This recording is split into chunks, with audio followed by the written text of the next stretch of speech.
The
My word. My apology on that. I think I had switched off the mic. That is why you couldn't hear me. I must really be careful of that. Can you hear me now? I'll just wait for you guys to confirm because I think I had misplaced the mic button. Please do state if you can hear me as we do a countdown to that. Hopefully now you can hear me. If you can't, please do let me know so that we can fix if there's any problem that we are facing. I'll hear from you guys. So basically, let me start from the beginning. So I said that today we are starting with the day 2 as compared to the day 1, which was rather comical when you compare it to the commission. So yesterday they ended up by having a long discussion on the matter of Collar Barnett.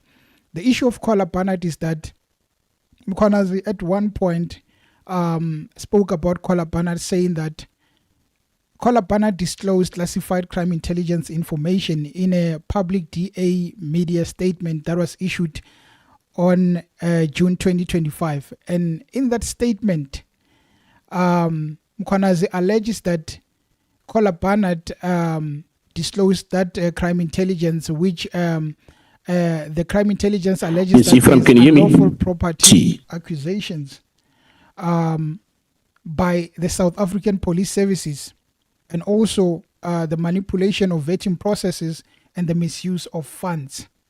So from the secret account. So we had that issue where Mkhwanazi was speaking about Kola Barnett in relation to that matter.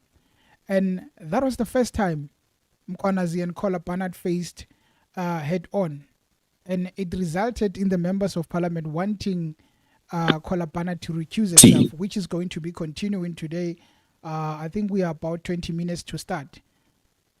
The members of parliament want Kola Barnett to recuse herself because they think that she cannot play a role as the allegations against her. And I want to play this video so that you guys can listen to what Mr. Mkhwanazi said in relation. Actually, let me start with the one where Kola Barnett was asking that she wants an apology from Mkhwanazi because she feels that whatever allegations that Mkhwanazi is coming with, they have no basis. This is what she said. And I think the entire first day will be evidence from Lieutenant General Mkhwanazi. Well, I'm yes, hoping that thank you. Perhaps tomorrow he'll finally apologize and retract the claim that he made on that initial day of the Madlanga Commission, when he claimed I'd broken the law and I was a criminal and was part of a criminal syndicate. I mean, I immediately put out a statement pointing out that actually the Joint Standing Committee on Intelligence did not exist when I did that statement in February, and I was reacting to what had been leaked to the newspapers. So we'll see. We'll see tomorrow. He's up first, as you say. He'll be on for the whole day. But certainly we can't have SAPS members attempting to shut down parliamentarians doing their job. Our oath is, after all, first and foremost of the country. And asking questions about leaks from various entities which appear in newspapers is something I've done in all the years I've served. And presumably there's someone pushing him to make this an issue, because work-wise he virtually has nothing to do with the JSCI. So I don't know that he's come up with these accusations of his own. That was Kola Barnett on Newsroom Africa in relation to the apologies that she expects from Mr. Mkhwanazi. And I think she did not really calculate what would happen, because Mkhwanazi listened to that interview. It was hours before they would start, and he had to really respond to that apology request from Kola Barnett, and this is what Mkhwanazi responded by saying. The member of parliament that I referred to before went out in the public and said, no, when I asked these questions, there was no Joint Standing Committee of Intelligence. And the member asked me to apologize in the national TV. I told everyone else that told me about that I will apologize to the honorable member. I'm apologizing that the honorable member had forgotten the oath that she took. I apologize for it. That she took an oath. That oath has got an expiry date according to her. That this one is valid only for the period when the Joint Standing Committee exists. When a Joint Standing Committee doesn't exist, that oath that she took, it expires. The honorable member that forget that she took an oath before South Africans in Parliament not to divulge the secret of government. And she forgot about the oath. I apologize for that she forgot that oath. And she asked the questions in February and the likes. But I must also apologize that the honorable member forgot that in April, May this year, she took an oath as a member of the Joint Standing Committee of Intelligence. But she still comes to the Portfolio Committee of Police and asks questions about the secret fund account.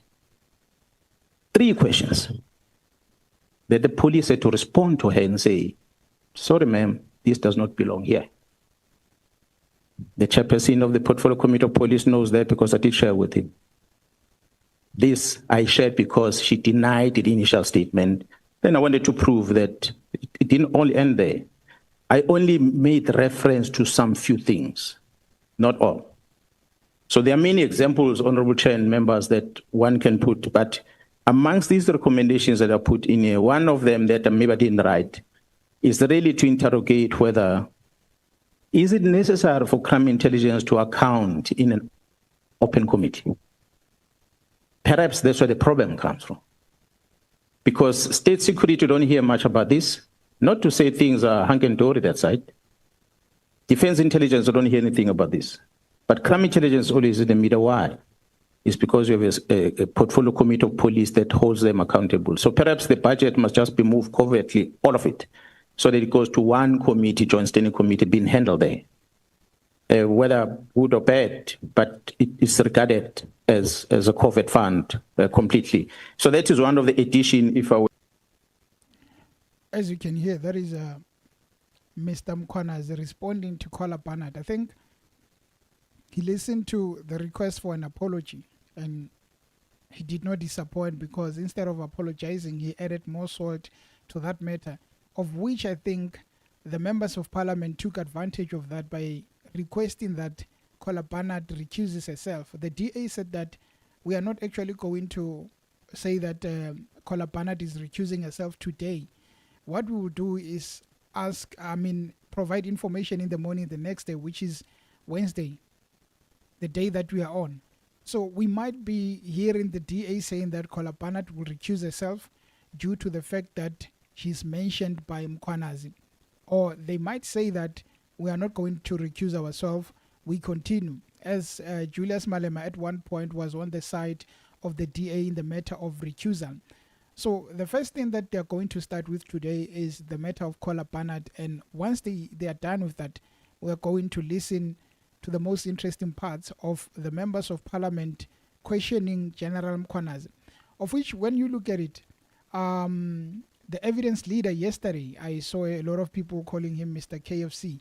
The evidence leader, Mr. Arendse Norman, he did not do any justice to leading General Mkhwanazi, because most of the times, instead of leading, it felt like he was cross-examining General Mkhwanazi, of which, when you look at it, they had an opportunity to do good, but in the end, we'll take what we have. They actually started at around 2 p.m. instead of starting at 9 a.m. because the same evidence leader did not really prepare well, because they had statements that were not original. So anyway, there was a part where General Mkhwanazi actually mentioned Nathi Mthethwa and the fact that a wall was built, but not at his request. They decided to build him in order to control him. Sorry, please have a listen to this.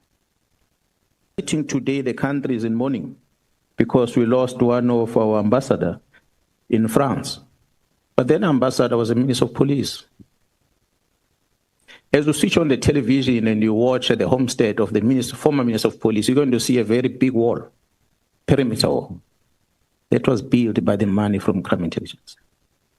But nobody was held accountable for such, and reports are there. So 2011, we're experiencing all these things. It's members from crime intelligence that takes the money out of crime intelligence to use them to take control of the executive authority. The minister never asked for the war.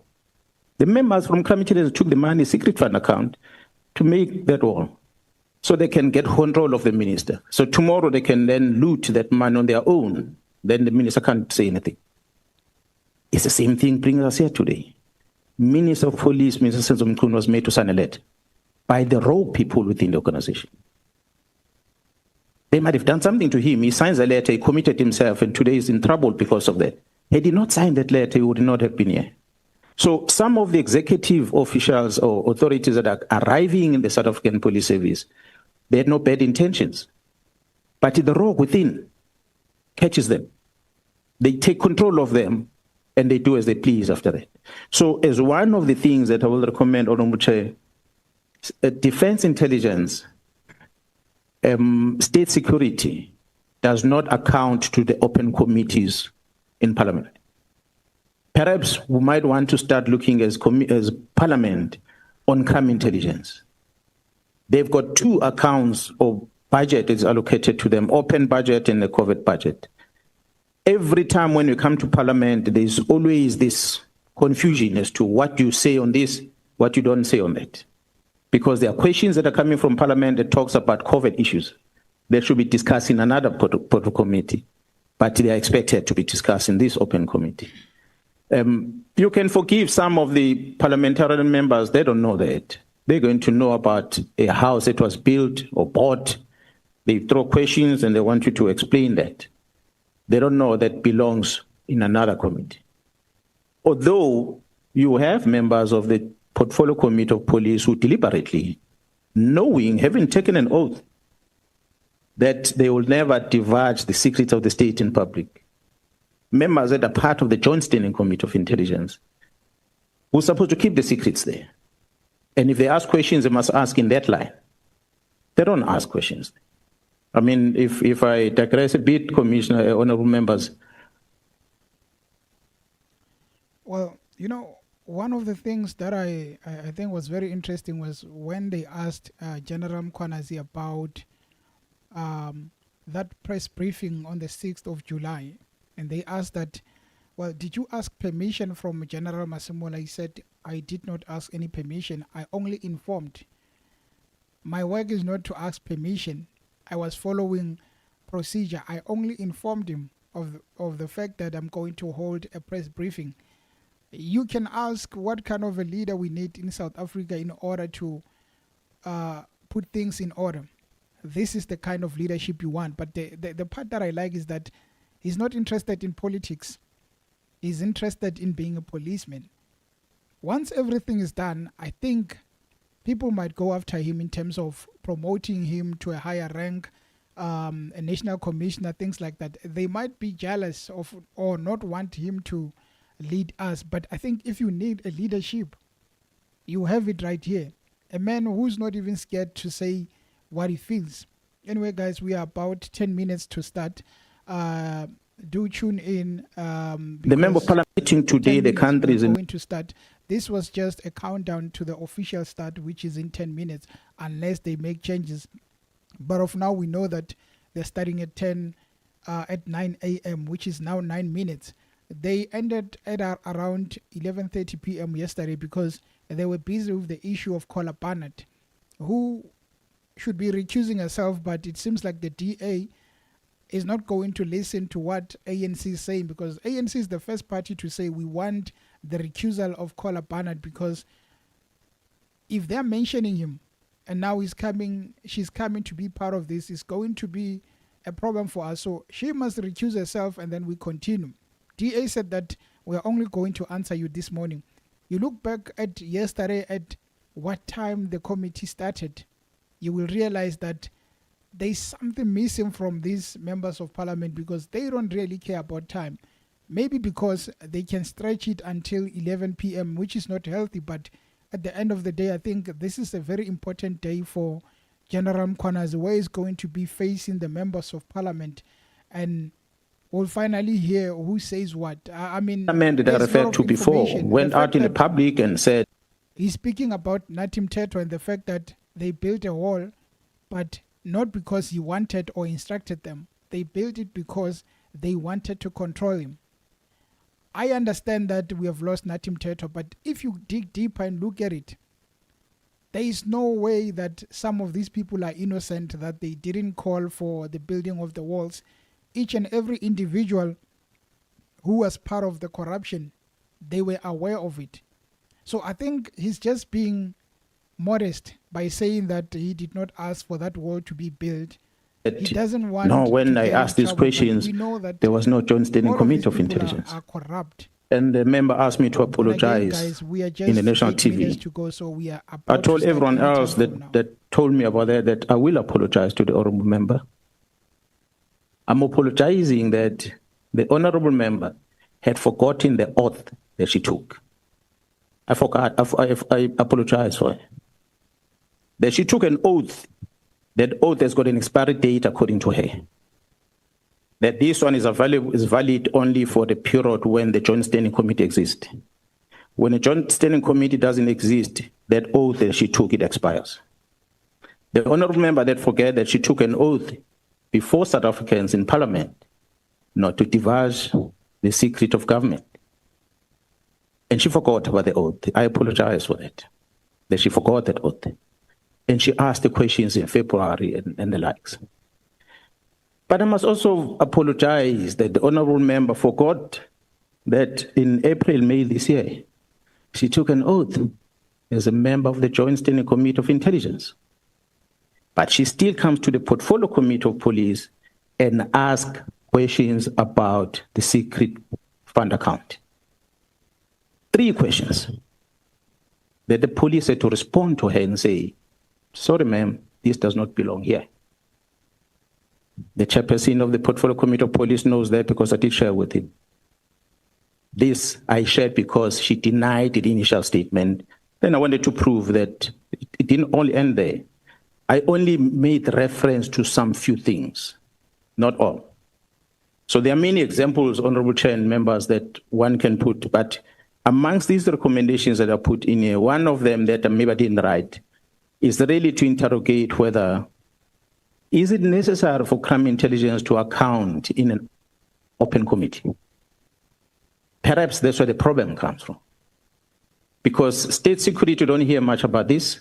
Not to say things are hunky-dory that side. Defense intelligence don't hear anything about this. But crime intelligence always in the middle. Why? It's because you have a portfolio committee of police that holds them accountable. So perhaps the budget must just be moved covertly, all of it, so that it goes to one committee, Joint Standing Committee, being handled there. Whether good or bad, but it is regarded as a covert fund. So, according to the time, we're just 5 minutes away from officially starting. So, I was thinking that if there's ever a person who would be against General Mkhwanazi, who would hate him, that person would have to be corrupt.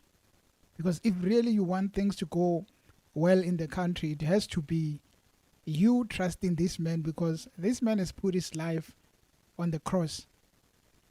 I think a lot of people are after his head, but he's well protected. So he's not afraid to put himself on the cross and say that if they want to do anything, let them do that. But I am going to stay there and tell it all. The fact that he says to the members of parliament that, well, all of you, your phones are being listened to. You are sitting here, you don't know that each and every day your phones are being listened to. That was one of the highlights of Mkhwanazi, where I felt like this man is not really afraid. He's telling it like it is. And also the fact that he spoke about, well, I don't like politics and I will never be part of politics. And I know that some members in this committee have asked me to join. I saw Julius Malema smiling, and I remember the time when Julius Malema was offering Mkhwanazi to be part of the Economic Freedom Fighters. But that aside, this man is a man of integrity. Of course, there might be scandals against him, but the mere fact that he's putting the country first before everything, it shows us we must really trust in General Mkhwanazi. Maybe in future, when we have another political party, this man might be the National Commissioner of the Police. That is the only deserving award for what he's doing. It's about 3 minutes to the official start of the committee. As you are entering this chat, please don't be surprised why instead of seeing the start of the committee, you are seeing me speaking. We were just doing a countdown, and please do click the like on the stream as we are waiting for the official start. According to how things should start, we should be starting at 9 a.m. So there's no other address from the committee where they're saying that there's a change of time. So I'm hoping that they start on the exact time that they promised us and we go smoothly. But rest assured, we will start, and we'll be starting with the discussion of Kola Barnett. Is she recusing herself, or is she going to be hard-headed and say that I want to face Mkhwanazi head on? It does indeed. And I think the entire first day will be evidence from Lieutenant General Mkhwanazi.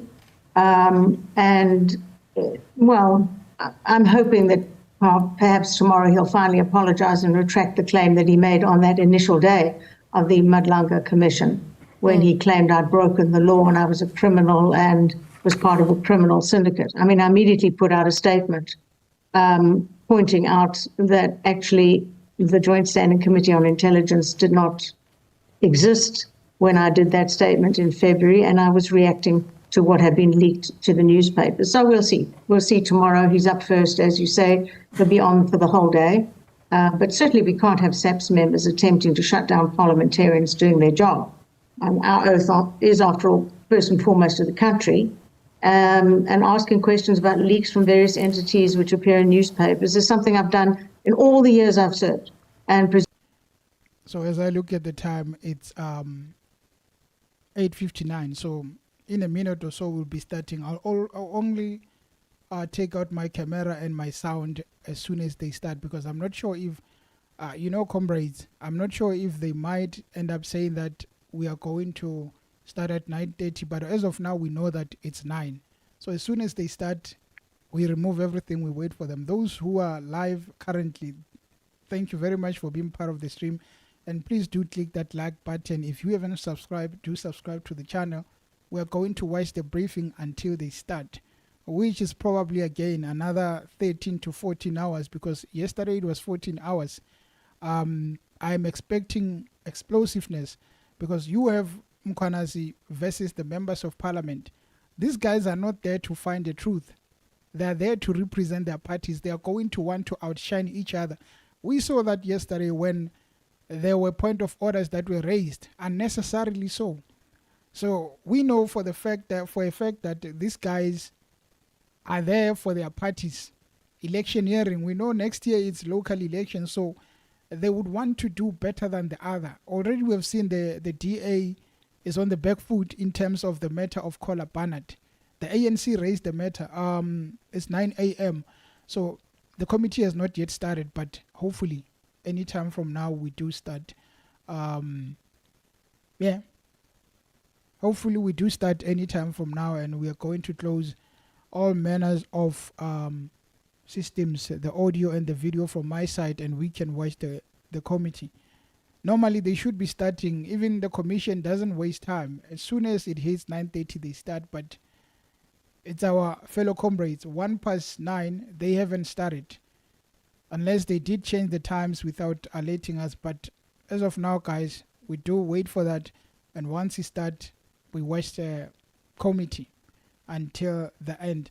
I'm interested in knowing what you guys are expecting in terms of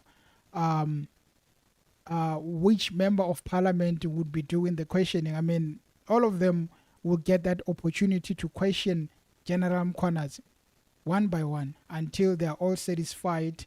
And I think one of those people would be Julius Malema. And from the ANC, I'm looking at Ms. Kusela. And you have from the MK party also, there is She's okay, guys, we are starting. Yeah, so she's not. I'm just going to remove myself.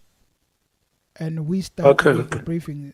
For now, there are no pictures, so I'm just thinking, let us have the pictures and then we remove everything. We continue with the stream. Good morning, Okay. Thank you, guys. And honorable members. Enjoy and good morning to you all. Let me extend greetings to the senior counsel and his team. Lieutenant General Tanta Mkhwanazi, good morning.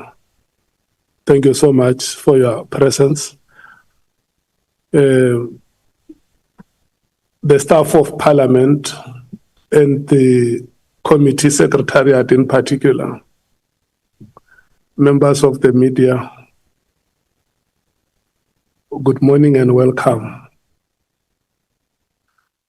I hope that you have rested. We worked until very late last night, but here we are again today to resume proceedings.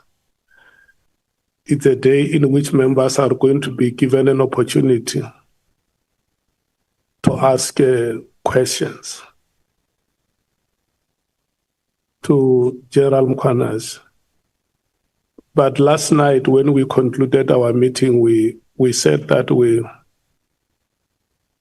will get a report from the Democratic Alliance on what is their take on the matter which was discussed here. Do have any report, Honorable Cameron? Yes, thank you, Chair. Good morning. Chair, in short, the Honourable Kola Barnard is not in attendance today. She'll be following virtually, and no one is being recused yet or planning to be recused. We have asked for a legal opinion on the matter, and we will give the relevant feedback. We have decided that the Honourable Kola Barnard will not be in physical attendance today to allow the committee to do what they need to do and to continue with their work. Thank you, Chair. Did you bring a member? I've got the Honourable Schikkeling right next to me, Chair. Is she the alternate of the alternator? No, she is alternate, Chair, and she will be in the place of the Honourable Kola Barnard today. Okay. Honourable members, I think what we should do here is that. Okay, Honourable Cameron. Sorry, Chair, I slipped. She's in the place of the Honourable Breitenbach. The Honourable Kola Barnard is an alternate. She is already an alternate. Yeah. So the Honourable Schikkeling will remain in the place of the Honourable Breitenbach. Yeah. We are not going to take the time of the committee and use it to discuss that matter because the member is not here. Let's do the business. Our business is not Honourable Kola Barnard. Our business is to investigate the allegations that have been made. And because today she is not here, we can't discuss that matter now. We should just go straight into our proceedings. But I'm going to request members to read section 165 of the rules so that when we come to discuss that matter, all of us have gone through section 165 and we know what the provisions of that section are, because the provisions of that section will help us to deal with this matter. Thanks very much. This is how we're going to proceed today. I have met with all of you this morning to inform you how we are going to proceed in line with how we agreed last night. Okay, maybe let me just do the roll call. Honorable Sangoni, are you present? Honorable Ntuli, Honorable Ngola, Honorable Sokanyile, Honorable Nomvalo, Honorable Skosana, Honorable Shongwe, Honorable Cameron, Honorable Shikele, Honorable Mwango, Honorable Malema, Honorable N. Mattheys, Honorable Sauls, Honorable Vessels, Honorable James. Thank you so much. We are all present. This is what we are going to do. The apology of Honorable Breitenbach stands. The JSC is still busy with its sessions. We are going to allocate the ANC, Honorable Sangon, 1 hour plus 10 minutes. The MKP, 30 minutes plus 10. The DA, 30 minutes plus 10. And the EFF, 30 minutes plus 10. The IFP, 30 minutes. and the PA 30 minutes, the Freedom Front Plus 10 minutes, and the Action SA 10 minutes. So in your case, MKP and the EFF, the 30 minutes are allocated to you because you are going to have one speaker plus one alternate. The EFF as well will have one speaker plus one alternate. But in the event you want to share the 30 minutes plus 10 amongst yourself and the alternate, you can still speak, the three of you, Honorable Skosana, Honorable Nomvalo, Honorable Shongwe, but you will be limited within 40 minutes. It's 30 minutes for the full member and 10 minutes for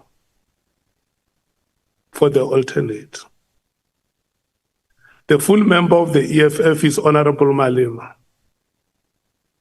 In the event he uses 25 minutes of his 30, Honorable Matthys can use the remaining 15 minutes. That is how the allocation is done. And the alternates for the IFP and the PA are Honorable Vessels and Honorable James respectively. So in the event either Honorable Mwango or Honorable Sols are unable to exhaust their 30 minutes, the remainder of the time allocated will fall to those alternates. Is it very clear, honorable members?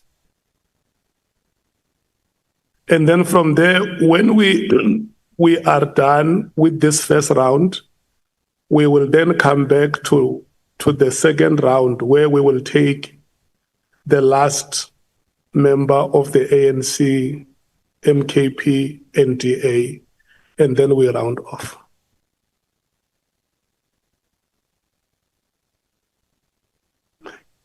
So,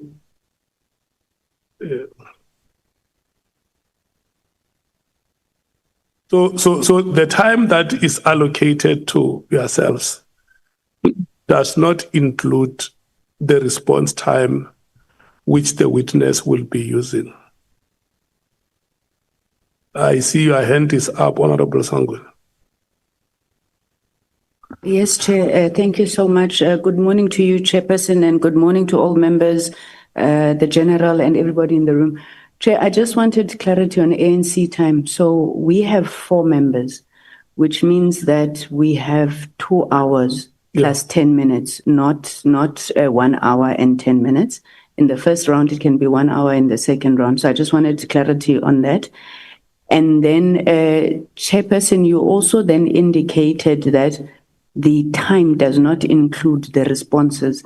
In the committee, the agreement was that that time includes the responses, because if we literally have 30 minutes to ask a question, we are never going to finish. Our understanding was that it includes the responses, and we would have planned accordingly.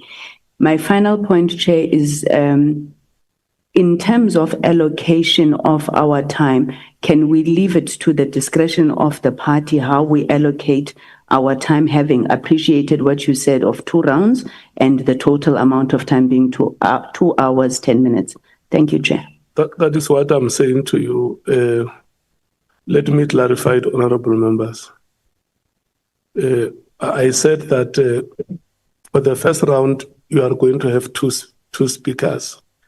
So it means in your case, you will have 2 plus 1. And I don't have a problem with how you allocate your time. It's 1 hour, 10 minutes. And then you use it the way you want to use it. But once it peters out, I'm going to stop you. And then you are right. The ANC has 4 members in this. You have 4 plus 1. So the misfortune of the ANC is that the fourth member of the ANC is the chair of these proceedings. So the chair has a discretion to ask questions, and being a disciplined chair, if I ask questions, I won't go beyond the 30 minutes that we allocate for members. I can't abuse my position as the chair, but remember, I have that right as a member of the committee to participate and ask questions, but it must be within our agreements or the decisions that we would have taken. Honorable Nomval.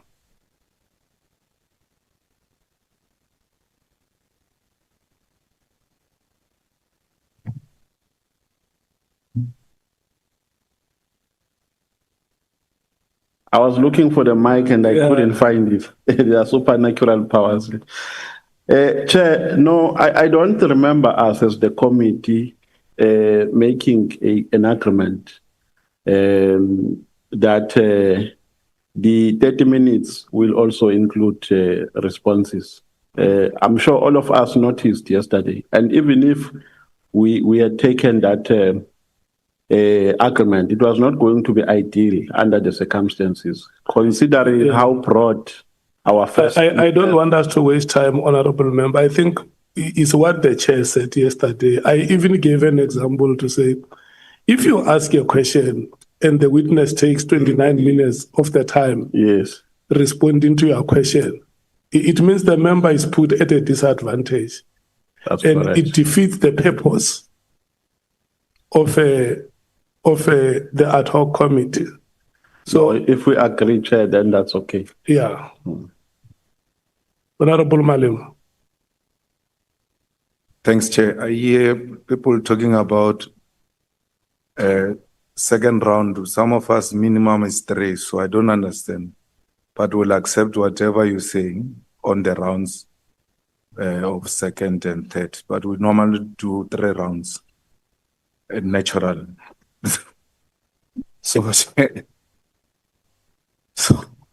Chair. So I wanted you to understand, you are going to start the questions. Yeah. Because you have to start and then hand it over to us.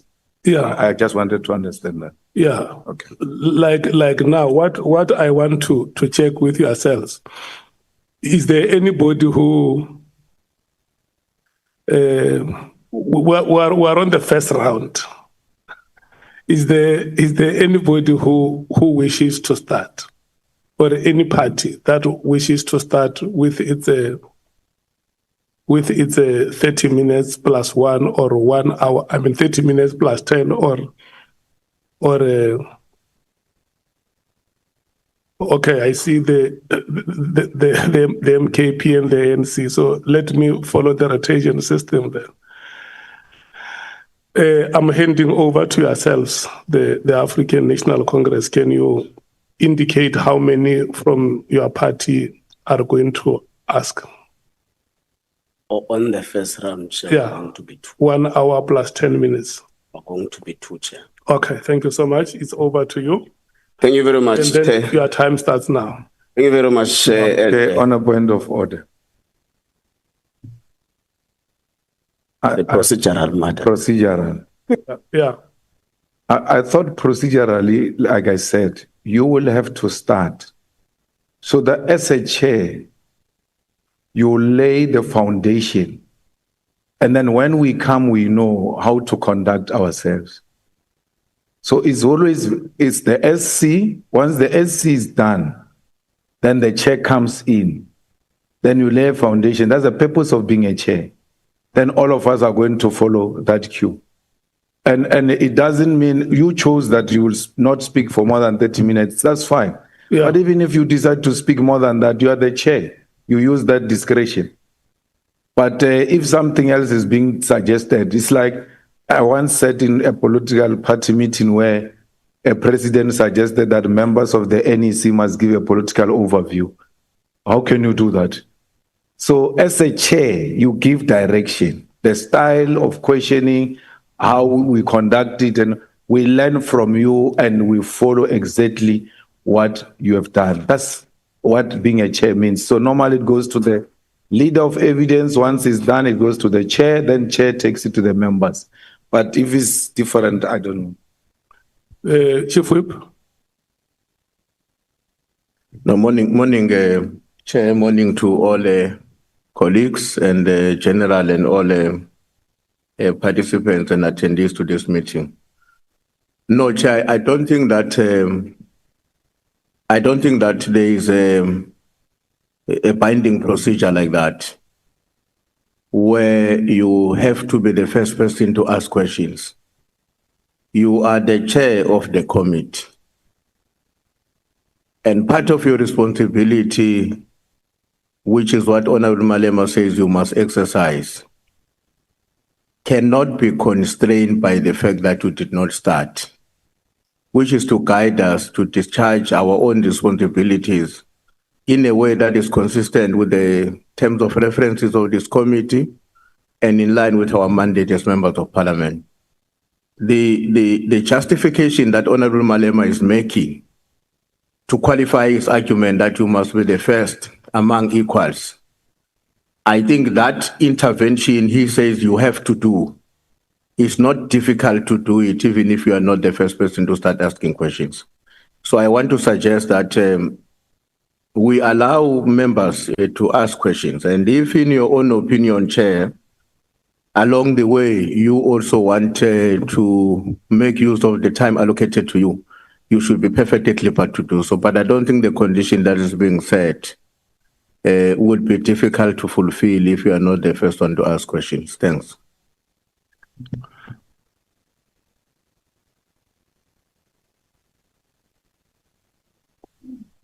Oh, okay, can I check if there are members who want to speak on this matter? No, I withdraw, Chair. I was giving you an opportunity to set the tone. But if you don't come from COSAS, you wouldn't understand what you said in the tone. Thanks. No. Honorable members, what we should do, let's allow the chair to use his discretion. I'm your chairperson. At any stage during the proceedings, I should be able to participate. And so what we should do now is to allow the parties and the members to fill their questions. Honorable James, your hand is still up. Thank you so much, Chair. Chair, just a clarity-seeking question from my side in terms of the format of which we'll be posing these questions. Will it be questions and then answered immediately after, or will you cluster it? Yeah. Will it be question and answer question, or will we ask all our questions and then the general will answer it? Let's take the questions two, so that there is no lapse in concentration. Like we normally rotate items in our meeting. You fill two questions, you wait for response, fill two until your list is exhausted. Okay. Honorable Ngola from the ANC is yourself and Honorable Sokanyila. Okay, thank you so much.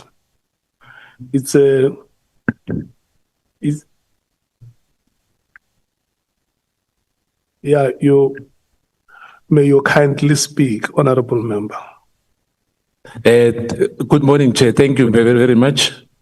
I just wanted to find out, because yesterday we had two colleagues of our SC. The other one was released to go and consult with General Sibiya. Today I'm seeing there's two new members. Now, I'm not sure, what is the modus operandi. Maybe tomorrow again there'll be another two, the next day another two, the next day another two. So I just wanted clarity on that. Thank you. No, my apologies, Honorable Member. The Senior Counsel has spoken to me about the matter. The the lady that you see sitting next to the senior counsel is part of parliament staff because the two juniors or core evidence leaders who work with Advocate Arendse are concluding that part which was supposed to have concluded yesterday with General Sibia, but also to make sure that when we come here tomorrow, we do not have the same hiccups like we had yesterday. Is that acceptable to members? I want to apologize that I did not bring that to your attention. Thank you. Honorable Nwala, are you able to start? Are you ready? Yes, Chair, if not interrupted again. Thank you. Thank you very much, Chair. Good morning to members. Good morning to the evidence leaders, General Mkhwanazi, and the people of South Africa. Chair, I want to first implore you to expedite the interactions with the chairperson of the Joint Standing Committee of Intelligence. I think the last time you reported that there must be a follow-up with them. I'm imploring you, Chair, on this matter because the General would have also mentioned some intelligence-related matters, that which include the COVID and secret fund account, that which include some walls being built, and there's an issue of the questions that were deferred to the JSCI. So we may actually be willing to understand if the JSCI has attended to those matters that were formal questions to Parliament by Honorable Kola Barnard. So I think we'll be able to get to the bottom of that. General, good morning, and I will want to implore you again as well that where the question requires specific names, if they are known to you, please don't hesitate to tell us the names of those that may have been allegedly involved in the alleged criminal syndicate. General, you say on the 31st of December 2024, whilst you're busy preparing for the new year, the minister writes a letter, a national directive with the intention of de-establishing the political killings trust.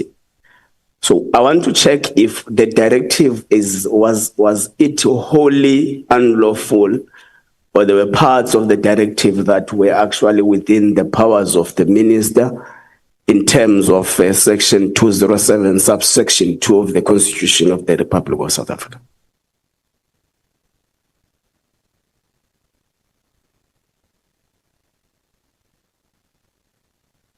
Honorable Chair, honorable members, good morning.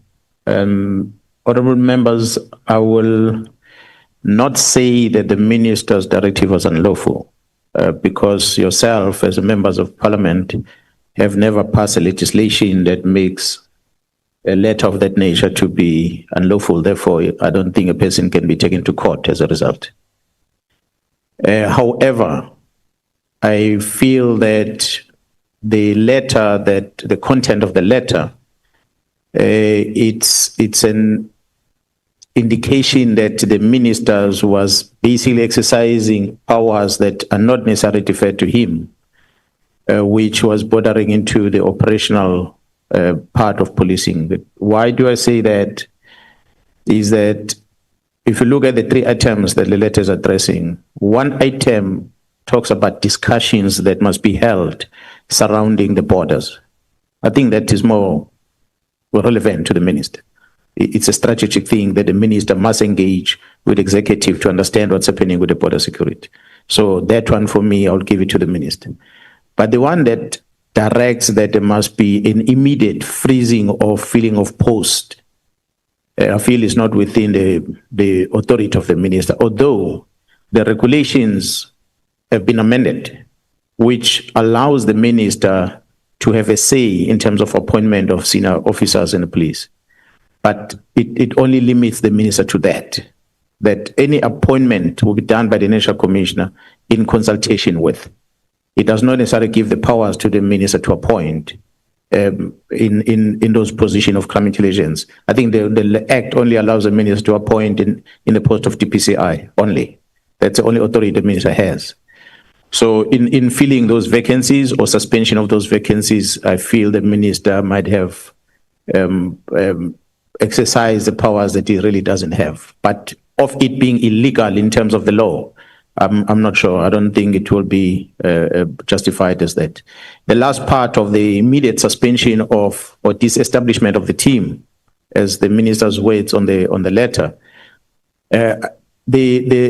again, I cannot say immediately that such a directive will be illegal. However, the consequence as a result of that becomes a criminal matter. Because when you disestablish something and that is busy with a criminal investigation, you are not replacing it with anything. So we are in short saying that the investigation must stop. So that therefore it's breaking the law. So while the letter contains all the three subjects, the last one that talks about the disestablishment of the team without giving reasons, without explaining what happens to the investigation, that for me is the one that could be regarded as breaking the law. So in short, in summary, I will say then the letter does break the law, although not the entire content of it. So it is the evidence of the general that the letter itself contains both operational issues and policy-related issues. That is correct. Thank you very much, General. You indicate that in the letter that which was returned to the National Commissioner, there was a back and forth of the letter by someone else who presumable or allegedly it may not be part of the police service in South Africa. Is it in the knowledge now at this stage of the general of who might be this person who has influenced the writing of the letter or the directive? Who may be the actual drafter? Is it in your knowledge at this particular stage, General? No, Honorable Chair members, I do not know yet. As I had said earlier yesterday that I've registered a complaint and there's a criminal investigation. I'm told that the criminal investigation is in advanced stage and the part of what they're investigating is exactly that, checking the communication between the minister and the chief of staff through WhatsApps, through emails, through everything to trace that letter. Where did it originate from? So I guess that matter will be ventilated in court. I don't have the details now. Thank you, General. Without ventilating into the merits of that investigation, does the general think that this might be a person very close or linked to the Minister of Police? I would like to believe that it is a person linked with the Minister of Police. And as a matter of fact, it is my belief that it is a person within the South African Police Service. Thank you, General. In the WhatsApp messages that some of them have been part of the attachments here in the volumes of the documentation that was given to us, you mentioned that you have written a WhatsApp text to the Minister of Police, humbly requesting that a meeting be facilitated with the National Commissioner and other top brass of the police service. But part of what is contained in the message that you sent to the minister is that can there be an invitation, can the invitation be extended to Mr. Brown Mkhwanazi, who is not part of the police service? Why did you think that there is a necessity for an involvement of the person who's not part of the police service in such kind of meetings, boss? We understand that you may have wanted something to be resolved. Yeah, the honorable members, the reason why I propose those names is because of the role that those people were playing in influencing the trajectory or how the organization is managed by the minister going forward. So after having learned that Mr. Mkhwanazi is close to the minister by the chief of staff, after having heard the minister himself said that Mr. Mkhwanazi is his comrade. So understanding that as a minister, you are executive authority that come from a political party. So perhaps it is that political party through that comrade that gives you this advice politically of how you must manage organization.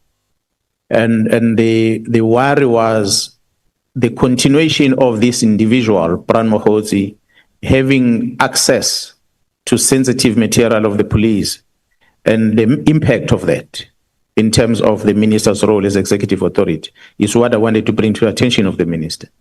And so that the minister is aware of the implications of allowing Mkhwanazi to do that and what is the consequence as a result that's going to come after that. Same with inviting General Khan. I specifically picked up General Khan amongst everyone else because it is Mkhwanazi that brought Khan into my picture. And it is General Khan that almost everything bad happening at crime intelligence seems to center around. But I know his role in the political space where he interacts with the politicians. And I wanted all those things to be discussed so that the minister understands that the Police Act has got limitations of what police officers must do in terms of the political space. And if a police officer is invited to play this active role in the political space, what consequences are going to come as a result? So that's why I identify these individuals, not to say, honorable chair and members, that if there was any criminal incident that has happened or the criminal involvement or act by these individuals, that such will not be pursued. It was going to be pursued. But what I felt was important at the time was to prevent the further damage that was caused in the organization by the roles that these people are playing and how the minister eventually takes decision being influenced by these individuals. So that was a main reason I wanted to have all of them under one roof. Okay, in one of the trail of WhatsApp messages, you do make an indication that this directive affect me and my family. Are you safe? Is your family threatened and your loved ones are they? Do you feel that there is enough protection in terms of the fracas that is going on in the country? Honorable Chair and members, the safety of my family is a responsibility of police officers around the country. I said in the public before that I've got family members in majority of these provinces of South Africa. And to guarantee their safety, it's up to the men and women in blue out there to provide security. I don't have money, honorable chair and members, to hire bodyguards for my family members. It's impossible. I cannot do that. So their safety can only be guaranteed by men and women in blue that are out there that's supposed to protect everyone else. So I might believe that their safety is equal to the safety of every citizen. Their vulnerability in terms of crime applies to the rest of the citizens of this country. So they are not different to anyone else. There's no special provisions for them, and I cannot guarantee whether they are safe or not safe. They are immediate family members to me. They are extended family members on me, and then there are other people that we became close to over time that are all over. So I cannot give a 100% guarantee about their safety. It is what I'm trying to fight for, that the South African Police Service must be allowed to make sure that we protect the citizens, including my family members. In general, let's move to IDEC Prosecution, Judiciary and Correctional Services. And I will plead with you once more that where a necessity arises for you to mention a particular name, please feel free to do that. You say IDEC, the Investigative Directorate Against Corruption, is divided into two sections. And you refer to one of the sections as a rogue section. Maybe if you can take the committee through, how did you arrive at the conclusion that IDEC is divided into two? And who are the prominent members of this rogue section in IDEC? And Chair, I'm also asking this because I'm Chair of Justice, so it's very important for our work as well. Honorable Chair and members, the entity within the NPA that is responsible for investigating corruption in the country, which was recently established, I say this divided into two sections. I made an example yesterday and I invited the members to do the profile of an arresting officer of the members of crime intelligence. You're going to know that he's an ex-crime intelligence member. And when you look at what IDEC is supposed to deal with, then you ask yourself whether does this investigating officer, Mr. Padayache, fits the profile of being appointed at IDEC to first place. Whether does he have qualifications, skills, and everything to do with investigation to deal with such sensitive cases that the legislature was intended to be done by IDEC. That's a point of departure that you're going to see that is people that will just move. That's the first thing. Secondly, you look at the number of cases that are within IPIT, or they were within IPIT when Mr. Sesoko was still the boss, head of investigation at IPIT. And how many of those case dockets were moved from IPIT to IDEC? And what was the reason for such movement? And that's another reason why I'm saying that. And thirdly, you look at just a profile of all the cases IDEC is dealing with, and you take that entire caseload, you compare with the establishment of IDEC, and you see whether a typical example of the arrest of an appointment of an officials within crime intelligence of who's going to earn a salary over a period of 12 months of just over R1 million, does it meet the requirements of what IDEC was established for? For IDEC to travel from Pretoria, coming here and take a statement from the complainant, the Member of Parliament, is that what IDEC, is that what the legislature was intending to do with IDEC? Or has IDEC lost the plot? So those are the typical examples that I'm putting there. The other members within the very same section of IDEC I'm talking about might have found themselves there because they're looking for jobs. But we are here today because some of those members do not like what's happening. They themselves, they are there, they see the wrong. They are doing because they're employed, but at least they get to share this information. Hence, we are here today. We are privileged that there might be members within the very bad section of IDEC, but they are good in their heart because they are able to share this information with us. They are there, they can see what is wrong, and I cannot expose them now and say so and so and so and so. So while the section is a bad section, but not everyone in that section is bad. There are members within the very same section that are good at heart. They just don't like what's happening, and I cannot give their names, unfortunately. I want to isolate that one, Mr. Padaj. So is it the evidence of the general that Mr. Padiak is possible the sender of the rogue section at IDEC? I will argue that he's not. Okay. He's an enabler. He's a pawn in a game. Okay. He's the one that's been used. You know, as when you in your house, you're going to have the small dog that is very sensitive to noise, is going to bark, and then you have the real big dog that will tackle an enemy. So that's what Padache is. And I hope that he's a runner. I hope that the general is not saying Padache is a dog. Eh? No. I did not say he's a dog. I said he's a pawn in the whole scheme of things. He's the one that is runner. He's the one that goes to the Inspector General of Intelligence to negotiate things. He's the one that goes to court and demand cause. He's the one that the magistrate, in the bail condition of the members of crime intelligence, the magistrate give Padach an authority to access crime intelligence. If these members want anything at crime intelligence, they must get it from Padach. So Padach, being an ex-crime intelligence member, is given a carte blanche to enter from point A to point B of the Office of Crime Intelligence by the court of this country. Okay. Let's go to the arrest of General. Honorable Ngola, before we proceed, can we just confirm to the members that the statement that the general made was metaphoric? Can we get that confirmation?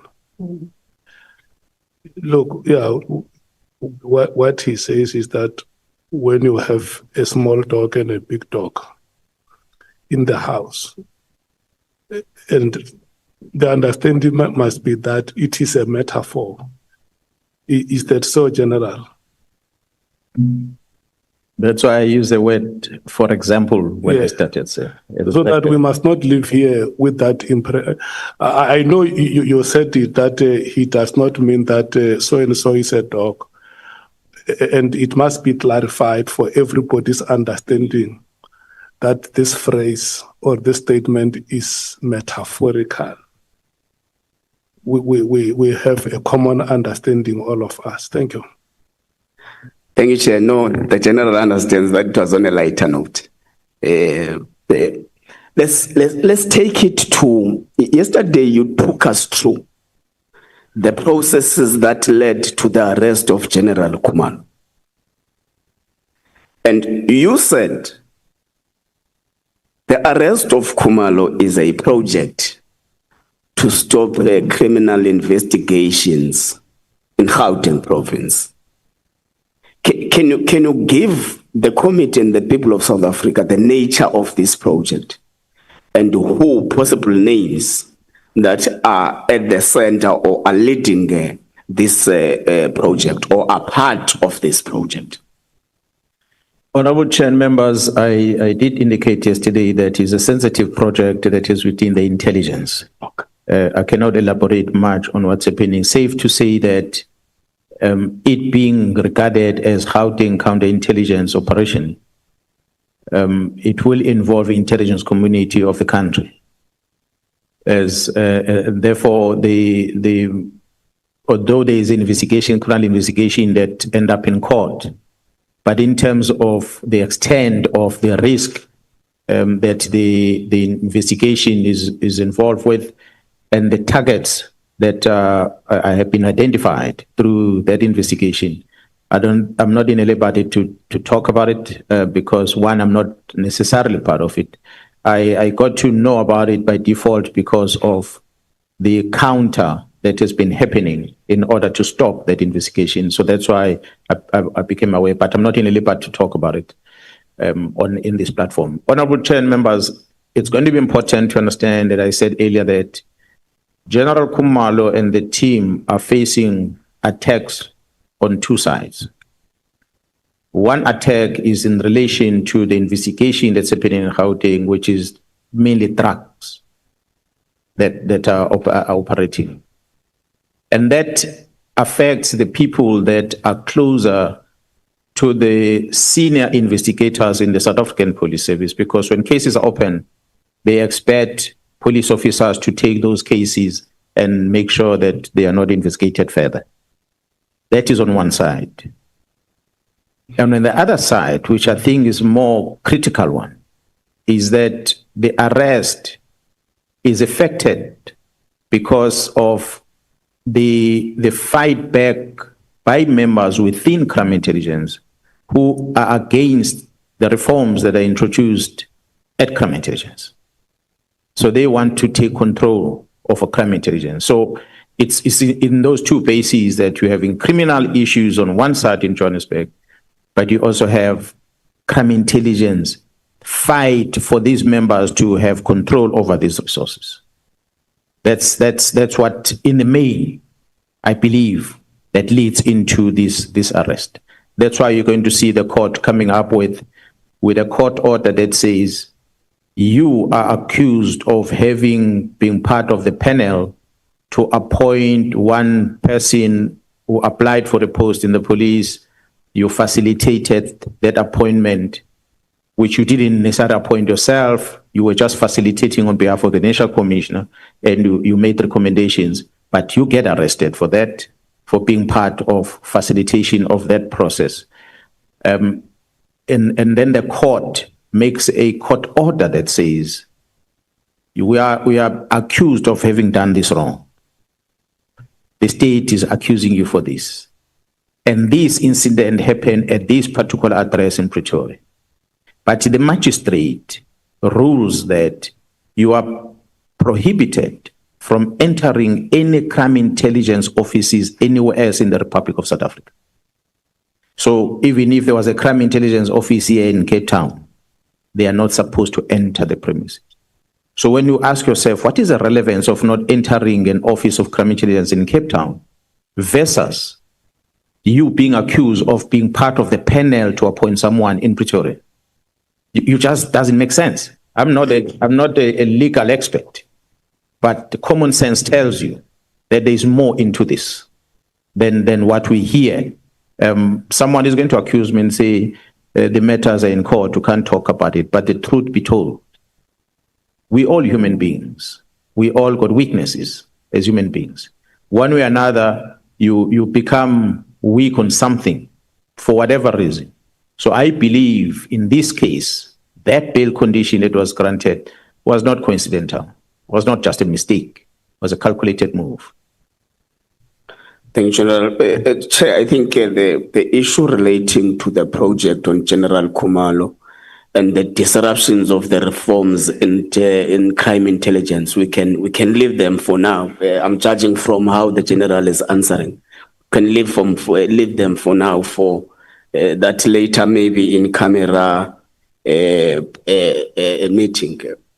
General, you since the 6th of July 2025, you kept on using criminal syndicates, drug cartels interchangeable. And later when you went to testify even in the commission, you spoke about a big five. Do you perhaps feel comfortable to share who are these big five that you keep on referring to? I don't want us to use code names. If it's possible that you can share with us and the people of South Africa that who are these people who are part of the big five who are actually running drug cartels in the country and possibly controlling some of the institutions of government. Honorable Chair and members, I'm not sure whether the members have the statement that should have annexed on this statement, which is a statement that I presented before the Madlanga Commission.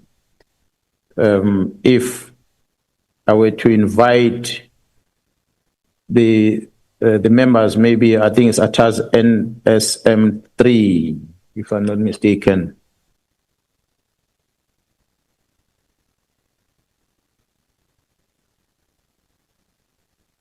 Which volume, General? I'm trying to figure out now these volumes myself. Just give me a second, Honorable Chair. They say it's volume 3. So it's NSM what?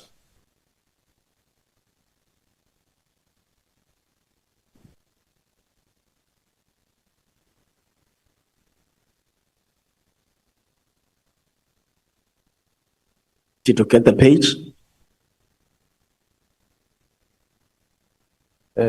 It should be on my statement. And but on which volume is it? It's volume 3. Volume 3 or 3.1. What is the page number? Do you have it evidence later? Page number.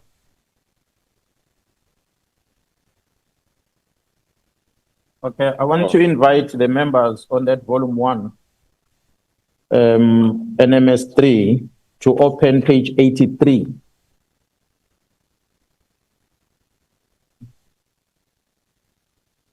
Page 83.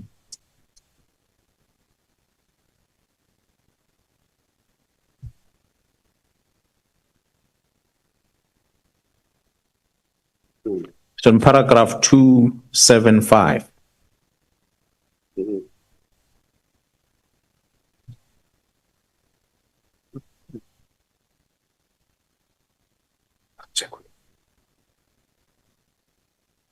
Okay, you can proceed, General.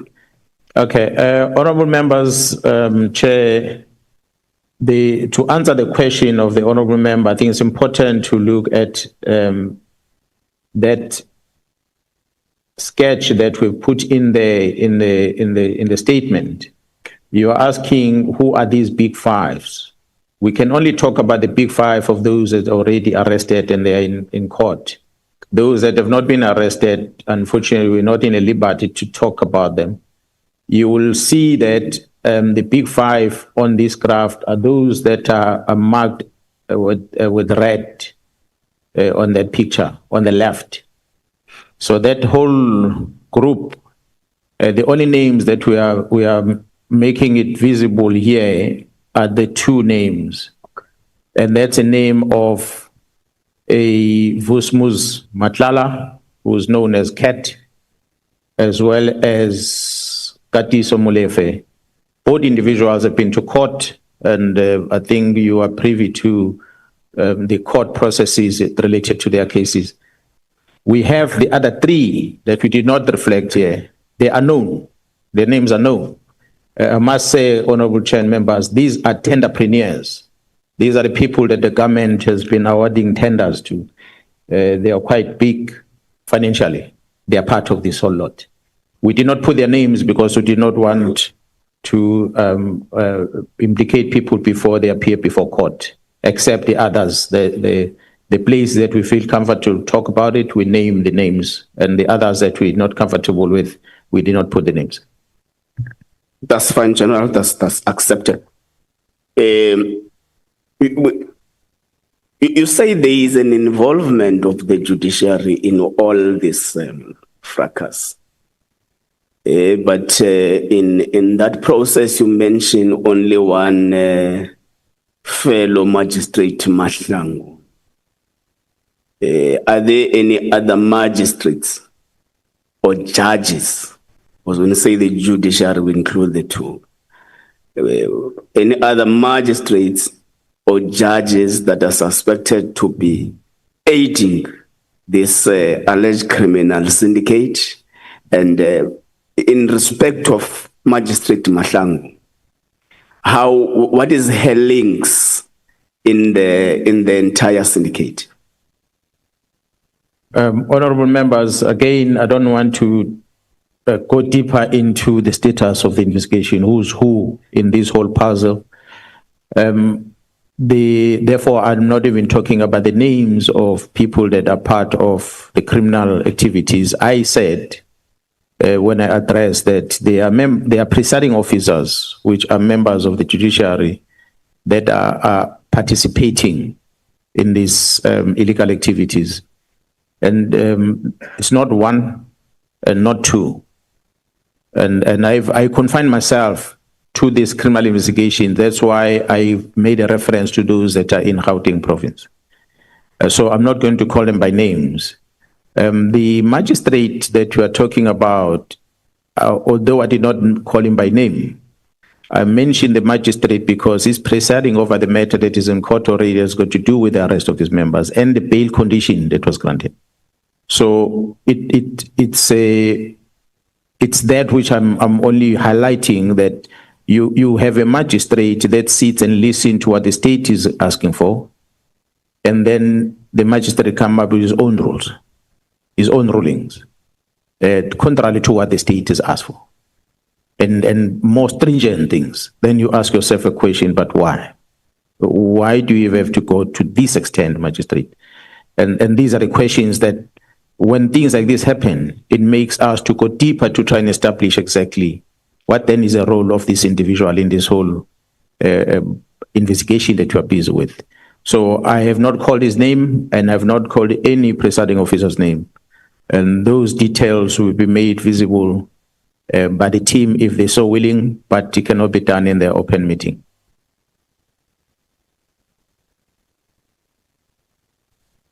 Thank you, General. I think we'll skip to the next three questions because they are related to what the General is talking about, an ongoing investigation. So as it relates to the judiciary and the link to the crime syndicate, we'll just skip it. Maybe we'll deal with it when time allows. Let's go back to, you say there is a prosecutor who has submitted an application for a warrant of arrest to a magistrate for it to be signed, but later called that warrant must be withdrawn because he or she does not want to lose her job. Do you mind sharing with the committee and the people of South Africa, who is this prosecutor? From whom did they get this call? Who apparently is this powerful person who might be aiding some of the wrong things within the criminal justice system? And you'll forgive me, General. I said that some of the questions I'm asking because I'm the Chair of Justice, so they are part of the mandate that we've been given. Yeah, I'm going to invite Honorable Chair. There are quite a lot of information that might need to be revealed by the team that is busy with investigation that experienced that, because I received the report. I said on my statement when I started that information I'm presenting before the ad hoc committee is information that I saw on my own eyes, information that I was authorized to have access to, and information that was shared to me by my colleagues as they are working. So some of the things I might not necessarily give it to in black and white, for instance, to give you the name of the magistrate, but I'm confident that those members whom their names I can give you, that were involved, they can come before this committee, and I will request that it can be done in a closed meeting where they can tell you exactly who the magistrate are, because those are the members that are from counterintelligence. So I wouldn't want them to be then coming before cameras here and exposing themselves as coming from counterintelligence, because their lives will be in danger. But they will come and give you a sworn statement about what transpired on the day. And subsequent to that, what then was the intervention that was done with the National Director of Public Prosecution? And subsequent to that, what happened? Who are the advocates who were part of that meeting? And what was the discussion in that meeting? And how was it resolved? Okay. On the 6th of July, in the press briefing, which is annexed here as SM3, in the NSM3 in the annexures, the statement of the 6th of July, you kept on mentioning correctional services. But as time goes, you don't go deeper as it relates to who are these officials within correctional services, and what is their link and their role in aiding the operations of the crime syndicate? Honorable members, as part of the investigation, without putting people's names, I made an example of, and which is a public knowledge that you all know about. The Minister of Correctional Service, the National Commission of Correctional Service, they always conduct raids at correctional facilities. And when they do those raids, they always come up with illicit goods that are not supposed to be in there. We are still trying to figure out how does Thabo Bester get out of prison and he'll end up in a foreign country. This is a typical example of how bad the system is within the correctional service. We've got a lot of examples on how crime is organized behind bars, how people get killed by people that are behind bars, that get released to go out and murder someone and come back into a correctional facility. So what we cited as an example when we made our presentation is that Here is one of the big fives, Mr. Matlala, is arrested and is detained at the maximum prison of our country in Pretoria, Kgosimampulo, but is caught with a cell phone inside that facility. So that cell phone for sure was not dropped from the sky to get into the courtyard for him to get it. It was facilitated by someone within the correctional facility to have access to it. So we cited that one example, but we're not going to elaborate more of the other people that have had access to that correctional facility to come and see these arrested people and been assisted by the officials within. Some other items that have been given to these people that are arrested of the Big Five, facilitated by individuals within correctional facilities.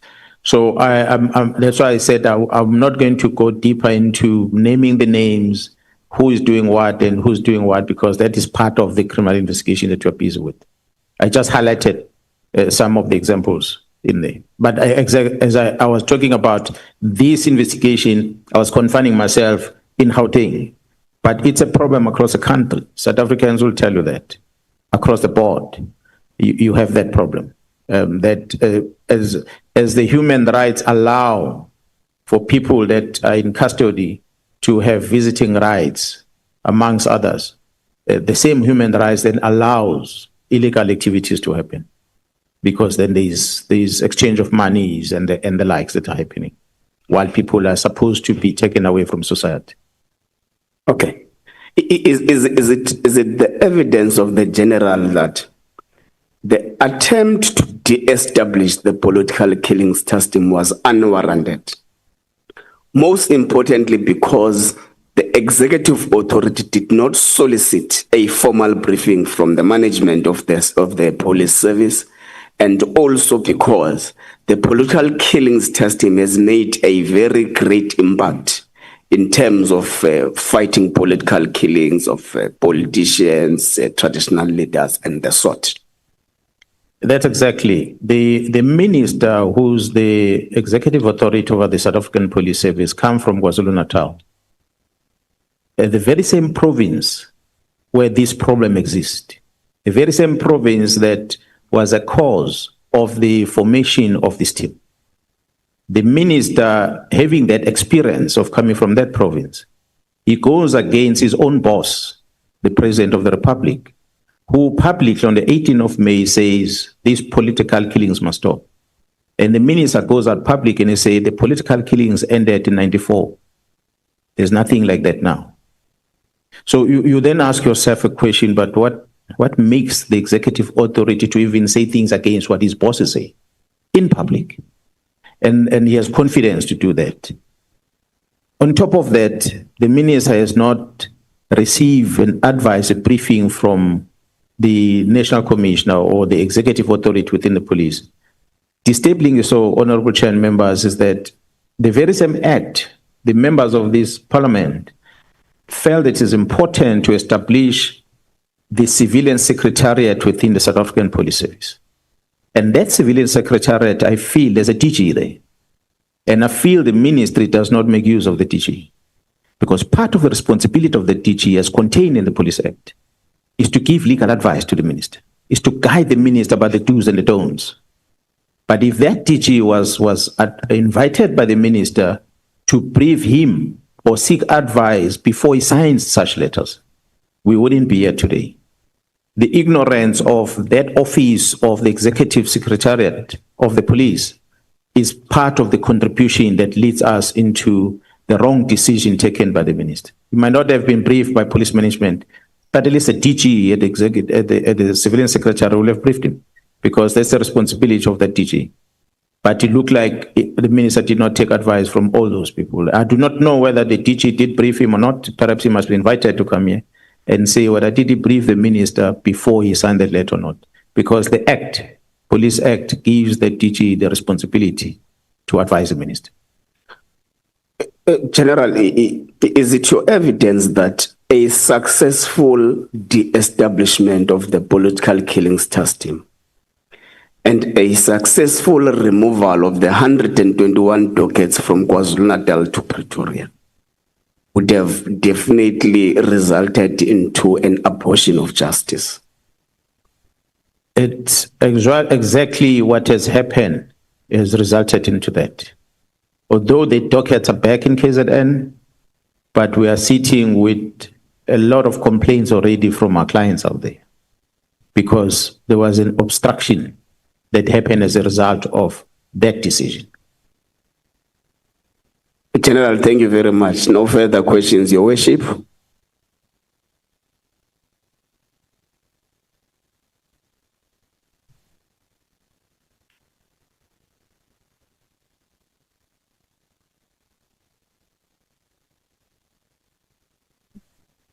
Honorable Sokanyile, are you covered? Okay, you can go ahead. Thank you very much, Chairperson. Let me greet you, the honourable members, and the invitees. Good morning, General.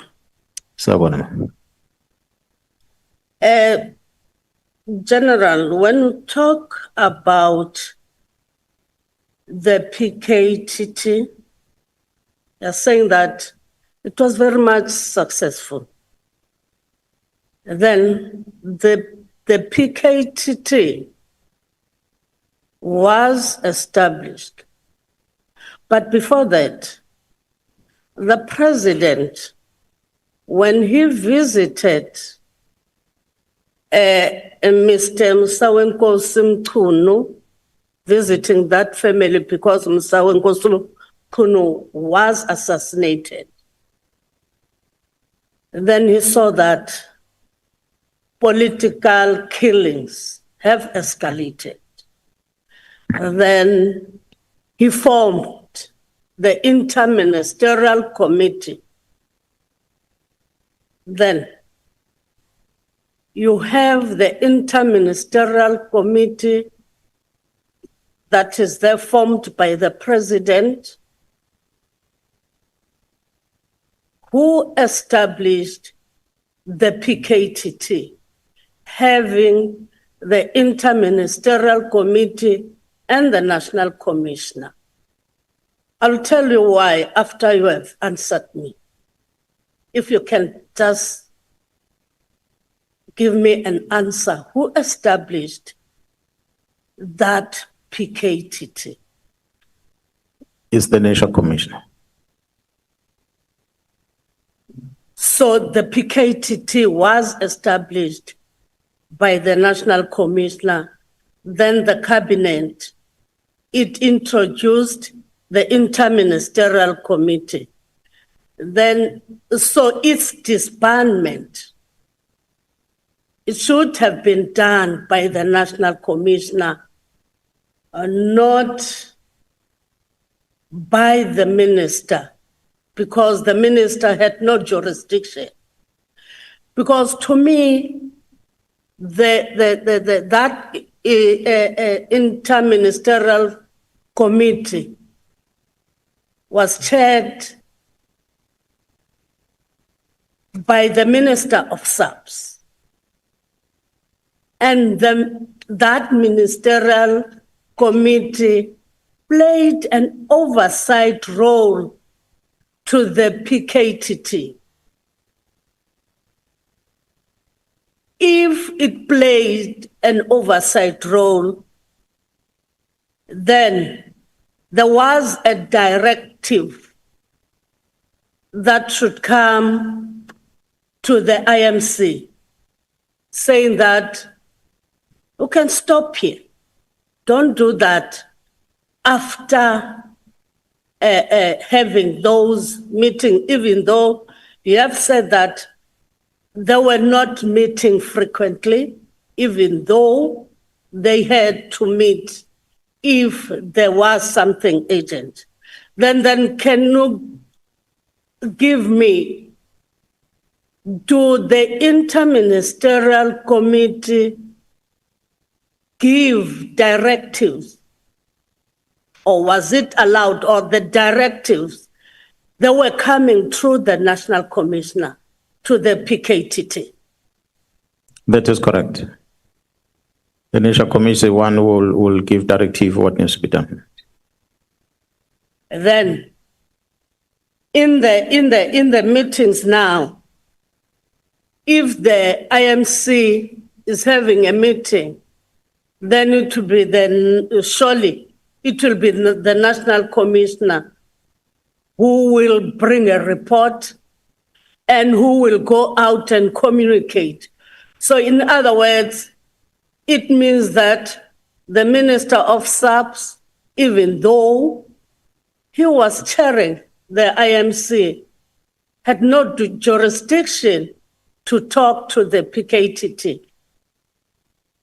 That is correct. The ministers can engage just about everyone they want to engage with. They can talk to every member. However, when they take strategic decision of this nature, it has to follow the chain of command first, and secondly, it has to be decisions that are within their delegation of authority. I must indicate, Honorable Chair and Honorable Members, that the Minister of Police at the time when this IMC was functioning well, it was Gerald Cele. Gerald Cele is an ex-police commissioner. Gerald Cele, I'm sure everyone knows, is a very active person that wants to get involved with a lot of things, and most of them end up being operational. It is Gerald Cele to have expected to have done something like this because of his energy that he has in terms of policing, but he did not. He still respected the National Commission. So each time he'll come to the province, and even he happens to be in KZN and he wants a briefing of something, he will not phone an investigator and say, come and tell me about what's happening somewhere. He will phone one of us, either the National Commission, myself. He always tell me when he's in the province, as well as the person who was running the project, Gerald Kumalo. He was always engaging in that line. I mean, sometimes he'll come with the National Commissioner. They will have meetings, even if I'm not there. But he always engaged in that fashion, even if he does it outside the IMC. But he always followed that chain of command. So I do not know, maybe he was privileged to understand because he was a police commissioner to understand the chain of command that maybe even some did not understand. But that's just an example of how we were operating all the time without problems. And I'm sure even if there was a time for such a disestablishment of this team during that time, perhaps Gerald Cele would have taken it through the IMC to say, we started this, it's gone this far, we don't see much of this thing happening anymore. Let's approach the president and disestablish this the responsibility that was given to us by the president. And I'm sure they would have done it in a correct channel. Yeah. Then you are having provincial commissioners under the national commissioner. Then yourself, you had to report to the national commissioner about how the PKTT was working. And even going to Gauteng, where you didn't ask any advice, any permission from the IMC. Police were sent because of the agreement from the National Commissioner and yourselves when the Provincial Commissioner of Gauteng wanted to be assisted. That's correct. When there was a call for the members to be assisted, it only had to end with the National Commission because it was an operational thing. Then in yourself, the role of the IMC, in your understanding or see it in practical terms now, you are having the National Commissioner responsible for the PKTT, which you are nearer to it than the IMC, its role, having the National Commissioner. I know the minister will play an oversight over the national, but having the IMC established specifically for political killings. Yeah, well, I guess the presence of the IMC in a way took away the authority of the executive authority of the minister over the police, because then the work that the team was doing was to account to this group of ministers, with or without the Minister of Police presence. So any other minister will chair that meeting, that IMC, and we must account to that minister on what we're doing as a police. And the minister, together with his colleague, they will take that information to the president. So that is what, that's a setup that was created. So the national or the Minister of Police cannot claim to be the owner of such an operation. So the action of Minister Mkhwanazi was flawed in relation to that. It missed that part. Because to me, if you're saying that they took the powers of the Minister of Police, but the IMC was chaired by the Minister of SAPS. Yeah, it was chaired by the Minister of SAPS. But once it becomes an IMC, it becomes a group of ministers that those that must execute must account to all of them. Honorable Chair and members, maybe I must also indicate how we structured in the organization. There's a cluster which is called the JCPS cluster. And when we operate within that cluster, we get directives that are coming from the cluster. So once a cluster, through the Joint Operation Intelligence structure, issues a directive, you will find a letter that is signed by maybe the Commissioner of Correctional Service or the Chief of the Army that directs the police to do A to Z. It's carrying that badge of JCPS. The police must do that. You're not going to say, no, this is not a national commission, we're not going to do it. Because we understand that it's a cluster that is given the tasking, that you must execute this specific task. So when you look at part of the example as we are discussing this, the annexure on this statement, volume 2, in your folders, just to emphasize the point, perhaps it might be visible, I'm not so sure.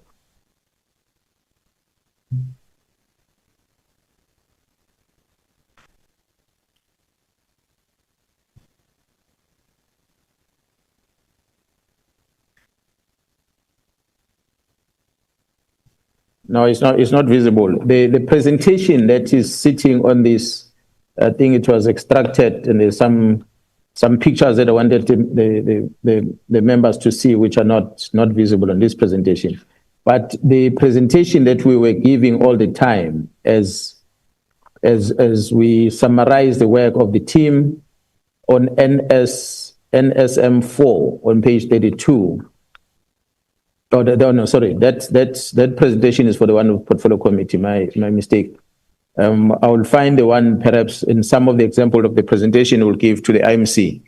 Every time we give the presentation to IMC, we're going to put the coat of arms, then you're going to put the national flag as on top of the presentation. That is an indication that the presentation is not for the SCPS, but the presentation is for the cluster. So when you see in the cluster working arrangement, the presentation made, it does not reflect one department. It covers all the departments. You sometimes going to find the SSA badge in the defense badge in there, and many other departments that are involved, NPA and so forth.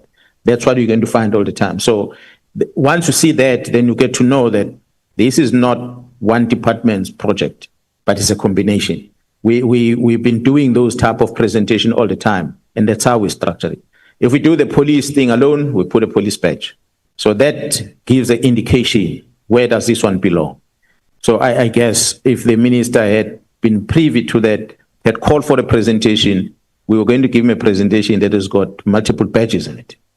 And that was going to be a signal to him that this is not SAPS thing alone, it's for the collective. So he will have gone back to his colleagues to discuss the disestablishment. Having the IMC and the Minister of SAPS chairing that IMC, playing an oversight role to the PKTT through the National Commissioner. So you're saying that he shouldn't have given a directive to the National Commissioner to say that disestablish this PKTT. You're saying that he was not supposed to do that, even though you know that he's playing an oversight role through that IMC, his sheriff, so that he reports to the IMC. That's correct, Honorable Chair and members. I think I found what I wanted to make an example on.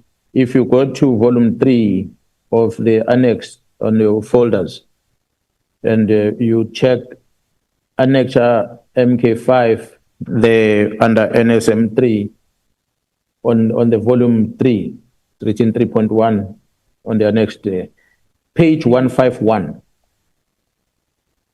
And it starts from there and it runs to there are quite a number of pages of this presentation. I think ends at 170. So if you look at that presentation there, you'll see that there is a badge of the South African Police Service as well as the badge of the NPA. That's what I was talking about earlier. So that the moment you have a presentation that is going to have more than one badge, then you must know this doesn't belong to one entity. It's a combination. So that this is a typical example of how we present. Then the last question that I asked, this one of the minister doing an oversight role and the interministerial committee playing an oversight role over the PKTT. Then they decide, the ministers decide to disestablish the PKTT, gives that directive to the National Commissioner. Are you saying that he was not supposed to do that, even though he's playing an oversight role? I know you have said that the PKTT is the decision of the National Commissioner. Then now the minister comes in and says, no, we should stop with the PKTT, as he's playing an oversight role. He was not supposed to do that. That is correct, honorable members, honorable chair and honorable members. I did indicate on that NSM 3 on my statement that I deposed at the commission, that the PKTT was just but one of the task teams that we had in the South African Police Service. And for the minister to choose only one team, and it decides that that team does not add any value in the policing in the country, was questionable right at the onset. So if the minister is honest, he should come here and explain why did he choose only this one. Doing his oversight as an executive authority over the South African Police Service, was he aware of the rest of the task team that existed? And if so, how did he get to know? Did he receive any presentations about each one of them? Did he assess the budget that was used by each one of them and how they're operating each one of them? And before he makes a decision that this one must be shut down. I mentioned the number of example of some of the national teams that were working in the province, in the country at the time when the minister took this decision. This was not the only one that was operating, but I will find an example on my statement where I can make a reference to. So I still strongly believe that exercising oversight over the South African Police Service as a minister by deciding to disestablish the PKTT was not a decision informed by the performance of the team, was not a decision informed by the assessment that the minister has done over the work, was not informed by the people that allegedly informed the minister, the merit he has, the members that shared information, was not informed by that. So immediately after the disestablishment of the PKTT, what happened to the IMC? The IMT stopped meeting in September 2023. It has never met to date. Perhaps, Honorable Chair and members, that seems to be part of the challenges which shouldn't be there, but it is there. That the executive authority of departments are appointed by the leaders, be it a premier in the province, be it the president at national level. But those are the members that are coming from political parties. And their presence in those offices are dependent on the political parties or those individuals that appointed them.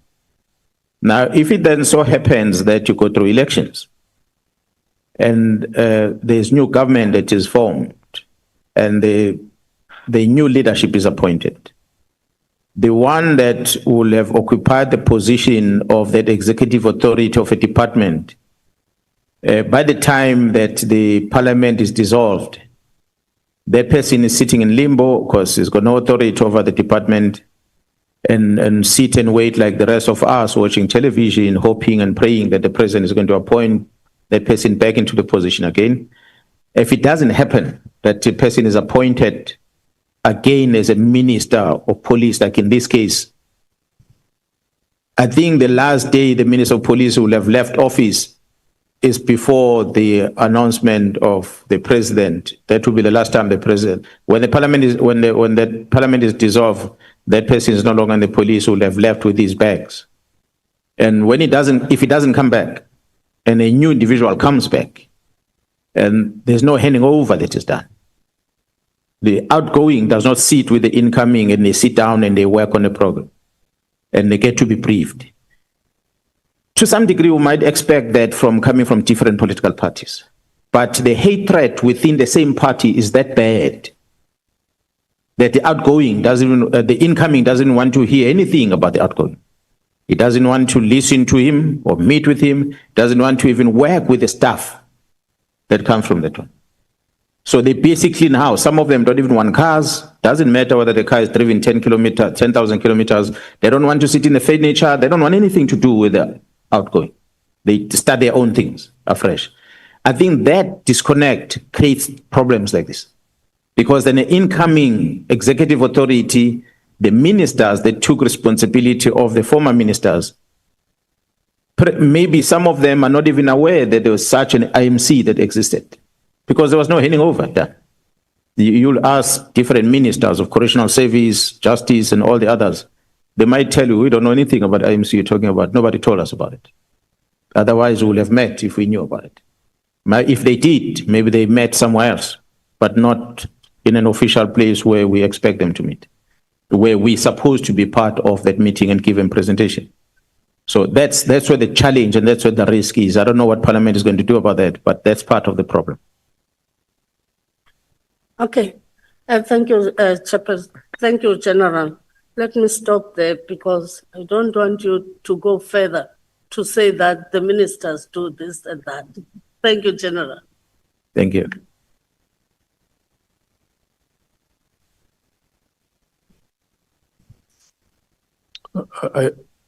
Can I ascertain something with you?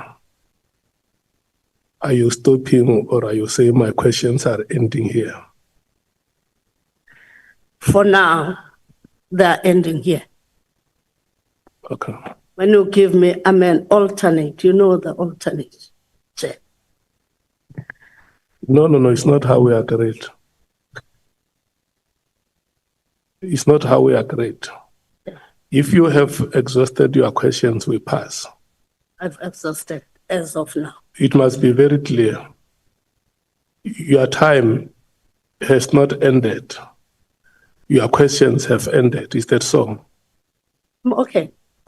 So we move. And this must be the understanding, honorable members. If we allocate your time and your questions get exhausted before the time that has been allocated, we don't have time storage here.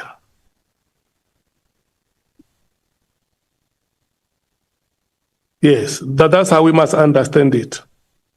So that somebody must not come back and say, I have invested time with you, Chairperson, and can I now get my investments. I'm moving forward to the MKP.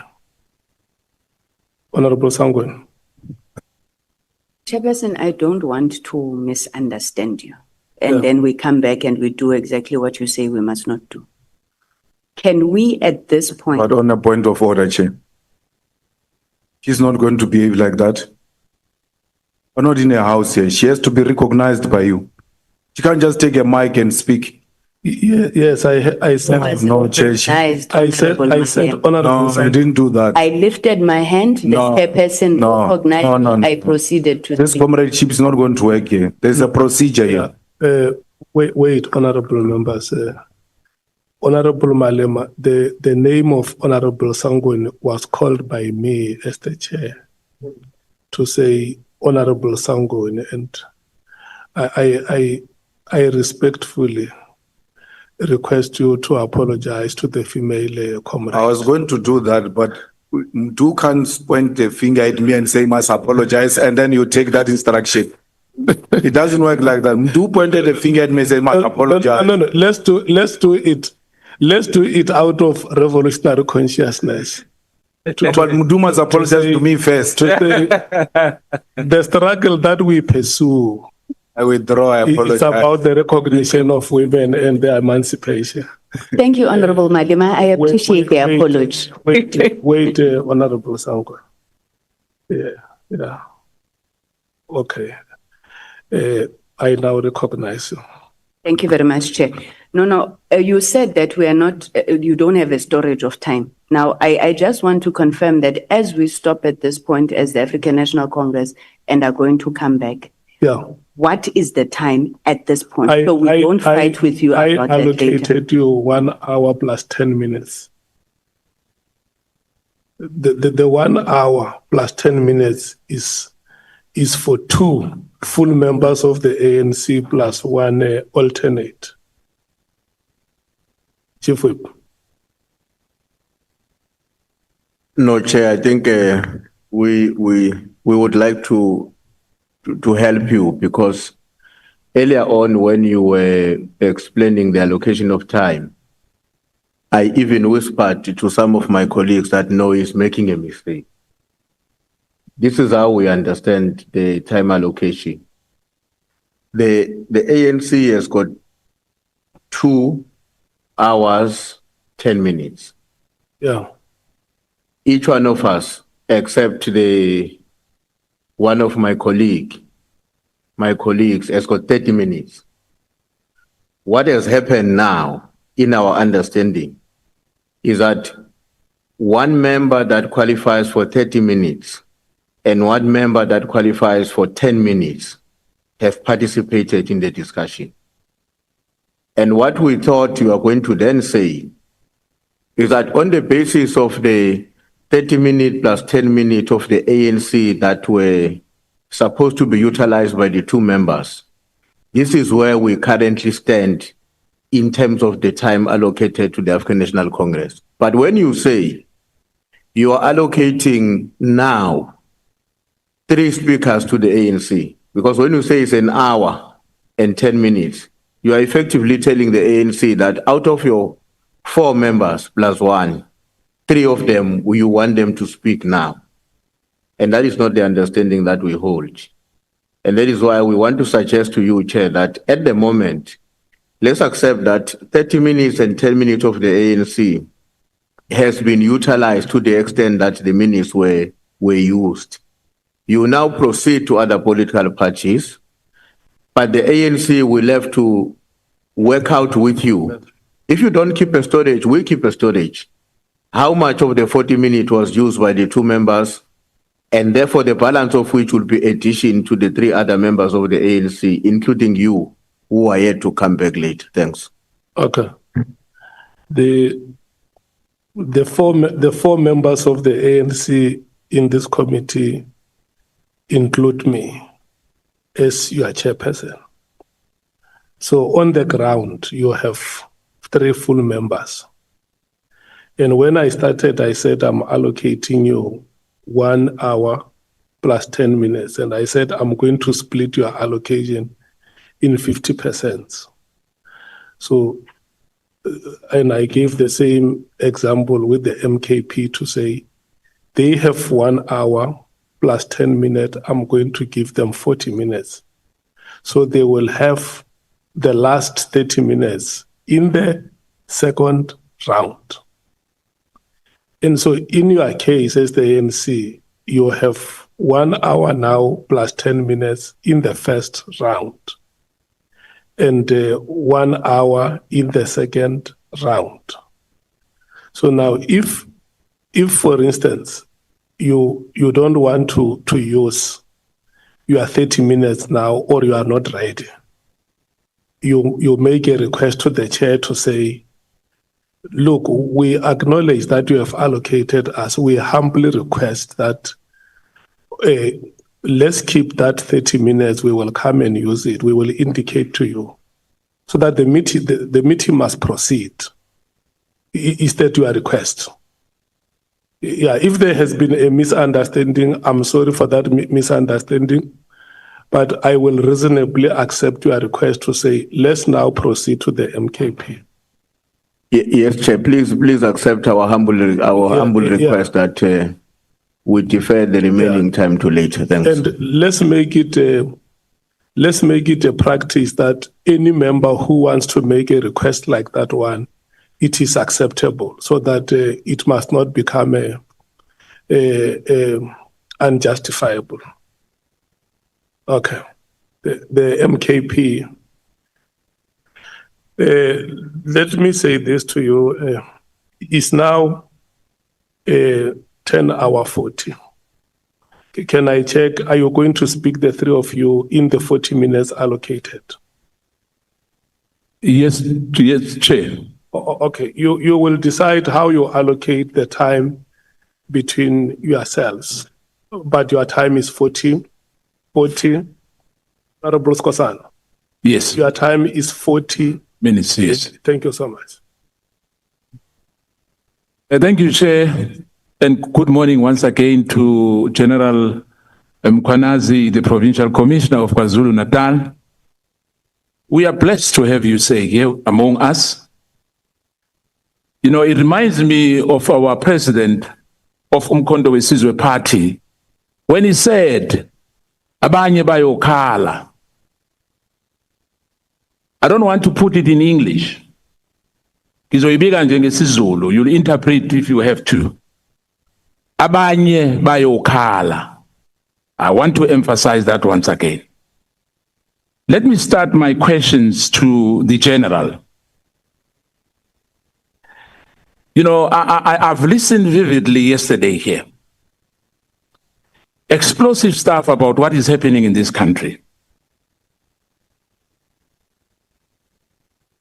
I'm going to ask the General 4 questions, not 2.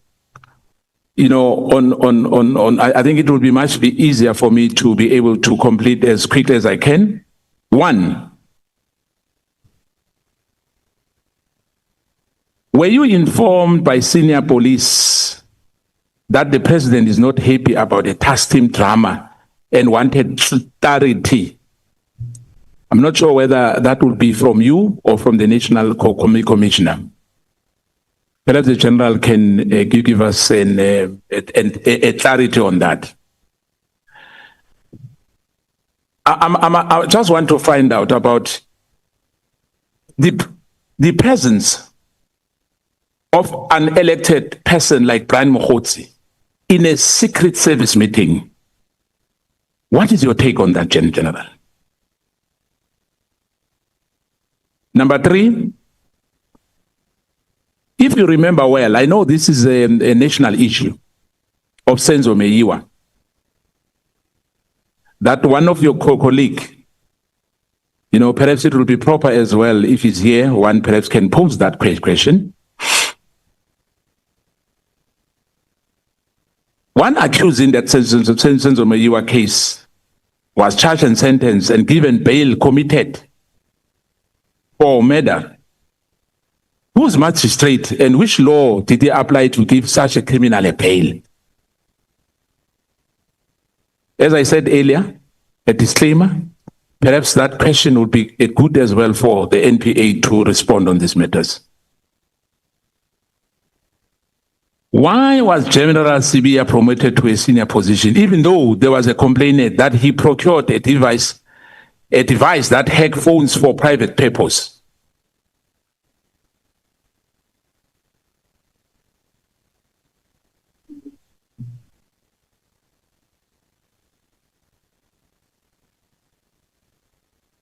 All right, thank you so much, Honorable Chair and honorable members. The last question, I think, is better be directed to the National Commissioner as well as the former Minister Cele, who I think were involved in the appointment of a person into the service, as well as the promotion of his rank into the Lieutenant General post. Regarding the magistrate that granted bail to one of the accused in Senzo Mayor case, Honorable Chair and members, I said yesterday, I'm not a lawmaker, but as we are enforcing the law and trying to satisfy the clients out there, we identify gaps in the legislation. Gaps that if we're to be invited to give our input, we might give input. The unfortunate part, the honorable members might not agree with the inputs we give, because our inputs in the main might be seen as a police, might be seen as a violation of human rights. We must appreciate the fact that majority of the leaders of our government have made 10 in those walls of prison in the past. Perhaps the recognition of human rights was to try and prevent the experience that some of the leaders had in the past. But in so doing, government opened or made the life of a criminal to be comfortable behind bars. It is the law of this country that allows a person to be treated as innocent until proven otherwise. The mere fact that the very same court will sign off a warrant of arrest of a person get arrested, but the same court then decides a person is got the right to be released on bail.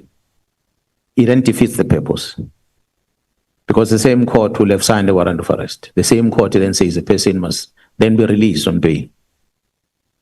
The freedom that are enjoyed by presiding officers to decide on whether to keep a person in custody or not can, to some degree, contribute to more crime that we're experiencing in the country. So when the presiding officer decided to grant a murder suspect more than one bail, he goes out, he commits another murder, he comes back in. He goes out, he commits another murder, he comes back in. It becomes an unending crime scene that you're dealing with.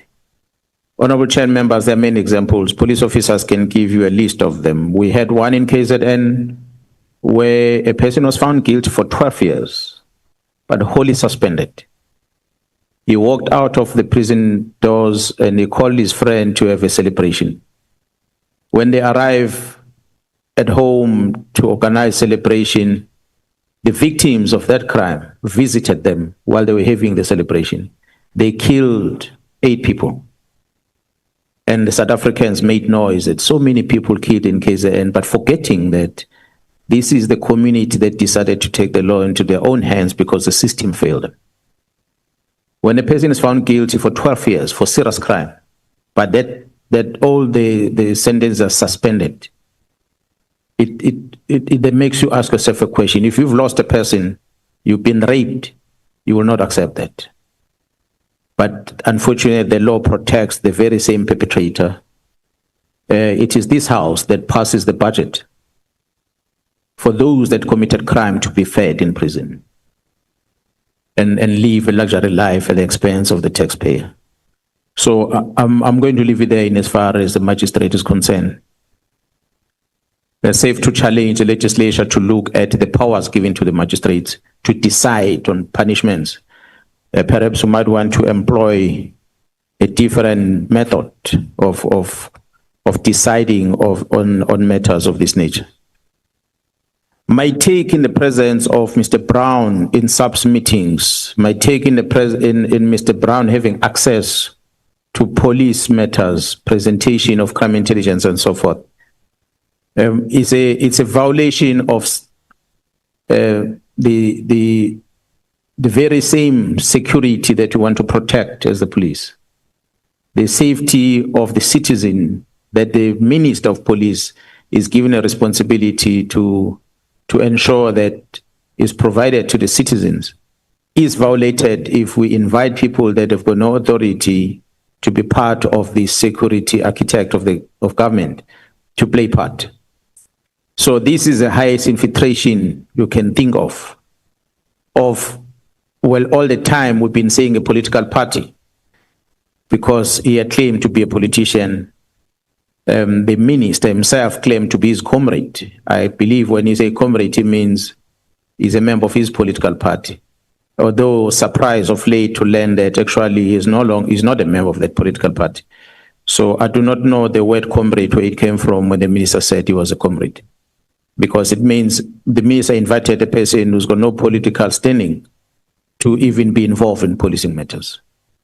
And that is a serious concern. It's part of the reason why I wanted to address it with the minister, because it's going to have serious consequences going forward. I was not informed about the president's take in terms of the unhappiness with regard to the PKTT, but I want to invite honorable members to go on YouTube and go and listen to the president when he recently, after my press briefing, when he visited Northern Cape, and he made a press briefing there. And he was asked by journalists this question about his views on the PKTT. His words was, the PKT is doing a very good job. So if it comes from the head of state after my address that the PKT is doing the good job, then I wonder which president that the minister is talking about. Because the president recently said the PKT is doing a good job. So it makes me believe the president was not even aware about what the ministers decided back in December. Thank you so much. Thank you, General. I just want to find out as well, generals, about individuals within IDEC and perhaps the mandate of ID and IDEC, because recently there was an allegation on the media that there's an imminent arrest of the National Commissioner and yourself by IDEC. And I just want to find out, the mandate of IDEC and ID in your understanding. And there are individuals who are being quoted, which I think there'll be witnesses here as well. Maybe you know them, because most of them, we are told, are coming from KZN. Brian Padiacha, you've spoken about him yesterday here. And I'm not sure whether General Moodley has resigned and now, or is still within the police in KwaZulu-Natal. Dylan Perumal, Sunil Pulchen, and Nico Williams. And the prosecutor famously known as Prosecutor Shabalala, who's prosecuting in different areas, in the Eastern Cape, in Gauteng as well, moving with the task team, guided by the task team, special task team. Now, my question to you, General, I'm not sure whether are you aware of this, as you said, perhaps because I'm giving names here, because that's for, is in the public domain. That those are the members who are rogue in IDEC. And perhaps, do you know any rogue unity as well within South African Revenue Service, as well, working with some of the crime intelligence police officers? In one area, General, there's Captain Tele, who was convicted from the crime intelligence service in KwaZulu-Natal. And he was reporting to Colonel Zulu. Zulu was reporting to General Moodley. There was a misrepresentation of facts when they were giving a designated judge in terms of these communication, backing some telephone numbers. In one of those telephone numbers which they backed, they will back someone using somebody's telephone. When I'm saying representation, in one of those cell phone numbers, they were using then former minister and former National Commissioner General Qele's number. And Qele was convicted. Captain Qele was convicted for 3 years, but it was suspended. So he was still within the police force of KwaZulu-Natal. I'm not sure now in the criminal intelligence whether he's still in the police or has he resigned, or because he was convicted. I think it would have been perfect, for SAPS to decide what would they do with that. Now, have you noticed this trend of IDEC prosecutors and investigators taking matters before specific magistrates for a purpose of signing warrants, bail applications, and trial? In particular, in these 3 provinces, KwaZulu-Natal, Eastern Cape, and Gauteng, is the provincial commissioner aware of that? I understand that you are provincial commissioner of KwaZulu-Natal, but some of the incident started when you were still an acting national police commissioner. I know it's long ago. My last, in the 4, I'll just check time whether I'm still within my time.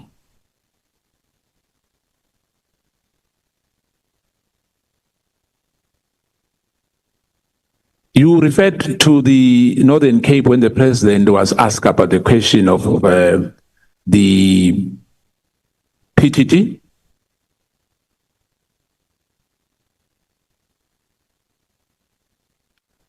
In your view, has the president in his constitutional power as an ultimate authority over the system, will you agree that he has failed to act, which that makes him complicity by omission and warrants a criminal inquiry into this executive interference by the special lift minister, Senzo Mkhunu?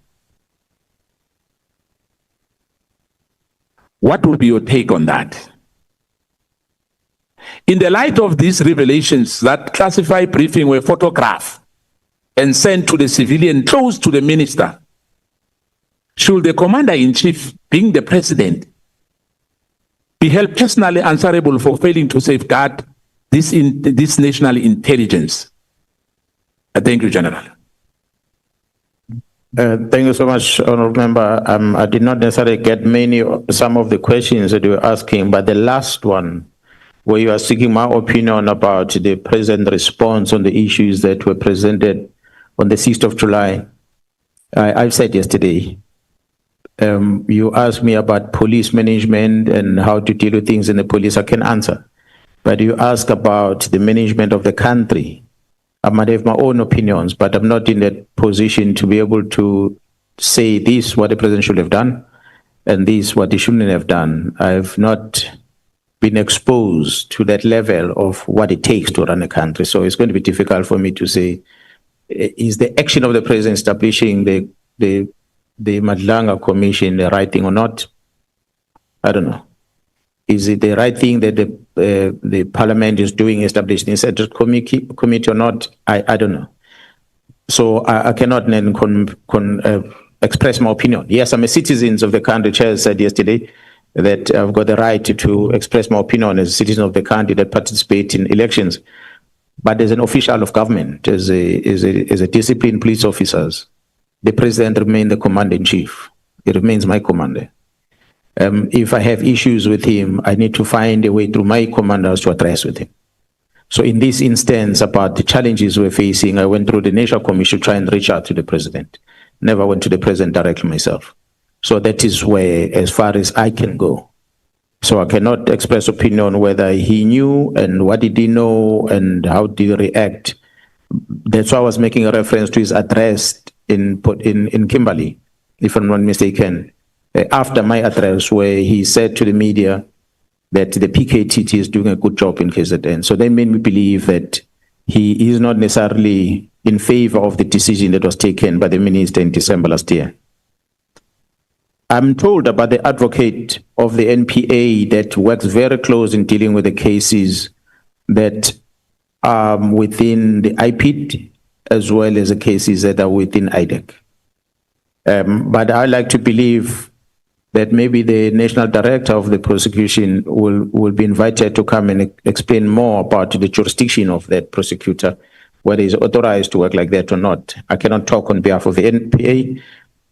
Safe, honorable chair and members, to mention that the very same national director of public prosecution went on the national TV where she said there are bad things happening within the NPA.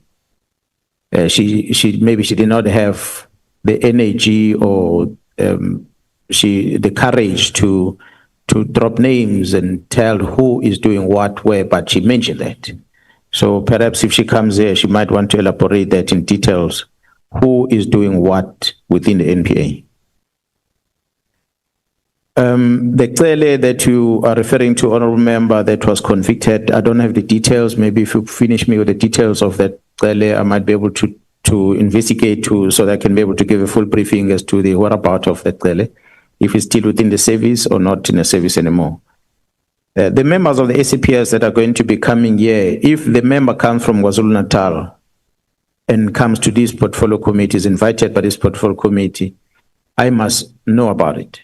If I don't know about it, it could be one of the two things. Either that member coming here works for the national divisions that are based in KZN. In that case, I'm not responsible for their movements. I wouldn't know about where they're going at any given time. On two scenarios, that if the member comes there and yet he works under my command in KZN, it could be the member that is coming here unauthorized if I have not given a permission because I have not been informed.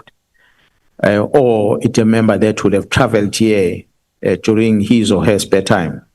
In such a case, I don't have any say as to where the member's going. So I wouldn't really know who are the members that are invited. But a Major General Motley that you made a reference to, I know at one stage he was dismissed from the service recently and he made an appeal in court, and I think his dismissal was overturned. I don't know what's the status because I'm not in that space of intelligence. I like to believe you are referring to General Motley from Crime Intelligence. The General Motley from Crime Intelligence used to work in KZN. Honorable Chair members, I spoke about what happened in 2011 when one was given a privilege of managing the organization at the national level.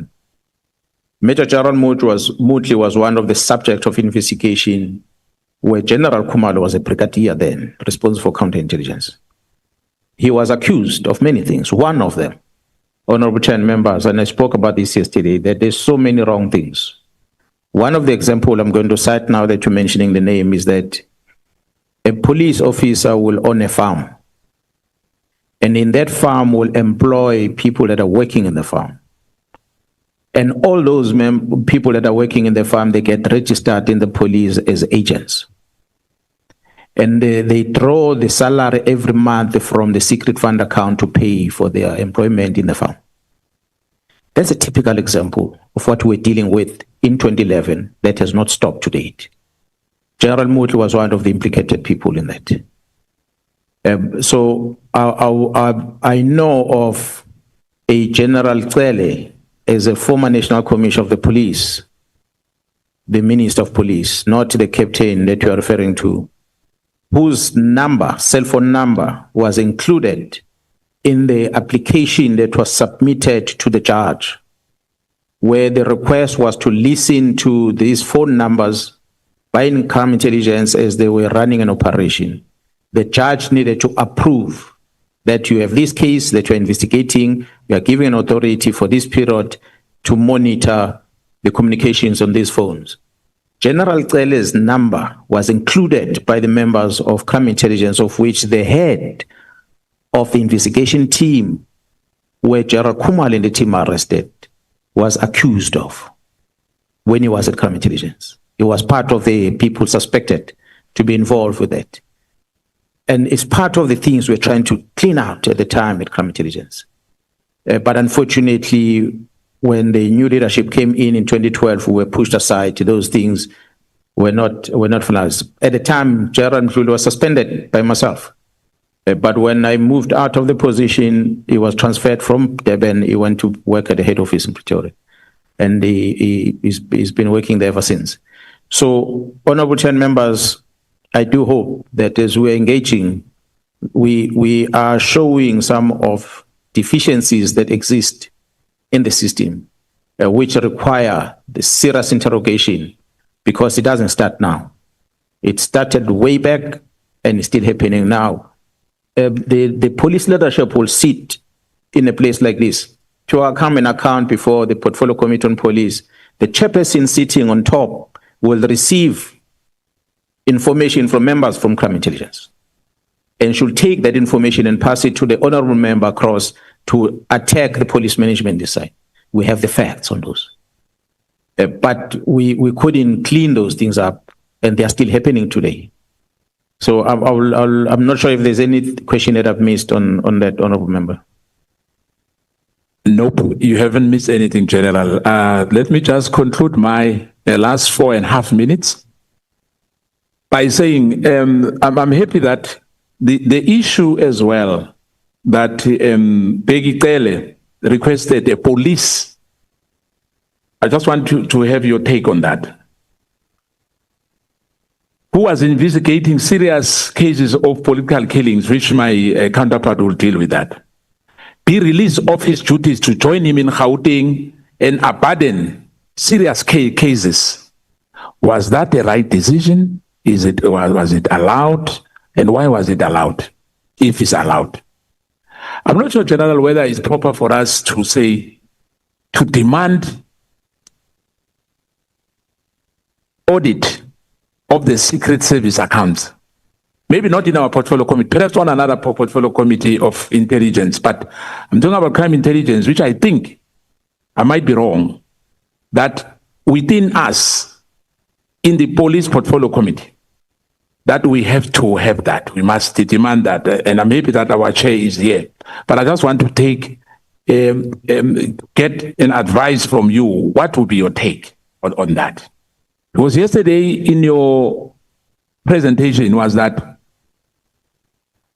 there's too much power invested in one person, the National Co-Commissioner. Perhaps it will be proper for us to reconfigure the police now. As you said, that the population has grown. There's more challenges in this country. Maybe the provincial commissioners or provinces must have a certain powers to deal with matters of police, which us as lawmakers, I think we have to consider that, your proposal which you've made yesterday. But I supported that when I look at it, and I think it will work wonders. Because as you said now, sitting here, that all the powers are invested in one individual, which might be a risk for the country. And I want to say that on that one, I'm giving you a thumbs up. As Mkhwanazi says, I think we spoke about that and said, perhaps we have to lobby other parties to have that done. The other issue, I'm not sure about the cost of taxpayers' money in all these shenanigans which happen, for the Department of PKTT, and the issue, which is very concerning, General, that a private company in this country will be guided by the police and our elite police, the elite special task team, the Richards Bay terminal. And we are very concerned with that, General. I'm not sure what is your take, because the president is involved with that company, alleged, let me put it like that, alleged involved with the Richards Bay, that has got business interests. And that the team was sent there as well without your knowledge. Now, We know what happened in Marikane. When some of the members,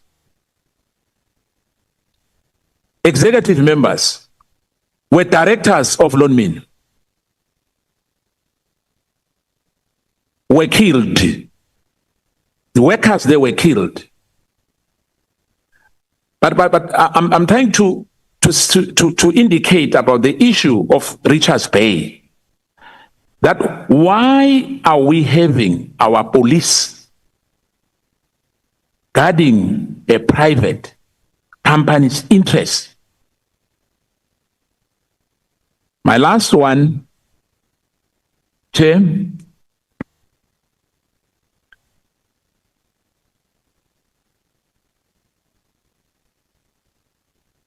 The issue of Tembisa, the Matlalas and the Mkhwanazi, the 360 million tender, I know it's at the national level. But as you said, you've got your BO, I think you said your BO, the Board of Provincial Commissioners, if I'm right.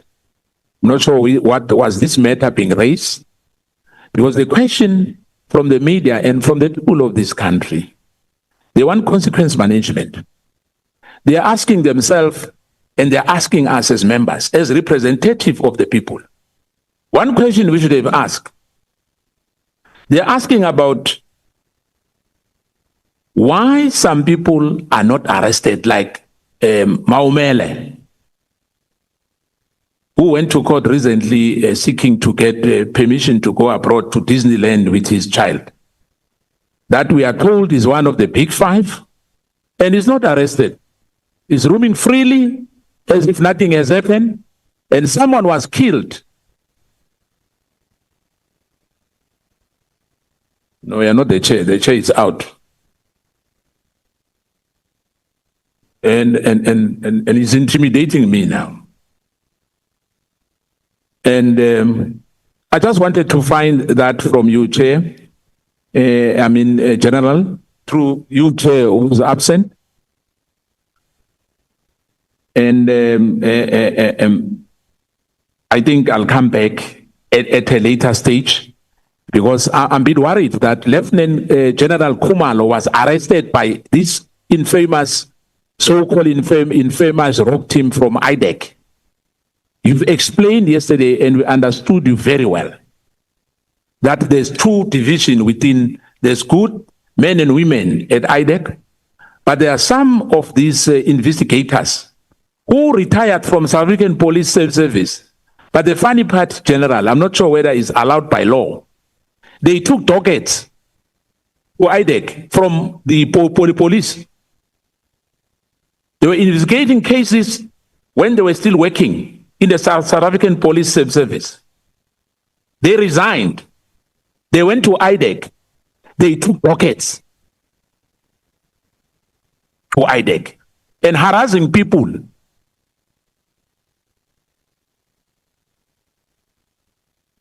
So my question, is that allowed for a police officer to resign after resigning when he was still investigating cases? Then he took the docket with himself to another state institution, because IDEC is not, they are accounting to NDPP.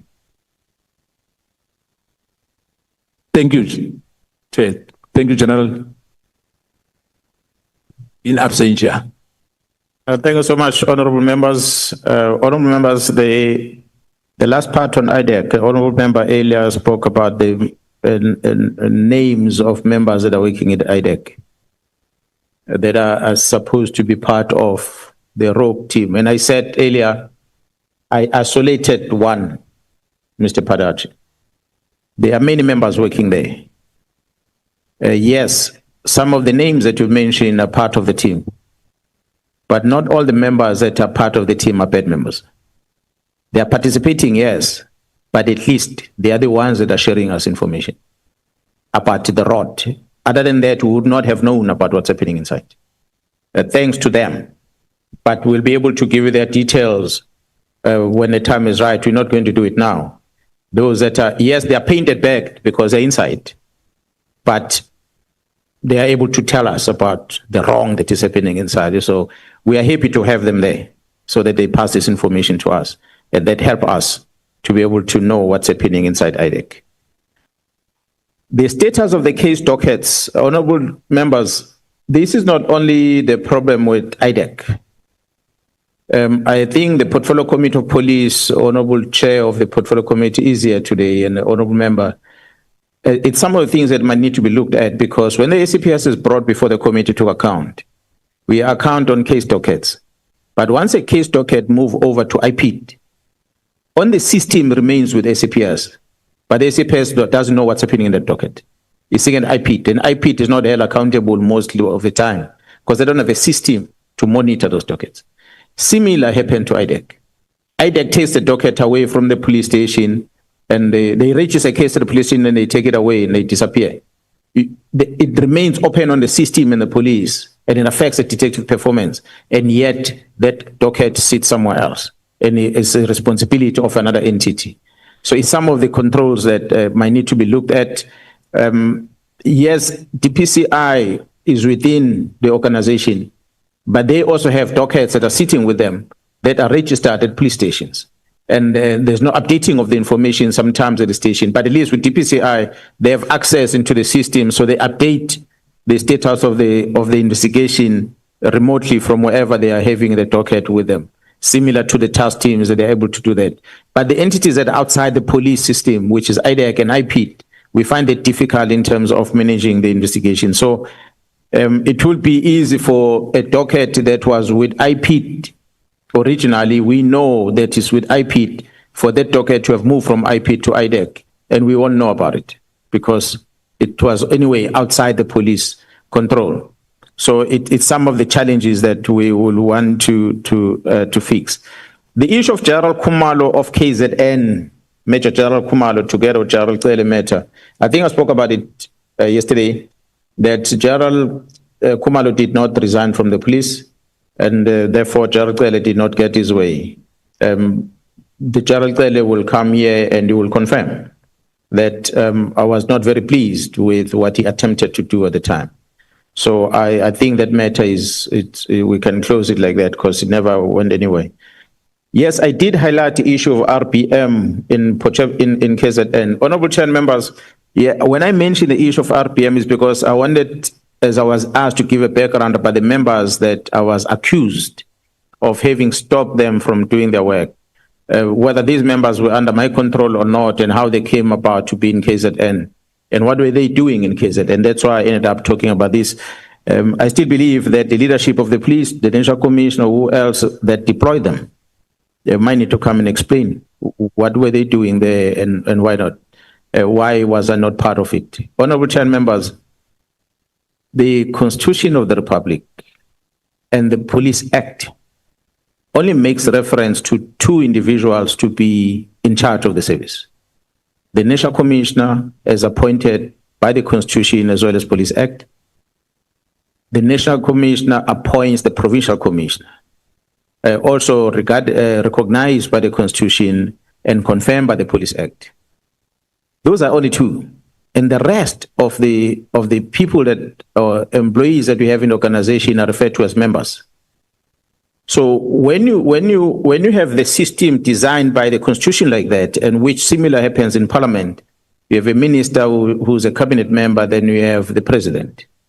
Yes, the president appoints deputy ministers, but we've seen it many times. When a minister is out of the country or is not well, and for whatever good reason, a deputy minister does not act as a minister.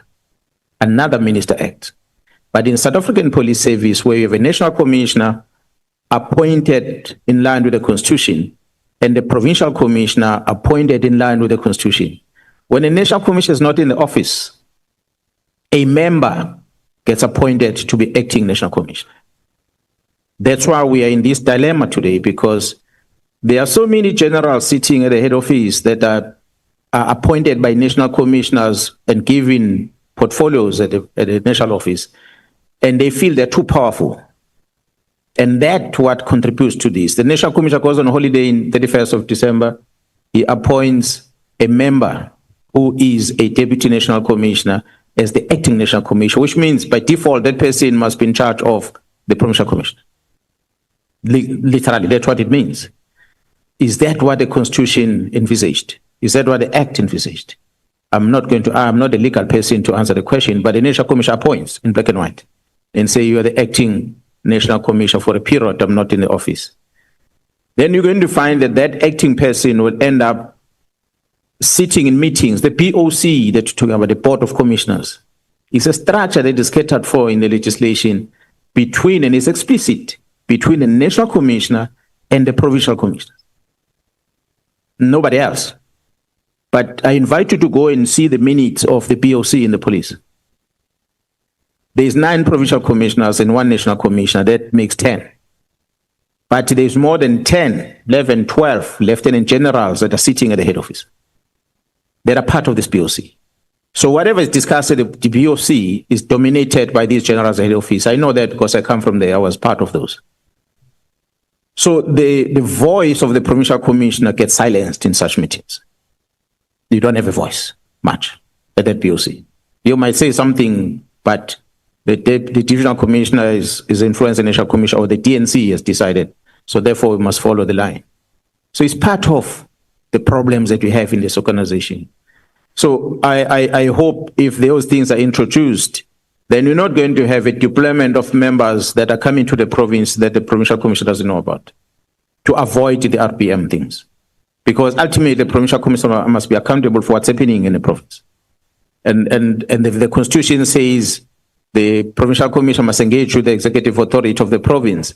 And in order to satisfy the communities of that province, we have to find a way of making some amendments in the legislation so that we empower such to be done at the provincial level. Honourable Member, you spoke earlier about the IDEC and the powers that they have. I think the Amendment Act of the NPA, if I'm not mistaken, it should be in Section 7 somewhere about. It's outlined what the IDEC is supposed to be investigating. But the first part is that they're dealing with serious and complex cases. And then they list type of charges related to that seriousness, fraud, corruption, and so forth. Act of dishonesty is also written somewhere there. So I like to believe that if you take that which is in a section of the NPA Amendment Act and you look at what IDEC is doing currently and balance the two, you're going to find gaps. That surely IDEC, whatever cases they have before them, might not necessarily fulfill that which that section on the Amendment Act was envisaged. So if that happens, then you might need to ask yourself a question as a legislature whether did you take the right decision to establish this entity? Or else maybe you might want to look at taking these powers you gave it to this entity back to the DPCI, and you look at how do you empower the DPCI to be fully in control and independently so to be able to prosecute these cases. Because a typical example, if a police officer wants to come and search your house, an investigator is going to make a submission to the prosecutor will sign off and give it to the magistrate will authorize a warrant for that to happen. But at IDEC, at NPA, that doesn't happen. The prosecutor that is part of the investigation signs this thing and they go straight to your house to come and session.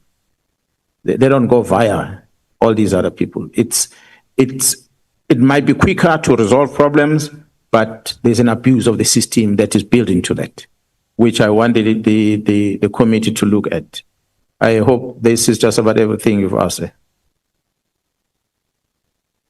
Thank you, Chair General. Chair, you were out and I've abused you a bit, but thank you so much, General. I think the only last thing which perhaps my question on that was your take, but I think you posed it nicely because I was asking whether is it right that perhaps these functions of IDEC, some of them, or in fact disband that IDEC and have all these things back to the SAPS. I think it's upon us, but thank you, Chair.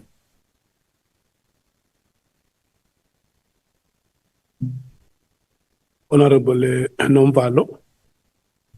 Thank you very much, Chairperson, and greetings to members of the ad hoc committee. And good morning, Shamas. My first question relates to a letter. You say good morning, what? Shamas. It's Tagazel. Oh. Yes. No. I have been addressing you as Charlie. It's not something unfamiliar. I just wanted to understand and know so that I can use it as well in future. Thank you so much. Shamas. The first question I have, Chair, relates to a letter dated the 31st of December 2024, which was written by the minister to disband the political killings task team. Now, in the last paragraph of the letter, the minister says the final and closing report must be submitted to the Ministry Management Executive Committee meeting late January 2025, the date of which will be communicated as soon as possible. Following from that, was that report submitted according to your knowledge, Shamas? Was it submitted to the minister? I was informed that it was submitted. Do you know the content of the letter? Are you aware of what was entailed in the letter that was submitted to the minister? No, I'm not privy to such a communication. I've not seen it. Okay. Secondly, I want to get the correct sequence of events here.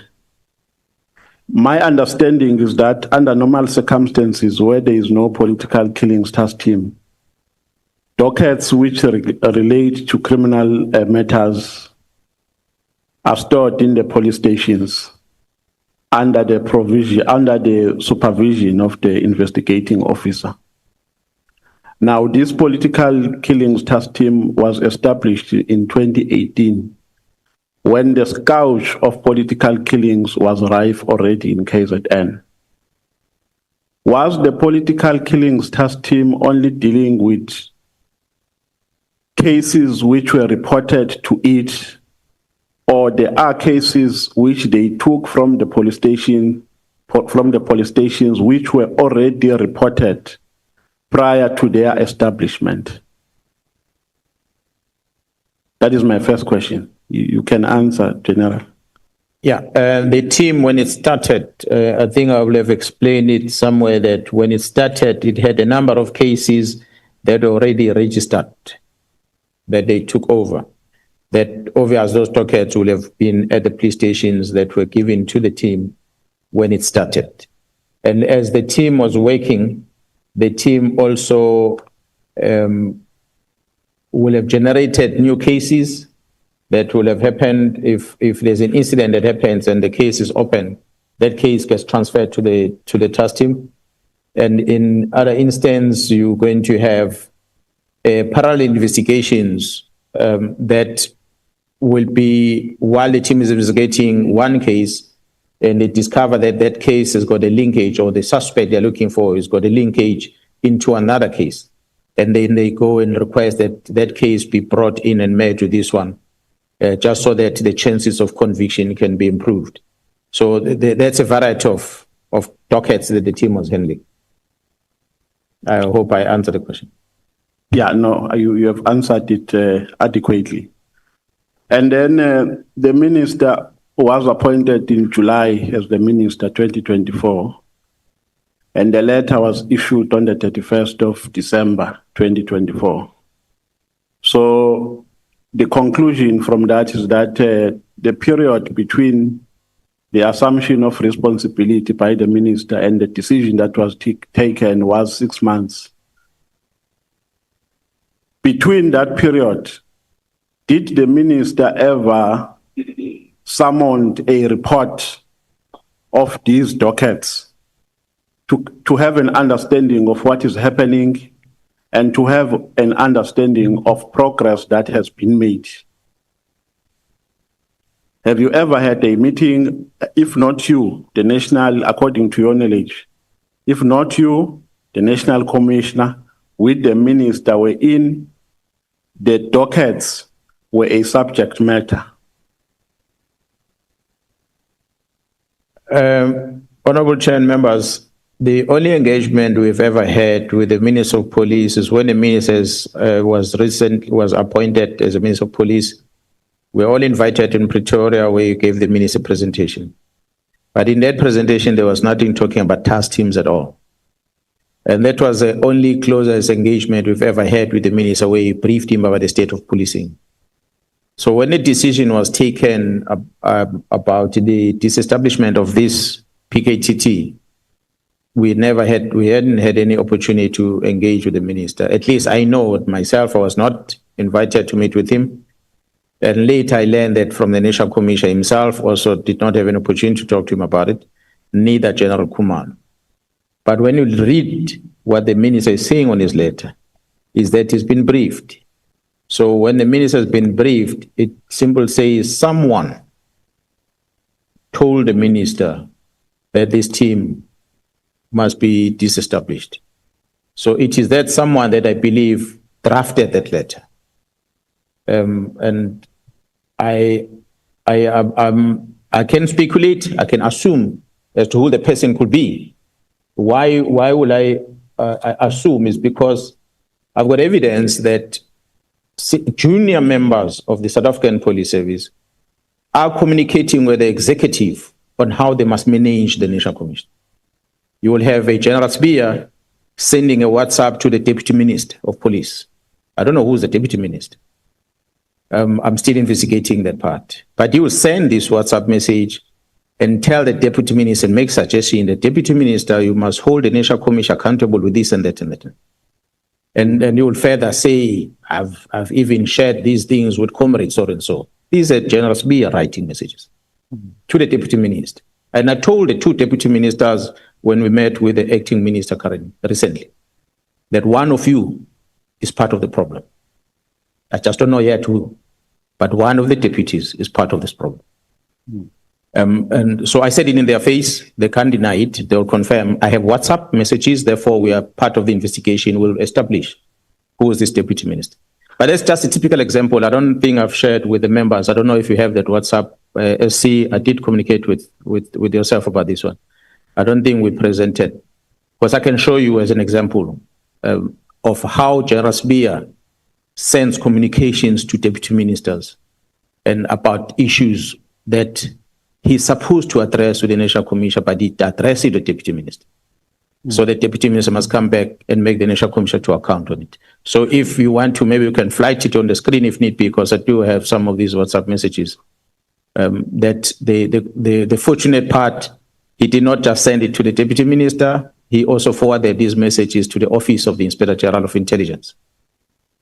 So following the narrations that you have given us, it is reasonable to make a conclusion that the decision to disband the political killings task team was taken by the minister without having requested for any report from the relevant people within the SAPS with regards to the status of the work of the political task team, of the political killings task team. Is that the correct conclusion to make according to what we have said? Do you agree with that conclusion? I strongly believe, Honorable Chair and members, that what is contained on this letter is not the minister's words. I strongly believe that. If the minister was honest, he would say that someone made me sign this. I did not write it myself. As when the other letters that were signed off by the former Inspector General of Intelligence that were drafted by General Mkhwanazi, that the Inspector General did not write, but she signed them, the letter. And I said, invite advocate to Jay Cavender to come here so she can confirm those things, because she used to work in that office of the Inspector General. So when the Chief of Staff, Mr. Nkabinde, says to me, the letter's been going back and forth, it made me believe that he was a facilitator of this letter coming from somewhere where it was being drafted to the minister for signature and back being corrected and eventually gets a signature. So I like to believe, as much as the minister has to take ownership of the letter, his signature is here, but I don't think he's the author of this thing. Because if he was, then the question would be, Minister, why didn't you feel that it's important to first sit down with the National Commissioner and talk about this? How could you make such a drastic decision based on the wrong information? I mean, if you look at what that paragraph says, in 2019, that's a wrong thing to start. A directive was made to the National Commission of Police following the Mkhwanazi Commission report. I presented before this committee that the President of the Republic on the 18th of May 2018, he addressed the citizen in Pietermaritzburg about this matter. On the 21st, there was a meeting of the IMC. On the 24th of May 2018, the President was in this House of Parliament. We spoke about the IMC, but comes the Minister of Police, who arrived in July 2024 as the Minister of Police. He comes and he says, this task team was established in 2019 based on the Mkhwanazi Commission. We can see the person who's misinformed. He's a year late about the dates. So it's part of the things I wanted to address with the minister. Had he given me an opportunity, we're going to talk about. But he felt that I'm less important to be listened to, and he goes ahead and enforced this letter. So it's a typical example of why I'm saying the minister did not draft this thing. Someone wrote this and he made the minister to sign. But if he says it was on his own who wrote this letter, I hope that what he's going to say here under oath versus what the criminal investigation is going to uncover is going to collaborate. Otherwise, there's going to be a problem. I think I'm satisfied with your response, General. On page 20, paragraph 37. Before you go to the next question, just to check, General, because Honorable Nombalo says, at the time the minister signed or sent, or the letter was sent on the dissolution of the PKTT, had he demanded a report, a status report to say, this is the work that has been done by the PKTT. It is succeeding or it has failed. So here with this letter, be informed that we are dissolving it. Was there any request for that status report?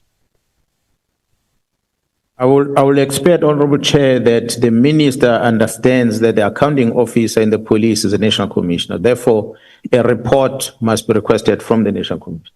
So what the national commissioner is saying is that he was never requested. But national commissioner will come here tomorrow. I'm sure he will come and confirm that. But he says he was not informed. He was not requested to provide such.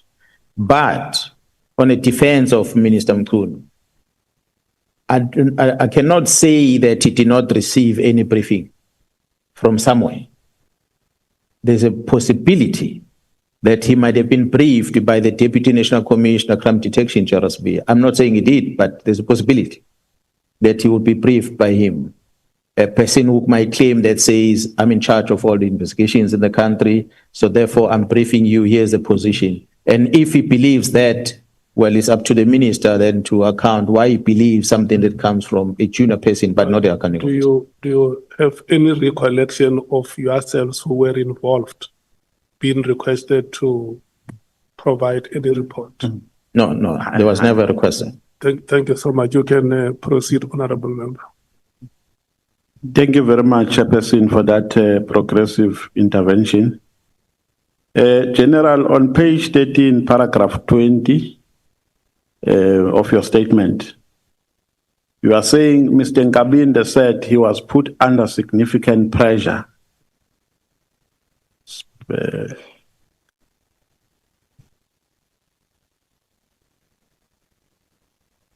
Did he mention to you who was putting him under pressure?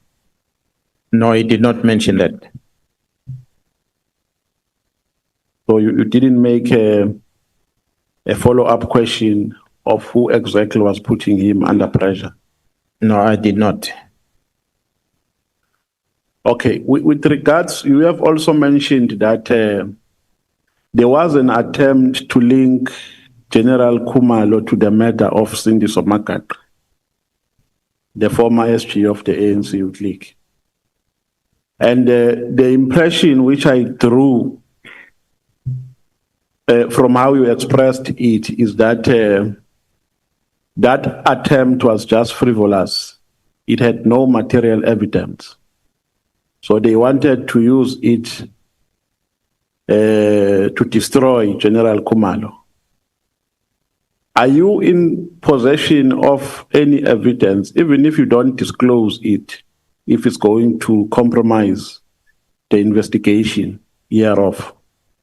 Are you in possession of any evidence which suggests that General Khumalo was never involved in the murder of Cindy Somakak, and therefore any attempt to associate him with such was nothing but just a frivolous attempt to destroy him? Honorable Chair and members, I was the Commander, Provincial Commissioner acting in KZN 2018-2019. I've been involved with the work of the PKTT, and each time they are in conducting investigation, they were keeping me informed about the status of the investigation.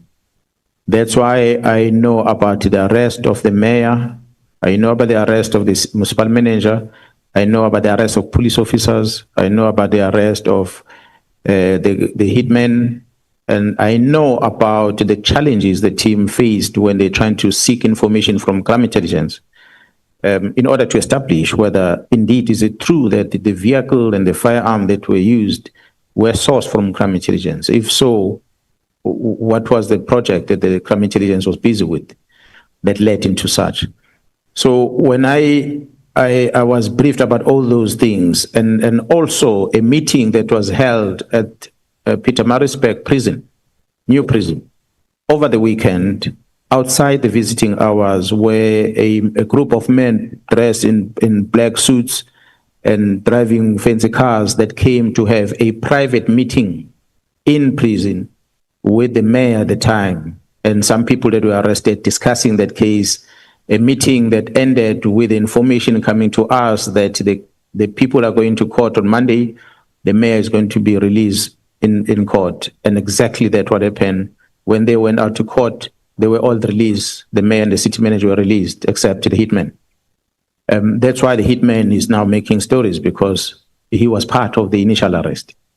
So I knew about all that information. But when I saw in the media, the Mr. Adams, member of this parliament, who I believe engaged with one of police officers that were arrested, that is currently in custody in KZN, and who then the member who used to work with the political killings task team, arrested by the same task team, he's then becoming a whistleblower by claiming that the team is the one that was behind the murder of Makap. Forgetting that the team is the one who was behind the arrest of the people that were involved in the murder of Makap. That mispresentation, which landed in a public space, and the narrative was drawn that Khumalo is a bad person as a result of that. The PKTT are bad people. As we speak now, members that used to work in the team have been visited to issue statement or write statement, negative statement against the team. It's something that's happening as we speak by the people that want to justify that there was a need to establish the team. I've said members were arrested within the team. If Khumalo or any other member that was working in the team was wrong, they can be arrested as well. Don't dissolve the team because of those individuals. Over 30 police officers were arrested. The team was not dissolved because they was doing his job, arresting on one of their own as well. So if Khumalo is one of the people that should have been arrested as a result, that evidence should have been presented. We've got IPID that has a responsibility to investigate police conduct. They should have been approached and given evidence and let them investigate. But that was not objective because there was no facts on that. But it was just a smear campaign to make sure that they destroy the image of of Jairo Khumalo and the members that are working in the PKTT? If my memory serves me well, General, the decision to release the two members that we have spoken about, the former mayor and the former municipal manager, which was made in Mkhulu Magistrate Court, was that there was no insufficient evidence. But following from what we have explained, the assumption that we can draw is that there was a collaboration of the police and the prosecuting authority, the NPA, because a decision to withdraw charges is not made by a police officer, but by a prosecutor. So I was telling this committee that for the release of those two individuals, the police collaborated with the NPA, and if so, is there any investigation that is underway in pursuit of finding evidence in that regard? The collaboration, I wouldn't say between the police and the prosecution, but the prosecution that took a decision that were collaborating with, I believe, maybe the lawyers of the arrested people. And of course, there are officials within correctional service in Pietermaritzburg that were part of this, because they allow such a meeting to take place in times where the visiting should not have been allowed. And so, and that led into the release of those arrested people at the time. The investigation continued, it never stopped. The conviction that has happened now of the person that when they were released, they made a deal with the hitman that will look after him. So, but when they're outside, they could not look after the person as they had committed. So that's what made this man to be angry in custody. That's why he ended up talking about the things that he was talking about, that he was part of this and they didn't look after him. So therefore he's confessing on what has happened. The unfortunate part is that the mayor killed himself, despite the fact that we had confiscated his firearm, but the court ruled that he must get back his firearm. So he took it and he killed himself. But the municipal manager is in court as we speak, because that investigation continues to find the people that are still behind the death of Siniso Makapa. And that's not going to stop. You have also made an averment that there are some detectives who were in cahoots with criminals who were within the political killings task team, the result of which you took a decision to rotate them. Did some of those, or did any of the detectives of the political killings task team try to influence the Sindiso Makapa case? No, not that I know of, because when the police when those people were released, police officers were quite upset about it. They were not very happy when such happened. There are many other cases that were in court, and the behavior from both the prosecution and the presiding officers in some of these cases were questionable, that were frustrating the work of the team. So I wouldn't say that their members they were in cahoot with that, but I can confirm again here that that murder of Sindiso Makapa involved policemen. Policemen that were working at Durban Harbour, who comes from that area. They were part of that operation. What I picked up is that Crime Intelligence had a project where this firearm and this stolen vehicle were part of the project, and the project for CITs. It was to deal with CITs. And I've said when you want to infiltrate certain syndicates, you need to be part of that syndicate. So unfortunately, the people that they recruited as Crime Intelligence to run a certain project, they got recruited to kill Sindiso Makapa. So while they were busy with this mission of Crime Intelligence, which was successful, I must say, unfortunately, one of the criminals was killed, but that operation was successful because it was for heist. And that was successful. But the very same criminal that was part of this Crime Intelligence operation he then participated in the murder of Sineso Magaga. I think it was a quick cash. He already had the equipment to use it to carry out the task, and he did it. And that was an intended consequence of that project of intelligence. I think I'm satisfied on that one.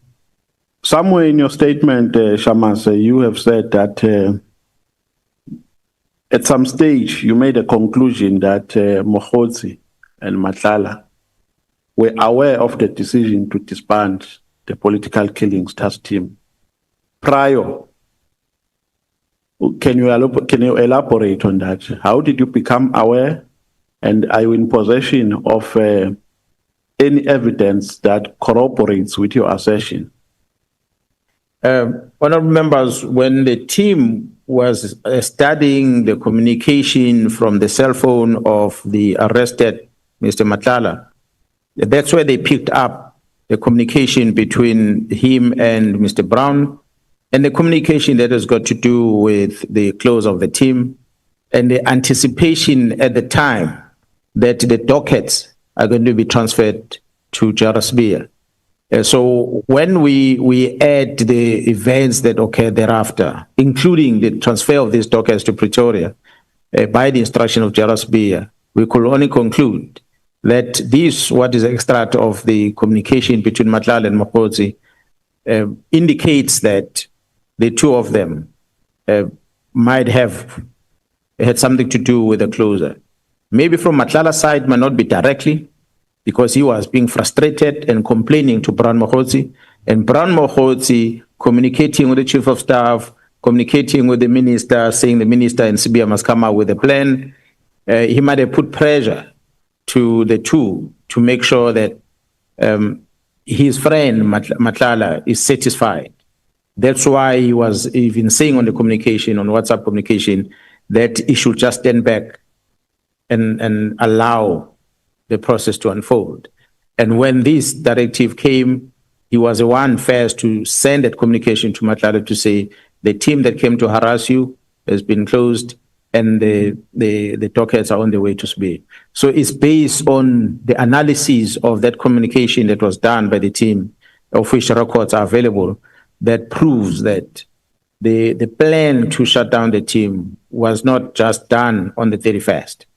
It's something that was crafted prior to that. Hence the communication that happened that quick. Now, do you believe that Minister Senzo Mkhunu has a deep unethical relationship with Brown Mkhwanazi and Matlala?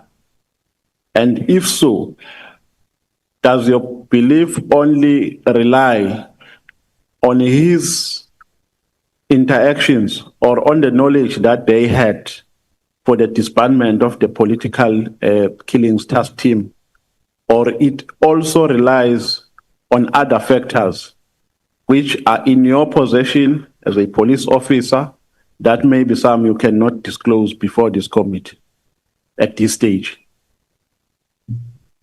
Beg your pardon, honorable members, honorable chair. I can confirm that the relationship between Mkhwanazi and the minister is unethical. Unethical in the sense that, for starters, the minister claimed, when I appeared before the Portfolio Committee on the 5th of March 2025, he claimed that he did not know the fellow was talking about. It's been proven by the very same minister who says, no, that person is a comrade. I said, when you say comrade, I assume is a colleague in a political party. And this is a person who communicates with December, January, there's a January 8th gathering of that party in Cape Town. Mkhwanazi is facilitating the guest of the minister for Matlala to pay for them to come and attend this thing. And they are here, Sibia is here, everyone is here. They're having meetings in some hotels that we already know of, where they are sitting and having meetings and the likes during that period in January, beginning of this year. When you see then that these criminal activities that are happening, you see Mkhwanazi in position of sensitive police material, and he speaks about the minister. He knows the diary, the calendar of the minister, that on this day he's on his way to Sikisiki. So it's a person that is quite knowledgeable.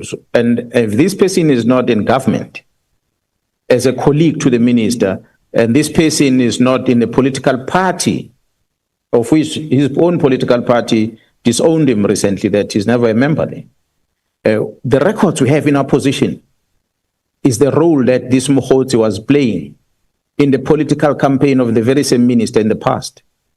The communications that time when they were busy fighting for position back then, up to the conference of that political party, we have these records with us because it's an intelligence work that must do.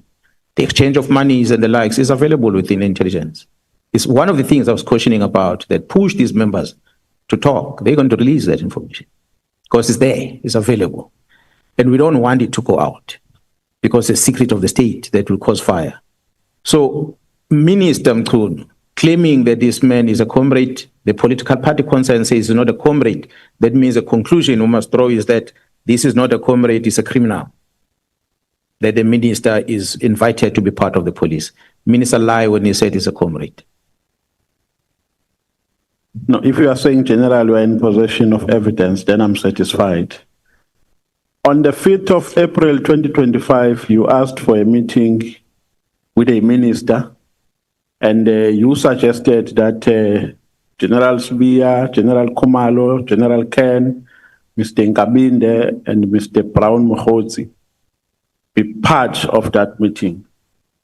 Now, when you were making this request, or before you make this request, did you make an investigation, maybe at a personal level or maybe in your official capacity, of who Brown Mkhwanazi is and of what exactly, how is he exactly involved in the running of the SAPS? The investigation, of course, when I became aware of this gentleman in as early as September, end of September in 2024, and confirmed by the chief of staff that he's a friend of the minister. And subsequent to that, and the team started uncovering the communication on the cell phone, which happened later in May, somewhere about this year. And when they started realizing that means this Brown Mkhwanazi has got more role to play in policing matters than what we think of. If he did not expose himself to me in September last year, I would not have known about it. But he went quiet after that. When the team started picking up from the cell phone of Matlala about the communication that Brown Mkhwanazi has on his phone, or what he's communicating with Matlala on, and we started realizing that this man is heavily involved in police matters. Therefore, we needed to start investigating as to who is he. And where does he come from? How do they know each other with the minister? And what role is plays? That's why we're able to go back into more than 5 years ago and get to know the relationship him and the minister has, and what is it they were busy with back then, and how they were participating in the political campaign, and all the way up until this day. So we had to dig deeper on Mkhwanazi to know everything about it. So if the minister can come and say he didn't respond adequately or appropriately to your messages because it was sent on WhatsApp, you did not use an email, how would you react to that? Would you think that would be a fair statement to make? No, it would be an unfair statement to make. I believe we live in days where communication platforms differ. Perhaps the days when you were still young, you used to write letters through the post. And then the life of SMSs came, and the life of emails came, and the life of WhatsApp came. So he's the one who communicates on WhatsApp as well. He sends messages on WhatsApp telling me he's coming to the province, this and that. So it cannot be that when I ask him for a meeting, he's going to say send an email. So that would be wrong for the minister to say. I like to believe that maybe he's an educated man because he was a teacher.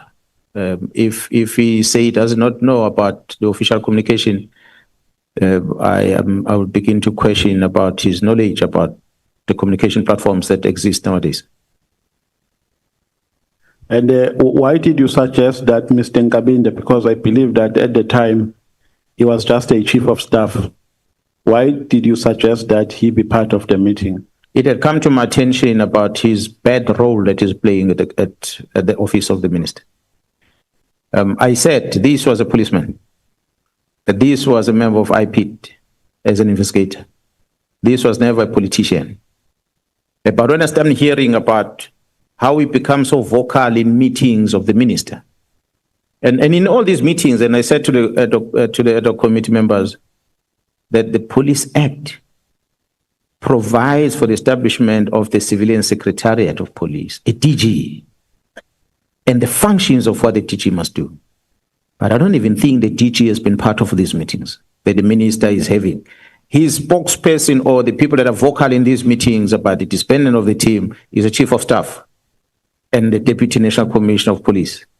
So when you hear that from the people that are part of the meetings, it becomes problematic. And what is worse, you get this information not even from the senior people, you get it from the junior people that are part of the meeting. And they are shocked because what they don't know is that when people are in meetings, they're recording meetings. And they have records of such. So when you hear of this behavior and you start realizing, so all the time, this Chief of Staff has been acting as if he's a good man and yet he's not. So let me get him into this meeting as well so I can tell him what he's doing wrong. I wanted to present to the minister how bad the same person he has in his office, how bad the person that he calls comrade about the advice that he gives them, how bad is the Deputy National Commissioner Spear that works with him all the time, so that he can decide whether he wants to keep these people close to him or he wants to distance himself from them.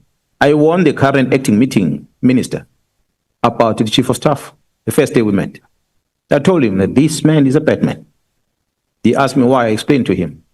But he kept him in the office until he went to Madlanga Commission and suddenly he was removed from the office. So I'm not a person who hides things. I tell it straight and you make a decision as an executive authority. If you want to take the advice, you take. If you don't want to take it, you'll have to suffer the consequences. Unfortunately, Chamas, the chairperson has made an indication that I've run out of time. Chair, I will reserve my outstanding questions for the next session. Thank you very much.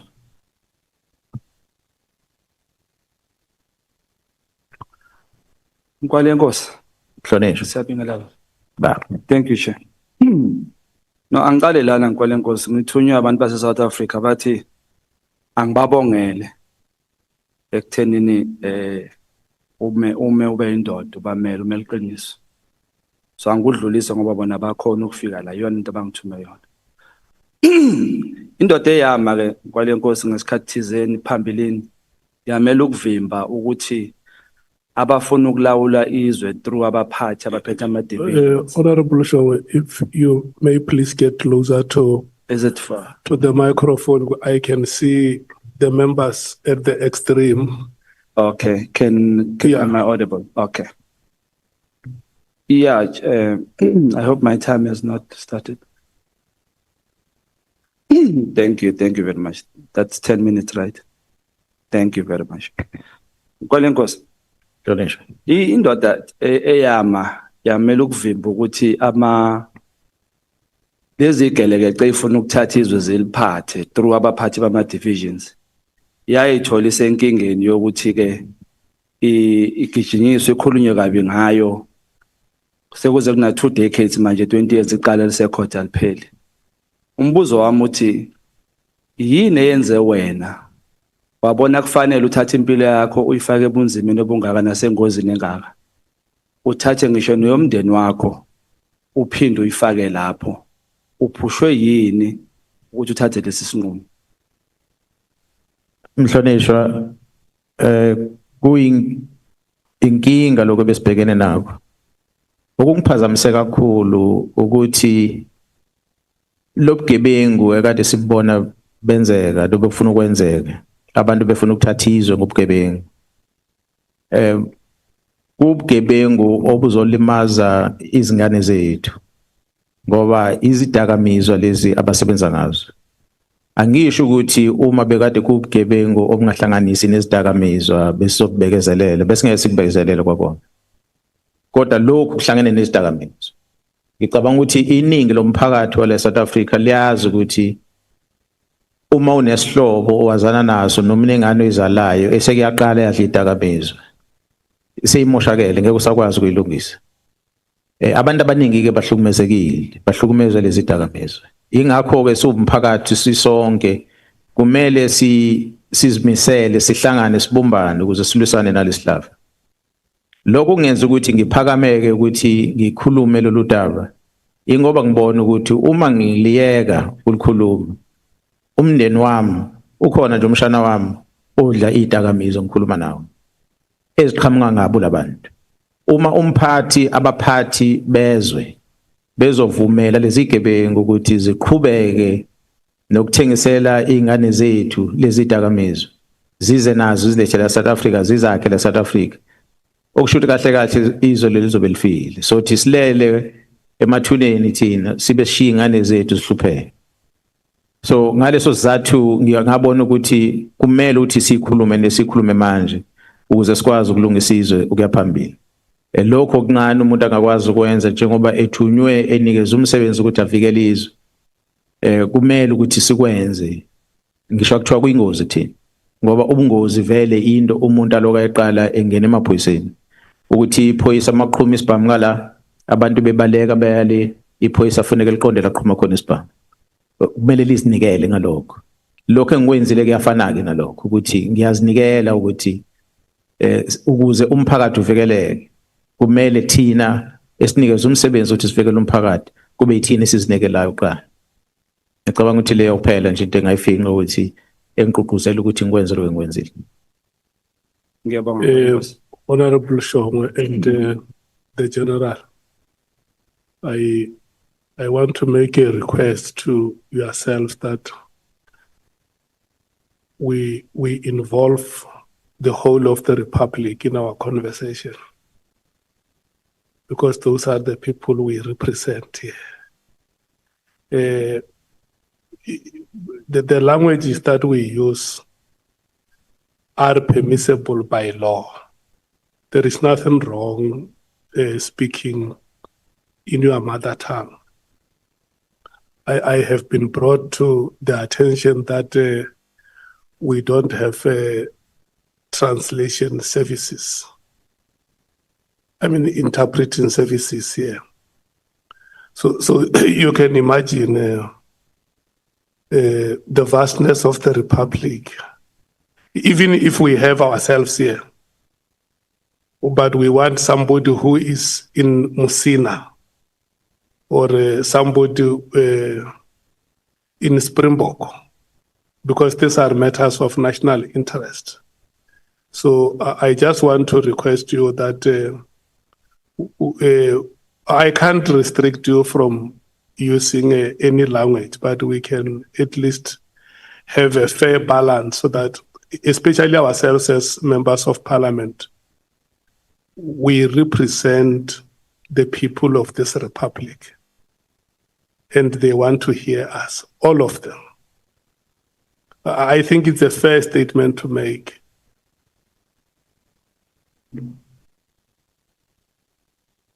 You disagree, Honorable Sangol and Honorable Chief Whip. What is your disagreement? Honorable Sangol. Thank you very much, Honorable Chair. Yes, we disagree with you vehemently, Chair. The one thing that perhaps we can agree with you on is the fact that the translation services inside the House are not working. But this Parliament is built on the principle of inclusivity, which allows the use of any of the official languages of this country, including isiZulu, Sitsonga, sign language, and so forth. Now, when we are taking it for granted that when we speak in English, all South Africans understand, then we have made a fundamental mistake. And we are at this point elevating the English above any of our other languages. So I think that Honorable Shongwe and and General Mkhwanazi should be allowed to express themselves in any language they wish to. There are media houses who are sharing this information. They can translate where there's a need to translate. Please, Mr. Chairperson, thank you. Chief Whip. Chair, I think our committee whip has covered it. Just one point. Because we've got 12 official languages in the Republic of South Africa, it's inevitable that any language you use in any setting will exclude other South Africans. Since we've been running the proceedings in English, I can tell you that there are many South Africans who can understand what we're talking about. Now, the point that we who are here must be assisted to understand one another is fair. But to demand that people can converse in any of the official languages because we may exclude South Africans, already they've been excluded since we started. There are people who can understand English, but who are deeply interested in what we're doing. So I think, Chair, we let's be assisted internally, but I think for South Africans, it is inevitable. We have been excluding them already in our proceedings. Thanks. Honorable Souls. Chair, apart from the fact that Khoisan languages must also become official languages in this country, I would like to request, I do agree with the previous speakers, but I'd like to request for my sake, and I think there's others here too, to follow the proceedings, for there to be translation for us, please. May I speak for myself then, that there is translation for myself after the General has responded, that someone translates for us. Thank you, Chair. Chair, before you start my time, do you want to speak, Chair? Yes, you can speak. Before you start my time, I just want to talk on that point. Yeah. Chair, it is because of such negligence of our work in Parliament that as a committee of police, General Mkhwanazi is saying the Parliament did nothing on the 5th.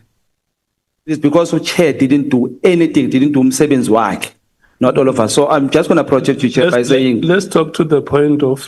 yeah, this is the point, Chair. Exactly the point, Chair, when I say, abantu abangenzi umsebenzi wabo cannot fault us kulezo zinto lezo. So our translators, whoever is in charge of translators, should have brought in our translators so that they can translate. We've got this, Chair, to put in our ears so that if we don't hear, we can understand the other language. But we are fairly saying this and nicely saying it and asking. I'll try my best. But I'll try my best, Chair. I'm not compelling, honorable members. And that is why I said, where I'm sitting, I recognize that we speak diverse languages. But at least if there can be a fair balance. And I'm not saying anybody must not use, I'm not saying nobody must use any language that they are comfortable using. And I want to also make you aware that we have time allocation here. And it's not that some of the constraints we do not understand. If Honorable Souls comes here and say, I'm now speaking in Khoisan, and we come and say, but there is no translation services for Khoisan, we may run into difficulties, and I don't want us to go into those difficulties. I have been using the word reasonably in most cases so that all of us understand that let's exercise reasonableness. Where we experience constraints, let's exercise and don't use those constraints as an excuse not to do certain things. The languages, nobody can get into that debate. African languages have to be promoted like any other language that is spoken in this country. And our languages are the ones that affirm our identity and pride and cultural heritage. It's not something that we should debate. I very much agree with what honorable members are saying. but can we please exercise reasonableness? Thank you so much. You can now proceed. Mayor Kenza, Chair. You had used 3 minutes of your time. Huh? Yes, you had used 3 minutes, and that excludes the responses that the general. I have a time, Chair, here. I have only used So 1 minute. you have 7 Get you back. have 7 minutes now to conclude your You can revert, Chair. to conclude your task. Take your Thank you so answer, much. Chair, to show you I have used only 1 minute. All right, no problem. I'll respect you, Chair. Thank you, Nkalenkos. Nkalenkos, baphinde bangithuma ke South Africa futhi. Bathi angibabongele kwinsizwa ezigadile. But baphinde bathi angibuza ukuthi how safe is the PKTT currently? Honorable Chair members, on the PKTT, I'm not worrying much. I worry a lot about the team in Gauteng. The counterintelligence investigation operations that is taking place in Gauteng, I worry about their safety. Why do I say that? Because they were put in a safe house to operate from.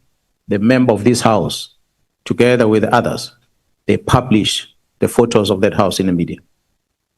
So therefore, their working place is compromised. The members that are operating the driving vehicles, those vehicles have been exposed in public. And I believe in some degree, maybe even the names of the members might be known. And their safety for me is a concern. The safety of the members that are working in Gauteng, they can't go home. If they go home, they go with the entire delegation of police officers protecting them. So their life is disrupted, and their families, I don't think they are protected either. So it is that group in Gauteng. I spoke about 2 sergeants yesterday. There are other junior members that have joined in that are working with them now, because the team has grown bigger, together with the 10 that came from KZN. So it's quite a lot of them that are part of that operation. It's those members that I worry more than I worry about the PKTT, because PKTT is in KZN.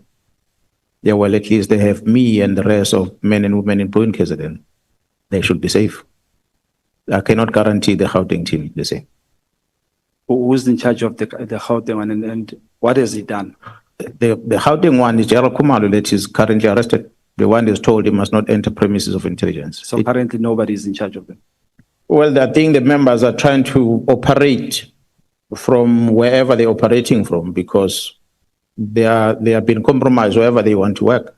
Now, within crime intelligence, they cannot operate because what they are trying to deal with involves members within crime intelligence, and the boss of crime intelligence was told by court not to enter the premises, so that they become vulnerable, those members.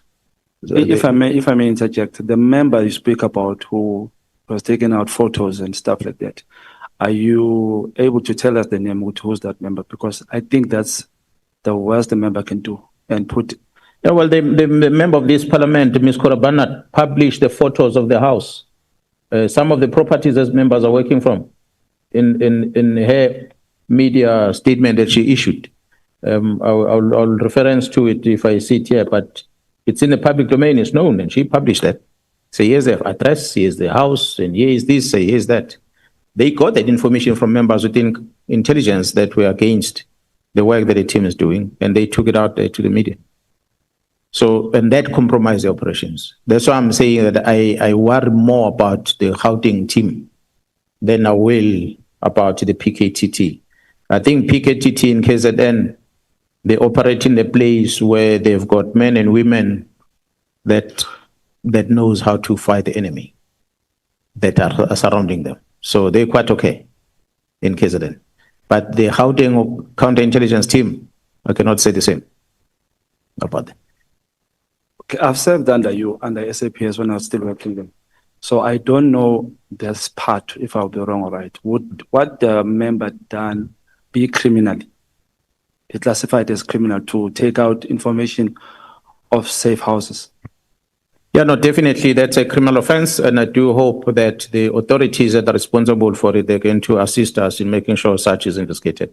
I call for an investigation by state security on these leakages of information to the media, amongst of the things that I spoke about yesterday, for specific journalists that keep writing about these things, including the members of this parliament and members within crime intelligence, as well as the Inspector General of Intelligence.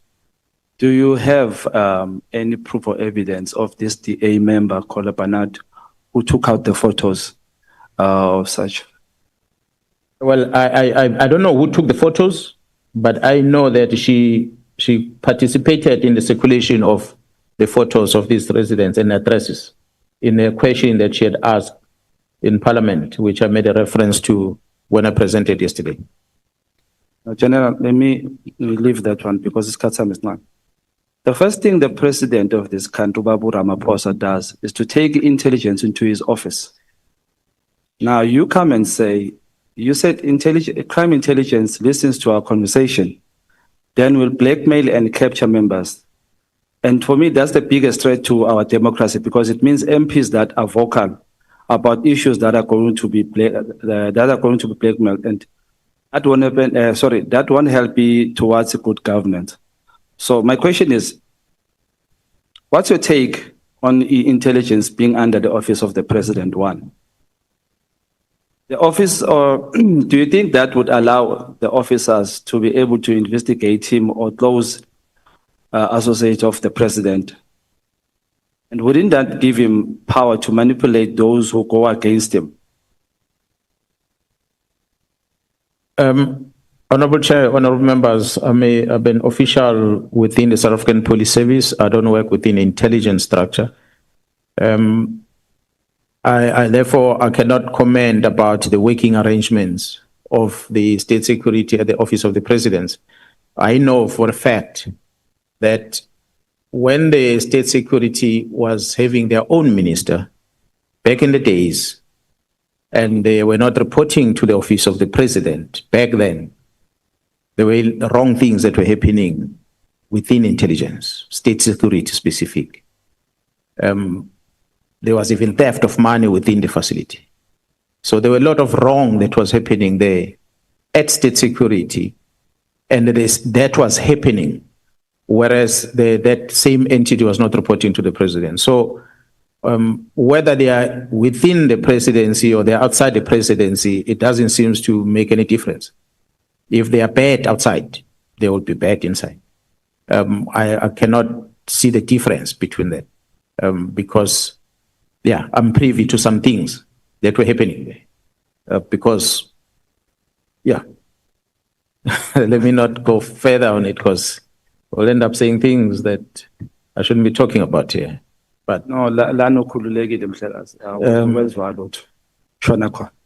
no, well, we'll leave it here. Some of us have got gray hair already because we've seen a lot.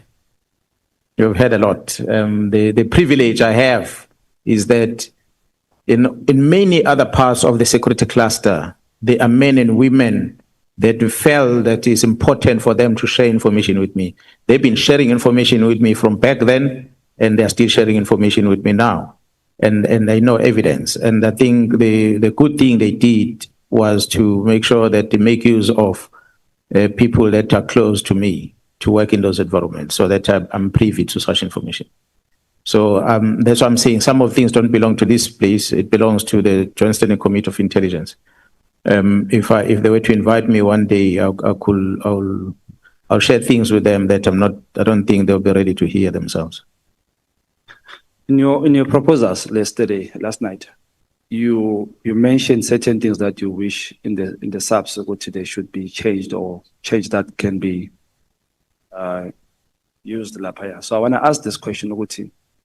In your own general knowledge, would you think it is safe for our state intelligence to remain in the office of the president? And would that not hinder or delay certain investigations that might be against the president, that might be against his friends and close associates? I want to repeat that question because I want your own thinking. Is it safe? I've never seen it in the world where intelligence is in the office of the president, and I don't know why. But I feel that alone hampers some MPs might not be able to be vocal about certain things. So what's your take on that? And if you even said, if you were sitting here Johnson, Advocate Johnson sitting on that side, you'll be able to question him to give us some answers. So I'm asking you, in this same position, Uti, would you be able to tell us or South Africa, Uti, is that a proper way of doing things, or would you prefer it being done like that? And at the same time, doesn't that give power to politicians, where intelligence resides in the office of a politician, a senior politician of the country, who has 10 years in the office? When he exits, how safe is the country? Thank you. Honourable Chair, members, I don't want to go deeper into discussing the structure of government, because I'm not a leader in government. I'm not elected to be there. I'm not appointed to be in that position. So expressing my opinion as a citizen is one thing, but I'm sitting here to come and account about what transpired in July and what we're dealing with as a police. So I said earlier, I know that intelligence at one stage, when at least I was involved with the police management at the time as acting national commissioner, the intelligence was not falling under the office of the president. It was standing independently somewhere. But there were bad things happening there at the very same intelligence, while it is not at the office of the president. So I don't see then why it will be different now. That now it's in the office of the president, it is exposed to be doing wrong. If it's outside the office, it's not. But I have evidence that it was wrong then. They were doing wrong at the time, whilst they were outside the office of the president. So what will stop them not to do now? If you take it back and they go outside the office of the president, what difference is it going to make? When people are dirty, they are dirty, regardless of where they're working. So perhaps the parliament might want to look at whether is any risk associated with that and any evidence that can be produced to support that, and then make recommendations through the Joint Standing Committee of Intelligence and through the class and the president in order to restructure that if need be. But for me, as Jerome Mkhwanazi sitting here, I can comment about the positioning of crime intelligence because it's within my space. But to comment about intelligence community as SSA department, they are independent away from me. I don't know how they operate. I'm not part of them. So for me to comment on it, it will be wrong. So I wouldn't want to get into that. Invite me to talk about crime intelligence and make my proposals about it. Maybe I can. I made some yesterday about how they must account and so forth. And part of I might recommend on crime intelligence, they shouldn't report to a deputy national commissioner because that post constitutionally doesn't even have to be there. So the head of crime intelligence is supposed to report to the national commissioner and to the Joint Standing Committee and Parliament, and account here and Inspector General of Intelligence, and of course the security or the intelligence structure that is established at NECOC and the likes. This presence of a deputy national commissioner post create this problem where Jarosbia then want to intervene, and the Joint Standing Committee invite Jarosbia to come and present issues of intelligence, and yet is not a commander of intelligence. So it's part of the deficiencies that we have to correct. One last question. How do we breed police who will stand firm for the country like you did? And how do you protect them from being killed after they have done so well, like PKTT, which is overlooked when it comes to being recognized or rewarded? Yeah, that's a difficult question.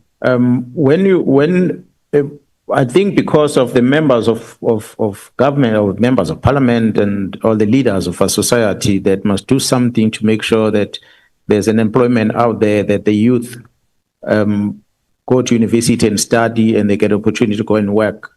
And by so doing, they'll do what they're passionate about. But we find of late, most recent advertisement, we're looking for 5,000 police officers. We have more than 1 million applications. And more than 50% of those are graduates. They all want to be police officers. They don't have it in their heart to chase criminals. They don't have it in their heart to lay their lives before the citizens to protect them. About them is job. They have to get employment. So they're applying to join the police not because they want to protect and serve. They're joining the police because it is a career for them that they want to pursue. They're unemployed, they're sitting at home. So if you were to ask me about the police officers that are committed to do the job, there are many of them. But unfortunately, I cannot thumbs up now and give the percentage of the total workforce. How many of them are actually dedicated? How many of them are not? We have three categories of employees that we have. We have those that want to lead their lives. And the majority of those that want to lead their life, they listen to the guidances that you give them as a police in terms of equipping themselves with regard to survival tactics, because we teach them those things. And they practice that. They stay fit, they stay healthy, and they stay sharp all the time. They don't go into dangerous situations alone without inviting their colleagues to accompany them. So those are the good ones that really do what we try to help them to do. And there's limitation on what government can do to protect the protector. The protector is supposed to protect the citizens. So therefore, the protector must be equipped with resources, physical and skills and the likes, to allow that person to protect himself or herself. So we have that group that is there, that we must continue affording the opportunity to be reskilled so that they learn the tricks and techniques that are going to help them to survive. But then we have the group that is lazy in the middle, that missing group in the middle who doesn't want to work, who just enjoys the salary at the end of the month. Something needs to be done about them. That's why performance management and the likes that needs to be reviewed, because there's quite a lot of them that are somewhere in the middle. They are not acting because some of them are lazy, but some of them are not acting because they're afraid of the consequences of acting against criminals. They end up not doing anything. So we have to deal with that group. But then we have the rogue squad on the side, the criminals within the system, few of them. But I believe that our labor laws that deals with the punishment of those, it's allowing them to stay within the organization despite all the evidence that might be presented to get them out. Technicalities, you dismiss a person who was involved with robbery, caught red-handed, arrested, and then it is dismissed in the organization, and he makes an appeal through the council. And on technical grounds, some of the technical ground is because there was no one representing the state who came to argue the case, therefore a default judgment is given. We are forced to reinstate that person back into the organization. It's the labor law that allows that to happen. So it does not take away that he's a criminal. So he's reinstated back into the service because the system allows it. Then you see it with the person that is already been found or arrested for serious crime, but he still wears the uniform with you. And that's what we need to try and fix. So you have that rogue squad that I wouldn't worry about their safety. We have this missing group in the middle that I shouldn't worry much about their safety. But we have the hardworking cops, as we're talking about. We need to provide them with resources, physical, to help them to stay safe. We have to provide them with different skills that should allow them. And as we are saying, motivation is key. The reward system that we have perhaps might need some adjustment. Yes, we do have, but it might need to perhaps to be readjusted so that it benefits the majority instead of the few. Yes, we are going to reward the person. For instance, let me use an example that we always do. We'll give a vehicle to a top police officer that we have, but the vehicle costs R500,000. But you have more than 10 or 20 police officers who are actually doing exceptional work. But you don't have means to reward all of them, you reward one. But you can take that vehicle and sell it and spread that money and give it to all of them and buy them things that can benefit the majority. But because of limitation as an organization on these rewards, the system of government doesn't allow us to take your money, taxpayers' money, to reward members like that. So therefore, we have to go and look for sponsors somewhere. And when you get a sponsor, there's condition that you can't take money from outside. You have to get, so there's those limitations that makes it impossible to reward everyone. Again, the promotion system we have in the police, it's not about what you've done and how good you are. It's about how you perform before the panel. You arrive before the panel, you exceptionally well, you tick all the boxes, you get appointed, and yet you are lazy. You get the rank, you go outside, you don't deliver. But how can the panel not appoint you? Because if you're not appointed, you reach a grievance and you say, I perform better than this one. I've got this qualification and that qualification before that one. A hard-working horse usually does not have time to study. A real police officer, it runs around with a dog chasing criminals out there. He is on the boots and overall every single day getting dirty, search for dead bodies under the water and do all the dirty things. Whereas the one who sits in the desk has got time to register the university and research and post get advertised, he can see the computer, can apply. That one doesn't even see the computer. He end up not applying, he end up not getting motivated because he doesn't get promoted. Then you have someone who's a desktop person who then become a commander of this one. And then it demoralizes the members. So it's a system within the organization that we might need to look at. And unfortunately, because we are centralized at the national level, we can come up with a proposal, it won't change the policy of the organization.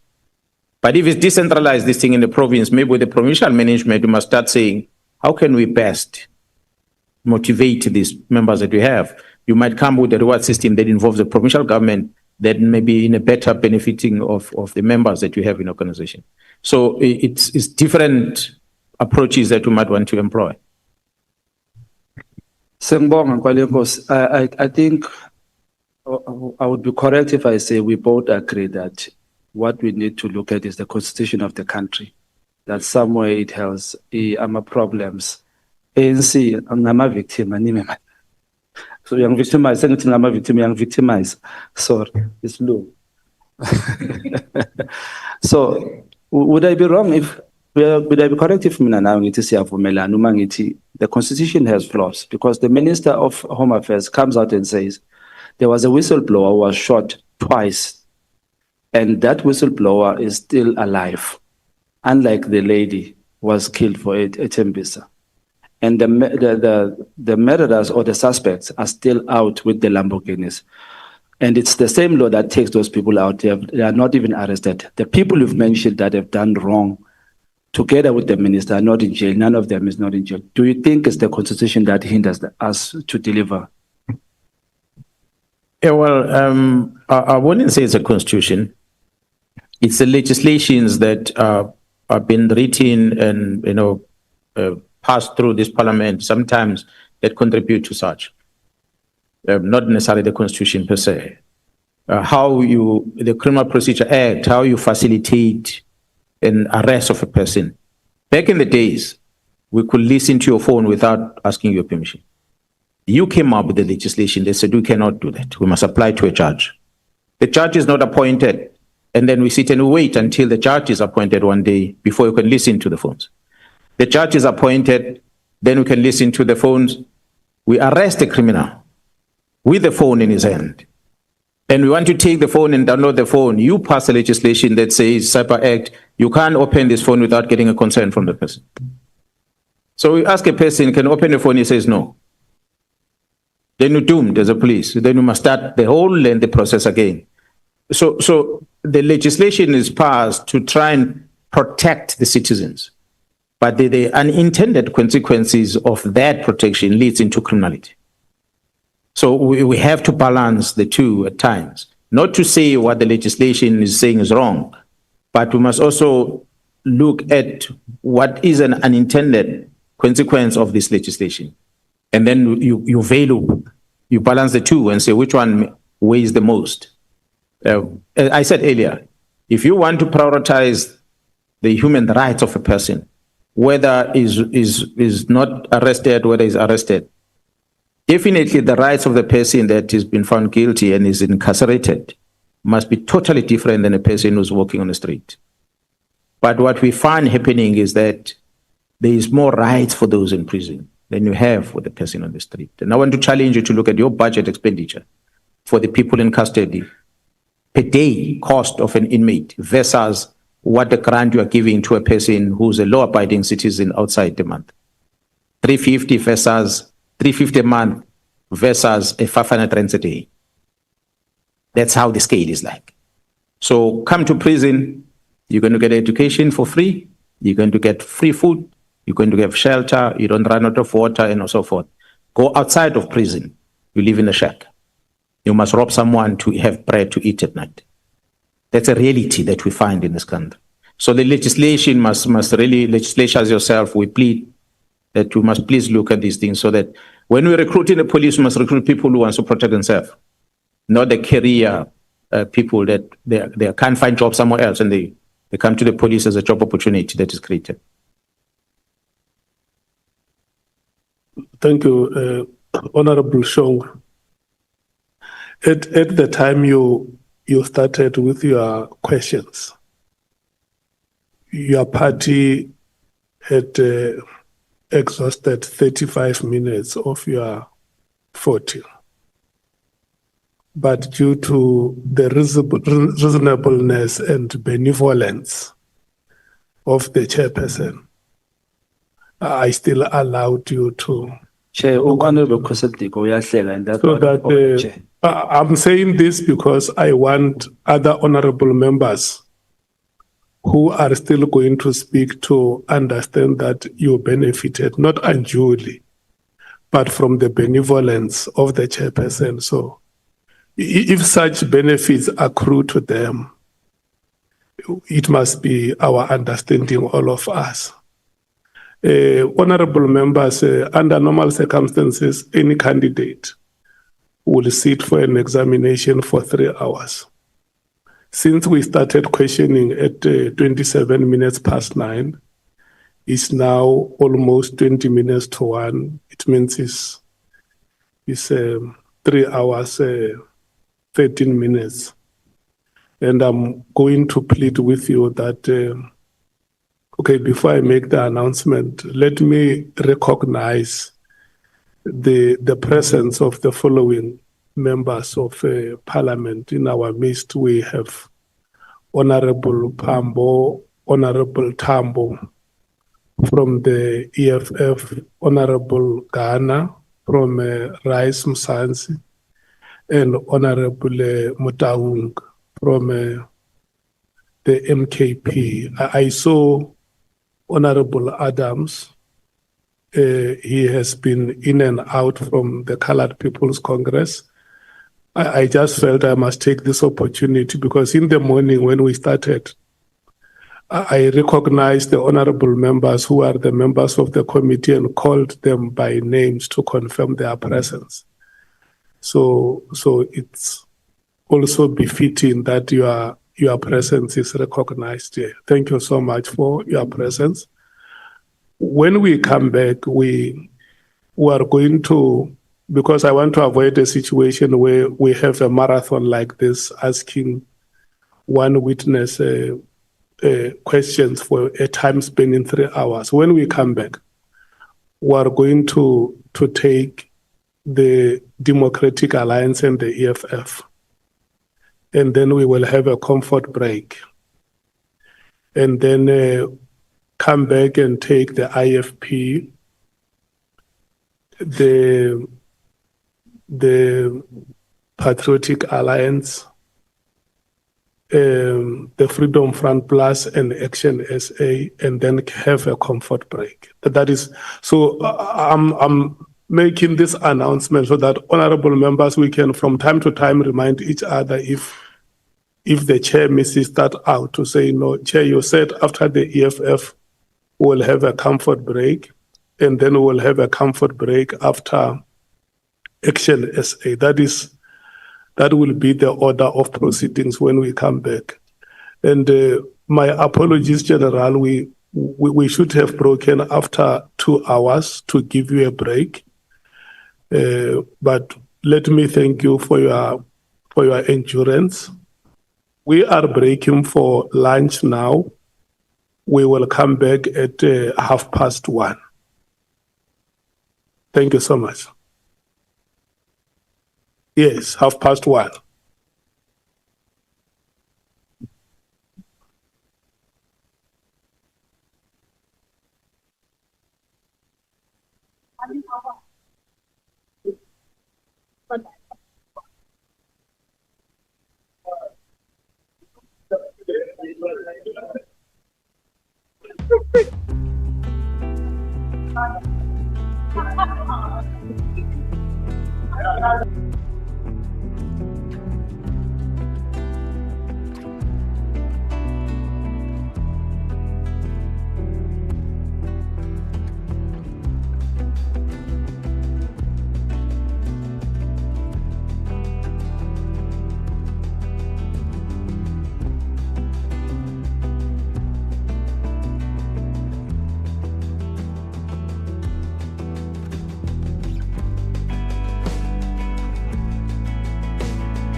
and then we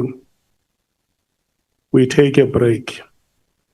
So I'm going to allow the proceedings to flow. Honorable Cameron, after you hand the baton to the next speaker. Honorable Shkeleng, your hand is up. Thank you, Chair. I'd just like to clarify that both of us are full members today, so we should actually get an hour and 10 minutes and not only 40 minutes, the same as the MK, Chair. For clarity, please. Thank you. I explained to, you see, you are now wasting our time, respectfully so, because, you know, I personally came to consult with Honorable Cameron to say, in the absence of Honorable Breitenbach, you are a full member, and that is what the rule says. But you have the opportunity of an extra 10 minutes, which we allocated across the parties for the alternates. So now you have 40 minutes, which you are going to use, the two of you now. And then when we go for the last round, the African National Congress, the MKP and yourself will still have chance, but yourselves and the MKP will be sharing 1 hour. It means 30 minutes each, because that is the time that will be remaining for yourselves. Is it very clear? Yes. So now we take the 4 speakers, we break. When we come back from break, Honorable Mwango, Honorable Sols, Honorable Vessels, Honorable James, you should be ready because it will be your session. Honorable Cameron, your time starts now. Thank you so much. Thank you very much, Chair. General, I can see the top of your head. We'll be ducking and diving here. Thank you, Chair. General, I'm going to jump straight into it. The first question is specifically regarding institutional stability and leadership. Yesterday, especially, you touched quite significantly on leadership models and challenges, that have been experienced over the years. And you specifically remarked that SAPS is continuously being restructured and that such restructuring is never completed. Has the frequent change in national commissioners contributed to that instability? I call it instability. We may call it something else, but I think you gather what the gist of my statement is. And which, if any, of the national commissioners that you know of have actually served a full term? I'm going to add a second question. Chair, is it fine if we do 2 questions again as earlier? And the second one is, what reforms would you suggest to secure leadership continuity and ensure that operational successes, like some of the ones that you've used examples from the PKTT, are not disrupted by changes at the top?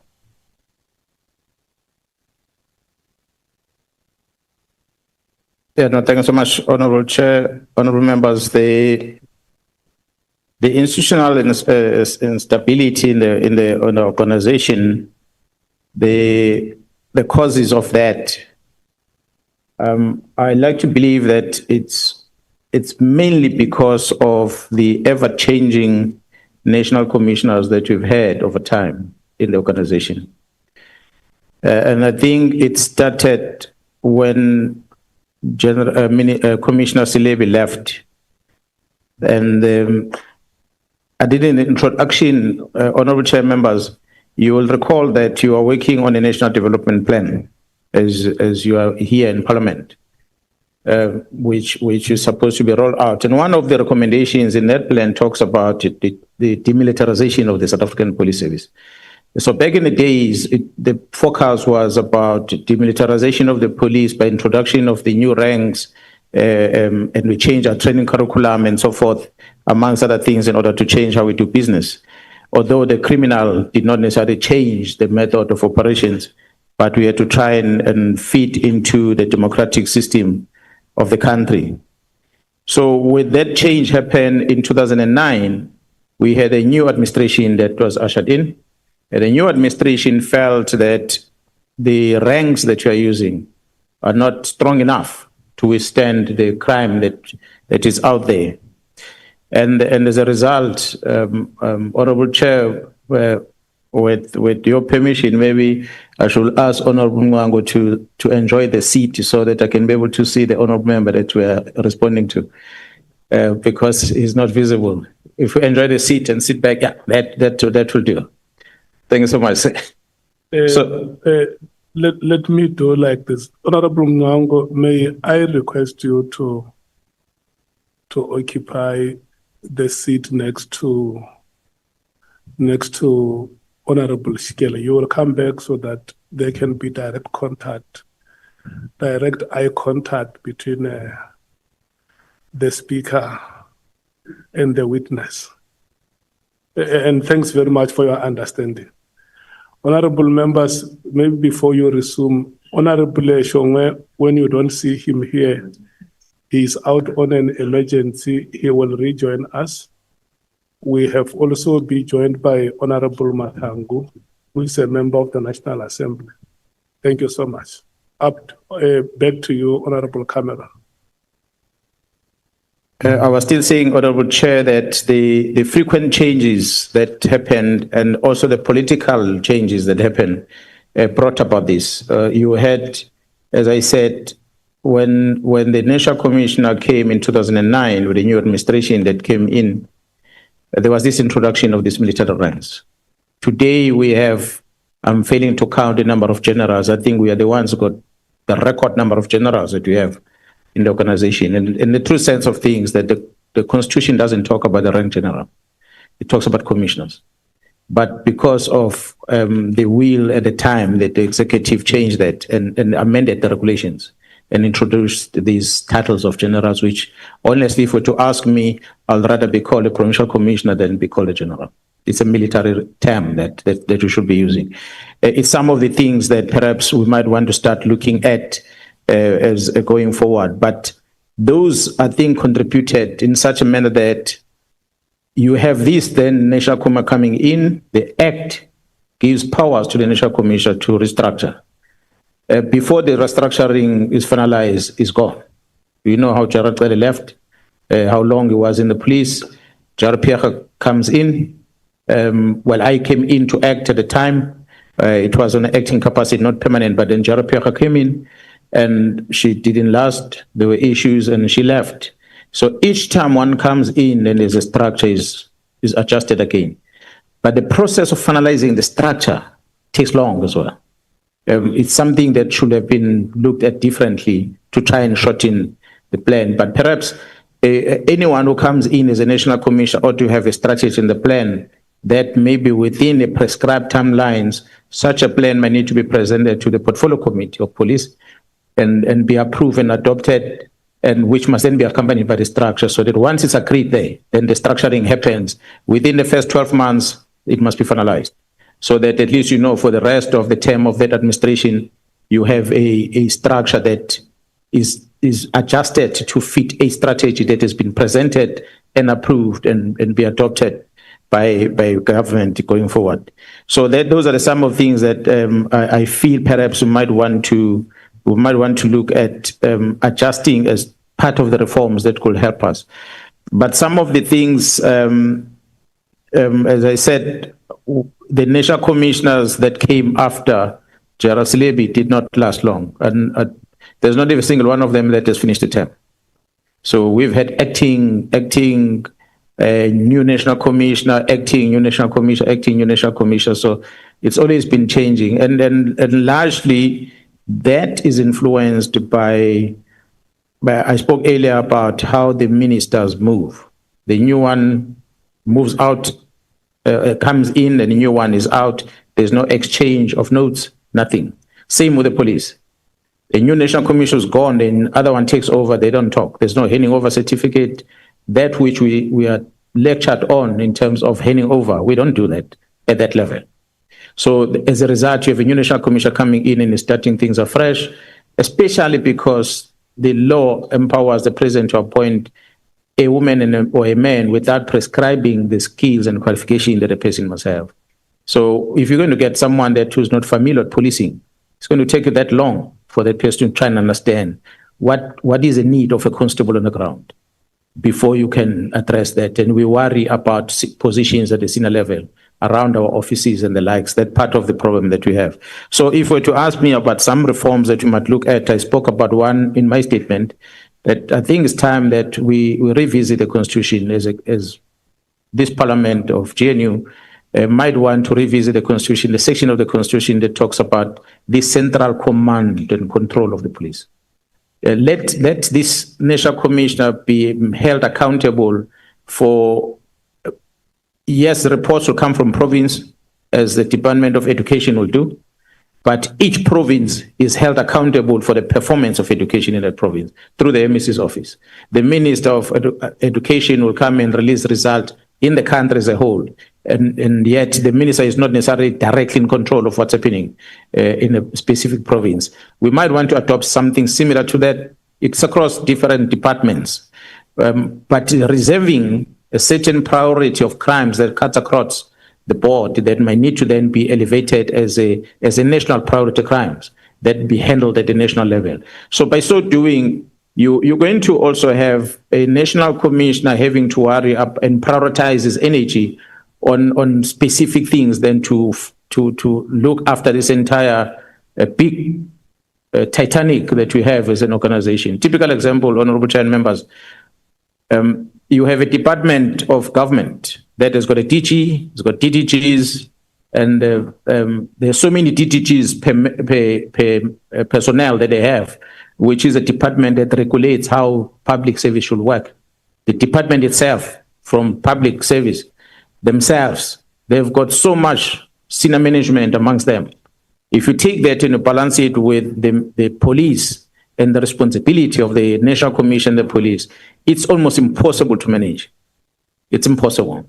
So it's about time that we decentralize a lot of things so that National Commission can focus on what the national government priorities should be and focus on that. So I think that is the main one that I thought I must put in there. But other than that, there are some pieces of legislations that are vested with the minister's office, which to some degree, I think might also need to be revisited. Some of them, Farm Control Act as an example.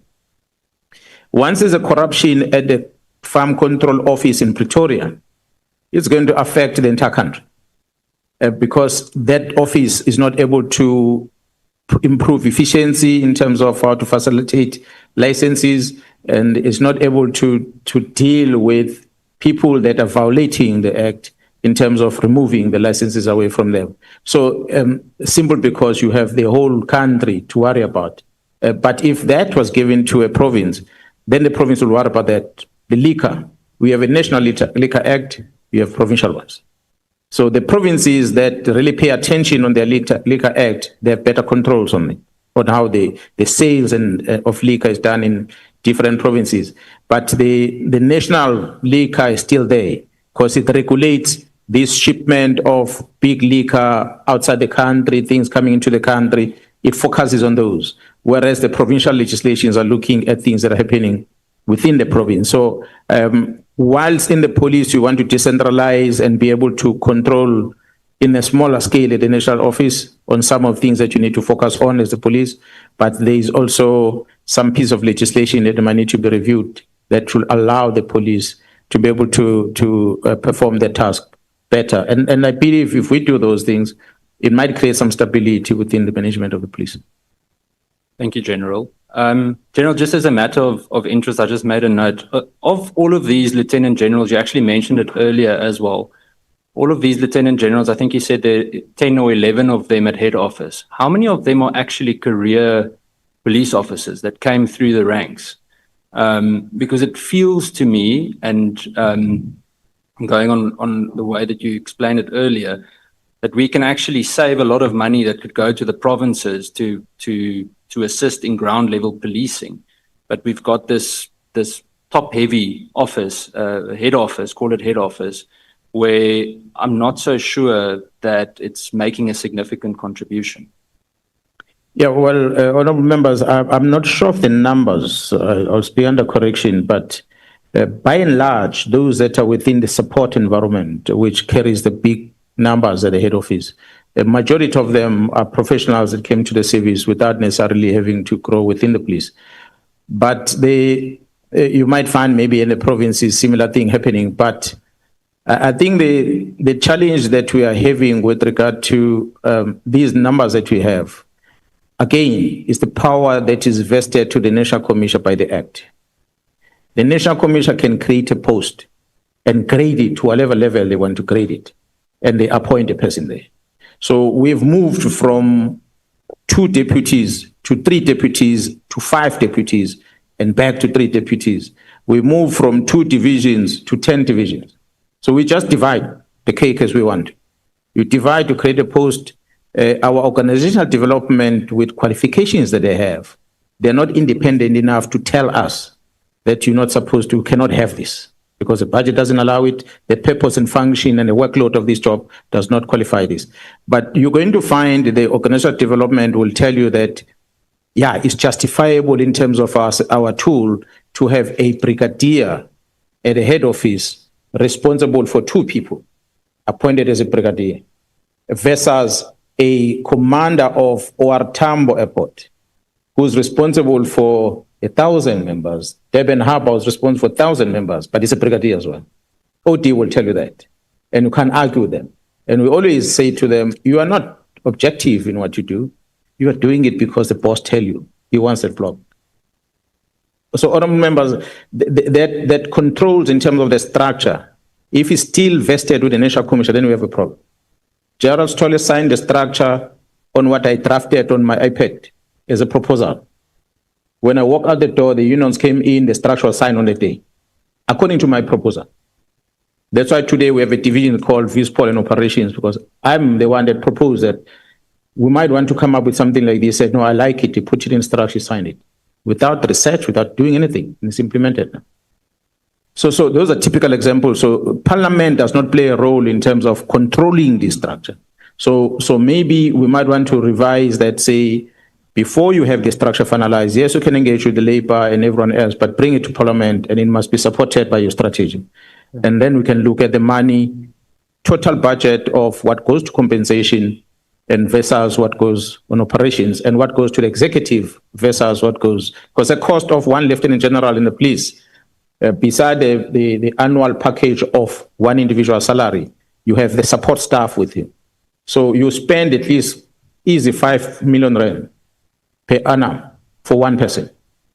And add the furniture, the vehicles, the running cost of the office, it amounts to a lot of money. But those are things you don't pay attention on. So when you then ask yourself, is there need of that office? When you realize that, no, actually there's no need of that office. You can do without it. Okay. But because someone we come from a time where National Commission decided to have the head of communication at the Lieutenant General level.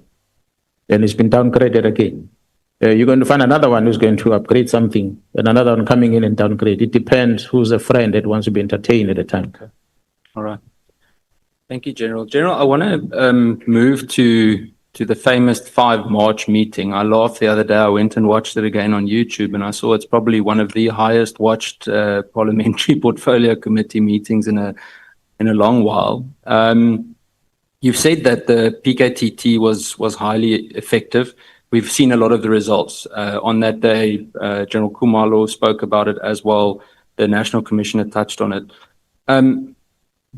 Just in terms of the 5 March meeting, General Khumalo and Minister Mkhwanazi briefed Parliament on the PKTT's phase out and its successes. They presented it. We've all seen the presentation. But there was no objection from General Khumalo or anyone else for that phasing out. The way that the minister presented himself and the way that the National Commissioner concluded matters when we spoke made it difficult to see that there's a disagreement about the disbanding of the political killing task team. No one in the committee that I'm aware of said, no, wait a minute, there's a chaotic conflict going on here. What was the situation at the time? Because all of the messaging seemed aligned. Honorable Chair and honorable members, And I must thank you first, Honorable Member, for allowing me the opportunity to appear before the Portfolio Committee. Honorable Members, a normal culture is that the Portfolio Committee is going to write through the Minister to the National Commissioner and inviting the police to come and appear before them to present whatever the Portfolio Committee wants them to be presented. But in this case, I personally contacted the Honorable Chair of the Portfolio Committee and requested that he please, if there's a meeting coming up, he must invite me because I need to speak about certain things that are troubling me, that are affecting the organization. So he tried that meeting, I think it was early as February, if I'm not mistaken, and there was something that happened and it had to be postponed to March, and eventually we met on the 5th of March. So we would have met earlier than that. So I was not part of the development of the presentation. I did not ever know, because it was not shared with me, the presentation that was present. I was shocked to sitting in my office and I see they are agreeing with what the minister is saying. And to me, it was disturbing, but I couldn't say anything because it's coming from my boss. That means my boss is in agreement with what the minister is saying. So he is the National Commission. If he decides, so it goes. I can't stop it. But the appearance before the committee, I agree with Honorable Member that at the time when the presentation was made, the Minister of Police was in support of this winding down plan that was proposed. And the National Commission is the one who came with the proposal of this winding down plan. So therefore, I wouldn't have expected the committee to do anything about it because it was just an information sharing for noting. I don't think it was for the committee's decision, that one. The only one that for me, which perhaps some of the things being viewed the most, is my comment on it, where my part came in. I think my expectation on that one, Honorable Chair and members, is that I've hinted on the involvement of players outside the police, people that are in position of sensitive things. I introduced the problems that existed in 2011 going forward. I was expecting a follow-up from there, to say, you can't come here before South Africans, because Parliament is South Africa. So when we appear there, I thought I'm now reaching South Africans, whereas we are visual, everyone else can watch this thing live. And there's going to be some movements on it, and nothing happens.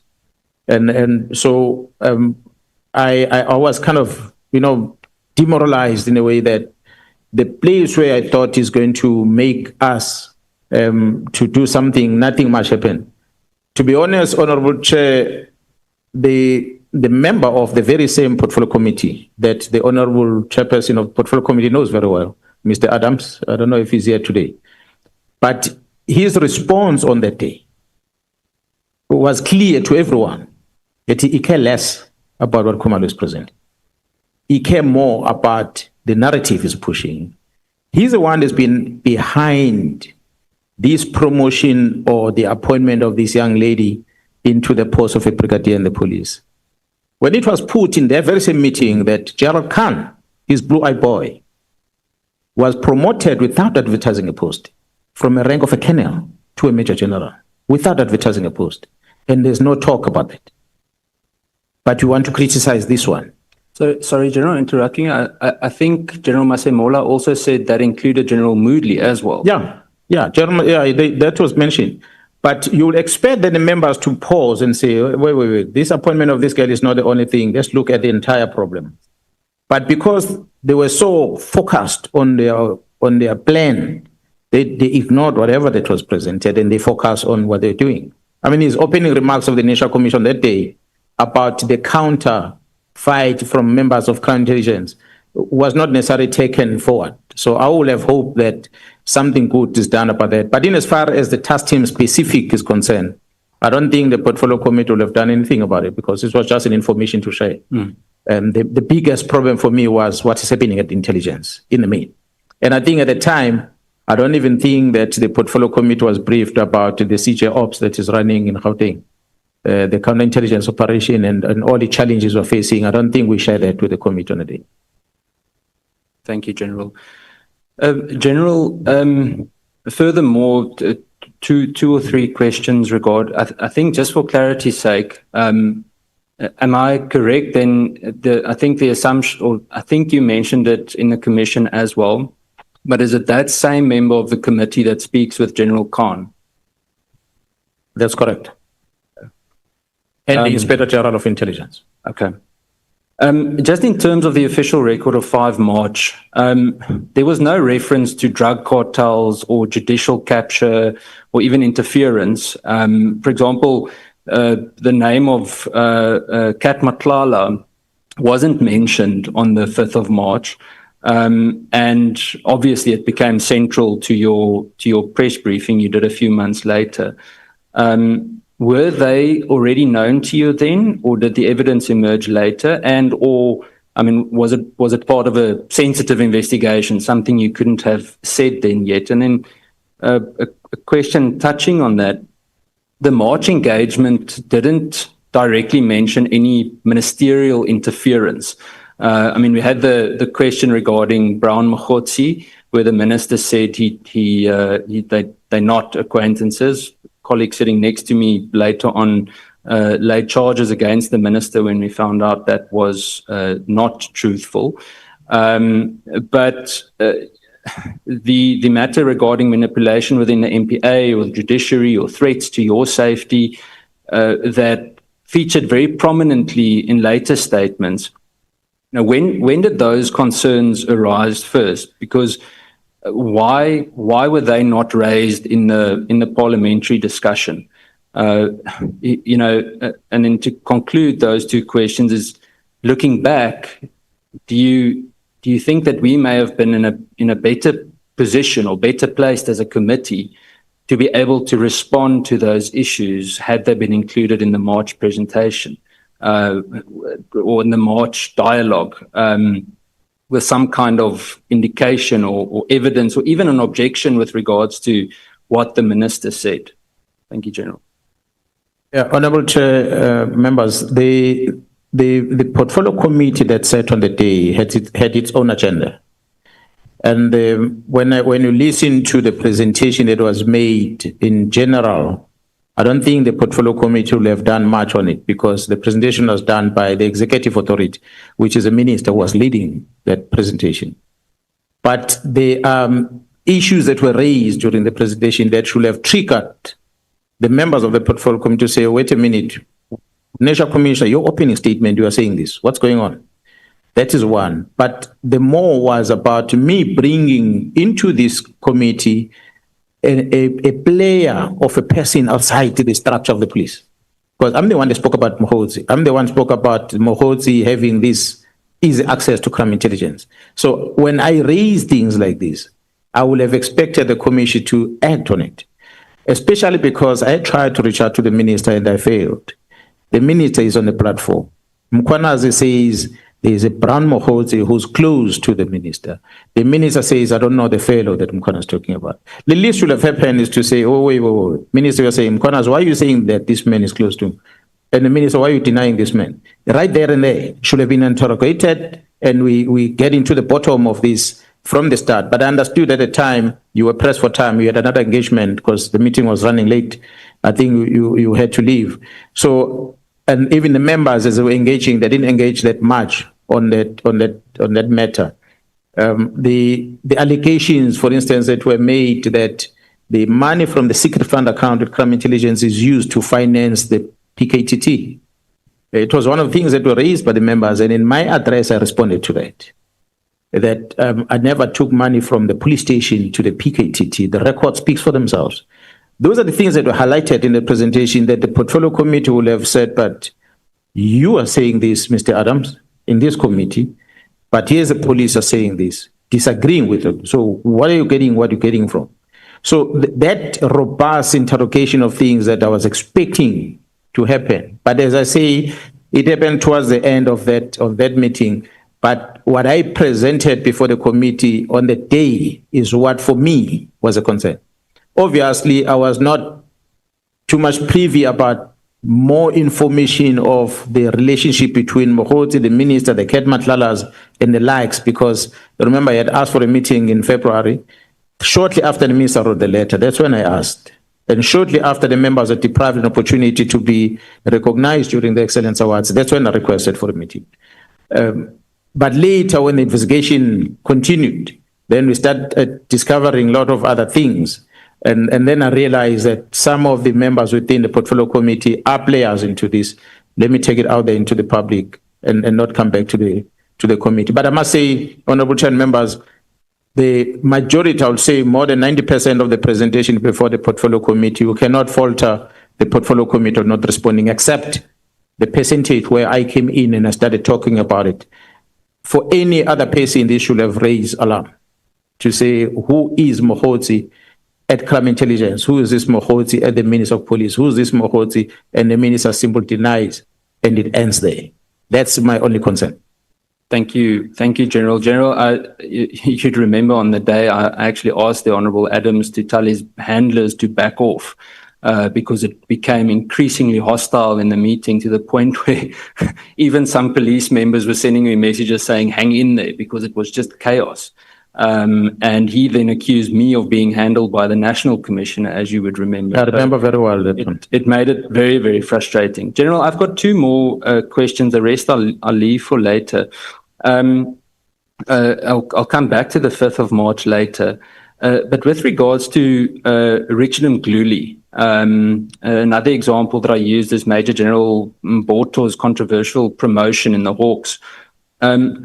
Do they highlight the need for more independent vetting? Because surely, I mean, the promotion of General Mboto in the DPCI last year was significantly controversial if you considered his background. And Richard Mkhwanazi's retirement, the fact that General Sithole signed off on his retirement and he retained his rank despite all the controversy around him, similar to Ria Piecha. How do we approach that? You have touched on it today. How do we make sure that that doesn't happen again? And then my last two questions, is would you say that there's still significant influence from Mkhwanazi in this whole ordeal? When I say ordeal, it feels to me like his name keeps popping up. It's almost like this thread that runs through the last 15 years. Is he still in there? I mean, I asked Minister Mkhwanazi in Parliament whether he'd commit to an open investigation regarding Richard Mkhwanazi's two sons, of which I think one of them runs the grabber unit that can tap phones in crime intelligence. And he committed to that. But obviously, if you look at what happened over the last few months, nothing happened. So that's the Richard Mkhwanazi one. And then my last question is regarding misinformation. You've spoken publicly about rogue elements within the system. Given the sensitivity of I think yesterday you touched on threat and risk assessments as well, particularly those concerning public reps, whistleblowers, and police officers that are at risk. What dangers do these leaks of information out of the rogue elements in, for example, crime intelligence or SSA for that matter, pose to those individuals? And do we know who these information agents are? You mentioned some of the journalists. Are there people that you can share with us that keep on, say, for example, using social media to drive a specific agenda? Thank you, General. Honorable Chair and members, maybe let me start with the very last one. I sit here as the Provincial Commissioner in KwaZulu-Natal, and I have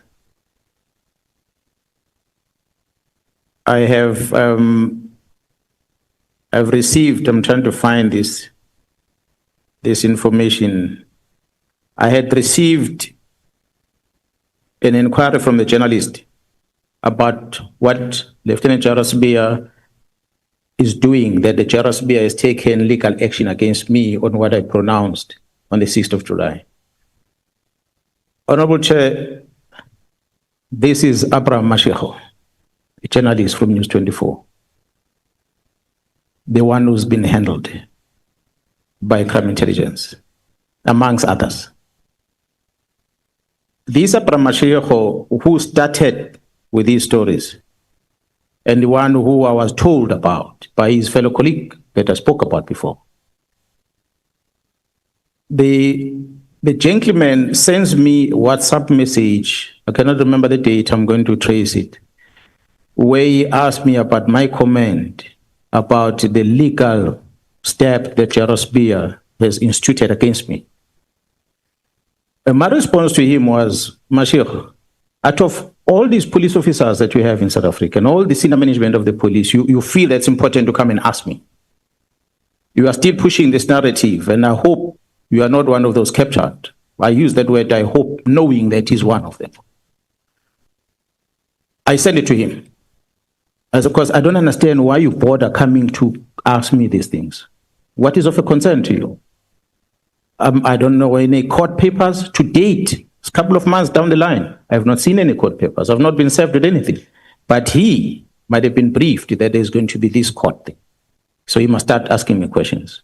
So he's one of the enablers. And there are many journalists that we are part of the investigation. That's why I'm calling for a state security investigations against them, because I have a list of them. And there are a handful of them. It's just said that he writes for the same media house that has got very credible journalists who are doing a wonderful job within the very same News 24, who investigate cases of corruption, of murders of people, and they bring it to our attention, which force us to conduct criminal investigations. And yet we have these ones who then are used to publish the wrong information, the misinformation. So I felt that made me make that as an example and quote one journalist whom I've mentioned here. He will approach the court and do everything else, but I'm sitting before this parliament, I have evidence where he sent me this thing. And I'm still asking why you feel that you should ask me. And that communication between me and him, I screenshot that and I gave it to a friend of mine. I said, look at what this journalist is. And that message went all over the place. There was one, I think, journalist also in one of the radio station and TV who started criticizing me whether it's necessary for me to respond like that. And I don't know what was I supposed to respond. How was I supposed to respond? Because the same person who took my face and put it on a newspaper that I'm a corrupt person because of the defeating the end of justice case that happened in Richards Bay. It never apologized today about that. So that is typical, some of the people that are involved with this misinformation. For this to stop, I'm going to hope that the lawmakers yourselves in Parliament, you are going to put measures in place to make sure that a journalist is not going to hide behind being a journalist and reporting without fear or favor if he's reporting things that are wrong and they damage other people's images. That they are going to not only be held accountable by that media house by losing their jobs, but they must end up in prison. There must be heavy penalty of the mistakes done by journalists. It cannot be that anyone else is going to be held accountable, but when it comes to the media freedom, it's gospel, whatever they say. It's wrong. It cannot be like that. So they are good journalists, but they're very bad ones also in the mix. The Mkhwanazi matter, I cannot say that he's still paying the part. Look, we might say, I've said yesterday, that there are family members of General Mkhwanazi still within crime intelligence. I'm not accusing those family members of being wrong like Mkhwanazi. They might be good police officers. I don't have the facts. But by association, on the risk management point of view, you ought to be careful and say, the person associated with this one, the person was associated with was implicated in the following, therefore let me shield this one. Just a benefit of not this one being accused of being involved in the wrong things. Let me protect this individual by removing this person out of the sensitive environment and put them somewhere else. So there's some of the reforms that General Kumar is trying to implement. Some of the reforms that have been blocked. And the manner to block them is for those members within to spread the information and take it out there to the public space. And there's no consequence for that, unfortunately. And so if the ad hoc committee were to really look at how to protect the information leakages within, and if it does detect it, like Mr. Adams, who then has, and Ms. Kola Barnard, who then are in possession of such sensitive information, they negligently take it out there, they should go to Portsmouth and sit there for a while so that they learn something. It cannot just happen because they are executive, they are in parliamentarians, and must be easy like that. If that happens, next time, they won't take that information from there. Honorable Chair and honorable members of crime intelligence get arrested. The person who communicates out in the social media is an ex-police officer. The lady, your enemy, I forgot the name. She likes to say she's my enemy, but you can say the name. Patricia Mashale. Patricia Mashale. Patricia Mashale sends a WhatsApp to Mr. Adams and says, we did it. They communicate like that. We did it. They were in a mission to see to it these members of crime intelligence are gone. They communicate, they say, we did it. I know I was disappointed with Patricia when I saw that message, and I said, but this is a regarded person as a whistleblower in the country. So what is this now? Is this a whistleblowing? You cannot be a whistleblower if you are damaging an institution. You must go and talk out about something if you have failed through the structures to get matters addressed, then you can take it out and be a whistleblower. But you have a platform to address things. Why do you take it out whistleblower? So when the letter of disbandment of the task team was released, she's one of the people that circulated it on the 2nd of January. How did she get hold of it? Those are the questions that one is asking. So that you can see that within crime intelligence, they're not only dealing with parliamentarians or the journalists, they are dealing with anyone else that can spread the news, fake news. So those are the things that might need to be looked at going forward. To ensure that we have a clean system in the organization, is one thing to vet people coming in. And I said yesterday, I said I had an opportunity to be briefed about the system that SIU is using to try and maintain integrity within their space, that we must perhaps, I challenge maybe the portfolio committee to sit down with SIU and get to hear what is it that they do, how they do it, and build from there. Maybe there can be a better institution somewhere that can do better things. The bottom line is, Honorable Chair and members, it cannot be about you come in, you take an oath, and you are forgotten after that. You take an oath today, you walk out the door, you accept bribery, and you just continue doing wrong things, and nobody bothers. There has to be this constant assessment done throughout, so that you are evaluated whether you're still fit for a job or not. You cannot just leave a person forever to be there, not knowing that it's compromised already. So there must be that continuous, but it requires a policy. It requires, because it becomes an employment condition of police officers. So the legislation must talk to it, and the policy that comes from the minister must talk to it, so that the national commissioner can employ that when he employs these people to their service.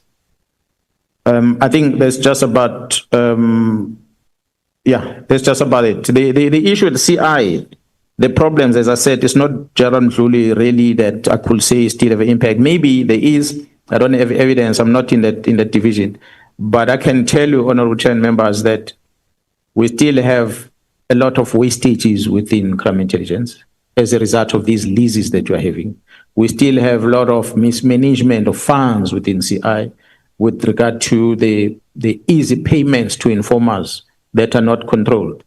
A typical example, yes, you might say there's a frustration of the process introduced by the management there in terms of payment of the informers, but they've removed a lot of delegation that was at the provincial level to the national office when it comes to a certain figure that must be paid, because there are some crime intelligence members that will submit claims on monthly basis for 100,000 rand for this one and that one and that one, and they pay 10,000 rand to these informers and they collect the rest. And so they were leaving off that money. So until then the generals and the management start saying, we want to see production before you submit a claim. These vehicles that were collected from people like myself, for instance, who are not working at crime intelligence, but crime intelligence will use a secret fund to buy me a luxury vehicle and I keep it in my house.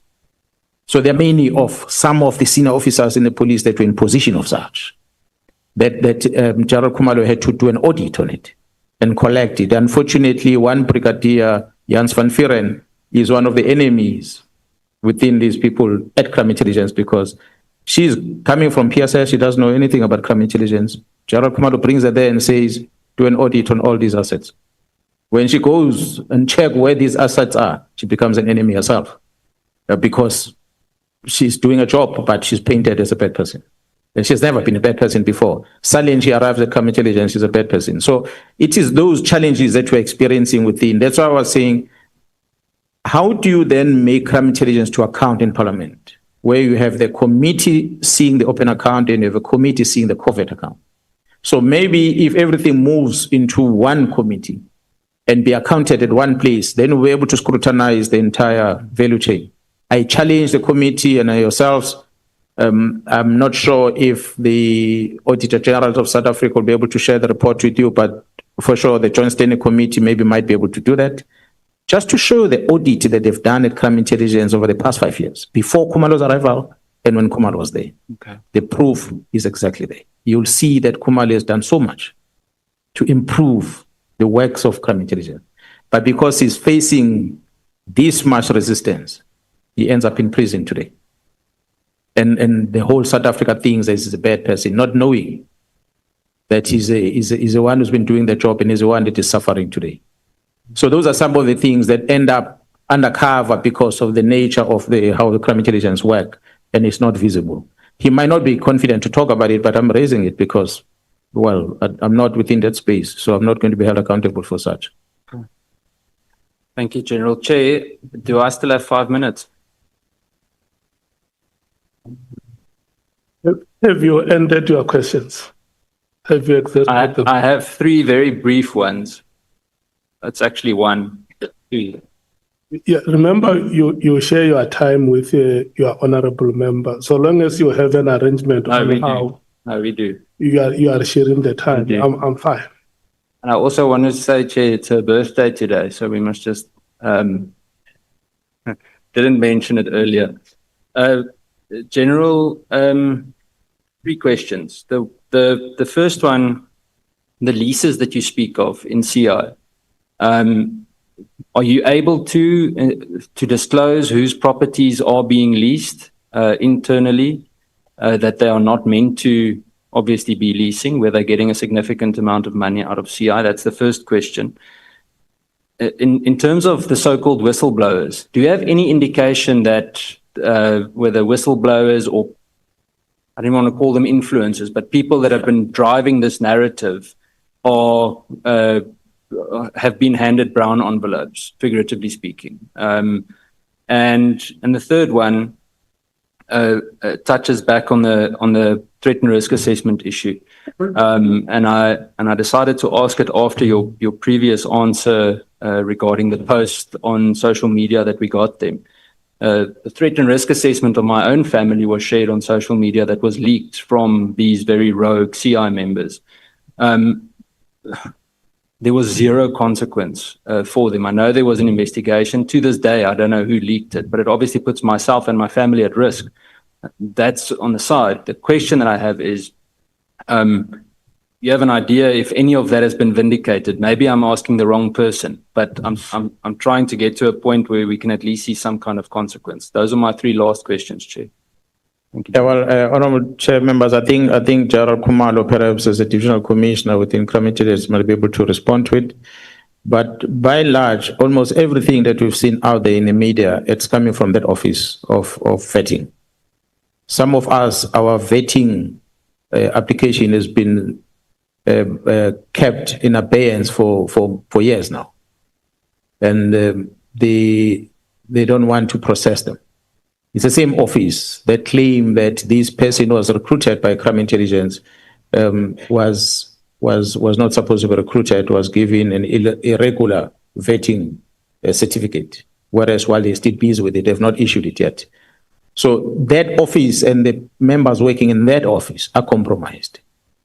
And so it's no surprise that the records of your family members went out there in the media, because it can only be that office and few people that's supposed to have control over such. The reporter I talked about that ended up with News 24 this past week, that should not have been there, because there are people within the establishment that does that. And we know who are they. The names of the people that their properties are leased, I might not talk about it because the lease is falling under the Joint Standing Committee of Intelligence, so I might not be able to give the names.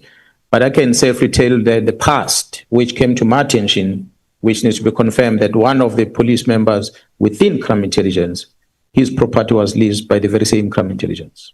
He's currently working at Crime Intelligence as one of the senior members within Crime Intelligence. Is he one of the names that you have mentioned? It's one of the names I've mentioned. Thank you, General. Thank you, Chair. Thank you. Are you done, Honorable Cameron? Yes, thank you, Chair, for now. That's it. Next, Okay. later on, the Honorable Schikkeling will go on. Thank you, General. Let's allow the happy birthday honorable member to field her questions. Happy birthday to you, Honorable Shikele.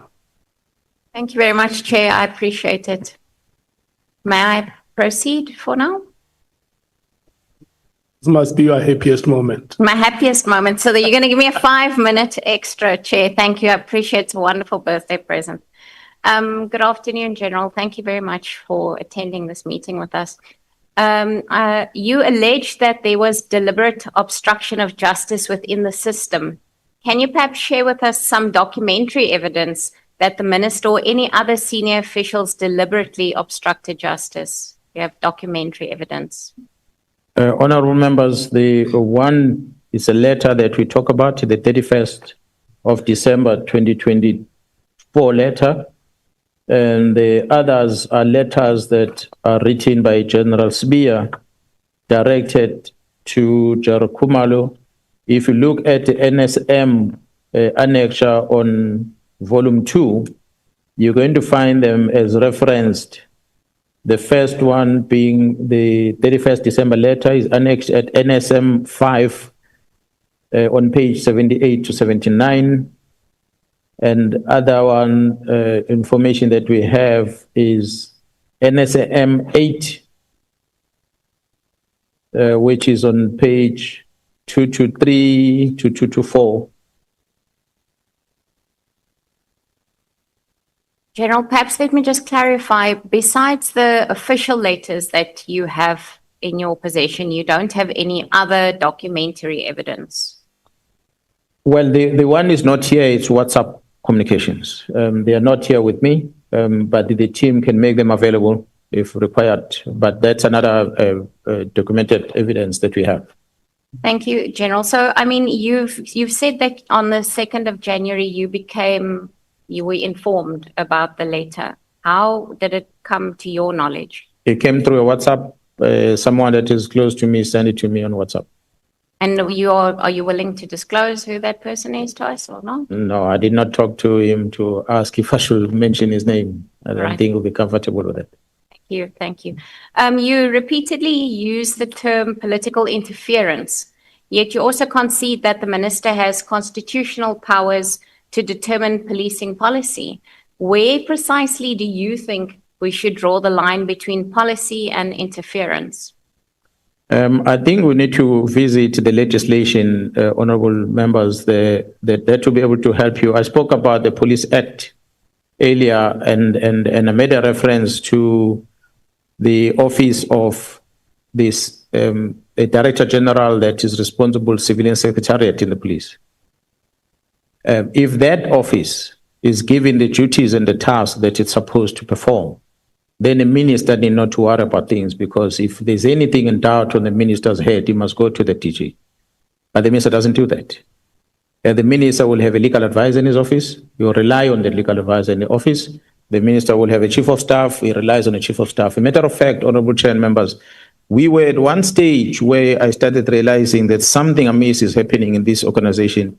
When the minister sanctioned the management of the SAPS to go to Kivitz Kroon, place in Pretoria. I'm sure some of you might know the place. We gathered there, and the entire senior management of the police was called. When we arrived there, the generals from the head office were told to be excused, except the deputies. So all the divisional commissioners had to pack their bags. They arrived there in the morning thinking there's a meeting because they were called, and next thing they were told they are not needed in a meeting. They left. We sat there and we listened to the presentation, and to be honest, honorable chair and members, I've been in the organization for this long. I joined the top management of the SCPS in 2011. What I experienced there in that meeting, when the advisor of the minister, Advocate Pikoli, was giving us a lecture about the very same act that we've been enforcing for so many years, was giving us a lecture about the powers of the minister, was giving us a lecture about what the minister can or cannot do. I saw that presentation as intimidation to us, to say to us, must toe the line, because the minister, exactly in your words, he has a constitutional right to do this and that and that. So that was a preparation of something. When I walked out of that meeting, the very same meeting, as I walked out, I told the National Commission, something is cooking here. Something is happening here. And I went to Gerald Kumalo and the team were outside. I said, you better be prepared. There's a war coming. I cannot tell what it is. I can't put my finger on it. But from coming on this boardroom, coming out of this meeting, having listened to what Advocate Piccolo was presenting before us, you can't come and tell us about Section 205 of the Constitution, Section 206 of the Constitution. We are senior managers of the organization. We went to PAR to be taught about that. We went to university, some of us, to go and study that. We are practicing that every single day. We are appointed in terms of the very same sections of the Constitution. So who are you now to come and tell us? Advocate Piccolo, you think we don't know that? You are trying to influence us to be believing that when the minister takes a certain decision, it's within his powers. So I suspected from that meeting. I cannot remember the date. I'll give you the date of that meeting. Maybe we must get the presentation also of that meeting that Advocate Piccolo presented to management of the SAPS. And then you wonder, from that presentation, you can conclude that there was a preparation of something to say that the minister can now intervene. The Police Act outlines exactly what the civilian secretariat head must do. One of them is to give the legal advice to the minister. But in all these engagements, you don't see the DG's buoy in that mix. There's nothing about the task team letter. He's not there, the civilian secretariat.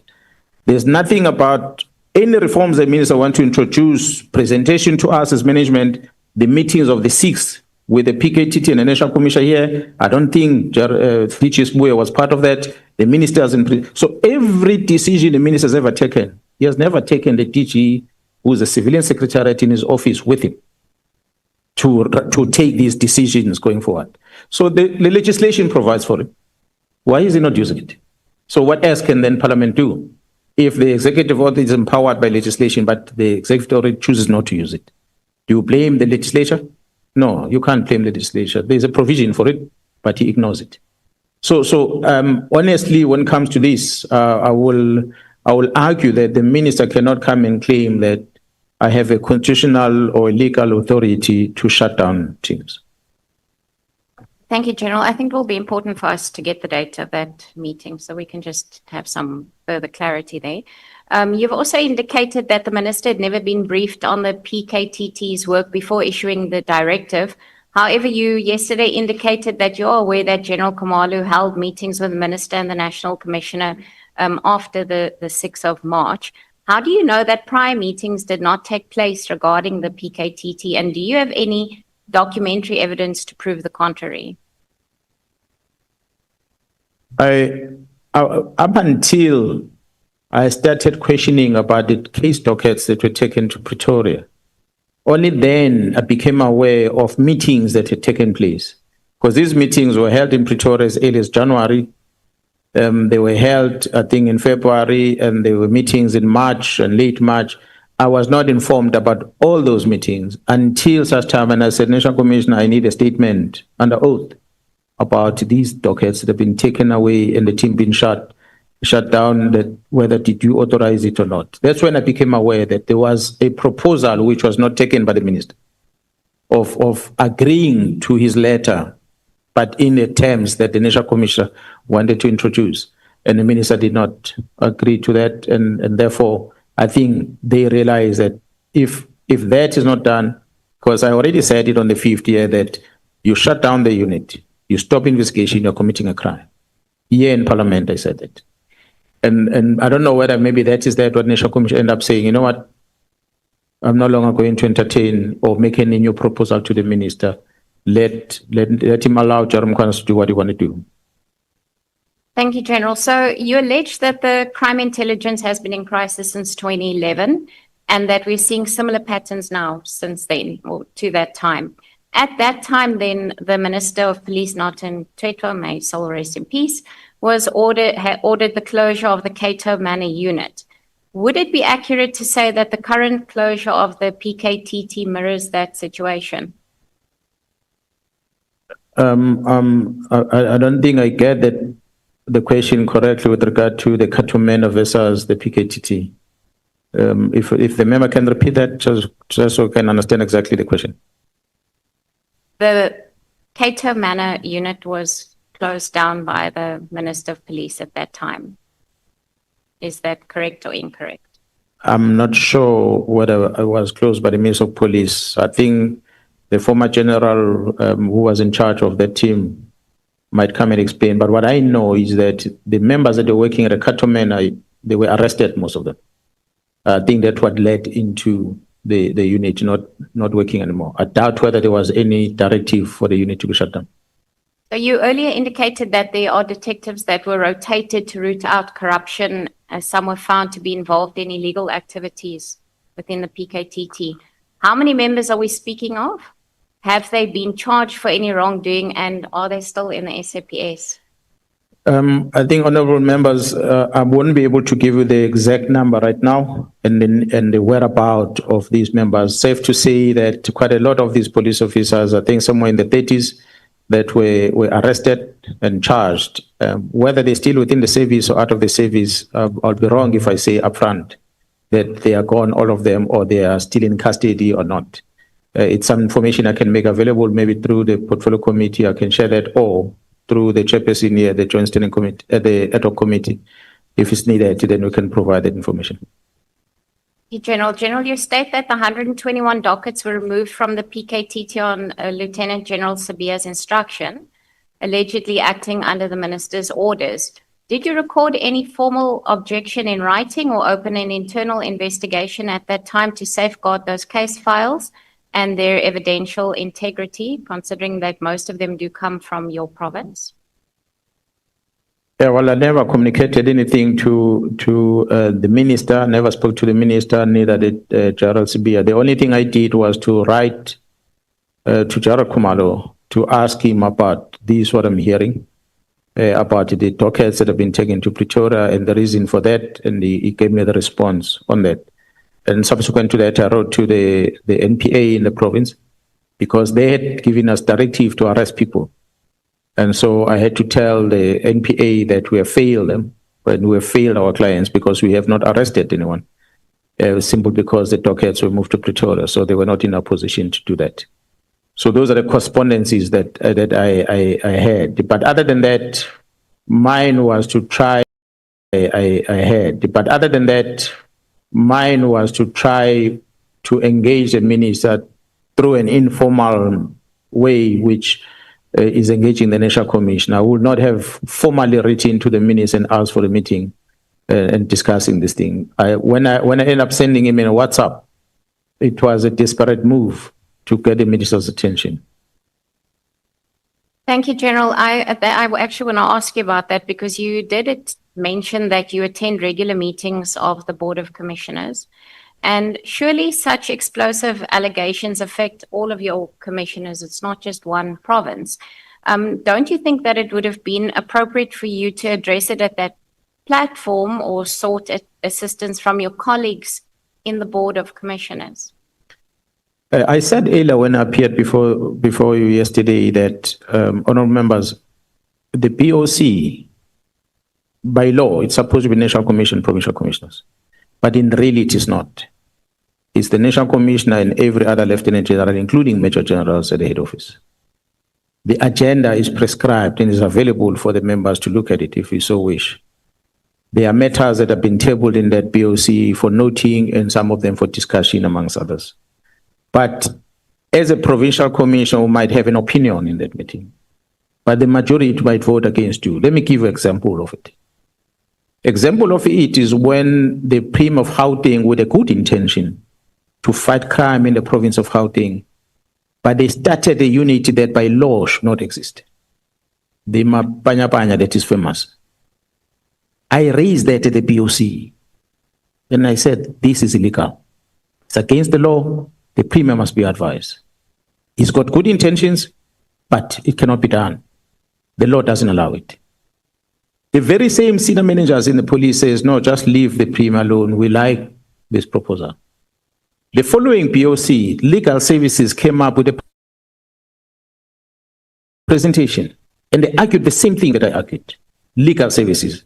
They presented that which is done in Gauteng is against the law. It should not be allowed. So this was when there was an engagement at the executive authority between the minister and the premier at the time. But already these members were trained, and they were said to be part of the provincial law enforcement structure. So my argument in the BOC and the support from legal services was not taken serious at the BOC. So they continue with the training. But because legal services had already taken note of it, they went to the minister and said, Minister, you cannot sign this off. It's against the law. Obvious, the Premier Gauteng one was not very pleased when the minister clearly didn't want to sign it. And as a result, to date, that unit, those group of members could not be incorporated into the Police Act as a result. So they are still there in Gauteng. I'm not sure whether they are enforcing the law or what they're doing in Gauteng, but legally they're not supposed to be there. So what I think at the time, which I even said and I sponsored the meeting, is that you cannot then as a province compare yourself with what's happening at municipality. I think there was a competition between what's happening at the city of Cape Town, which by law can have such a law enforcement structure. In terms of metro police and law enforcement, it's the Act, Police Act provides for that. But the provincial government is not provided for. The legislation doesn't allow it. So I think when it was adopted in Gauteng, it could be perhaps because there were many metros in Gauteng that are not necessarily controlled at the provincial level, or they don't have necessarily a relationship with the leadership at the provincial level because of political dynamics in the province. In relation to Western Cape, where the provincial government and the local government is the same political party, and therefore the local government with the law enforcement gets more support even from the provincial level. So therefore, that's why there's no interest of initiating something else at the provincial level. They are fine with it being at the municipality level. So I think that's where the challenge was. It's a good initiative, I must say again, that was started in Gauteng, but unfortunately, it was not in line with the law. So you have it, then you appear yourself in BOC and you present things like they get shut down. This, I must say, the issue of the political task of the closure of the team was not necessarily discussed in that BOC. There was never an agenda item to discuss that. The agenda items at BOC are things that are prescribed that we're engaging on, not operational things in details. So this one did not get a time in any of the BOCs. Thank you, General. General, you said that the members of the crime intelligence will be forced to defend themselves and that the best way to do so is to tell the truth, and that when the truth comes out, this country will burn. You made that statement yesterday. Can you clarify exactly what truth you are referring to and why you believe it would have such a devastating impact on our country?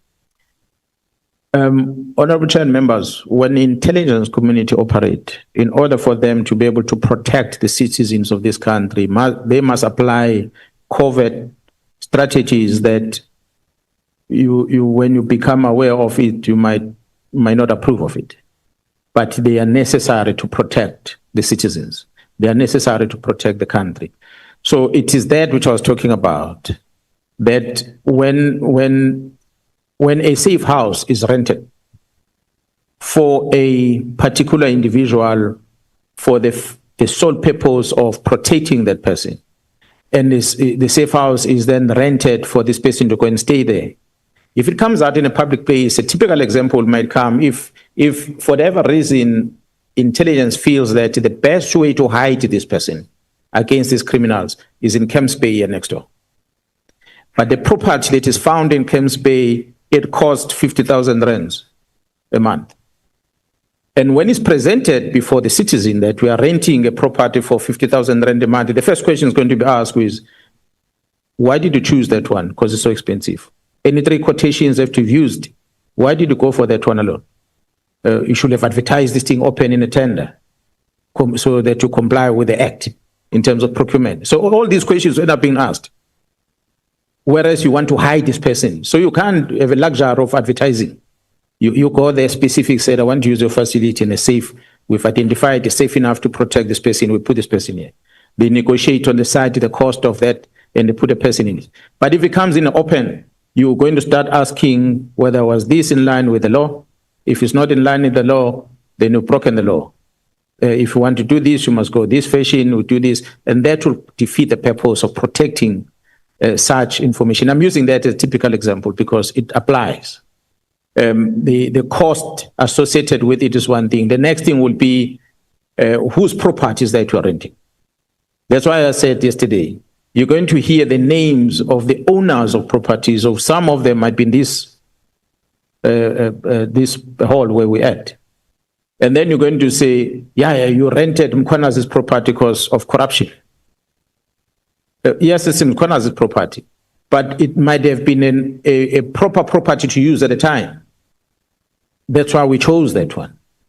Unfortunately, Mkhwanazi did not declare that when he submitted his financial statements at the end of the financial year on his disclosure, because he's not supposed to, because this is a covert operation. He might disclose it on another platform, but not there through SARS and the likes. So those are some of the examples that I'm using. There are many examples where you acquire something, you go and buy a vehicle directly from a garage, a Lamborghini. And then you're going to ask question, why do you buy a Lamborghini for a police operation? We don't understand as citizen, but because the intelligence wanted to infiltrate the Lamborghini crew. So you can't come with a test to mingle with the people that drive Lamborghinis. They must come with a Lamborghini as well to be in there. Until that operation is done, then we dispose of the Lamborghini somewhere else. So those are some of the examples that I can use, but there are many things that the intelligence community do to protect you and me that are done without necessarily following the same legislations that you pass here that you know of. They will know about it at Joint Standing Committee, not you. But it's within the law. Even with the Auditor General of South Africa, when it comes to audit, it's not every auditor that is allowed to walk in and audit there. It's certain categorized auditors that have gotten access to. So they audit, they produce report, and those reports are classified. You'll never see the Auditor General of South Africa standing before South African and talk about that budget and the audit done there. They won't say it. They'll produce report and keep quiet because it's a nature, not only for South Africa, all over the world. That's how it works.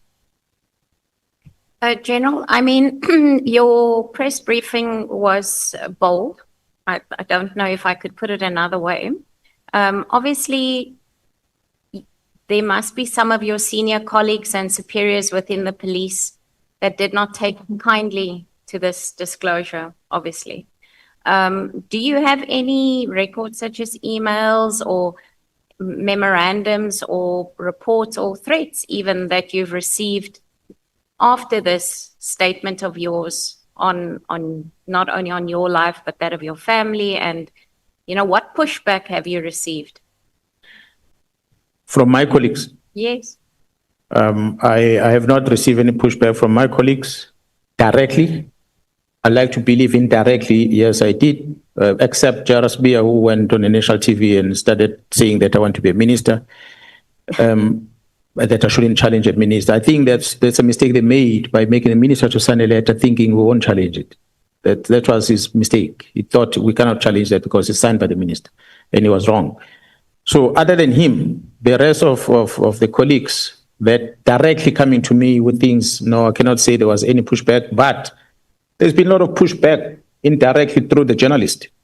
A lot of media stories written. Some of those journalists that wrote bad things, they're starting to change their tune now. And they start connecting the dots themselves, which is interesting for me because, well, if they made a mistake, they must acknowledge that and be objective about things. That is just one, but it remains known that there is a relationship between some of the police officers with some people out there that speaks a lot. Whether those people that speaks a lot, they are doing those things being informed by police officers or not, I cannot confirm for now. But I know that Mr. Paul O'Sullivan is one of the very close friend of Jairus Bia, business partner, doing whatever thing they do together. The intelligent man in the country that is allowed by the state security or the intelligence community of this country to do as he please in this country. Because he brings in listening devices, he does as he please. And nobody bothers challenging him. And that is unfortunate. So he's one of the people that came very vocal on TV shortly after I made that press briefing. So whether was that voluntarily to defend Bia or was it due to Jairus Bia asking him to do that, I don't know. But I know very well that there's been a pushback indirectly from some of my colleagues. Thank you, General. General, then I'm going to go to the allegations that you've made against my colleague, Diane Kohler-Barnard. You've accused her of misusing intelligence information. Have you seen any official classified documentation that is labeled with the information on that you cite is in fact being classified? The list of the properties that were bought by crime intelligence are part attached to a statement. If you're not in possession of the DA statement that she issued, she attached that report. That is on one, which is issued by her. The second one I read to you yesterday. The questions that she asked in your portfolio committee, which she shouldn't have. Perhaps you should have told her that, colleague, this question does not belong. But it went through your portfolio committee to the police, and the response came in the same fashion.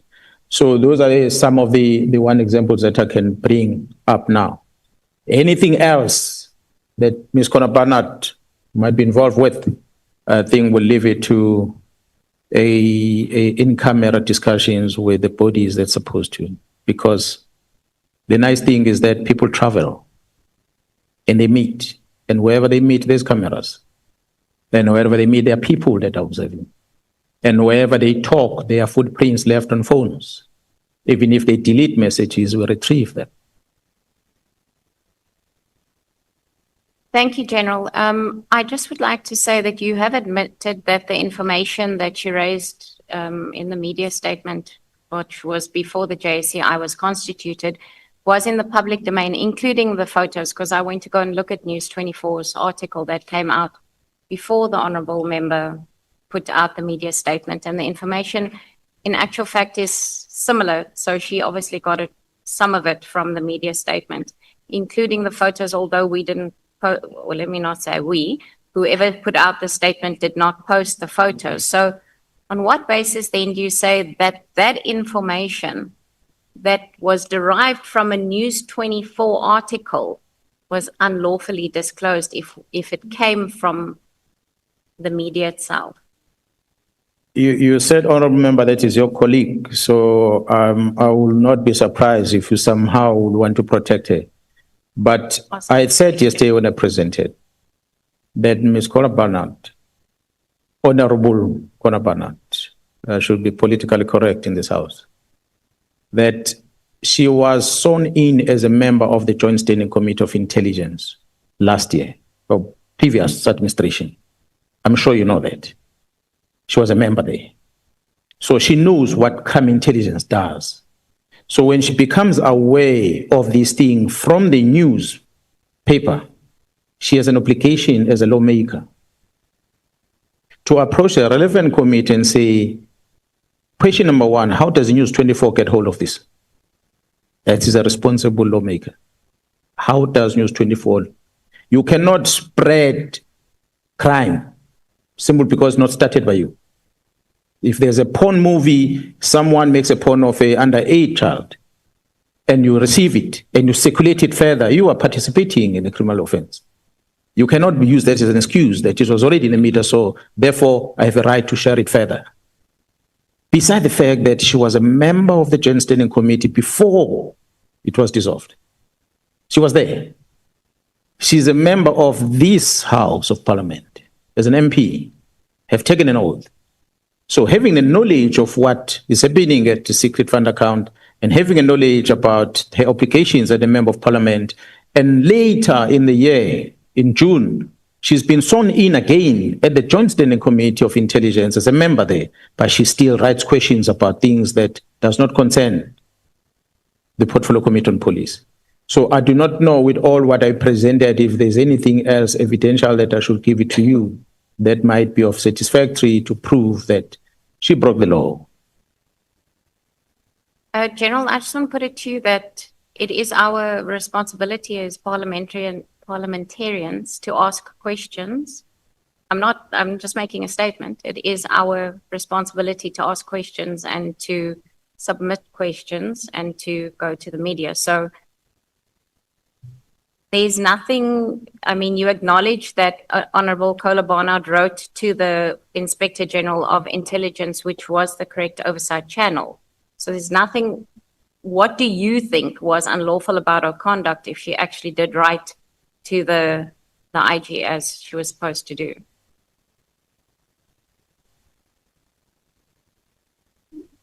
Honorable Chair, honorable members, I'm going to repeat again.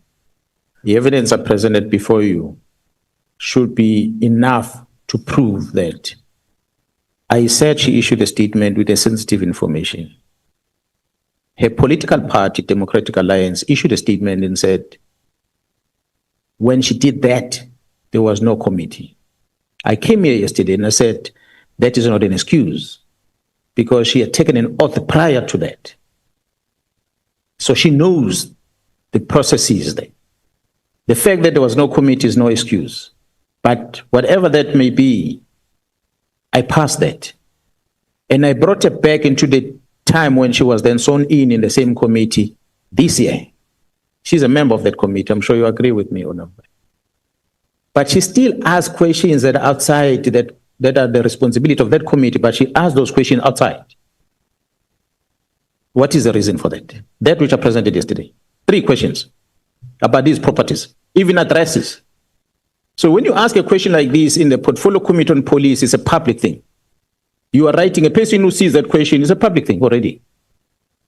You are disclosing that through the question in Parliament.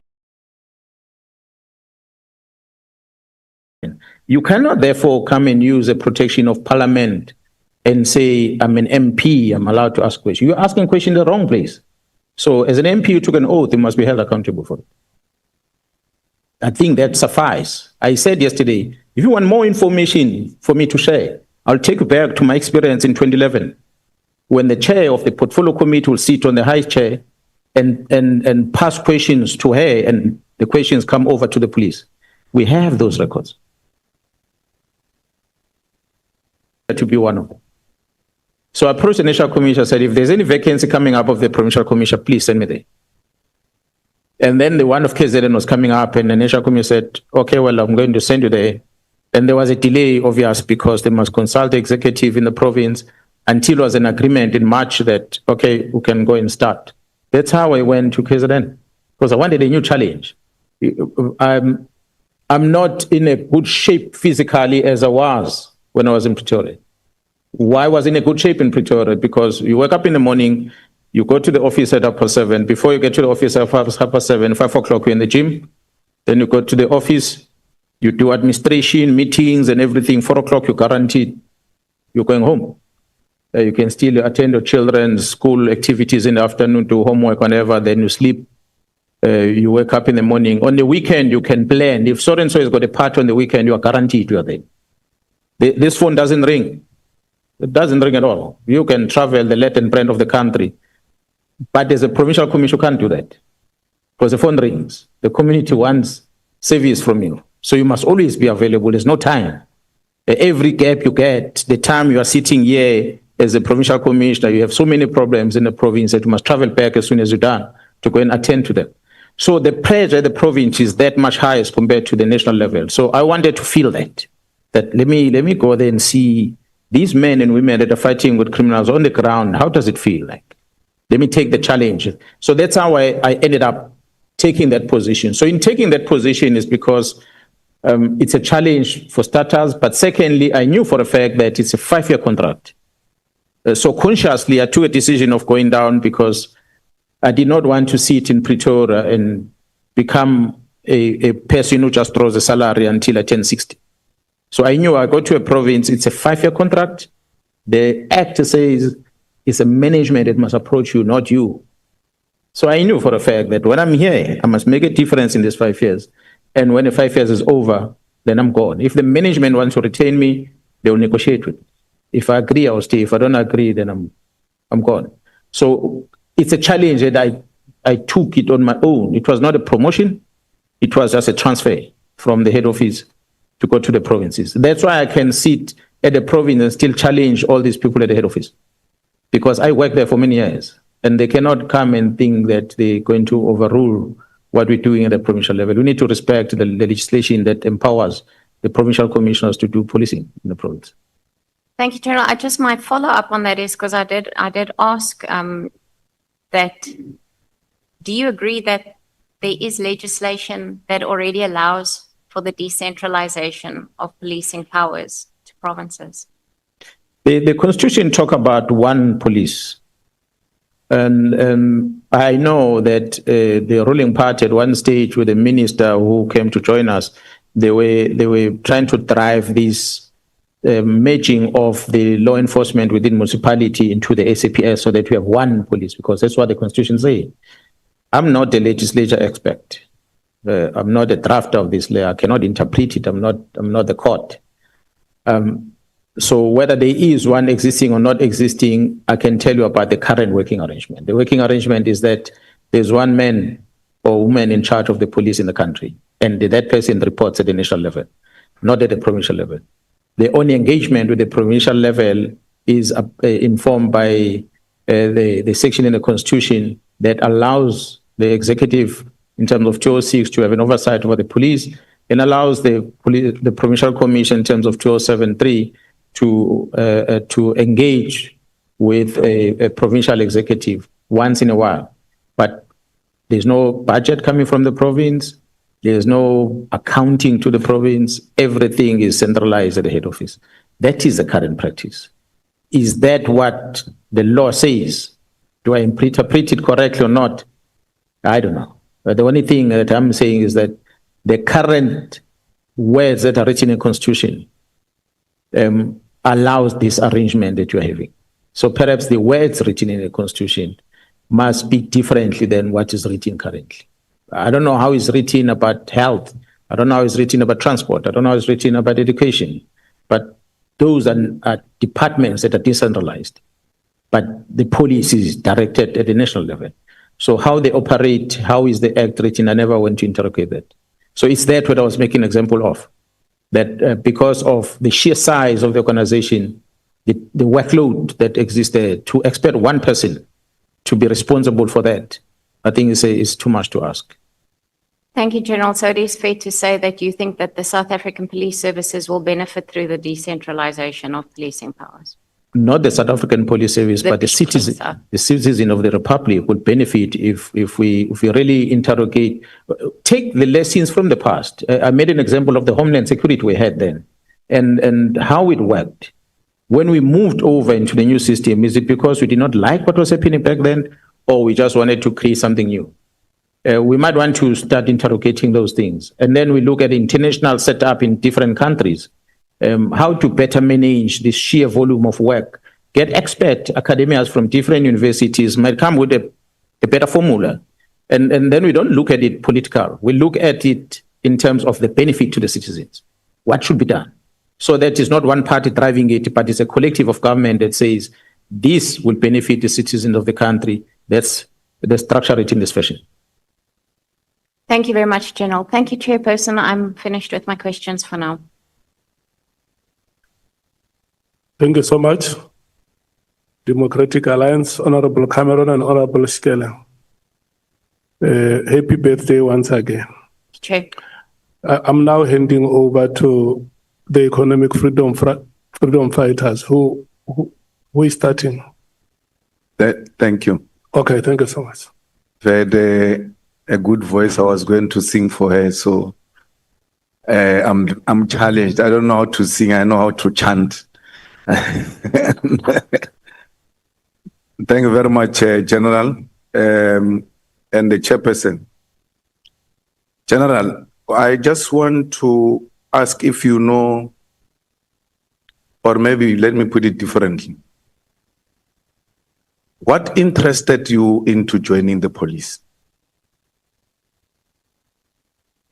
When I grew up in the township of Ashdown in Pietermaritzburg, I witnessed at the time the IFP and ANC were in loggerheads in the same township. When I started witnessing how people have been killed and nothing happens, and people, some of them that I knew, it is part of the thing that drove me to say, what can I do to assist in this regard? So that's what influenced me to join the police. And I must say, honorable member, when I joined, it was exactly that I needed to fight the criminals. That's why I chose the career that I chose in the service. That I'm not going to join the police station to go and be a court orderly. No, that's not what I want. I want to be there on the ground and deal with action. Then you went to the college, and then from the college? I trained in Pretoria College, and from there I went to Potchefstroom, the Public Order Police Unit in Potchefstroom. At the time, you couldn't choose where to go. The only option was to become a detective or you become a uniform branch. And because I wanted to be on the field, they said to me, then the highly trained unit that you must go to is internal stability unit. Maybe that's the right word to use at the time. In June 1993, when I joined, it was called Internal Stability Unit, but then later changed the name to Public Order Police. And then how do you arrive at the task force? I became aware of the special task force when I joined the police. The Internal Stability Unit used to wear camouflage. The camouflage I was wearing on the 6th of July. When the amalgamation happened and the camouflage was stopped from POP, it was directed that POP must be issued with the uniform that the shirt looks the same as pants. It was introduced there, that shirt. Usually it used to be a light blue shirt and a gray pants, but POP was introduced with the same type of color and to stop wearing camouflage. So we did not wear camouflage. And then unfortunate incident happened in the area called Shoba in Potchefstroom, where the African National Congress had won the elections in 1994. And the few members of the IFP, few members of the ANC that are located within the village of IFP started celebrating that victory.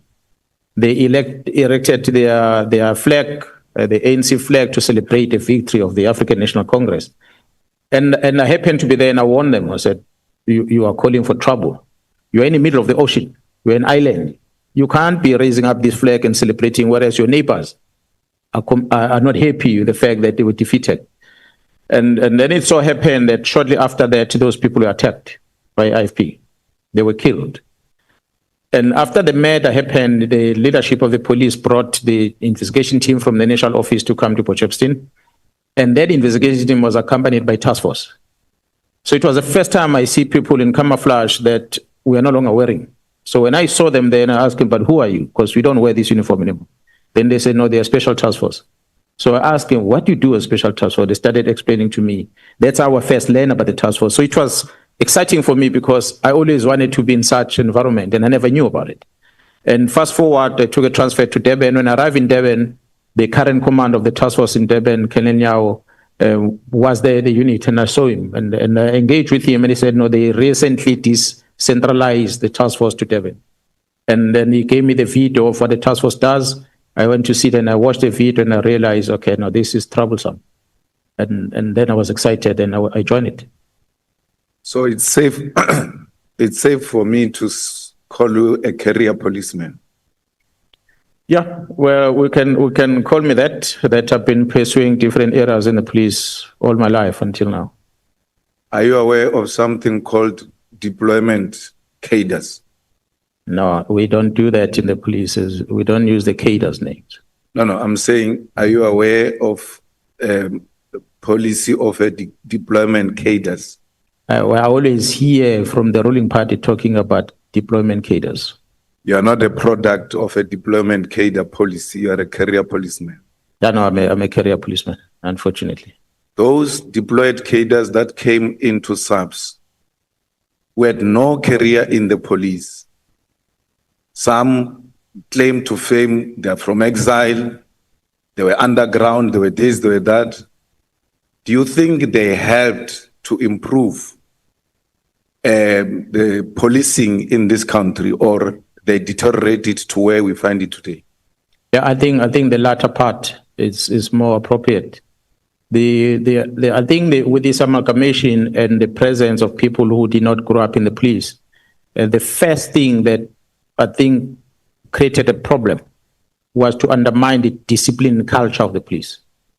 That we don't use that culture. The word comrade was introduced at the time, with the police officers, a constable started calling it a captain comrade, which was foreign to the police. So the moment they started addressing each other like that, it just made the situation worse. The situation became worse after the ANC Polokwane conference in 2007, because while you were there in a conference, when the former deputy president, who became a president later, was fired, that's where we started seeing the real division, because he gets fired and the police that's supposed to protect the former deputy president at the time started not getting favors or support from their commanders in Pretoria. And the former president will travel with his members in an armored vehicle where the windows don't open in the 35 degrees heat, and the aircon won't be working. And they will be traveling landed bread of KZN, and they will be calling their commanders for a better vehicle, and they will be told that man is not a president, so he must drive in that heat. So the members started experiencing that. So the members within that space started getting conditioned into politics themselves, because then they favor this one who's now not treated bad. Fast forward to that, we then have a conference in Polokwane. The police management goes there, but they don't go there to police the African National Congress conference. They are going there to erect their own marquee tent on the side with alcohol and everything else to celebrate the victory that was coming. And the unfortunate part happened is that the deputy president was fired, won that election in Polokwane. And the return of the leadership back to Pretoria changed everything in the police, because we started getting a recruitment to join political parties within the police premises in Pretoria, within the protection services in the main. The division of the police got affected the most is the PSS that protects the VIPs. The members were recruited to join COPE as a political party by police generals in the police premises. So that was just the beginning of the downfall of what followed thereafter. So you then start hearing senior officers in the police started calling comrades, comrade, comrade, comrade. And it became the terminology used throughout. And yeah, I think that amalgamation and the presence of the people that regarded themselves as politicians was the downfall of the discipline of the organization. And that road went even worse in the crime intelligence. Yeah, well, the members of crime intelligence might not necessarily have been politicians per se that are involved in the road, but the leadership that arrived at crime intelligence were comrades. As I said earlier, you arrive in, you are an executive member, you're a senior member, you find people know the system inside who are junior, and they capture you. They manipulate you. They make you live a comfortable life, and you are happy with that, but you don't pay attention on what they are doing in the bottom. So that's exactly what happened there. Yes, the leadership might have been from the political party coming to crime intelligence, but their intention was not the bad intentions. But when they arrived, they found these resources within crime intelligence that make available to them. And they took those resources and these resources made their life comfortable. And it just became a culture without realizing that these members that are making this life comfortable, they are actually causing more damage internal. So when these leadership are moving, and anyone that comes as the leader, they want to capture the person. And this one goes and other one comes in, they want to capture. It became a culture. And I must say, the culture that developed might not necessarily be a political culture, but the greed and members within the service, they started getting involved in business and started getting interested in money. They might not necessarily be politicians themselves. They were pure police officers. But because they knew how the system works, and they saw these sinners that don't know the system, and then they started manipulating it. So both ways, then you could blame the senior police officers, although junior, as well as those ones that came from outside the organization. But in the body of, I hear the leadership, in the body of the crime intelligence, were there no cadres who were claiming to come from Bogoto in the ANC underground intelligence and all of that, who joined the intelligence, not as leadership, but as operatives. Yeah, they Now get involved in these covert operations, but they don't have necessarily the skill or qualifications as career policemen. Sure, there's a lot of them that arrive like that. There was a lot of them. We've had a system that we're trying to work with in the police of the former non-statutory force members that needed to be rewarded in some degree within the service that were employed in. So they arrive at different levels. Some of them were constables, sergeants, and up the ranks. The others that came on a senior level, but others grew within the service. So how do you become now the acting national commissioner? I don't know whether I should thank my grandmother, wherever she is, because I was sleeping, and I was going to wake up in the next morning to travel with the National Commission of Police to visit Mpumalanga province. When I get a phone call from the General Ladla, who was in charge of the presidential team, and he says to me that the minister wants to see me in the morning. I did not know the reason for that call. I then had to phone the chief of staff at the office, actually spokesperson of the Minister of Police at the time, who was a spokesperson. That general was a spokesperson of the National Commission, Gerald Cele, because he was the National Commission of the Police. I phoned her and I told her, say, we're supposed to be traveling in the morning with a police jet to Mpumalanga. I've been called by the minister, so I'm no longer traveling. I don't know what he wants.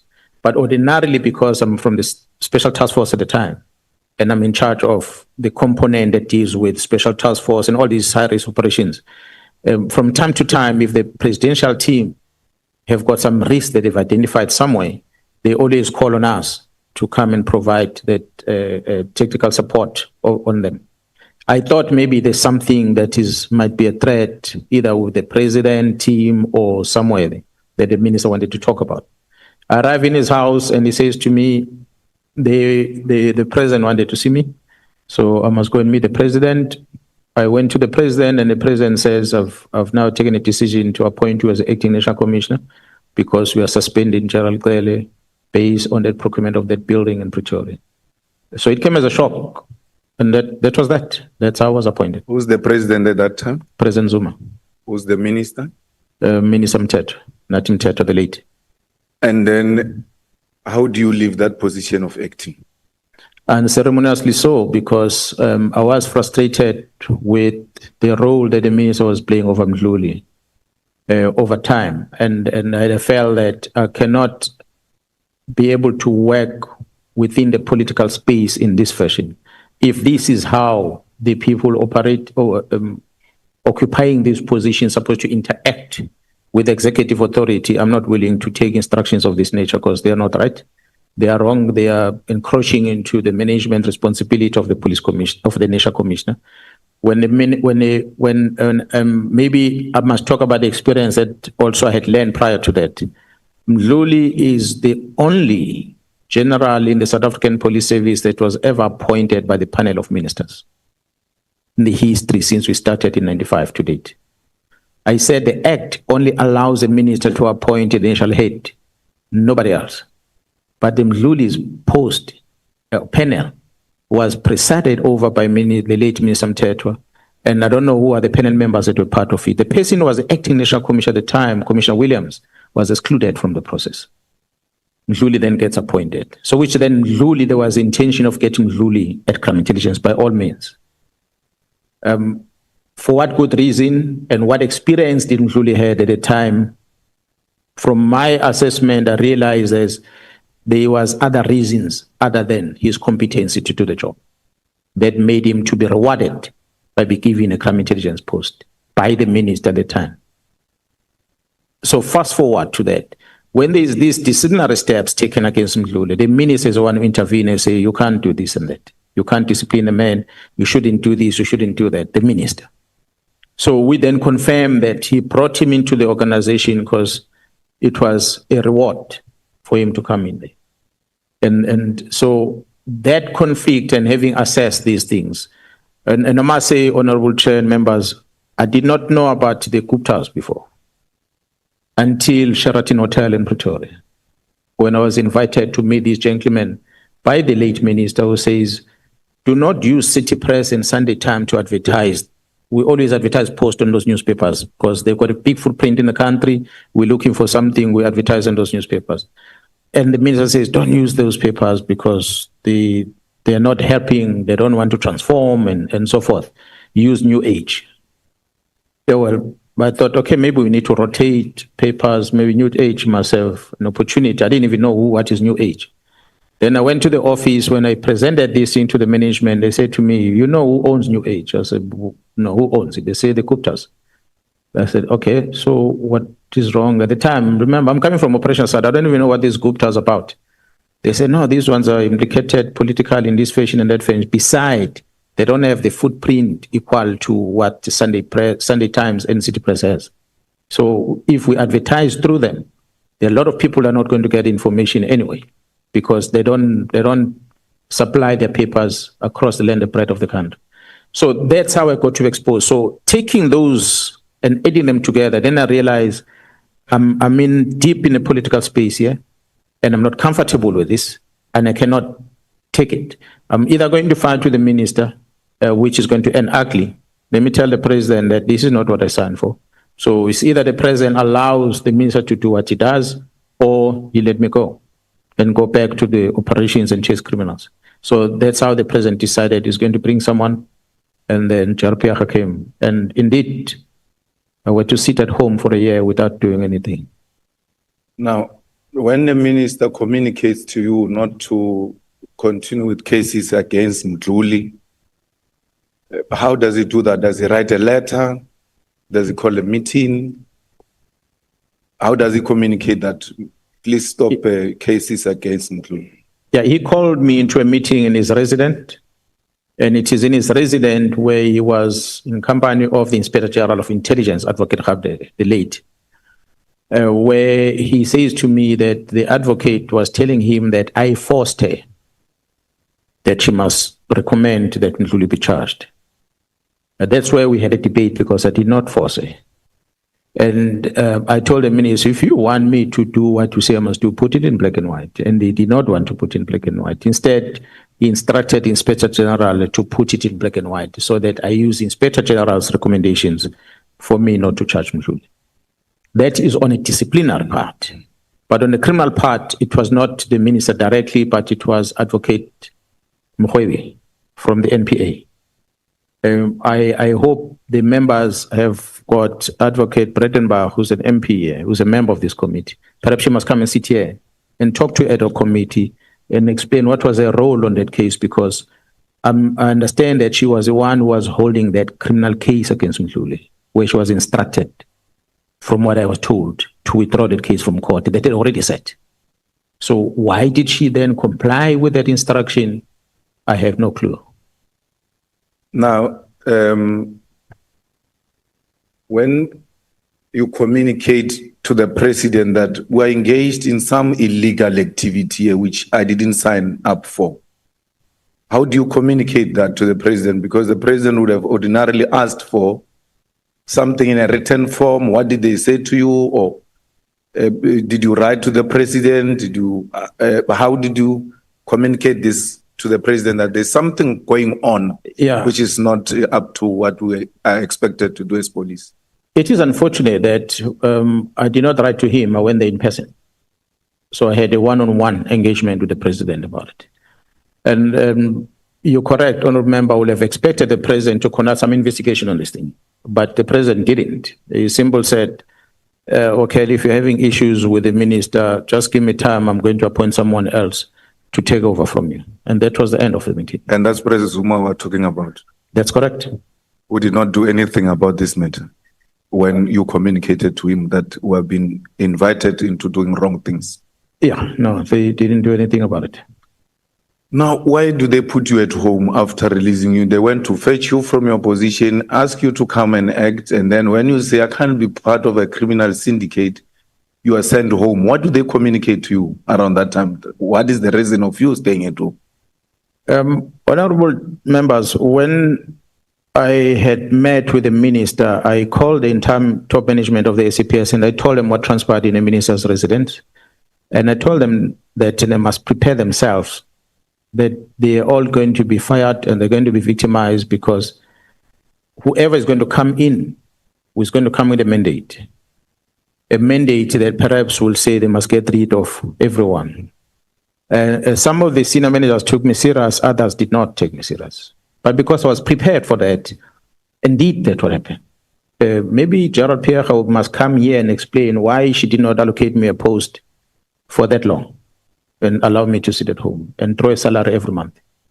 See, she will have to come and explain that because she was the boss.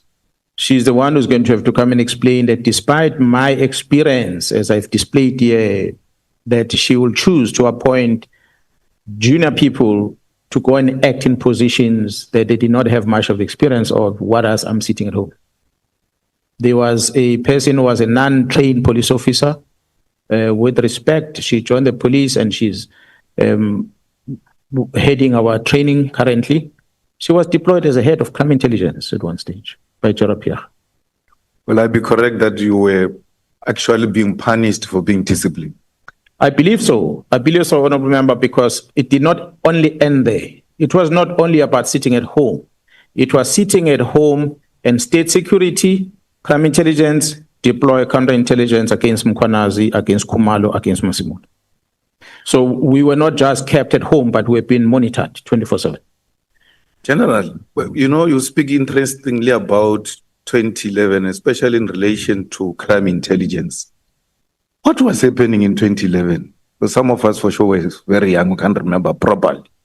What was happening in 2011? Because you keep on referring to 2011, and we're trying to imagine what really happened in the crime intelligence in 2011, which you see it now and gives you those flashbacks of what happened in 2011. I said, all members, I wouldn't want us to maybe go too deep back, but many things were pronounced, ventilated at the Zondo Commission about intelligence, things that were happening. I will invite you to go and read that report again. But at crime intelligence at the time, what was dominating the media space was the looting of the secret fund account in such a manner that it ended up getting a name of slush fund. Majority of the citizens know it as slush fund. It's not a slush fund. It's a secret service account. But because it was misused to that extent, it then became a slush fund. That's what was dominating the media space in 2011 when I came in, which was a sore point within crime intelligence. But I'll also invite you to go and check my YouTube at that time where I said, when you speak on the phone, you must first greet General Mkhwanazi before you speak to the person you're speaking about, because they were known for illegal interceptions at that time. Am I correct? Yeah, that's correct. That's correct. That's why Gerald Cele himself, as initial commissioner at that time, fell victim of the same thing. Now, you now are back, you're appointed, I know you went acting, came back, and then you appointed a provincial commissioner in KZN. How does that happen now? And what is the minister's position in relation to that? Did you object to your appointment or anything of that sort? Or there was consensus that you must go to KZN? You talk about 2021? No, when you became full-time, yeah, not acting. Look, when I approached the national commissioner in December, there were delays. I met with the minister because he needed to be consulted. Minister Cele at that time did not want me to leave the head office. He wanted me to remain at the head office. And he felt that maybe my expertise would be wasted if I go to the province. I'm better off to assist at the national level. But I pleaded with him that I needed a new challenge. So it took that long until March. That is when I think they started engaging with the executive in the province, where the agreement was reached, and then I was informed that I can go and start in April. So starting from December until March, it was there was a long time of discussions. At that time, the provincial commission had left, and there was someone acting. And so I came in to take over from someone who was already acting at the time. My aim was to be appointed before the provincial commission leaves, so that we can do the handing over, which is something I did when he came in 2019. When he came in, I sat with him for about a week doing a handover before I went back to Pretoria. I wanted to do the same thing when I was going in, but because of that delays, he ended up leaving without doing that handover. When is your contract coming to an end? My contract is ending at the end of March 2026. Is there any discussion about renewing a contract, or everybody just went that quiet about it? No, there's no discussion. The discussion, according to the rules, can only start 4 months before. So we're not there yet. We're not yet there. No, we're not there yet. Okay. Now, General, the political killing task team, according to your explanation, I don't know if they were calling it PKTT at the time when Balula was saying we need to do something with the killings of councillors and all of that in the province. And they were assembling of a team that was working on that before 2018. So before the president made that pronouncement in Maritzburg, what was that called? It was not a team, honorable member, because you had a prioritization of the investigation on cases that involved politicians. That's what was done. But they identified a detective per police station, per district, to take those dockets. If there's a politician killed, it must be given to the detectives. But that detective was taking those dockets on top of other dockets that a detective has. So if you have a murder of someone somewhere and so forth, we have other 10 murder dockets that you must investigate. Then we have this additional one of the politician. The prioritization of the detective to investigate will be equal amongst all these dockets that he has in front of them. And a matter of fact, you might prioritize a matter of a 80-year-old woman before you prioritize a matter of a council of 30 years old. So then there was no prioritization in terms of investigation by the team. But it was not, correction, not the team, but those detectives that we identified, they were scattered all over. So they were not working as a team. And the president then announces at Maritzburg in an ANC event, the councillor who was killed of the ANC, he has gone there in his capacity as the president of the ANC and makes pronouncement about government on how we are going to intervene. That's correct. And I heard you saying, wanting to differentiate between the executive authority and the politician. When does the other one take leave when the other one takes over? Because it's one person. They're interchangeable. And that's a dilemma that we face, Honorable Member. I'm glad you're asking that question, because the members are going to claim overtime for protecting the executive member, whereas the executive member is on a campaign, political campaign, and addressing these political parties and the likes, using the state vehicle, using the state petrol, and using the state protection. And we have nothing else to say but to finance that, because that's what is currently the norm. Same with the president. You'll fly with the president to his private engagements, whether he goes on holiday, when he's at a political engagement, whether he's at an official government engagement, he needs protection. He remains a president. You can't divorce it. Wherever he is, you must be there all the time. So when he then speaks, like in this case, he's dressed in the political regalia. He wears a political tie and is accompanied by his comrades, not the leadership of the executive of the province, but the political leadership. But he pronounced things of government, of what this minister is going to do, and that means, and that means, and that means. So legally, if we're to ask me whether is that right or not right, I cannot answer, because he remains the president. Whether he's sleeping, he remains the president. Whether he's in a rally of a political party, he remains the president. We have a duty and responsibility to protect. We have a duty and responsibility to act on what he tells us. But of course, whatever he communicates, it has to be structured in government. I think that's why, after announcing it there in that political setup on the 18th, the ministers meeting on the 21st, he came to this house in Parliament to announce the establishment officially of this interministerial committee. So I think that's where it became official government thing. He might have initiated it from the political side, but he made it official when he came here. And it became a formal structure. Maybe if we continued with that pronouncement, he never came here, we will still be asking ourselves question whether was what we're doing a political decision or a government decision. But because it was confirmed in the House when the President addressed the Parliament, we take it that it was an official government position. Now, the PKTT then gets established, you are involved, Khumalo is involved, you are running the thing. You are in charge of this team. And one morning you wake up to hear that dockets are in Pretoria of something that is your baby. What happened there?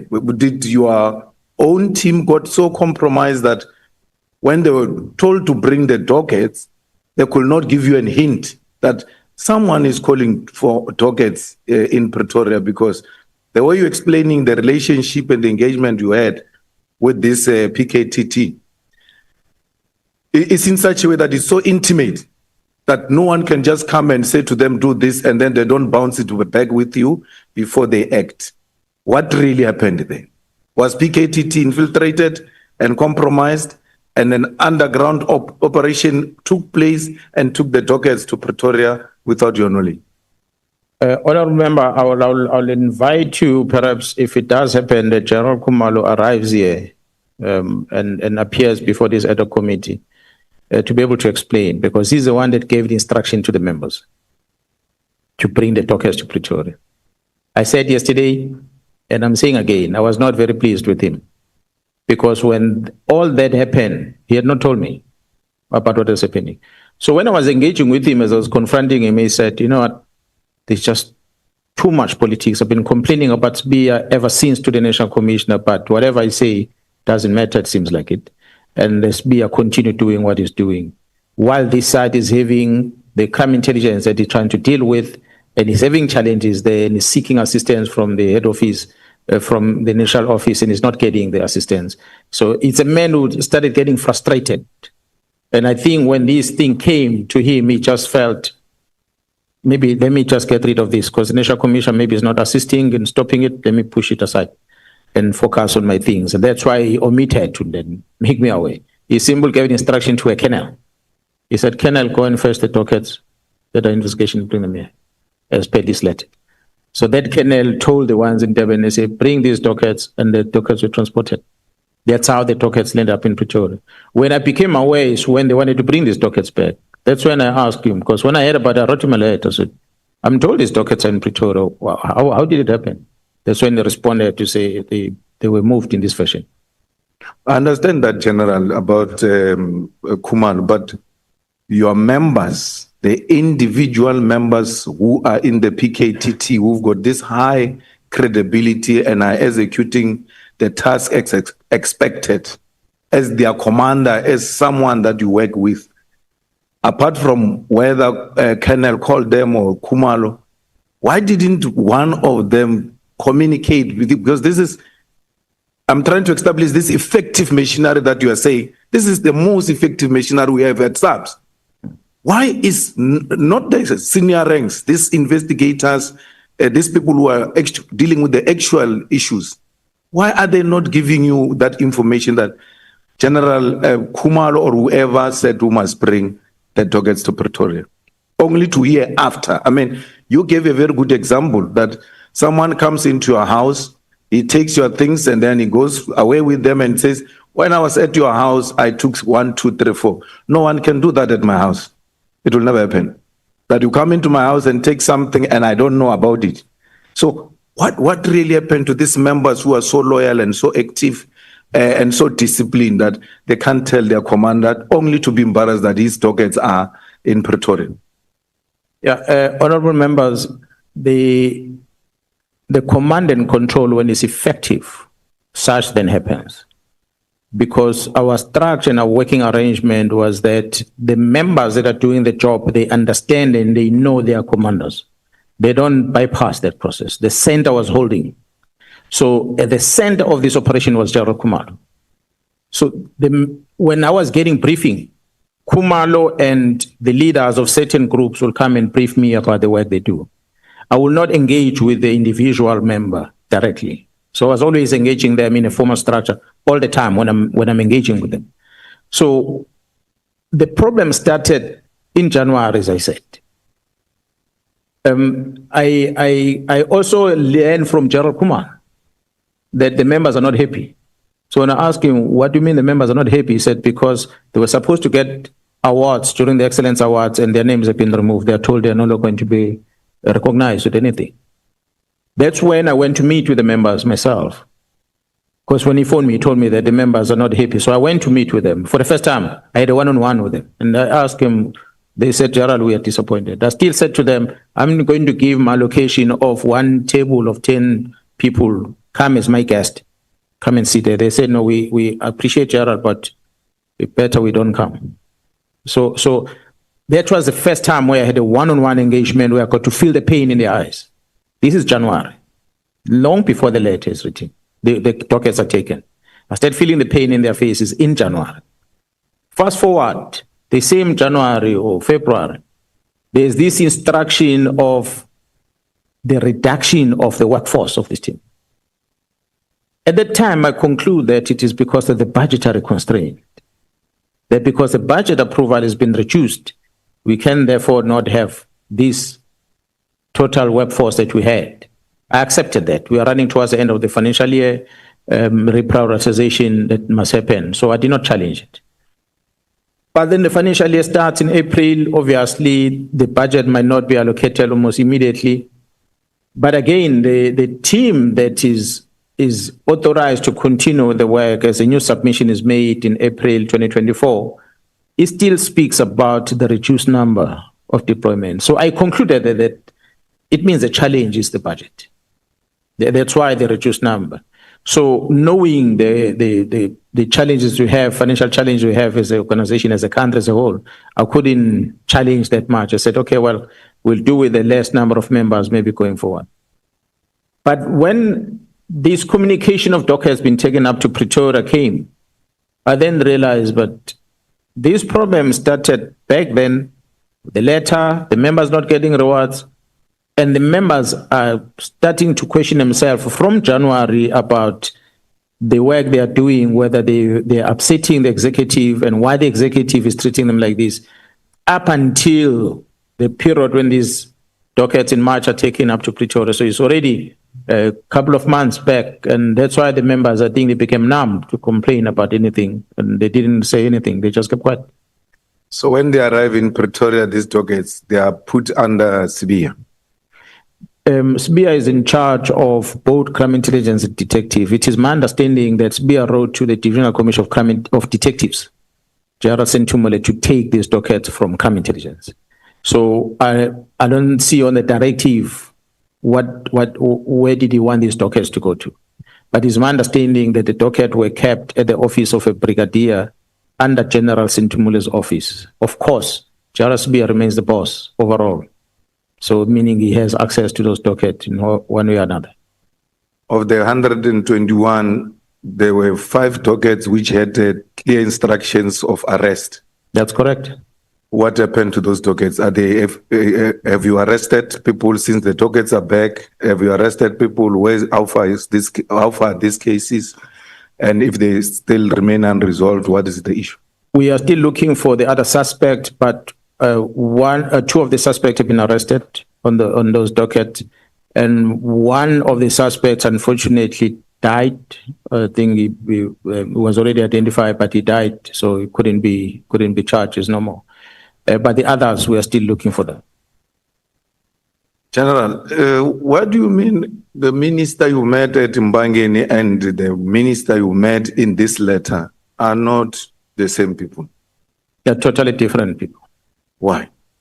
I asked myself the same question, Honorable Member, because when I approached the Chief of Staff, when I called him on the 2nd of January after learning of the letter, after seeing the letter, it was my understanding that the relationship between me and him will allow for him to secure the meeting with the minister, as he did before the minister came into the police.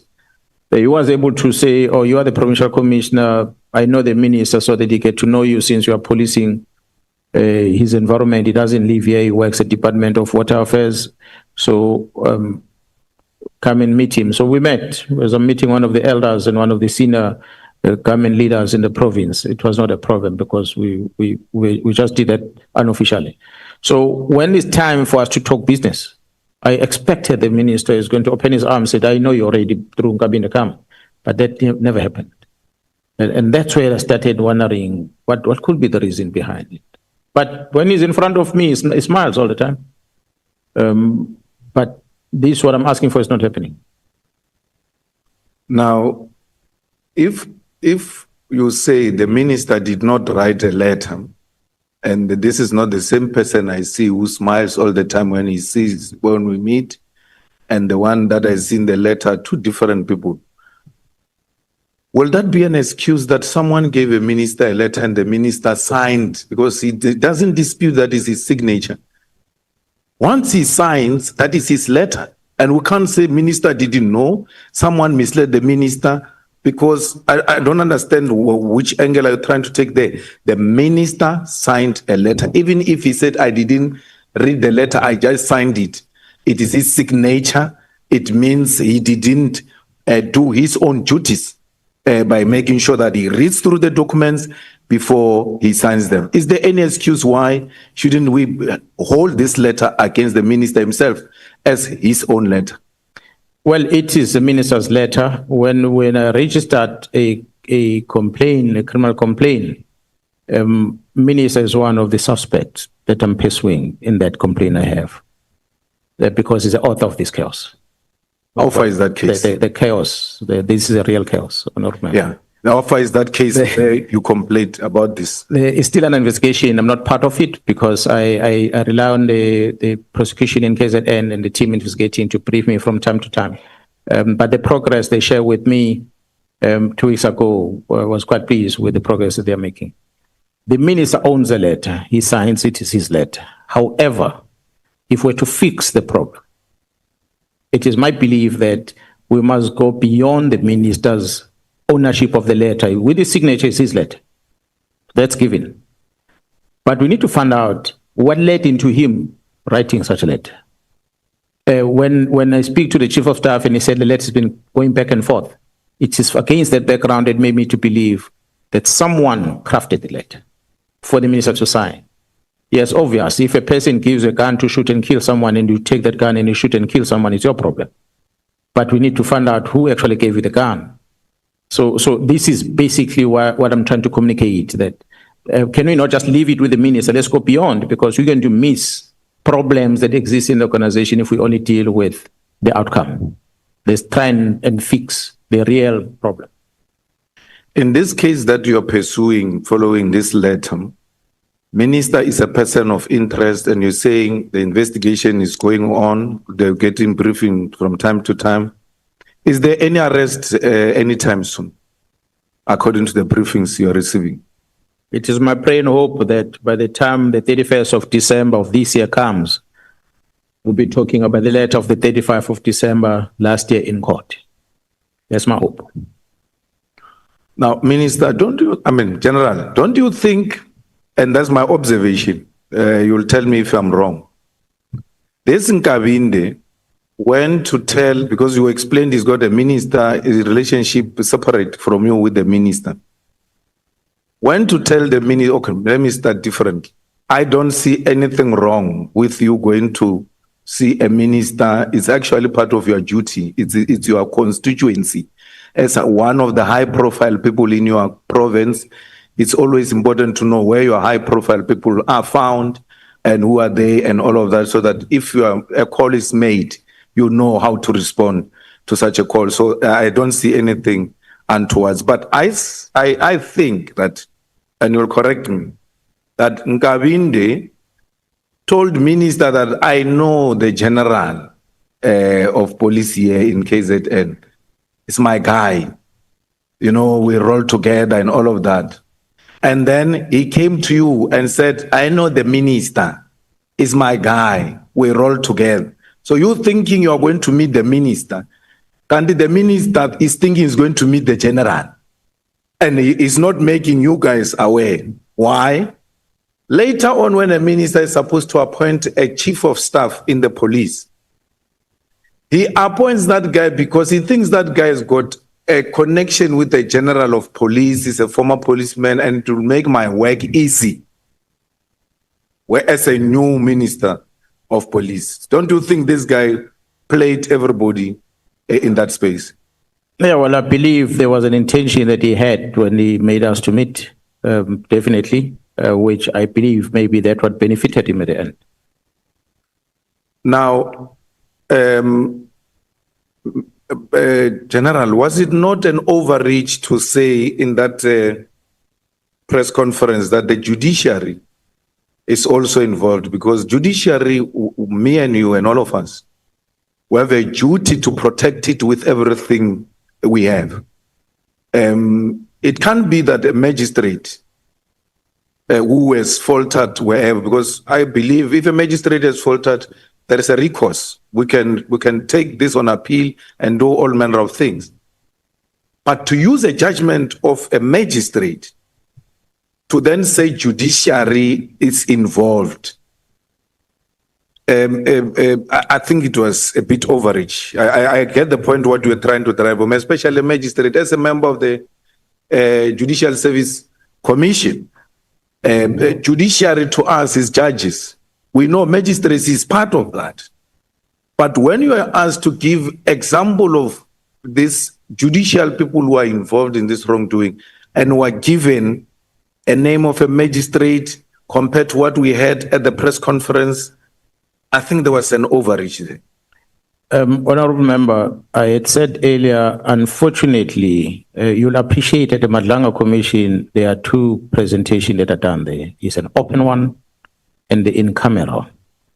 If this committee were to adopt similar approach, perhaps maybe engaging the Joint Standing Committee of Intelligence, you will hear things that might shock you about that, what you believe is a judiciary, which is judges, how the judge gets involved in the mess. Is that your evidence, General, that in camera we're going to hear explosive things about judges? Yeah, it's there. Now, General, I want to quickly summarize some of the issues my colleagues will deal with.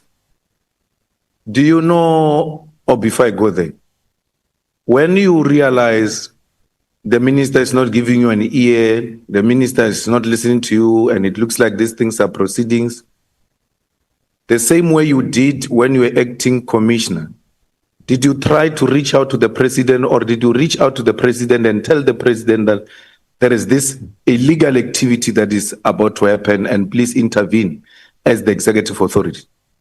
No, unfortunately, I did not go to the president. I will have relied on a national commissioner to play the role that I played when I was in that position, to reach out to the president. But do you think the president was aware that the PKTT is going to be dissolved?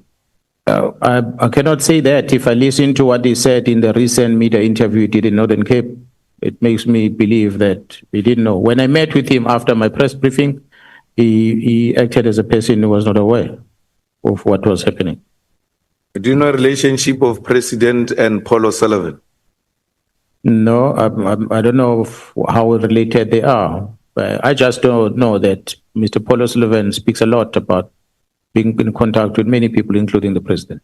So I have not gone deeper into establishing the type of relationship they have. Does he have do you know of any relationship between him and one of the president's advisors? Mr. Paul O'Sullivan? No, not I know of. I know that there is a lot of talks about engagement, I think with Mr. Chauke and amongst others.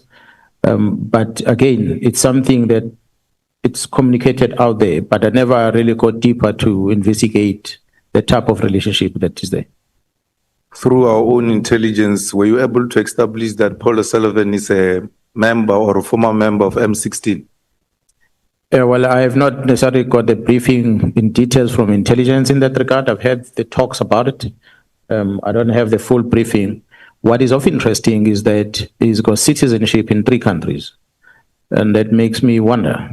And he seems to have been a person who got angry when he was disturbed by being removed from the port of entry in South Africa, the main port of entry at the time, which was Johannesburg International Airport. When he was removed, he did not take that kindly. So it will make me conclude that there were some things that were happening in that airport that made him angry. So we'll be correct to say Mr. Paul O'Sullivan is one of the rogue elements that are destabilizing SAPS and wanting to capture every senior police officer at SAPS, and if you don't cooperate, he start engaging in blackmailing activities. With no doubt, I'm going to invite the parliament through the structures of intelligence or structures of security and whoever structures you can come up with to look at the time of Mr. Robert McBride Turner as the head of IPID. How they were interacting with Paul O'Sullivan. Bank movements, money movements, the meeting venues, the cell phone locations where they meet, how they engage in terms of investigation. I'm saying this to the members because it is that which Mr. Nkabinde told me, who's now a chief of staff at the office of the minister, that operations of IPID were planned, coordinated, and executed at Paul O'Sullivan's house. That was his words to me. So I'm going to request that such be investigated in details, because the phone will put McBride in this place, will put Paul O'Sullivan in this place, will put Nkabinde in this place, and others. And when that investigation is conducted, nobody can deny it, because we'll know exactly that all of them have been operating guided by Paul O'Sullivan. And that is on one side. And I'm interested to know, honorable members, as to who is the author of the report that was produced when the city of Johannesburg, as well as the National Commissioner, wrote to the State Security asking them about the legality or otherwise of the gadget that were bought by the city of Johannesburg at the time when Jairus Bia was in charge of the security in that place. And who is the company that supplied that gadget? And how was that gadget sourced from the country in Europe where it comes from, in the UK? And I want to also recommend an investigation against the purchase of the similar gadget that was bought by DPCI back in 2010, where Jairus Bia was working at DPCI at the time. Whether such was bought legally, who are the supplier, and who's the manufacturer of the things. And I'll want the parliament to check every financial records of Mr. Paul O'Sullivan and all the individuals I've mentioned.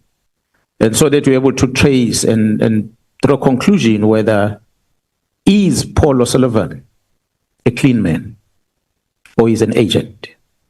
So I think based on that investigation, we're able to conclude whether is he indeed a clean man or he is what has been said in public, an agent. If he's a clean man, why he does what he does? If he's an agent, who is he working for? But it is time that this country must not sit back and be run by Mr. Paul O'Sullivan.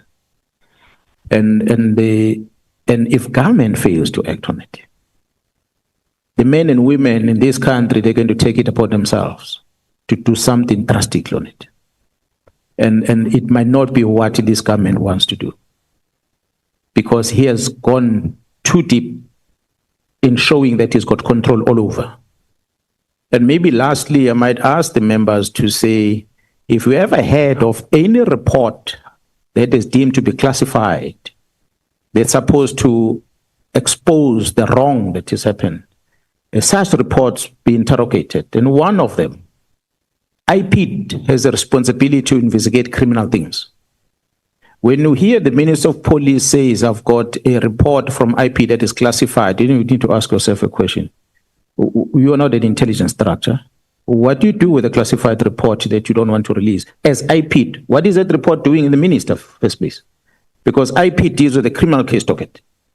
Whatever you investigate must get into the case docket, and that docket must go to court. Why will it go to the minister and the minister goes out public and say, I've classified this report, I won't make it public? So these are the things that might need to be checked, because It is when the system of government fails.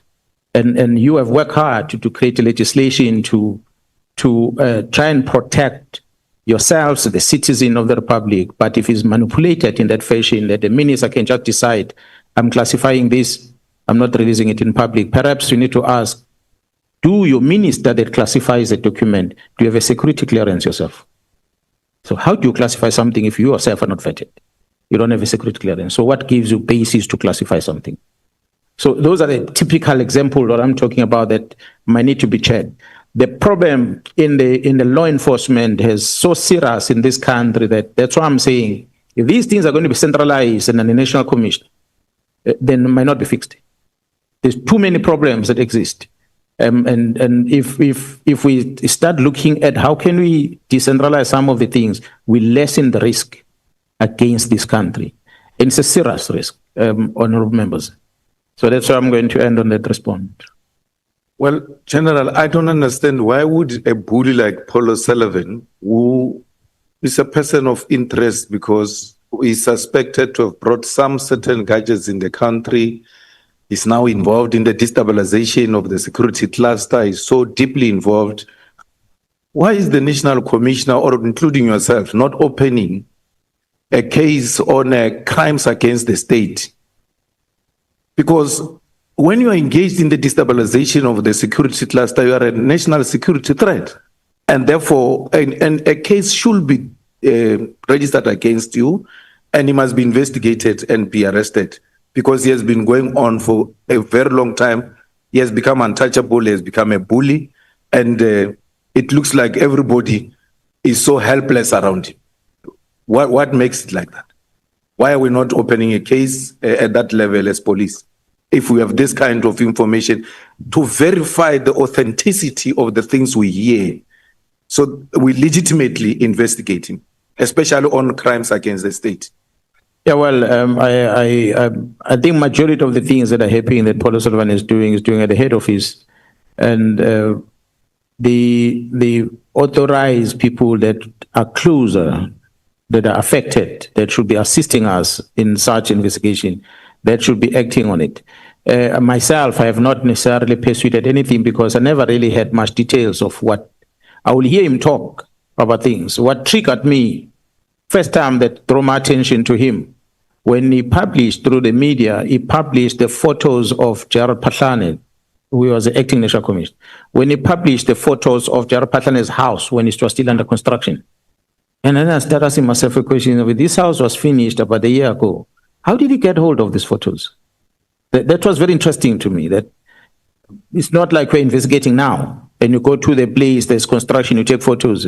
But he shows a building, a structure that was under construction a year or two ago. And he started with a complaint later and he says, this man was building a house of this amount and this is how he was paying for the house and so forth. If the Paul O'Sullivan is going to come and say the National Commissioner, and I said to the National Commissioner, we need to open a case against this. If Paul O'Sullivan is going to say the National Commissioner owns a property here and here and here and here and here, how does he afford all these properties? How did he get the information? So we always say that you get, I'm sure majority of citizens in South Africa experience that you get a phone call from a company and they market, they want to sell you something. And you ask them, where do you get my number from? They say, no, we got it from marketing, whatever things. The reality is our communication, our contact details, our personal information gets to be shared with third parties without our authorities. That's a reality. And nothing much happens on it. We see it with the marketing happening on our phones, and then we see with people that act to be activists like Paul O'Sullivan that are going to start publishing things that you wonder, how did he get hold of these things? And if those things exist, why didn't you open a case and get them registered? But he doesn't talk about the case. And what disturbed me the most, which I said to the National Commission, I don't understand how you keep quiet about this. When the National Commission was appointed, Paul O'Sullivan came out public and he said he was given the names of people to profile. He himself said that the presidency gave him names of particular number of people to profile whether they are suitable or not. And he made the recommendation who is suitable or who's not suitable. And some of us didn't know that. When a national commissioner is appointed, it means his profile went via Paul O'Sullivan to profile. So if that is true, it therefore means the president had invited him to come and give advice at the presidency. And that becomes a serious risk for us. So, but I said to the National Commission, it affects you. If it was me, I was going to open a case, but I don't think this thing should be allowed because this man is saying he's now making a decision as to who becomes the National Commissioner, please. General, I want to follow up on the drug cartels. Every time we're told of a big five, and a big five, my understanding is that it's a drug cartel. And when we are asking for the names, we are told of Matlala and Molefe, who are now in jail. But they're not in jail for drugs. They are in jail for a gun that is connected them to some celebrities and all of that. Meta and all. For Transnet, DJ somebody and how do I conclude that these are the big five of drug cartels? Because they're not charged with drugs. And like you said, the drugs are a big problem. Not that others are not a big problem, but the drugs are the ones that are going to destroy the young ones. And when we are asked about this big five that deals with drug cartels, we are given 2 people who are in prison, but they're not charged with drugs. How do I conclude that indeed these are members of the drug cartel? Oh, no, remember the details can be presented by the team as a covert operation. They have the details about it that I might not be able to talk to it. However, a strategy of arrest, of an investigation of a case, you might arrest a person, although in this case you are labeling them as part of Big Five and the Big Five is involved in this drug syndicate. We might not arrest them for the drug specific, but the bigger investigation that talks about drugs is there, but the charges that we are putting against them are something else. It's a strategy we employ in the police to keep people behind bars until we are ready with a bigger case and we throw it in. A typical example is the same strategy we employed in KZN when we were dealing with the AKA case. And we arrested a whole lot of them for other cases, just to keep them in custody until we were ready with the main case when it was matured and we could identify all of them. And then we started charging all of them for the murder of our celebrities. Otherwise, they were already in custody. So similar strategy we are doing on these ones. We are taking them for other cases. We are adding any other case because they've got many cases. Safe to say, with respect to the case of the death of that employee at Vereeniging, Mr. Swart, it had nothing to do with drugs. It was tender issues there that involves Mr. Mleef. But the murders of these DJs is drug related. When the picture you're going to see when the matters gets to court is that this one thought he's clever by stealing this one's drugs and he starts selling them, and this one then killed him. Mm. So not to say the victim is a clean man on drugs. He died because of something that he did wrong to this one. So we have a consignment of over 200 million rand, for instance, if I use that as an example. The police in the organization is there to identify exhibit, you book it in the SCP-13 register in the police station, you leave it there. If it's such big thing that you transfer it to another safer storage place, which in this case will be a forensic lab if it's drugs. But it so happened that in KwaZulu-Natal at one stage, there was a consignment found in Durban. And our laboratory in Durban is at Manzimtoti, which is about 10, 15 kilometers away from Durban. And it did not have a facility to keep such consignment of drugs. And the next place where we take these drugs to is Pretoria, where we keep these drugs in the bigger storages. But it so happened that case that the drugs were entered into the SCP-13 register of a police station, booked out the same time, and transported south of KZN to Potchefstroom, and locked into the offices of the PCI that had no one guarding it. And during so-called alleged load shedding at night, there was a break-in in a big storage facility. A break-in inside that facility, there were bags of drugs, and there were also other drugs that were not associated with the ones that came, the consignment that came in. and there were firearms, illegal firearms that were also stored in there. But when the break-in happened, the only thing that was stolen was this specific consignment of 200 million rand of drugs and nothing else. You arrive at the crime scene, you will expect it, the crime scene has been cleaned, everything is stolen. But you arrive there, you find an AK-47 standing there, then you say, but why didn't they steal this AK-47? Then you realize the mission was not the AK-47. The mission was drugs. So they came to collect what is theirs, and they took it away. They left everything else untouched.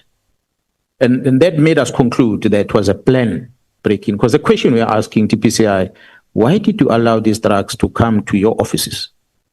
And there's no one guarding. And you have load shedding, and this thing happened during load shedding. So we believe the information tells us that those drugs taken there ended up in Johannesburg are part of the drugs that caused about majority of the murders that happened in Johannesburg. Because people took it and they started stealing, and did not deliver them where they were supposed to deliver them. And that's what caused the unhappiness from some of the people. So yes, we are not talking about the drugs on the arrest of Mlife, but drugs is part of the problem that leads into the murder. The charge is a murder, but the reason is the drug that comes as a result. So there are many others. The ones that we are not mentioning is because we have not charged them with anything. That's why we're not comfortable to even mention them. But they are there.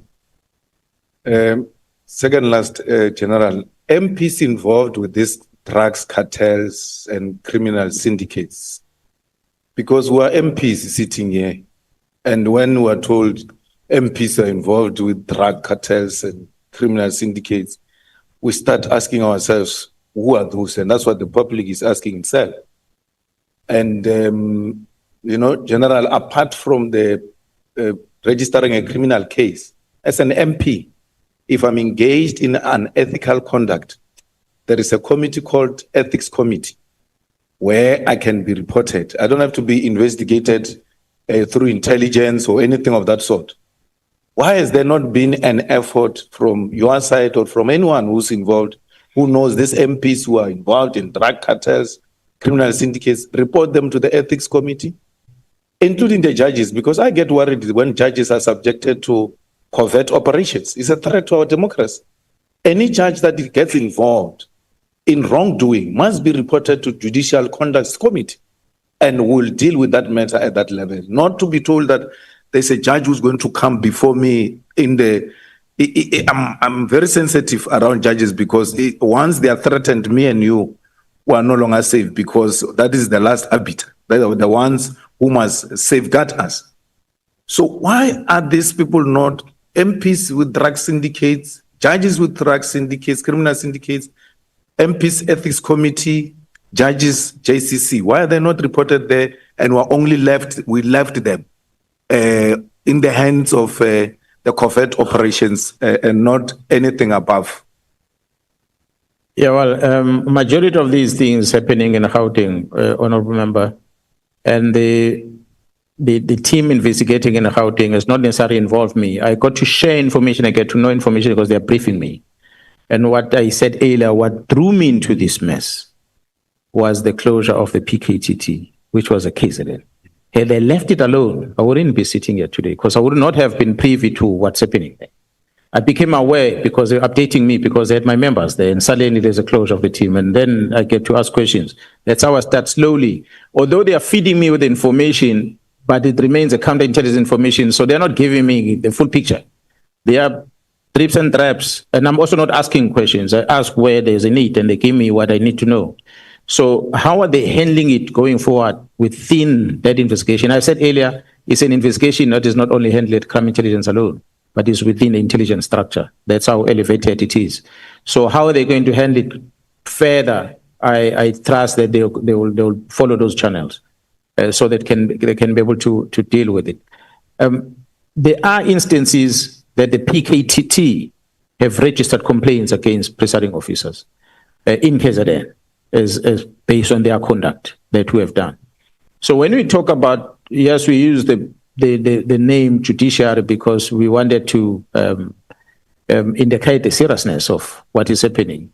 I said, unfortunately, some of the information that is at hand, it's a covered information, recordings that are there that I might not be in a liberty to just communicate. I listen to them. That's why I was able to say, okay, here's everything. This is a conclusion that I reached, to bring the attention to the leadership to say we have a problem. The MPs that might be implicated, and I must say up front, as I said about the minister, I'm not in a business to protect people, but I must also acknowledge that majority of the people that end up being implicated, I spoke about the letter of Minister Mkhwanazi of December, the majority of people that get implicated on things, they arrive there by default. They're not aware that they are getting there. So if you're going to be a political party or an MP and you get a financial support from someone, and the person who's giving you this financial support is not disclosing the intentions, you're going to get hooked. By the time you open your eyes, you are right in the web. You can't escape it. So sometimes it comes in that fashion without you paying attention. You'll invite, you stand outside your house, you call an Uber car, and the Uber come and pick you up. You have no clue who the driver is. He arrives there and he loads you in the car. You have no clue what's in the boot of the car. There could be a dead man inside, or there could be arsenal of firearms, there could be drugs in it. But when the police stops in the roadblock, who do they arrest? The driver, including you. Because we are found in this consignment of drugs and the dead body. So by default, you become, we can say we're a victim, but you're a participant to a crime. But you're not aware that you're a participant into a crime. So there are many MPs that might fall victim in that fashion. But there are some of them, few, that deliberately are part of the problem, and knowingly so. So we are dealing with those as part of the investigation that we are doing. So it's not that if we're to use percentage-wise, I cannot say that all the MPs are in the wrong, but definitely I think Parliament took a right decision by demanding to know who's financing political parties. But what maybe is missing is to know who's financing an individual MP. Because the MPs within the same political, they've got ambitions.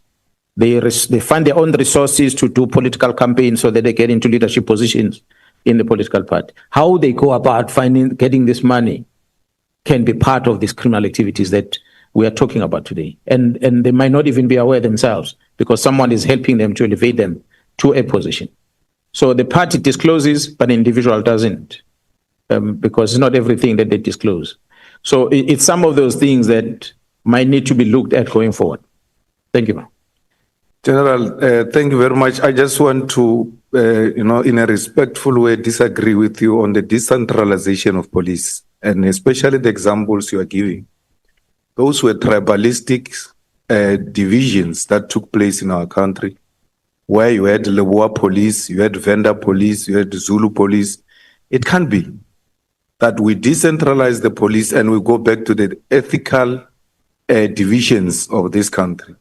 We are a unitary state, and therefore we seek to unite and become one thing irrespective of ethnicity or the color of your skin. What you are suggesting may even play in the hands of racists who are now calling for independence of certain provinces away from our own country. And we think that perhaps you need to relook into it. I agree there shouldn't be one individual with so much power. But how do we democratize it without decentralizing it? I think that's a debate we can have even beyond these walls of Parliament. Thanks, General. Yeah, no, thanks, Chair. Honourable Member, I agree. The decentralization might not necessarily mean exactly to be like the homeland, as it were. I use that as an example. But then I went further and I said, there are many countries, first world countries, that are structured like that. That one country has got a federal system and they've got the local system in terms of law enforcement. And certain examples, honourable members, was that to have a person at a national office to worry about an assault case in a locality, it's something that we might have to look at whether can a local police that does not have to account here be able to carry such docket. So those are the things that we might need to start discussing. Whether is it something that falls under the provincial government, whether it's something that falls under the region, if it were, we have to discuss. But the ultimate, what I'm talking about, for instance, maybe using this opportunity, honorable members, is that we adopted a culture of organizing ourselves as an SAPS in line with the district model that the president came with. I've argued in the BOC, Board of Commissioners, many times that this is a wrong structure that we've adopted. Because we are structured to our point, our end result is court as the police. So however we organize, we must organize around the court, not organize around municipality. So it could be part of the things that says maybe the provincial delegation of this power might not work. Maybe you must look at how the NPA is structured, must look at how the justice themselves, courts are structured, because they remain national, but they are kind of independent at the provincial level with the jurisdiction of how they operate. So when we set up our own structure as a police, instead of having district commissioners, we need to look at this district that covers at times 2 or 3 court jurisdictions becomes a problem for the performance of the police in terms of taking matters to court. There's some of the things we need to engage on, but research is needed. Whatever I'm proposing will need to be researched. And we're not going to make a reference to the Homeland Security, but we have to make a reference to the first world countries, how they do policing and what is good. And that is simple, more about efficiency, not about ethnicity at all. I disagree. I also agree with that one. We can't use the tribal issues that we did before. And the national legislation must remain the one that is a founder, regardless whether it is centralized. We must still account in terms of the legislation.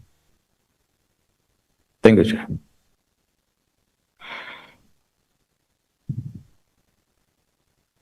Thank you, Chair. Mine is going to be very short. Good afternoon, General. Just on 2 things.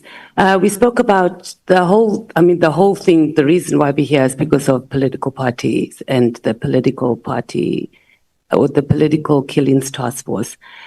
You haven't told us which is the dominant party that has the most killings, or that has, obviously people have been convicted, etc. We've got 18 represented parties here in Parliament. In KZN. Which party have? The PKTT operates in KZN. And the biggest party that has been affected by this is the African National Congress. Okay. And I think that's where this whole investigation started. IFP, DA, and then EFF have also become victims, but by and large, it's been within the African National Congress. And I qualified that last time when I presented that the policy, we believe that the policy decision that was taken by the party to decide who becomes a mayor instead of people voluntarily on their own campaigning contributed to that on one side. On the other side, the access to the resource in terms of tenders, the controls or the influence that the people that are sitting in certain position has over the officials in terms of these tenders that are issued there, it became another contestation that lays into. That's why when we're doing the categorization of the people that we're going to prioritize, city manager or municipal managers, procurement officers within municipal managers, the CFOs were part of the category of people that we must prioritize. We are talking political killings, but we look at the case, it's not only politicians there. You have these officials because the motive is a matter because of a tender. So, and the person killed is an official. So we take that and we prioritize it. That's how we're investigating. So to speak to the issue of political involvement or political capture, I can say, of the justice system. And we're probably pushing it here a little bit, but I'm just going to... President Ramaphosa, you said in 2018 made the decision at an ANC meeting that we are going to establish the Political Killings Task Force. And I'm asking this question not to, and it mustn't be misinterpreted of the capacity and the job that the task force has done, but that this task force was used to deal with organizational matters, to deal with organizational ill discipline. So state resources were used by the ANC to be able to deal with their party leadership battles. How would you respond to that? That's why I said, had the president ended with that outside that house address on the 18th, and there was never any other address in government after that, I would have agreed with you saying that it's been a political thing from the beginning to end. It might have started political. Government that leads society today in this administration are the political parties that came with the manifestos and they told South Africans, this is what we're going to do for you and the likes. And the political decisions and the proposals sold to the society leads into elections, which leads into the formation of government. So when the government execute their work, they execute exactly which they promised as a political party when they were campaigning. And that's what ends up into a policy of government going forward. So if the president then addresses people and make pronouncement as a politician, he comes back into the house and he officiate that as a government position, then we cannot say it's a political decision. It's a government decision.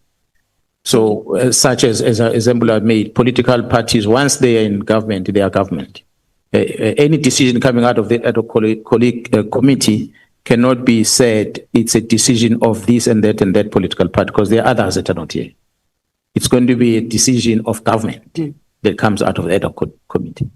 But because they have access to government and to parliament, they are able to make that decision. But I'll park it there for now.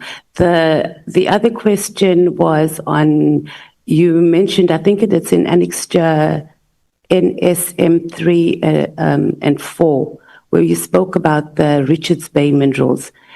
In KwaZulu-Natal, perhaps you can speak to us directly on that. How many companies have requested services from the police exclusively on their premises? Do you have that, or is it something that happens very often? And I ask this in light of other crimes that are happening that might even exceed what is going on in companies, and also the political killings and related matters as well. I must say, Honorable Chair, honorable members, that as far as I've been in the province of KwaZulu-Natal, I've never received any specific request from a company for a specific protection. The meeting or the deployment of members in Richards Bay to go and work at the Richards Bay minerals. After it happened, the group of companies under the CEO of Chamber of Commerce in Richards Bay invited me into a meeting. I think the meeting was held in one of the hotels in Richards Bay, where I had to explain to them, why am I giving preference to Richards Bay minerals with deployments? Why am I not prioritizing them as a provincial commission?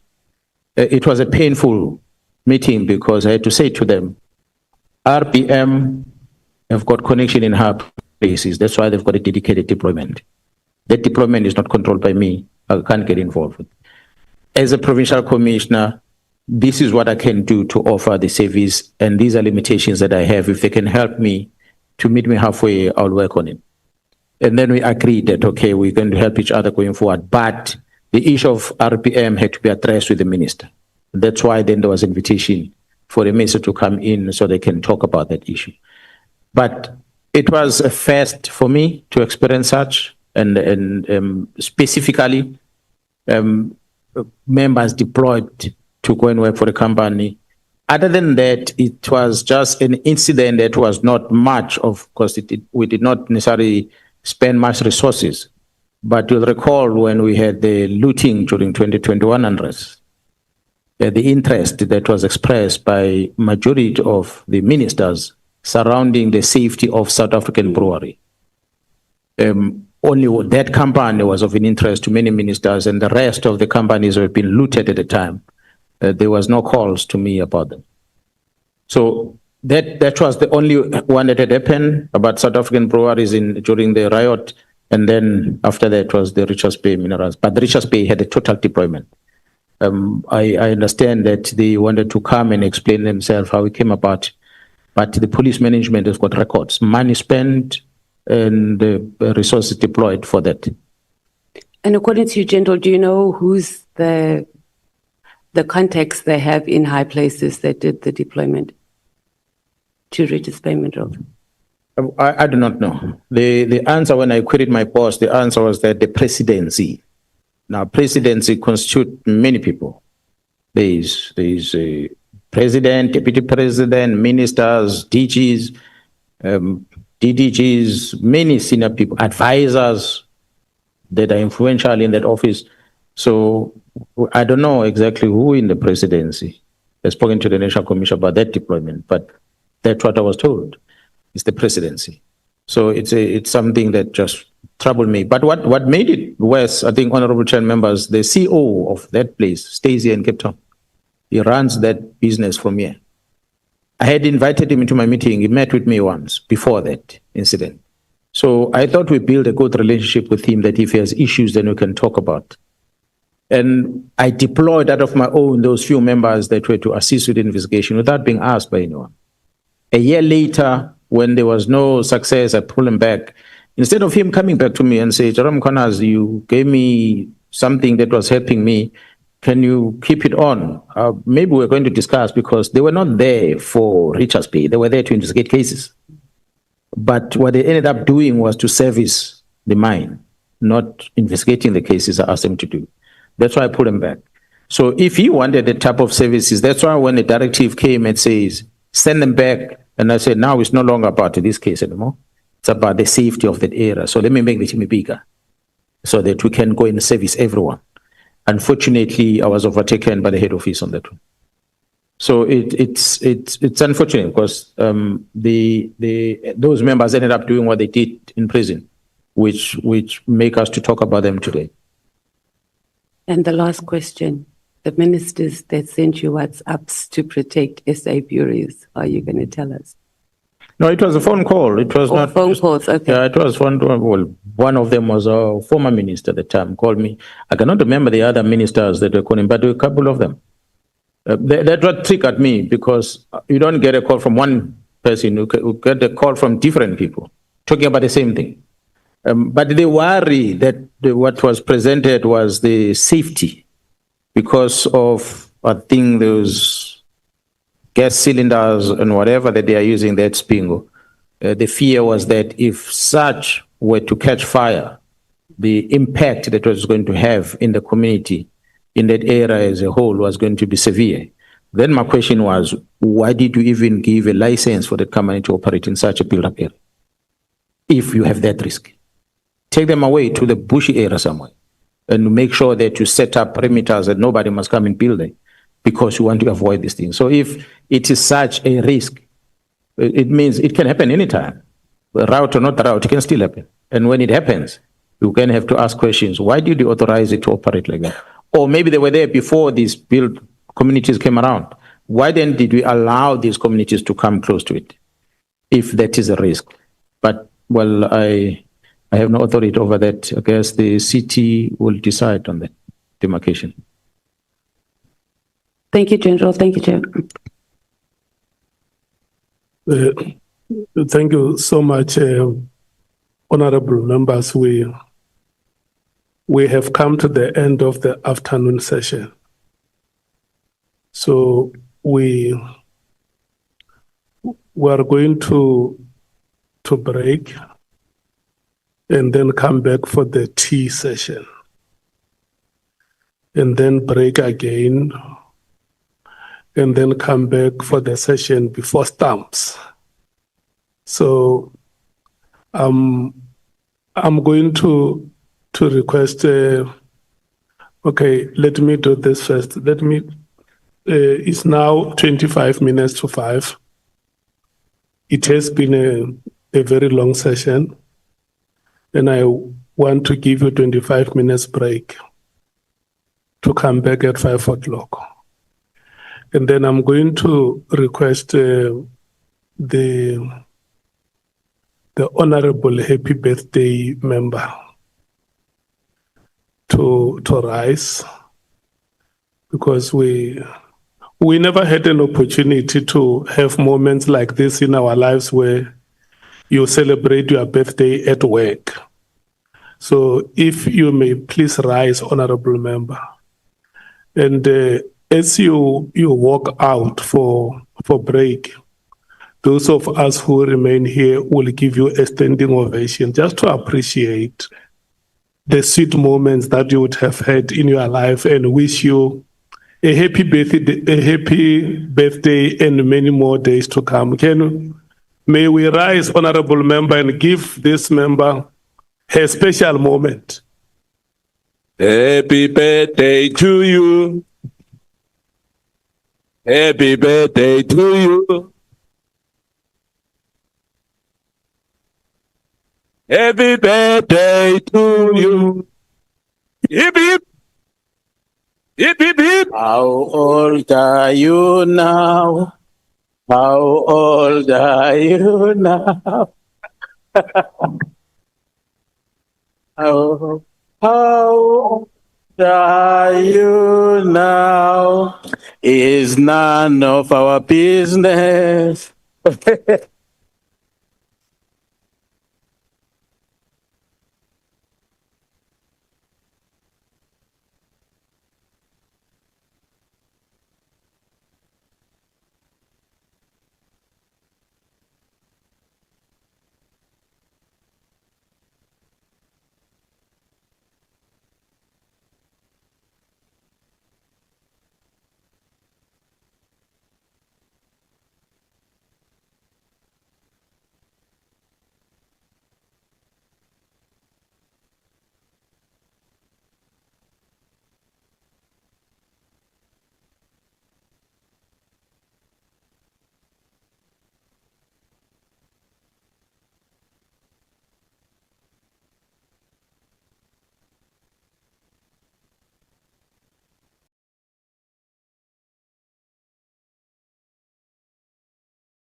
has to do with your statement yesterday, where you The evidence honorable leader- members request that if you can get the mic closer.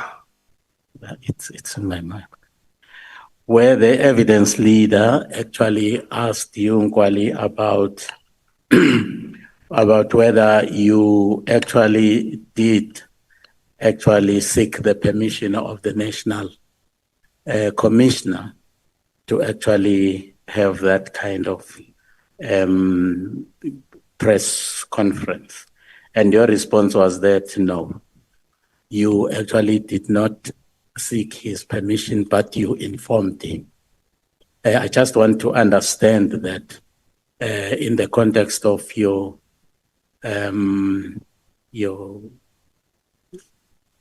command structure and also your policing, what do they call it's police standing orders.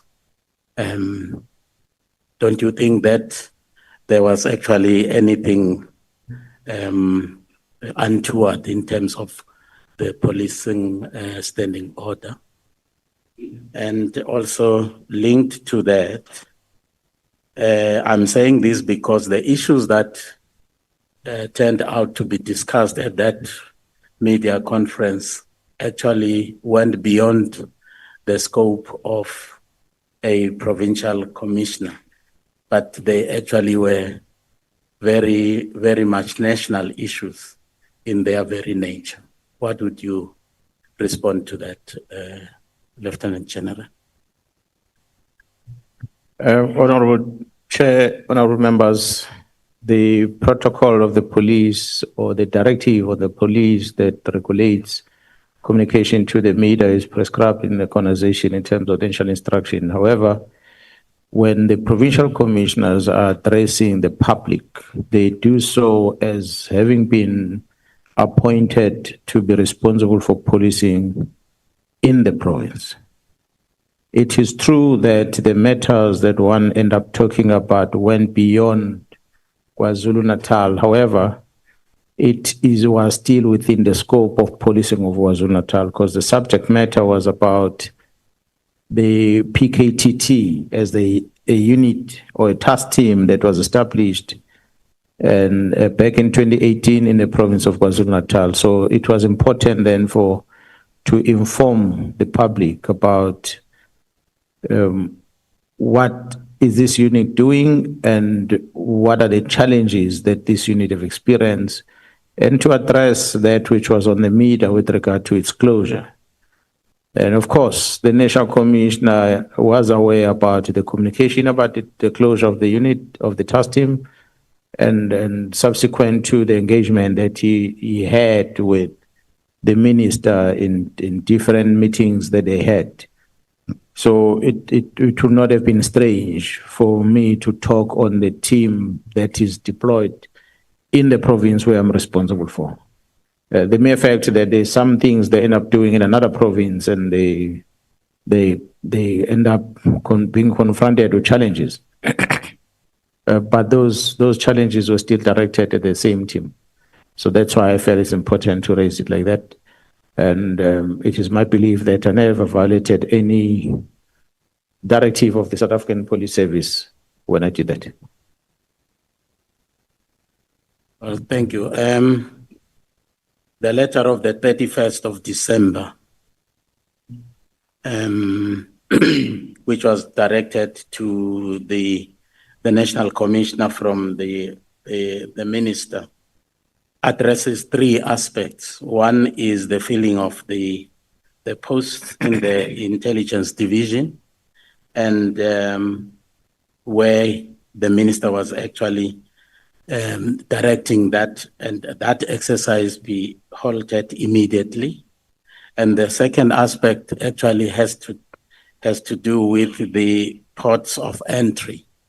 And I believe the Durban Harbour, and is actually talking about the joint operation in the management of that harbour between the Border Management Authority and SAPS. And he actually then instructs the National Commissioner to actually develop a new plan and present it to the Ministry of Management Executive Committee with regards to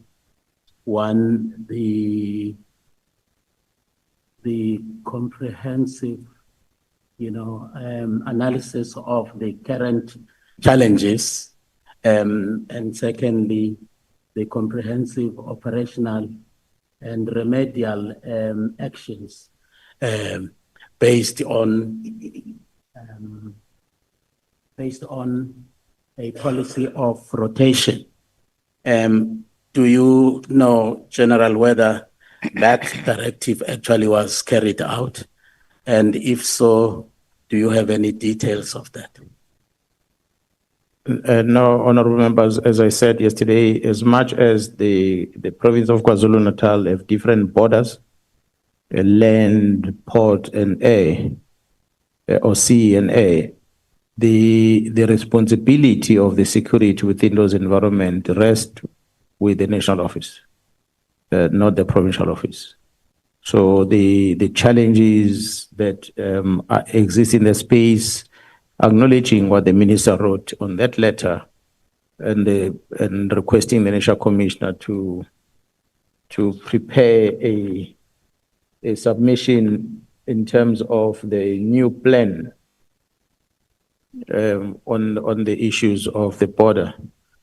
Was not informed whether such was done or not. It's something that I guess the national commission will respond to. Thank you. General, you actually have repeatedly alluded to the existence of an external influence that might have led the Minister Mkhwanazi to issue this instruction to disestablish the PKTT. But in his letter, he says, my observation, and I quote, my observation in this regard, as indicated above, is that further existence of this team is no longer actually required and is actually adding no value to the operations of the South African police. Now, I then find it difficult to reconcile your assertion that the minister must actually have been influenced, and yet he is actually saying that in his observation, personal observation, this team is no longer serving the purpose. Honorable members, the minister, with the 6 months of being in the service, I think within the 6 months he had visited Western Cape province more than twice. And in that 6 months he had visited Eastern Cape more than twice. I'm not sure about the other provinces, but he had never visited KZN in that whole 6 months on an official visit as a minister to engage with the management of KZN, to understand policing in KZN. To date, I don't even think the Minister of Police knows about all the units that exist in the police. This is a monster of a department, almost 200,000 personnel strong, stretched in the length and breadth of this country. You therefore cannot just make a decision about something that doesn't add value. You have not seen the performance plans, you have not seen the performance reports. You don't have anything to justify the action. He can come and say, it is Mary DeHaas that informed me. It's a criminal, a police officer, ex-police officer in prison that told me. You can say it's messages that has disappeared, ghost messages that are no longer there to prove that informed me. They can use any justification that he wants to make the minister, but the reality is he knows consciously deep down in his heart that to date, I don't think the minister knows even 30% of what the police does. Because he has never gone to that extent to understand. If you ask him what does doc unit do, what unit exists, what type of specialization in doc unit, he won't tell you. Because he's never taken time to understand the SAPS. And yet he makes such operational decisions. It's wrong. Thank you, General. Can we actually look at your relationship with General Spear and the developments since the 1st of July 2022, when General Spear actually resumed his duties as the Deputy National Commissioner, given a very critical responsibility within SAPS. And your concern is that there were serious allegations against General Spear, even when he was actually still with the city of Johannesburg. And your concern was that the minister did not do due diligence in ensuring that those allegations were investigated before General Spear actually was accepted back into the SAPS fold and also given a critically important, role within the senior management structure of SAPS.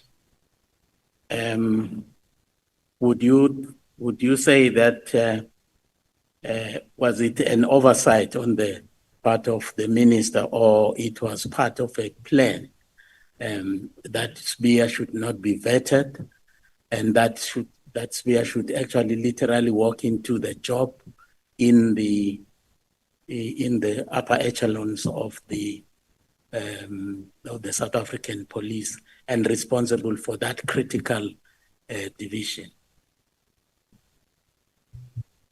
Honorable members, when I made a presentation before Madlanga, which most of the information is attached here on my submission before the ad hoc committee as a reference, I indicated that when we do investigations, at times we are triggered by something. The letter of the minister to disestablish the team in December 31 of December 2024, it made us to ask questions as to the why part. We needed to ask that question. Why? And so as a police officer, you then go back and you start investigating where does this come from? What led into this? What led into that? And you start connecting the dots. And then we start realizing that the person seems to be in the center of the trouble here is Gerald Spear. And then we then went deeper to try and understand exactly who is this fellow we're talking about? What makes him to be like this? That's how then we track back into how he came into the organization.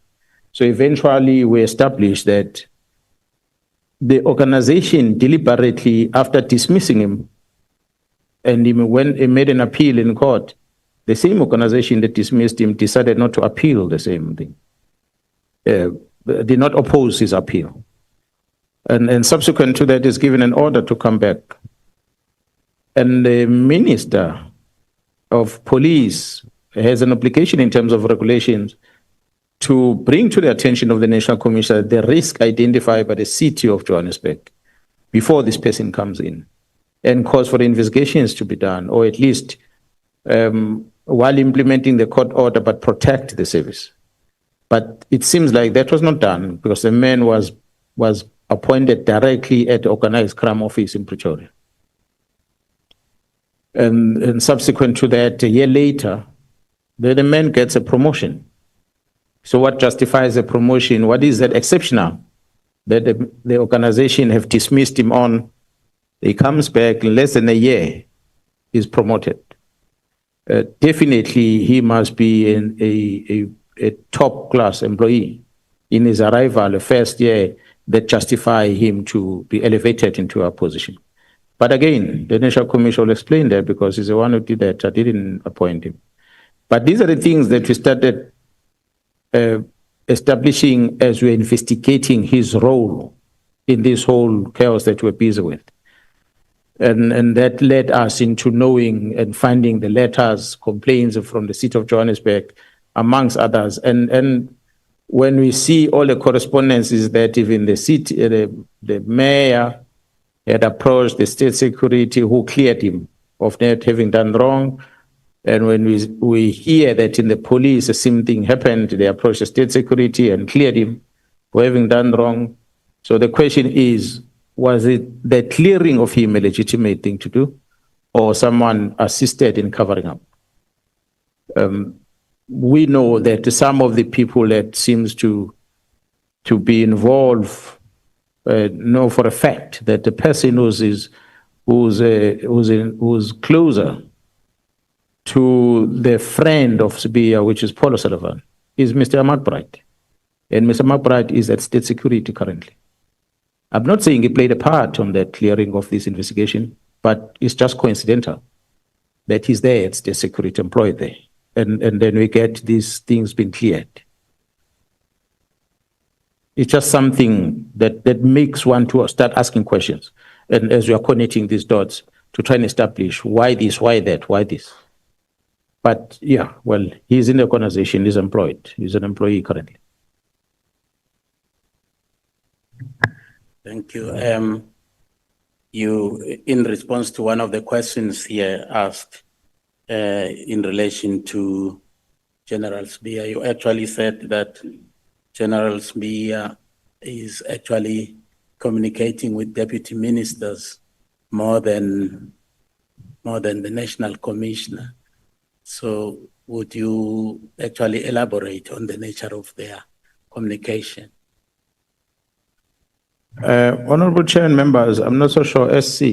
I think I did send that communication to the SC RNC, that communication WhatsApp. Do you have it? Remember the communication that I said that General Sibiya was sending to the Deputy Minister? The juniors are not here. Honorable members, I do have the communication here, WhatsApp messages that I would have loved for the members to see. Unfortunately, I don't know if you can project it on the screen somehow, but I might read it on record if you allow me. You don't have the copy. This is a screenshot of a WhatsApp message that General Sibiya forwarded to the member of the Office of the Inspector General of Intelligence. It's a message that indicates that he was communicating with the Deputy Minister. I do not know who the Deputy Minister is because we've got two Deputy Ministers in the police. But what is interesting is to read what the message is saying that General Sibiya forwarded to the Deputy Minister, which is of an interest to me that I feel the members also might want to pay attention on. Well, I'm going to try and scroll up between these messages because they're not saved together, but it starts, the message is dated the 16th of October, 2024, as forwarded. It reads as follows. Good afternoon, DM, comma, please note the following, column 1, a source has indicated that CI has procured the new spyware equipment to the value of 13 million rands over the past weekend. 2, the equipment was sourced from China and it did not follow the normal process, e.g., minister needs to sign for anything above 10 million.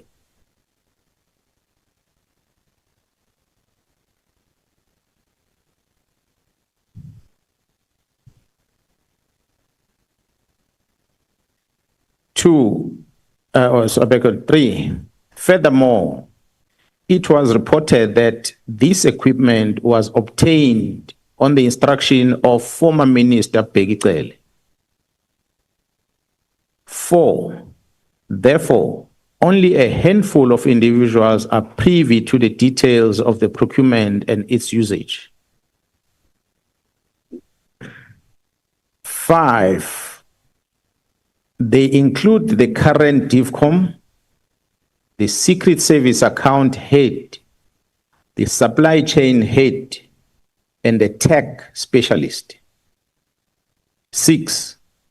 It is believed that the usage of the said equipment will be for political purposes, targeting ANC leadership. Comments, column 1. DM should take note of the above and exercise vigilance with any type of electronic communication, such as cell phones, emails, etc. 2. Comrade Matebula has also been briefed. And comrade in this is abbreviated as the DM is abbreviated, is written CDE. So we're trying to establish who is Comrade Matebula that the police officer has briefed. And he's telling the Deputy Minister this on WhatsApp.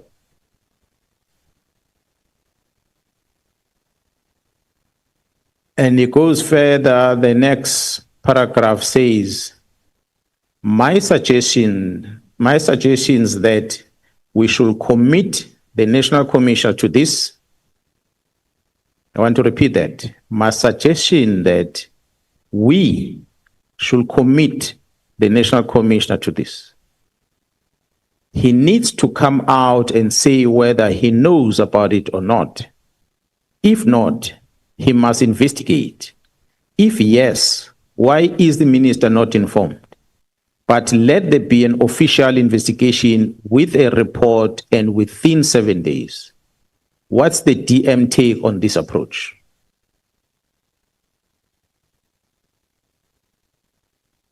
And the next message, this is worrisome, DM. Will they go ahead without the National Commissioner's signature either? And that's where the message ends. Honorable members, this is Jarrus Bia talking to a Deputy Minister. And the Comrade Matebula, that we don't know who the Comrade Matebula is. And he says, we must hold the National Commission accountable. So he placed himself in the same position of the Deputy Minister. He placed himself in the same position of the Comrade Matebula, that they must hold the National Commission accountable to account about this. Jarrus Bia says he has sources within crime intelligence that tells him about this purchase. If is the responsible person in charge, as it is per structure, responsible for crime intelligence, he will have called the Divisional Commissioner to come and account to him and tell him about this. If not, he will have gone to the National Commissioner, say, National Commissioner, I hear about this purchase. Someone tells me there's a passage of this nature. Are you aware of it or not? If he felt that maybe something is amiss, he will have approached the oversight structures, Inspector General of Intelligence to report this if need be, and so is the Parliament. But no, he did not do that.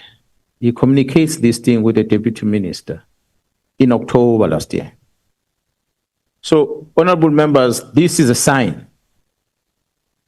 Well, hence I was saying earlier, when the honorable member asked me earlier, Malema, about the ownership of the letter, where I said, yes, the minister must own the letter, it's his letter, it's his signature, it's his letter, but there's a compiler that I believe is behind the scene. If we don't deal with the minister, we haven't fixed the problem. We need to find the root cause of the problem. Is this person who signs messages like this, Jarrus Bia? So he has elevated himself to be in the level of the executive authority, in that the National Commission must be managed by him through the deputy ministers. It is evidence that I received because, I don't know if he was stupid or he was sourcing some collaboration. He forwarded these things to the Inspector General of Intelligence Office. It's an official from Inspector General that shared them with me. She can come here and say, yes, I received this thing from Sbia, because her response was very interesting. And she ended there on her response. there are bad things happening in our organization. There are few individuals involved. Who then takes this information and go and share with Jarosbia within crime intelligence? It can only be the members from crime intelligence that says that. And Jaro Kumalo must come and talk to yourselves about who this person from crime intelligence that is so bad. But I've no doubt when Mkhwanazi says Khan will feed you information, I've got no reason not to believe that Khan is a main source. I just don't have any reason to believe otherwise. Mkhwanazi said that when he sent me the WhatsApp. So that's why I'm not surprised that Sbia can do this. So that's why I still strongly believe that the compiler of the letter to disestablish this team is not done by the minister. Probably the same person you're talking about is the one behind the letter. But I'll end it there on my response. Chair, is it 13 or 30 million? Just that. Didn't get that part. Okay. It is 13. Honorable. Okay. Maybe let me explain. The value of the equipment is 13 million rands. The message following says that if there's any purchase of anything above 10 million, the minister must be informed. So I think that's where these two numbers come in. Okay, So clearly, just hold Honorable Mngango. I see a hand. Honorable Ngola. No, Chair, I just wanted to check that, and the general has already answered. Well, I was confused whether it's 13 or 30 million rands, the purchase price. You can proceed, Honorable Member. Thank you so much, Honorable Ngola. I'm just thinking here that if any transaction that actually exceeds 10 million rand must actually bear the authorization of the minister. So this purchase actually was 13 million rand. So obviously it was above 10 million rand. But the minister seemed to actually have not been involved in the whole, process of actually procuring this equipment. Would you agree with that? I think the first thing is it says spy equipment as an interception of cell phones. That's what he says. By mentioning that name, he's saying this does not belong in this WhatsApp communication is making. It does not belong to the Deputy Minister of Police. It belongs to the Joint Standing Committee of Intelligence. It belongs to the Inspector General of Intelligence. So that's why he should have channeled this. If he can't go to the National Commissioner, he feels that he doesn't trust the National Commissioner, then he should have gone to the right channel to raise it. I've said it before. I'm not working within that space. I don't know how they go about procurement within intelligence structure. Whether he knows, he can come here and ask him what made him say the minister must be informed when there's such a purchase. It means he knows the procurement systems of intelligence, how it's supposed to be. And I do not understand. I've been an acting national commissioner before. I don't remember not once informing the minister that we are buying something that costs more than 10 million. So for JRSB arriving in the organization and being appointed in this position and making that suggestion, it means he's privy to something that I do not know, because I don't know how the ministers get involved in procurement. It's just interesting coming from him. Thank you, General. At some point yesterday, you actually shared with us that you were actually approached by the then Minister of Police, Mr. Kele, asking you to release the General Khumalo to come and join him in a project in Johannesburg. And obviously you did not, and General Khumalo actually was not actually keen to leave his job for that project. Do you have any idea about the nature of that particular project? What was it in your, if you have any information about it? Honorable members, I do not know what was the real reason or the plan on what the General Kwele was going to give to General Kumalo, the job description was going to give him. Safe to say that he told me that he needed someone who is strong, operational, that is going to assist him to manage all the law enforcement that are there, including the newly established team in Gauteng, the Mapare that are in Gauteng, that law enforcement entity. He was going to assist in helping him to manage all those entities there. But other than that, the details, he did not share that with me because he did not give it to me in writing. He only spoke to me over the phone. Well, thank you, General. The IP and Mr. Nkabinde. Whilst Mr. Nkabinde was still with IP, you actually shared with us that Mr. Nkabinde and Mr. McBride, who was then the head of IP, flew from Johannesburg to Durban, and from Durban, they drove up to Mpangeni to meet with Minister Mkhwanazi. And it was not clear to me why would they do that? What was the purpose of that visit, if you can share with us? Well, in his own words, Mr. Nkabinde said they were investigating a case of murder that had occurred in KwaZulu-Natal. And there seems to have been police officers that were bodyguards of the premier at the time when the minister was a premier that participated in defeating the end of justice by removing a critical evidence that was sitting at the police in police custody that should have been used to conduct further investigation of what had transpired in that murder case. But that evidence was removed from the police facility on instruction of the premier, allegedly. And so that's why they went to consult and meet with the premier, and that's where they became close to each other. They started knowing each other there. That's his only thing he had told me. So I do not remember, I don't think we even discussed the date when they traveled, but it was his own words. Because I had find it strange that he never worked for the Department of Water and he has never been a politician. How did he get to know the minister to start with? And then he told me, no, they were investigating and they interacted like this and they've been close since then. Thank you.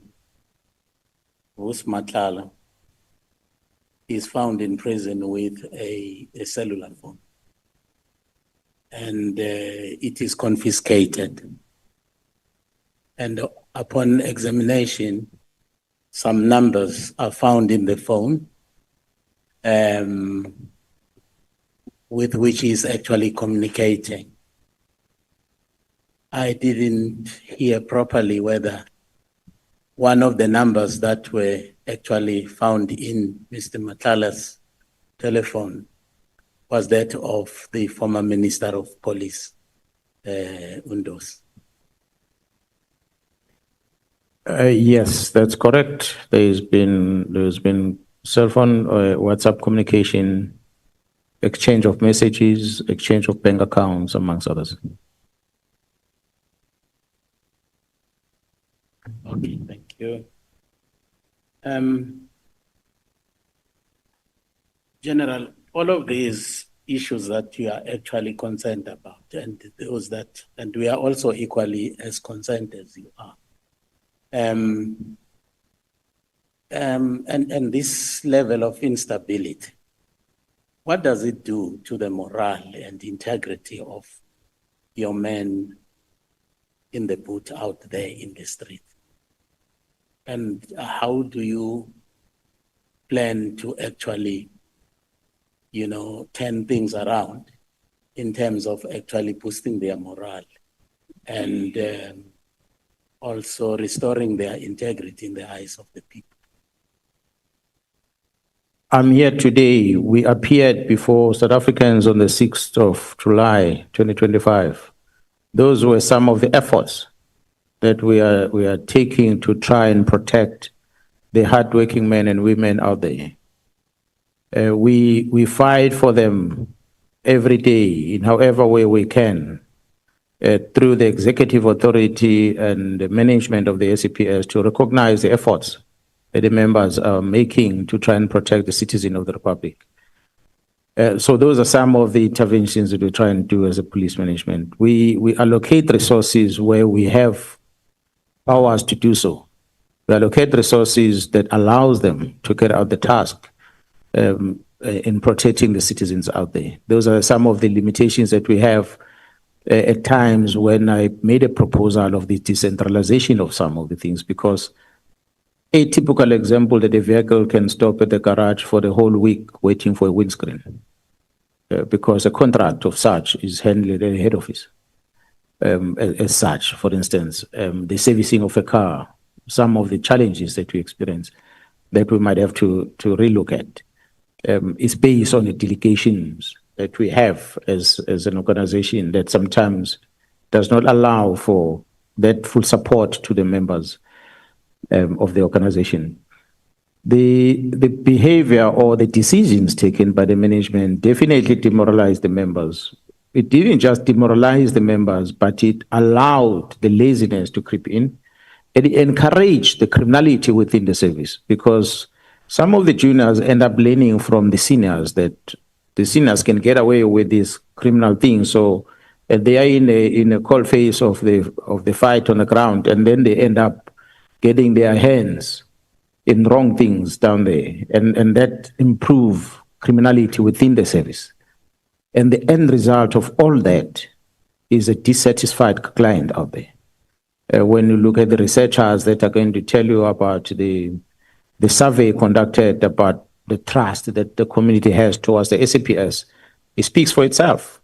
And yes, we might not have interviewed the entire population, but by and large, people lose trust in the police because of all these contributing factors. If there's a rot at the head, it can only impact the rest of the members going down.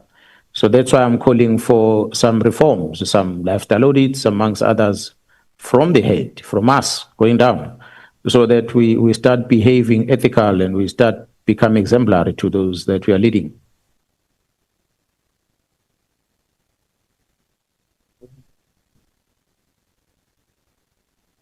Yeah, I think last but one, I think I want to agree with the proposals that you made in the parting shot yesterday. One of them is that you actually believe that the police functions should actually be decentralized. I think I concur with you on that, because you cannot come with one strategy, one size fits all kind of strategy to deal with crime, because there are variations that are actually detected by local dynamics in the nature of crime. In KwaZulu-Natal, we have a problem of faction fights, for instance. You can't sit in Pretoria and try to plan for faction fights, how to deal with faction fights. So it can only be done by a provincial, police service structure, because it is closer to the situation and it knows the dynamics there. So it cannot actually be an intervention that comes from Pretoria. Also, having said that, the criminals themselves have actually become very sophisticated.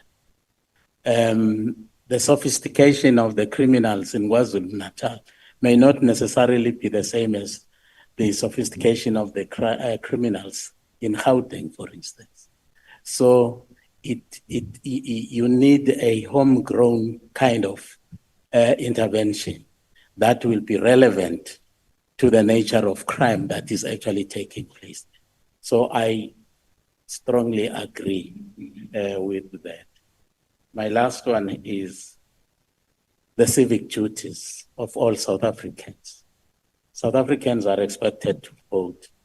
Does the general go to the polls on a voting day? Yes, I do. I must say at the beginning, in 1994, I just joined the service at the time. I had this belief of saying, as a law enforcement, you ought to be neutral. You must be able to serve everyone. So you shouldn't vote. But of course, it's a right that is afforded to a police officer to exercise. If you don't use it, you are wasting, but the democratic system needs you to use it. I did not vote in 1994 because of that belief that I need to remain neutral. So subsequent to that, then I started participating. But I must say that participation also, to some degree, had limitations because we had found ourselves, I was still working in the head office, we found ourselves being deployed most of the time during elections. So you end up participating in the national election, not the provincial one, because you are out of your area. Until eventually IEC started adjusting their system that you can register early enough for you to be able to participate. So yes, one has been participating in that, but it's the right that we exercise. But to what degree does the right of a member to participate in voting influence his decision or his position in the political space in the country? It's one of the things that might need to be looked at because the Police Act allows the members to become members of political parties, the Act of Parliament. It does not discriminate. The only thing that the Act prohibits the member from doing is to be actively involved. The one political party present in the House today will remember that I had charged departmental one of the police officers who was putting out placards of a political party, actively participating on activities of the party. They took disciplinary action. But if a police officer is invited by your party to come to your function and be a guest in your function, is not breaking any law in terms of the Act. So you can do that. You can attend meetings as a policeman. According to the Act, is allowed to do it. So the question, therefore, is in the Act, Police Act, this section 46 of the Act, allowing police officers to be actively involved in politics? And how does that impact their performance of their work going forward? So perhaps some of the things that the lawmakers might want to assist us on. I do not know yet whether that does have an impact, but the things that I think contained in that section, I believe that might need to be reviewed. Go and vote and must end there. You being party to the political matters, it's a problem. And to add, honorable members, is that within the very same service, we've got two categories of employees, one employed under Public Service Act. Those are the clerks, administrators who don't have police training and so forth. They don't do law enforcement. They're not empowered by the Police Act. Those ones, as like any other public service, they are allowed to participate fully in politics, to campaign to become councillors, if they so wish. It is there provided for them. So once you have an admin clerk at the police station that is now a councillor of a political party in this area, and yet is an admin clerk in the police station, how is that person going to influence that police station about how they deliver service to the community? There is most likely going to be conflict. So it's some of the things that might need to be looked at if the police were to be shielded from being actively involved in politics. But the Act allows such activities to happen.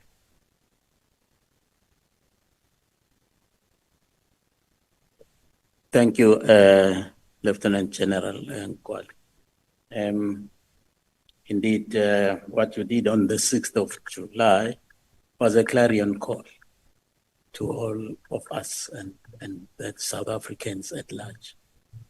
And you were actually drawing our attention to the rot that actually has gone so deep. On that note, thank you, the chairperson. Thank you very much, Honorable Mwango. You have exhausted your questions. Yes, Chair, Thank you so much. and reserved some for the next round. Thank you. This is the only round you have, Honorable Mwango. Can we then move to the Patriotic Alliance? Honorable Sauls. Thank you so much, Chair. I think I want to begin by saying, General, thank you for your service. Thank you, sir. Thank you. You know, listening to your testimony, you know, you inspire hope. When I think about justice for Jocelyn Smith, Babita Yakoran, Mpho Mulifi, Nathaniel Julius, Pamela Mabini, Bauer van Niekerk, my fellow committee member, Honorable Sitole from the IFP, and my cousin, Etienne Langefeld. We're still waiting for justice. And so when I hear you, I see you, it inspires hope. But when I sit in this seat, of course, I cannot choose a side. I must be fair. I must question you on things that I need clarity on. But I'm confident, you know, that you will handle it like a master. So let's walk together through my clarity-seeking exercise. Let's start with section 9 of volume 1 that deals with who you are. I'm very interested to know, General, are you related to the anti-apartheid hero, Mkhwanazi riot, Mkhwanazi? No, I'm not related. I was going to say, so that means the fighting for justice is in your blood. He is Mkhwanazi. It might be the blood indeed, but I don't know him. Yesterday in your testimony, you said the following, open quote, sometimes we do not divulge more on what we are doing as a strategy, close quote. What about that strategy can you share with us here today? We apply different strategies very different with different cases, honorable member. If we are asking me about what we are busy with in how we are dealing with the challenges that brings us here together in as far as the involvement of the Minister, General Spear, the Matlalas, the Brand Mokhozis, and everything that we're talking about, it's in different folds. On one side, we have the investigation, we have intelligence, and we have a prosecution part of the strategy. Then we have a communication plan that we are putting, that we have, that is unfolding. We are at war with the enemy. At times, Sun Tzu will say to you, do not make the enemy to know what you're busy with. If you are far, make him think you're close. If we are close, if we are close, then you must then attack if need be. If we are weak, make him believe that you're strong, and you know, so forth. We cannot tell you exactly what is it in details that we're doing, but what we started doing has helped us to place cases in court. The cases ordinarily they were not going to get there. So we started seeing results in as far as that is concerned. What we did has allowed us to get our case dockets back in KZN, and we were able to service the client in the province. And we have cases now we've registered in KZN to try and deal with the bad things happen. So that's why I'm saying that the strategy will talk about the softer approach on how we're winning this battle. And at the same time, we have the hardcore approach that we're dealing with. We have members running that are currently on training to make sure that they can face whatever may come that we are training. By the use of task force, the TRT, the NIU, and many others, to equip them to be ready for the war that might come. As and when it comes, we are ready as the police to deal with it. We have employed a different strategy to make sure that investigations are not disturbed by mixing the team that is investigating with highly trained members, honorable members, for instance. The special task force in the police, the special forces in the military were never part of our operations, but they are part of this one. It is a level of risk that we have. So once we invite the special task force to an operation of this nature, we better explain to them the threat and let them understand it. And once they understand it, then they help us develop a plan of how we're going to counter it. So as we are executing our strategy, we start seeing results in some instances of the strategies that we're busy with. We cannot necessarily present it for one to know exactly because the enemy is within.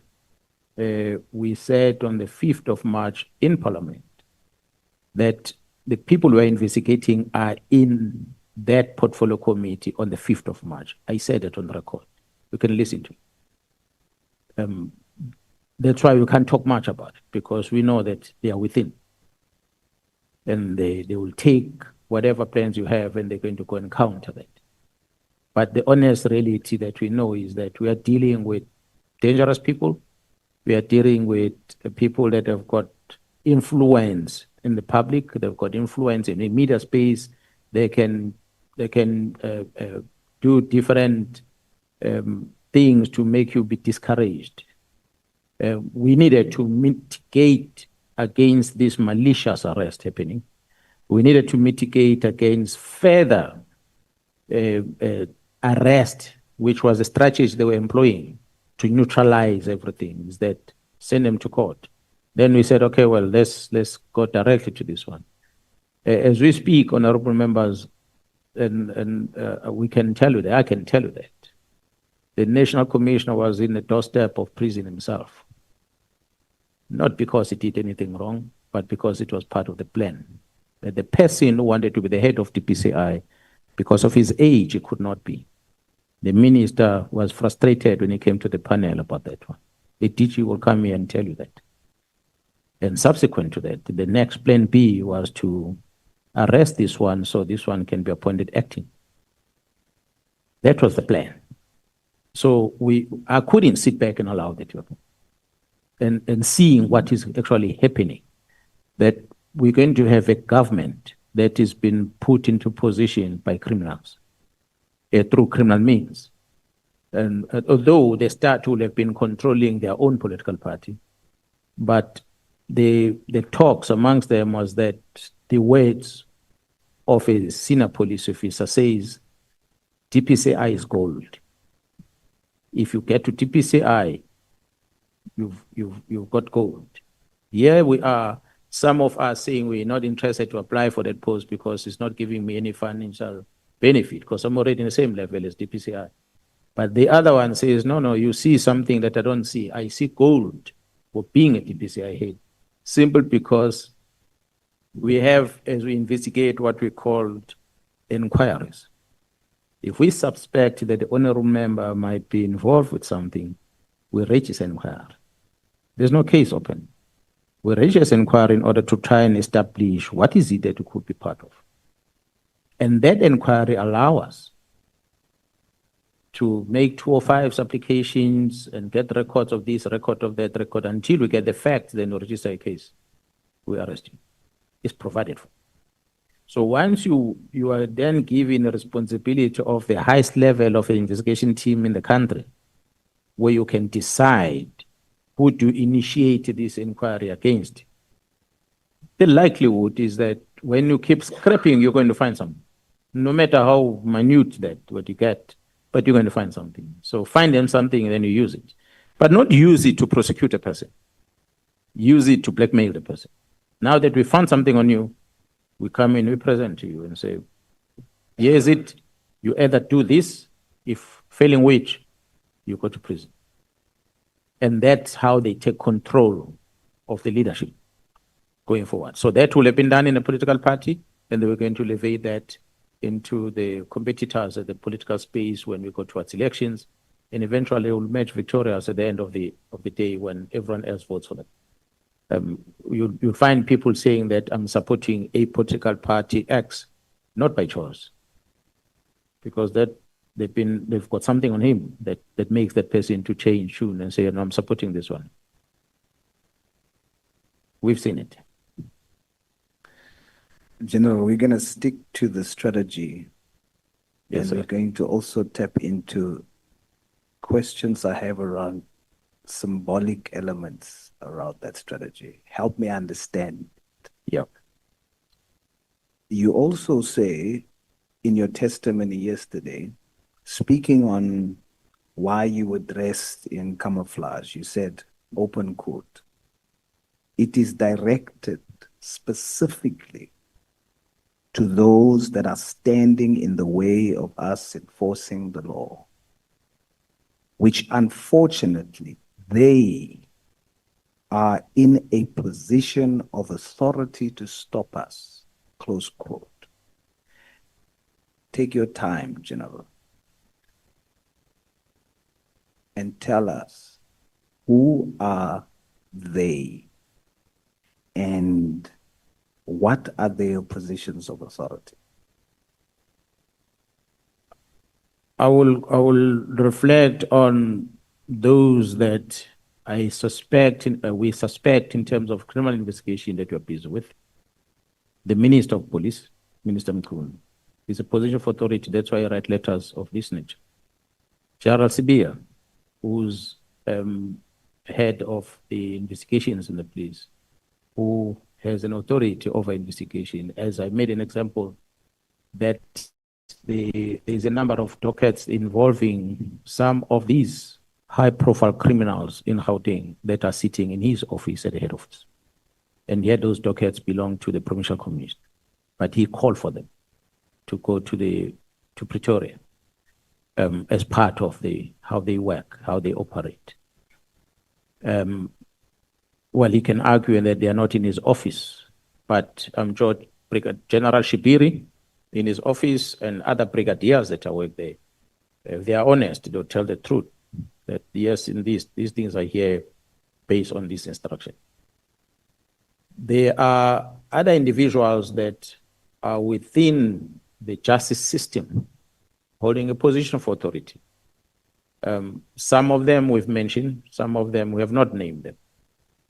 When we made mention of the ulterior motives of IDEC as an institution, which has caused about the arrest of members based on a promotion of a person, it's got no justification, or there's no justification that IDEC can present and say, this is a very sophisticated, high crime form of corruption that was envisaged by the legislature when they established this entity.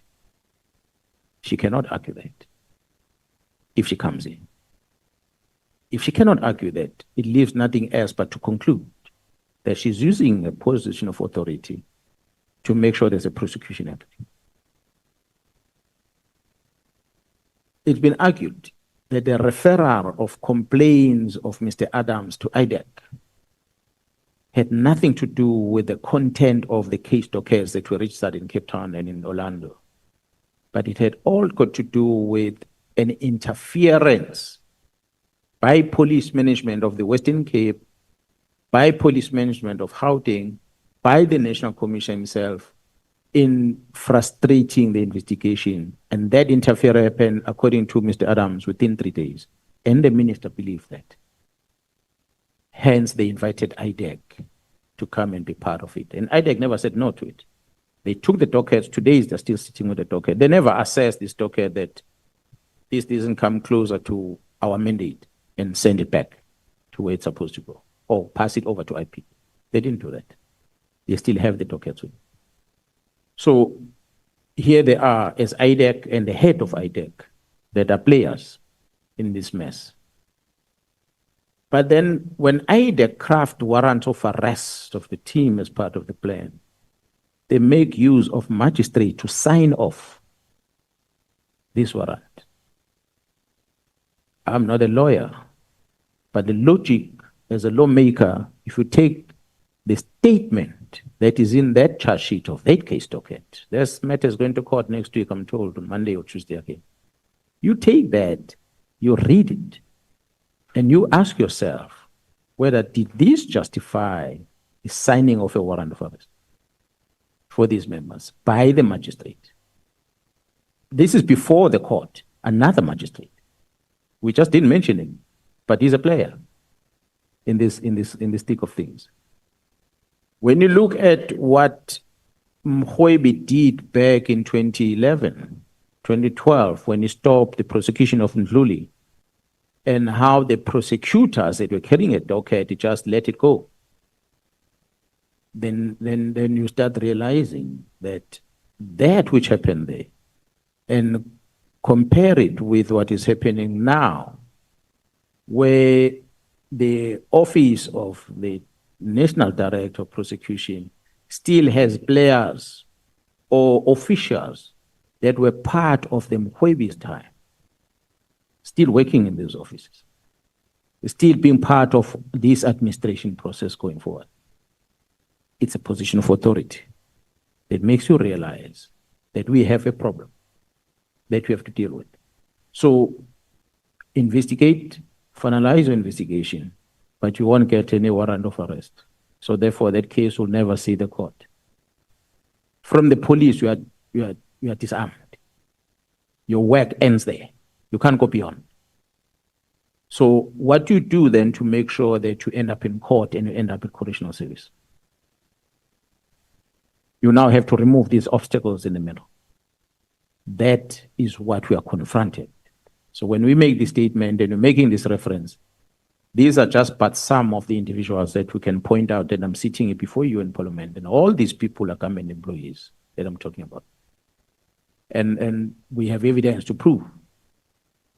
Some of it I've demonstrated before you, that there is no logic for IDEC to go to that extent of arresting people for a mere promotion.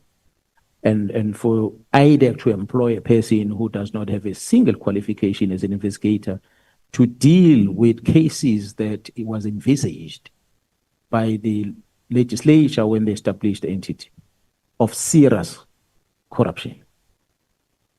This is not a serious corruption. How did we get there? They are arresting people for the appointment of a person that says she did not qualify. But the very same investigating team have been parachuted by IDEC from a lower level where they're coming from to the very senior level, jumping 4 or 5 levels to the position that they are holding currently by the same IDEC team. And yet they're investigating someone else on the side. So ethically, the evidence is there for everyone to see. We've been looking at it as a police and we've realized, what do we do to counter this? And the nice thing, the police have got a lot of farms. So we had to retrieve and go to the farm and sit down and calculate and plan and strategize and come back and implement. And that's what we're busy with. While I'm here and there's men and women in blue around the country, they're busy executing the plan as we speak. Now let's jump into the symbolism of your strategy. Yes, sir. And I'm not claiming it is your strategy. I'm asking whether it is. The subliminal messaging. The July unrest happened in KZN on the 9th of July. is your choice to do the press briefing in July the 6th in KZN part of the strategy? No, negative is not. Coincidental. Coincidental, the briefing on the 6th is informed by the relief we get as a team from the National Commissioner when he deposed of an affidavit or a statement under oath that says, I did not authorize this criminal act of removing dockets and stopping the investigation and so forth. He gave me that on the 4th of July in Pretoria. So then I must travel back to KZN where I must register this case. The 5th of July is a Friday. No, I beg your pardon, the 4th of July is a Friday, if I'm not mistaken. I traveled back to KZN. The Saturday is the 5th of July. Now, majority of the honorable members love to come to Durban in July. The government of KZN wouldn't want any disturbance of their tourists when they are in the province in July. So I had to respect that on the 5th of July, when I wanted to address South Africans, I must not do that in order not to disrupt here on one side, but on the other side, more importantly, I want the sober citizen to listen to me. So when I talk to them on the Saturday, they are drunk, most of them, because of what's happening in Durban. So let me not get there on Saturday. And so I call for this gathering to happen on Saturday, and knowing for a fact that they will have woken up just when they are getting their papalas sorted out, I will clear the papalas with this message. And indeed, it reached out, it made them sober. It definitely did. That was a master stroke. Thank you, sir. Now, in the apartheid struggle, what did the letters MK stand for?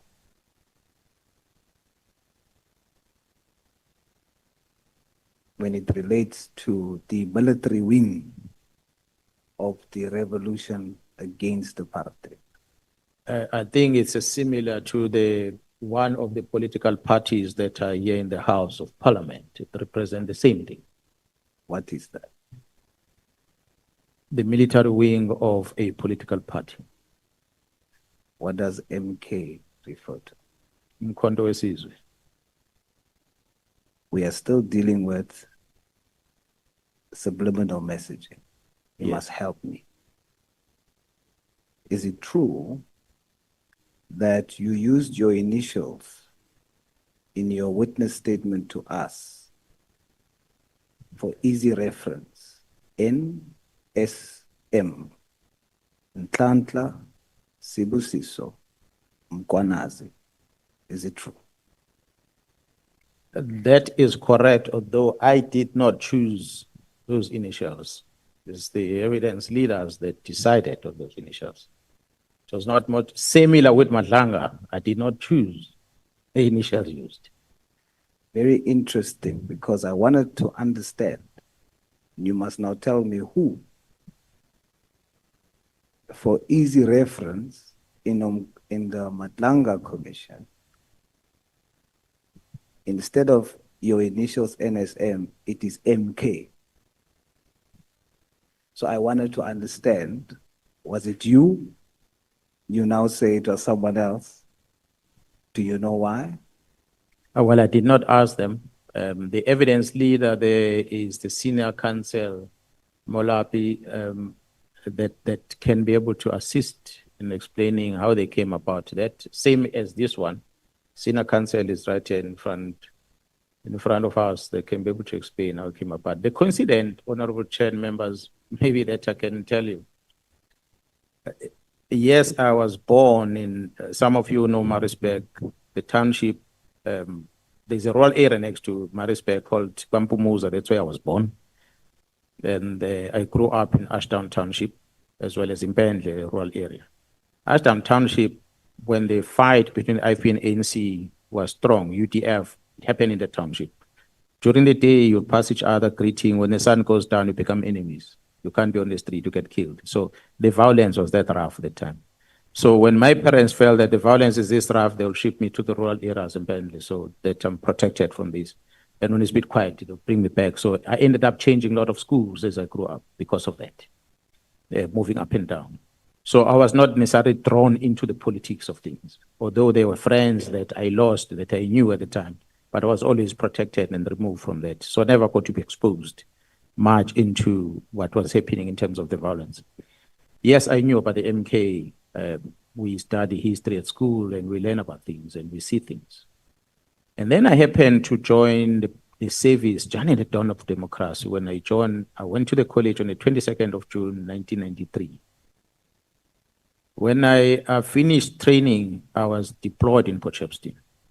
I started in December. We arrived there in December, middle of the night in Potchefstroom, and I started working there.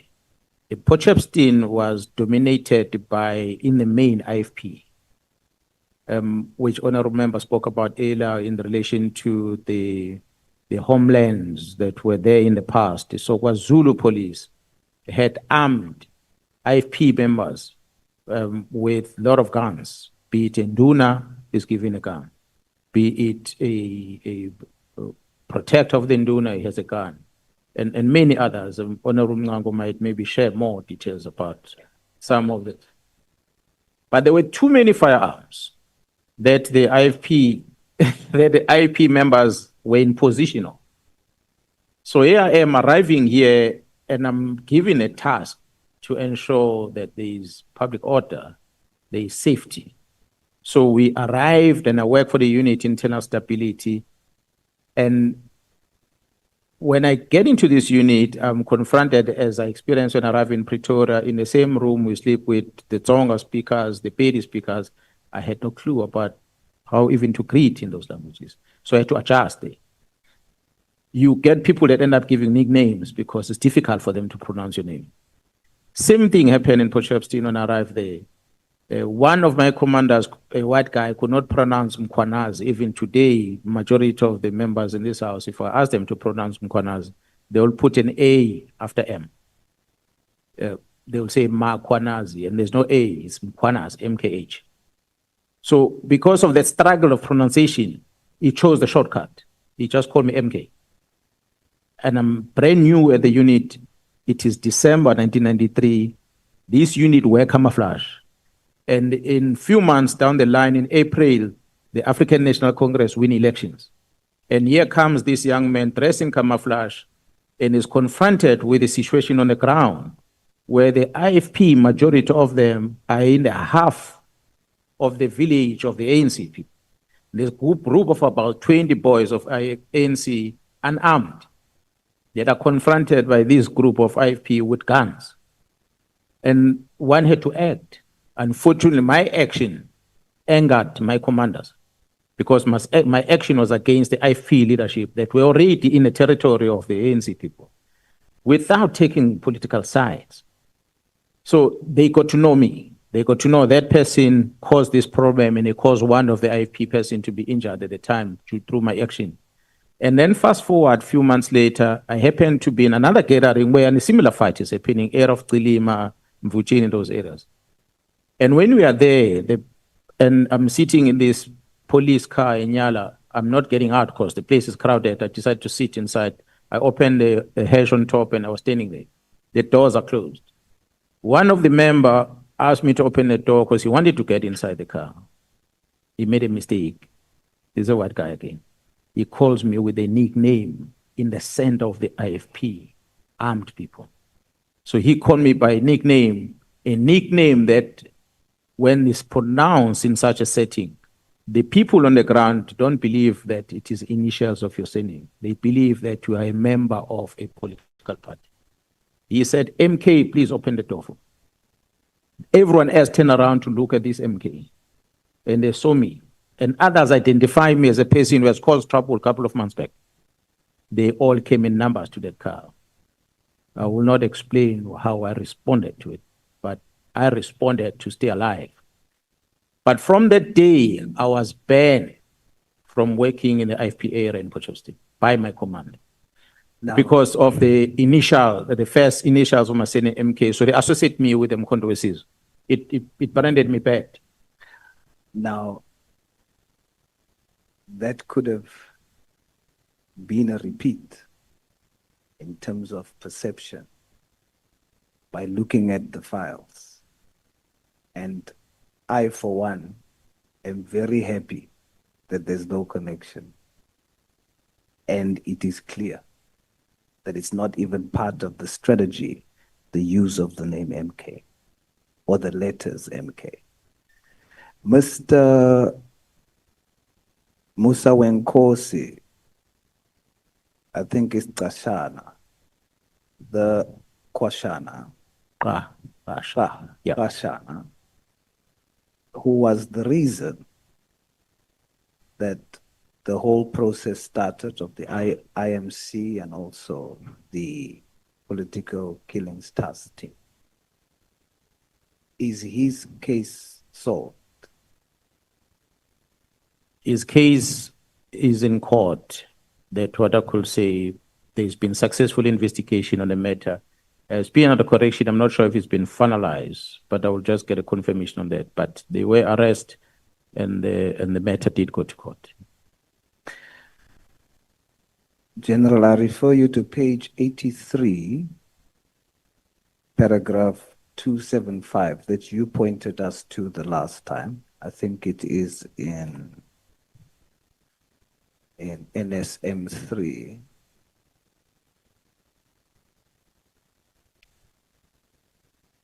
You have a diagram there. That diagram has two names out of what is known as the Big Five now. It has the name of the Chief of Staff, it has the name of the Minister, it has the name of Mr. Brown Mkhwanazi, it has the name of Lieutenant General Sibia, and then it has the name of General Kele, whom the diagram is linking to all of these things that are happening with cartels, etc. Then you have the arrow connecting, and you're saying responsible for the appointment of General Sibia, and you connect General Kwele in the diagram to National Commissioner. But the name of the connected National Commissioner is not mentioned. What is the reason for that? Is their name, or what is the purpose for? The entire diagram has names. Of course, we know why the Big Five's names are not there, but the National Commissioner, why is then? What's the reason for there not being a name? Well, I think there's no deliberate thing. It might have been just a title that we put. The names that we put in here specifically are names of the people that we suspect of the wrongdoing in terms of the crime. You will notice between Lieutenant General Sibia and the reds on the left, we have SAPS runners, DPCI, detectives, Vispol, crime intelligence, forensic service. We do not put names, but we put these categories of disciplines within the organization because we have the names of police officers that are working in this environment, that are facilitating things between General Sibia and these criminal people. So we did not necessarily put their names on it, but because there are many, we for that reason. But for the National Commissioner, the divisional, the crime detection, forensic, the crime intelligence, we didn't necessarily put the names. There are names of a head of crime detection, but she's not been accused of anything wrong. That's why I didn't put her name. We have the name of the divisional commissioner, crime intelligence. He hasn't done anything wrong. That's why we did not put the name. So even the linkage between General Cele and the national commissioner, what we are putting there in that arrow is an explanation. If you notice, there's a dotted line that says SSA. Yeah. Because we are told that SSA provided or enabled JRSB to be cleared by providing reports that clears the question marks that were asked by the City of Johannesburg. And as a result, then JRSB was cleared. That's why we have the dotted lines with the SSA to confirm whether has that been signed off by the DG at SSA, or is someone within SSA who had no authority to sign that letter to clear JRSB and respond to both the City of Johannesburg as well as the National Commission. But when we are having the names on top, is because they are wrong that we see. Gerald Cele, for instance, when you see the link between Gerald Cele and Vusmutket Matlala, it's because there's some racketeering that is happening. Gerald Cele sends Vusmatlala an account number, account details. Vusmatlala deposit money into a private account, not Cele's account, someone else's account. He puts money to that account and he sends a proof to Cele. Cele acknowledged the receipt of that. And then there's other further communication. That's why I'm saying the communication between them is not about the arrest date. It's a communication we see dating back to 2024. There's criminality there that you need to investigate. Who was this money for? Now we're going to that bank account to see whether this money moved by Vus into that account. Did it end with that account, or did it move from that account back to Cele somehow? That's why there's a target there. So it's not a target of appointment per se, but it's the name because of that line. We even wrote the communication dating back to December 2024. So it is not the number of calls that was spoken about in the media. It's what we picked up as we're investigating. You'll notice we also on the right side of the very same graph, we have these agents of misinformation that we did not put their names. We have the IPID, IDEC, and IGI. We did not put their names, although we know them because more than one player within those entities. But we know that these entities are the enabler of the wrong, not the entity as a whole, but some individuals within. That's why we flag them like that, because it's a place of interest. It's a web that we put up together, the chart that we made out to say, what are we focusing on when we are dealing with this chaos? And these are the main people we are focusing on. And you'll ask yourself, we talk here about some MPs that are part of this chaos. And we find those MPs being part of the black and white bottom right corner. That's where they play, most of them. General, you testified that the dockets that was moved was a missed target. The target was actually General Khumalo because of what you called, I think, the Gauteng project. Counterintelligence ops. Yes. Yes, sir. Please explain, what is their plan with General Khumalo? The plan is to get him out of the service. If the National Commissioner were to transfer General Khumalo out of crime intelligence today and send him to a province somewhere where he's not going to disturb crime intelligence and this investigation, I believe they'll leave him alone. So the attempt is to get him removed. The plan is always about getting him out. Put whatever pressure you can through parliamentarians, through the media, and make this man a bad man so that you get him out of the office. So it wasn't about the dockets. They only realized later, after having the dockets, that it wasn't what they were looking for in the dockets, and then the target shifted. I said earlier when I started, the target on Khumalo has always been about the reforms at crime intelligence. That was the counter. The whole thing in the media space and the likes about Khumalo and them has always been about crime intelligence. And then there was an arrest or an investigation and arrest of Mr. Mlife that involves the members of the PKTT.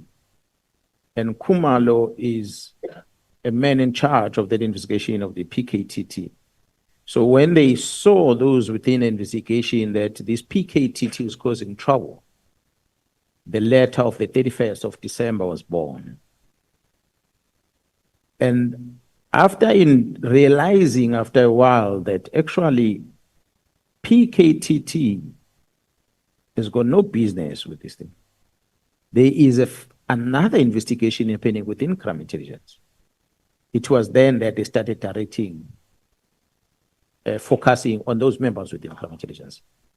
And then there was a convergence between the crime intelligence squad that wants to get rid of him, as well as the criminal underworld using our investigation team that wants to get rid of him.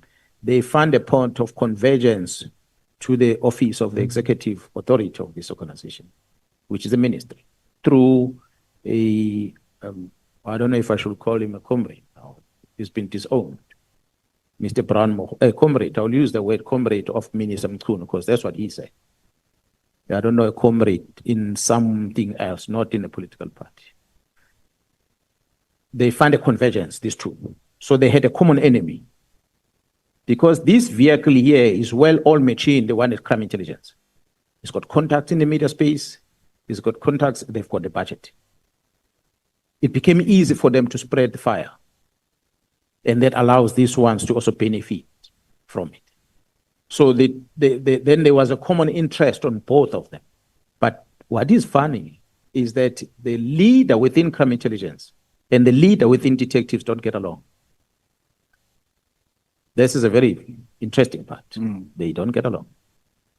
But because they've got a common enemy, they forget about the differences until they deal with this common enemy. So that's a long and short of it. That Khumalo then become a victim as a result to get out of crime intelligence so that he stops these reforms that he's introducing here.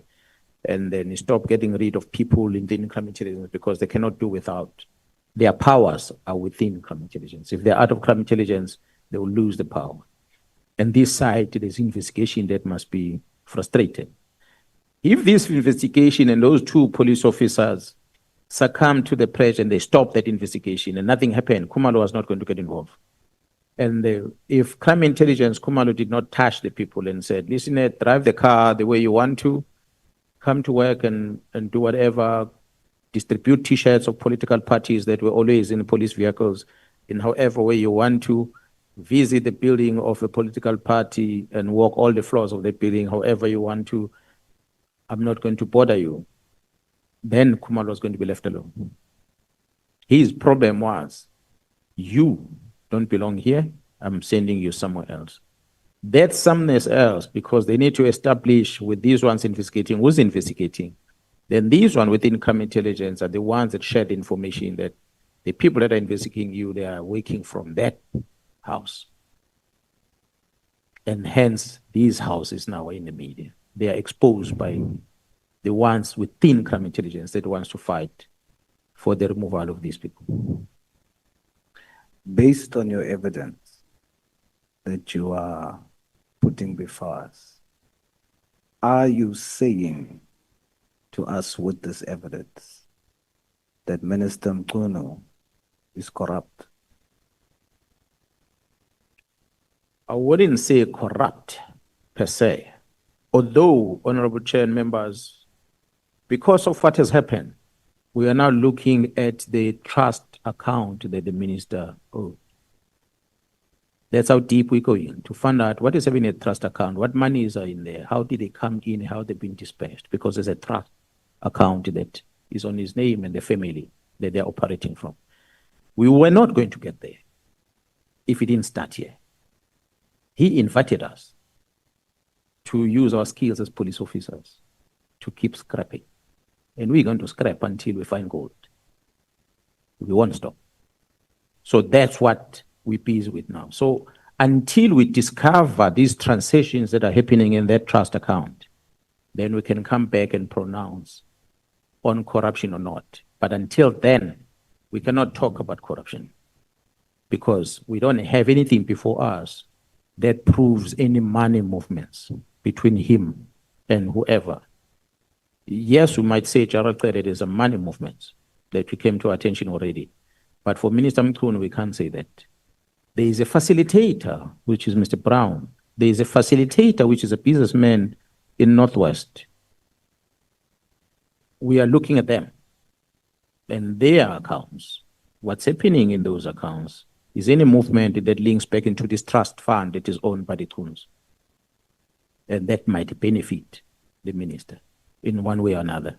So for now, what we are accusing the minister of is the minister's failure to protect the organization. The minister's negligence that allows the rogue people within the organization to do as they please. And that brings us here today.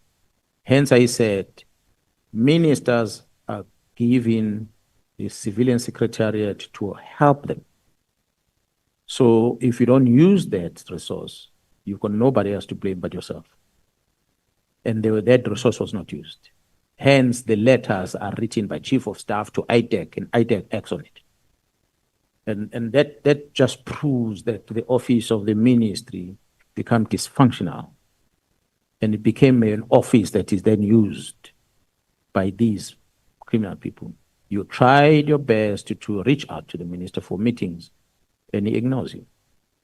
Even when he acknowledges your request for a meeting, he still does not honor that meeting. And that left us with no choice to realize that his executive authority has been used to achieve this. That's why I still strongly believe that someone started that letter of the 31st. He might have amended it, the minister, including this and that, but someone started that letter. Perhaps the issues of the border police might have come in by default. That was not the intention. The intention was the PKTT. Maybe then they started adding other things so that it looks like a covering a variety of things, but the real reason for it might have been something else. Based on your evidence before us, are you saying that General Sibia is corrupt? I don't think I've presented evidence before you that I can say General Sibia is corrupt yet. The investigations we have on the other side will prove that there is benefits to General Sibia of illegal means that came to him, directly or indirectly. There's property acquisitions that exist. There's contribution from the underworld into those properties. And many other things that he acquired. The good thing about it is that he has not been working alone. He's been working with police officers. And the nice thing about it is that those police officers, some of those police officers that are close to him, they are the ones that are providing this information. That's why we know about the purchase of properties. We know about the location of properties. We know about the purchases of animals in the farms. We know about the many other vehicles purchased and many other lifestyle things that are there. How and when money is being collected and how the monies are moving from point A to point B. But we have not presented that yet. So we can't say General Sibia is corrupt because we have not presented in a report before yourself about it. But as we put it here in the craft, we are saying he's an enabler of the wrong things that are happening in the organization. And that we have evidence of. General, on a lighter note, I want to confirm to you that I am looking at you. There's a popular comedian, his name is Paul Pops.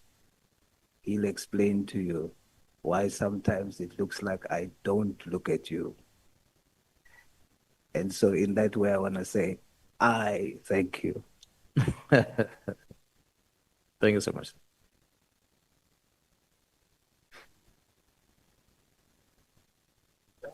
Thank you, Chair. I am done. Honorable Sauls, are you done, Honorable Member? I am, Chair. Thank you so much. The next player who has been on the touchline. Honorable vessels, we are now bringing the super sub. Honorable vessels. Thank you very much, Honorable Chairperson, and good evening, General. Yes, sir. Let me start with the 6th of July. And what I want to reflect on is you've given evidence before us and before the Commission that attests to the systematic rot of the criminal justice system and the South African Police Service in particular that has been taking place, and those wrongdoings has been taking place for many, many years. You've reflected on wrongdoings that took place in as far back as 2011, 2012, and the previous ministers, previous national commissioners, and so forth. My simple question on that is, why did you never back then, or since then, have a July 6 moment? I understand your evidence and your explanations with regards to the attempts that you made, in particular to the political task team and the involved wrongdoings there prior to the 6th of July press briefing. But with regards to all those other wrongdoings that took place many years ago, why did you never take such a step? Honorable members, when I was appointed in October or September of 2011, I had came from tactical units. I do not know how much of the honorable members knows about the tactical units that exist in the police, but it's an environment where I spend most of my time where we do not get involved in a lot of talks when you work in that space. You only engage with the commander when he tells you about the targets and the operation you need to conduct. You ask questions to clarify the details about the target. Other than that, you go out there and you execute. The talk within the specialized environment, it's a bullet in a gun in majority of the time. So I was not used to engaging and sitting in boardrooms and talking with politicians about things. It has never been my thing. And here I am as the acting national commissioner that I must suddenly come to parliament and learn to say honorable member. I was not used to it. And have that kind of respect and go and meet with the president, go and meet with the minister, how I interact with them. I had to learn those things. So here I am being confronted with a disciplinary matter that involves a senior officer in the police and a criminal matter that involves the very same senior officer in the police. And you get a letter that, or the senior member that tells you the matter will be withdrawn in court, and you ask the head of the DPCI, he doesn't know. The next day you get that withdrawal of the case. And you say, but NPA always say they prosecute without fear of favor or prejudice. Why did this case end up in court if this prosecutor decided to withdraw it? And the explanation is that, this one who withdraws is a boss of the one that is in court. Therefore, this is where it goes. Then we take this docket, we send it to the Inspector General of Intelligence, who is cited to be the one responsible for this criminal investigation. And Inspector General of Intelligence responded and said, no, they've got no business with this thing, must go back to court. We send this thing back to court, and eventually final letter comes back again from NPA that says, final decision is taken, decline. This matter must be withdrawn from court. And what you know is that once the NPA take that decision, that means you need to go for a private prosecution. I've not been told that the ACPS have pursued a private investigation in the past. So I did not go to the extent of saying, maybe let's go private prosecution of this person on this one. But on the other side, you have a disciplinary matter that involves the same person. And you send this thing to Inspector General, and you are told by the minister that you must not continue with the disciplinary steps. It is just that one isolated incident of the minister that start creating things. And then one start asking questions and start investigating further and start realizing the same ministers one was presiding over the panel on this. And what is the relationship? And the minister's involvement in this protection of Mkhwanazi comes from here. Comes from a criminal case in any way. There was a criminal case, Mkhwanazi played the part, and there's a reward, that's why I end up here. And at the same time, you have this rogue within crime intelligence, you remove the management, you put a new management, they start investigating. So before you could have a clear picture in front of you what you're dealing with, and then this approach of the minister, then I go to the president and said, I can't stand this. Let me get out of here. And the president take me out. But I think the strategy was not to put me in an environment where I'll allow these investigations to continue. But I must go and sit at home so that I can chill and let everything goes to normal. And that's what exactly happened. I'd never had an opportunity to challenge this.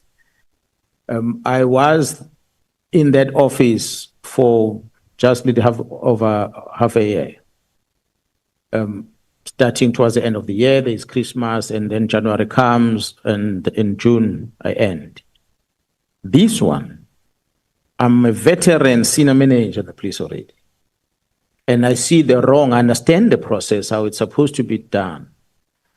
A letter comes out on the 2nd of January that talks about my involvement. I try to reach out to establish what's going on. I don't get any answers. And this triggered me to investigate further. So as I investigate, I pick up issues. And I try to reach out to executive authority at the time to say, this is wrong, let's fix it. That's why I even call for meetings with people who are even outside the police to say, Minister, come here, because I want to warn you. You are allowing this one to do this thing and it is wrong. The minister gave me the audience. The July 6th was not going to happen. Because the minister will give me an audience and at least assisted me to fix it. We'll have fixed it in the police way. Arrest those that should arrest and keep quiet and continue with it. But because there was that ignorance, and you start knocking on other doors and you realize that things seems not to be moving, and you see this plot is thickening on the other side, you are getting information that now we're going to arrest this one, now we're going to arrest that one, and that is done. And you realize that you are losing ground. So what should you do next? You need to counter. And when you are countering, how do you counter this? Devise a plan, devise a strategy of how you're going to deal with it. And one of them is that I think it's time that the citizens must know about what we're doing. While we are busy in this battle, but let's make them know so that at least the citizens can hold us and everyone accountable for what is happening. Then we can expose what is happening. But us exposing what is happening, we're not going to stop with our investigation plan going forward and our fighting plan going forward. We continue with it. That's why we're busy today. Thank you, General. As a veteran, do you think your assessment, has the wrongdoing and the rot gotten worse? Is it worse now than it was 10 years ago, a decade ago? Or has there been some improvement? I think it's worse. Worse in a sense that in the past, the rot that was happening was mainly directed towards political influence. These resources of intelligence were directed towards influencing the political parties to get into offices and then be able to do favors for these members. That's what was done before. But the criminality then cropped in. Criminality influenced by the lifestyle in this country.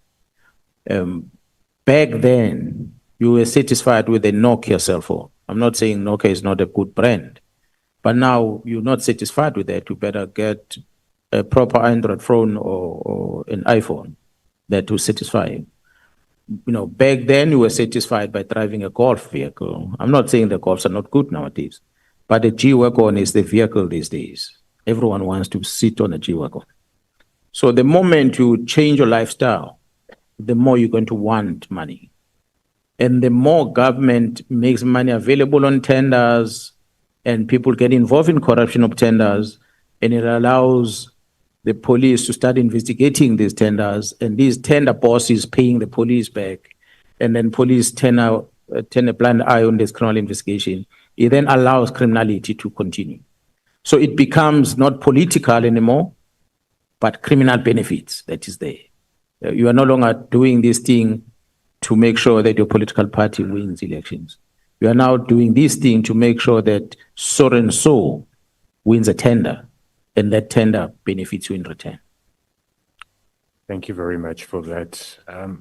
General, the allegations that you made obviously were met, and you alluded to that earlier today, with a lot of rebuttals, attacks, and allegations, counter-allegations. And I want to move towards that direction and reflect on some of those.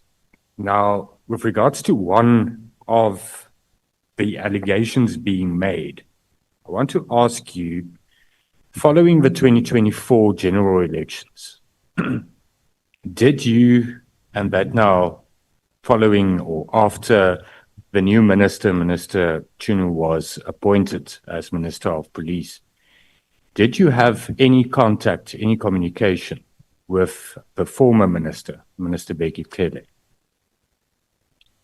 We are talking after the appointment of the new minister. Correct.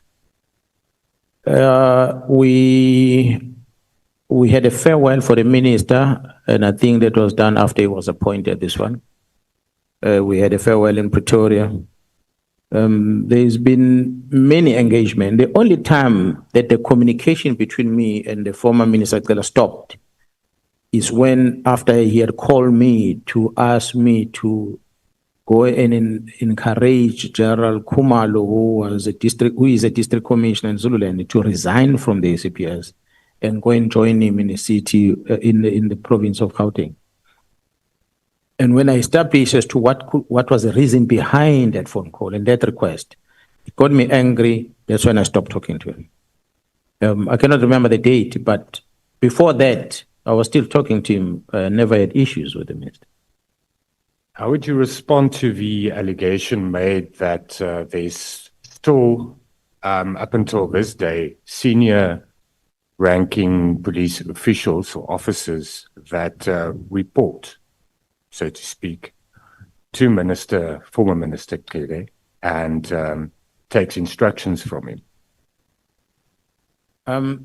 I will not disagree with that, because there are a lot of police officers that will have enjoyed an opportunity to work with him.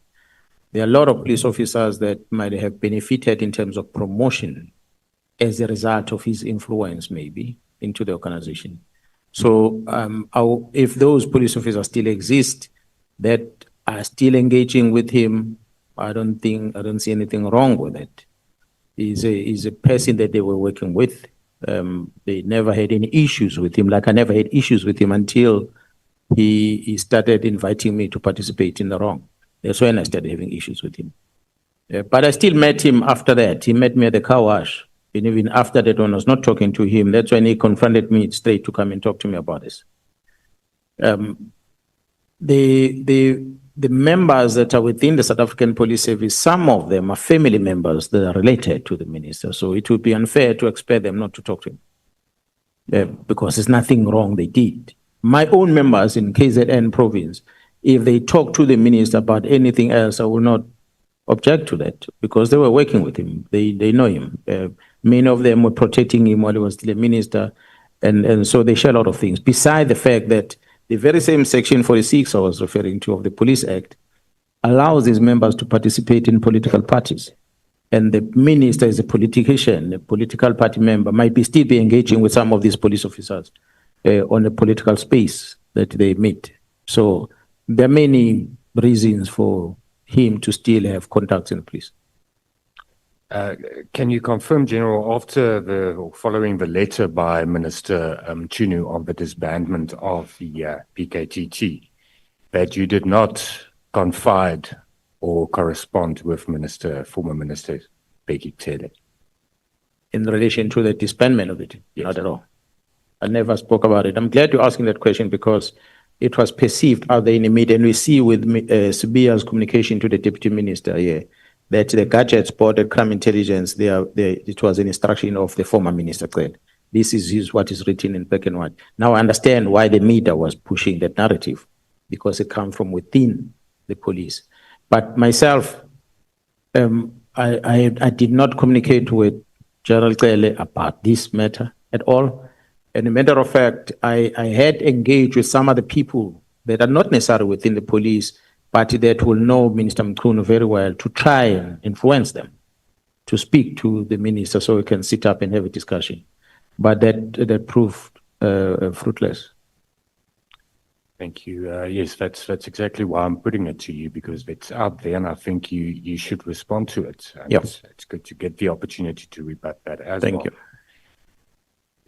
In general, you've spoken a lot in your evidence about a lot of intelligence that you have, information that you have, and you referred earlier today to the fact that there's people in intelligence structures that do confide in you and give you information, and you explained why.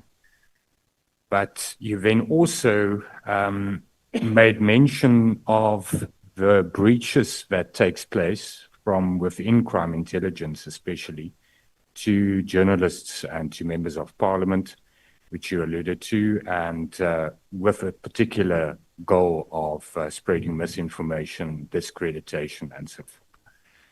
And the seriousness of those breaches, especially, and you also later referred to the clearance that classified information is shared and people don't have the vetting and the clearance.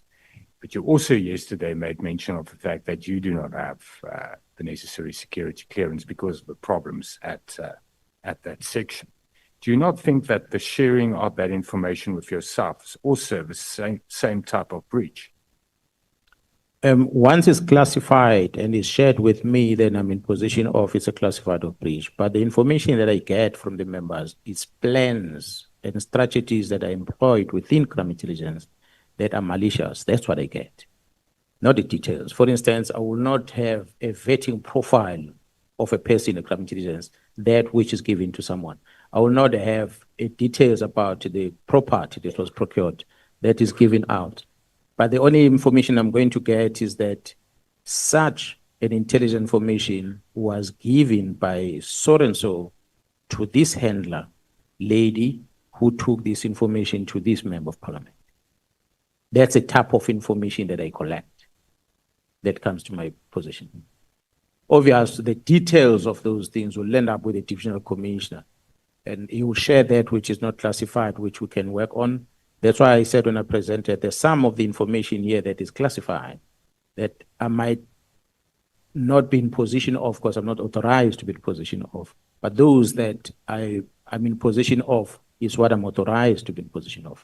So when I mention of the security clearance, it was not a lie, that the processes within crime intelligence is manipulated to such extent. I'll give you an example, is that General Kumalo gets his security clearance sorted out, and then he gets appointed. Immediately after that, they launch an investigation. They go to Inspector General and say, this vetting certificate was not supposed to be issued. It shouldn't have been issued. Let's investigate how it was issued. Then he goes to State Security to conduct another vetting process that side. And he gets awarded a security clearance on the other side. So they still believe that he does not have on this side, as they're pushing the narrative and Inspector General of Intelligence Investigation, and they get a shock that actually has two. He has another one now granted by State Security.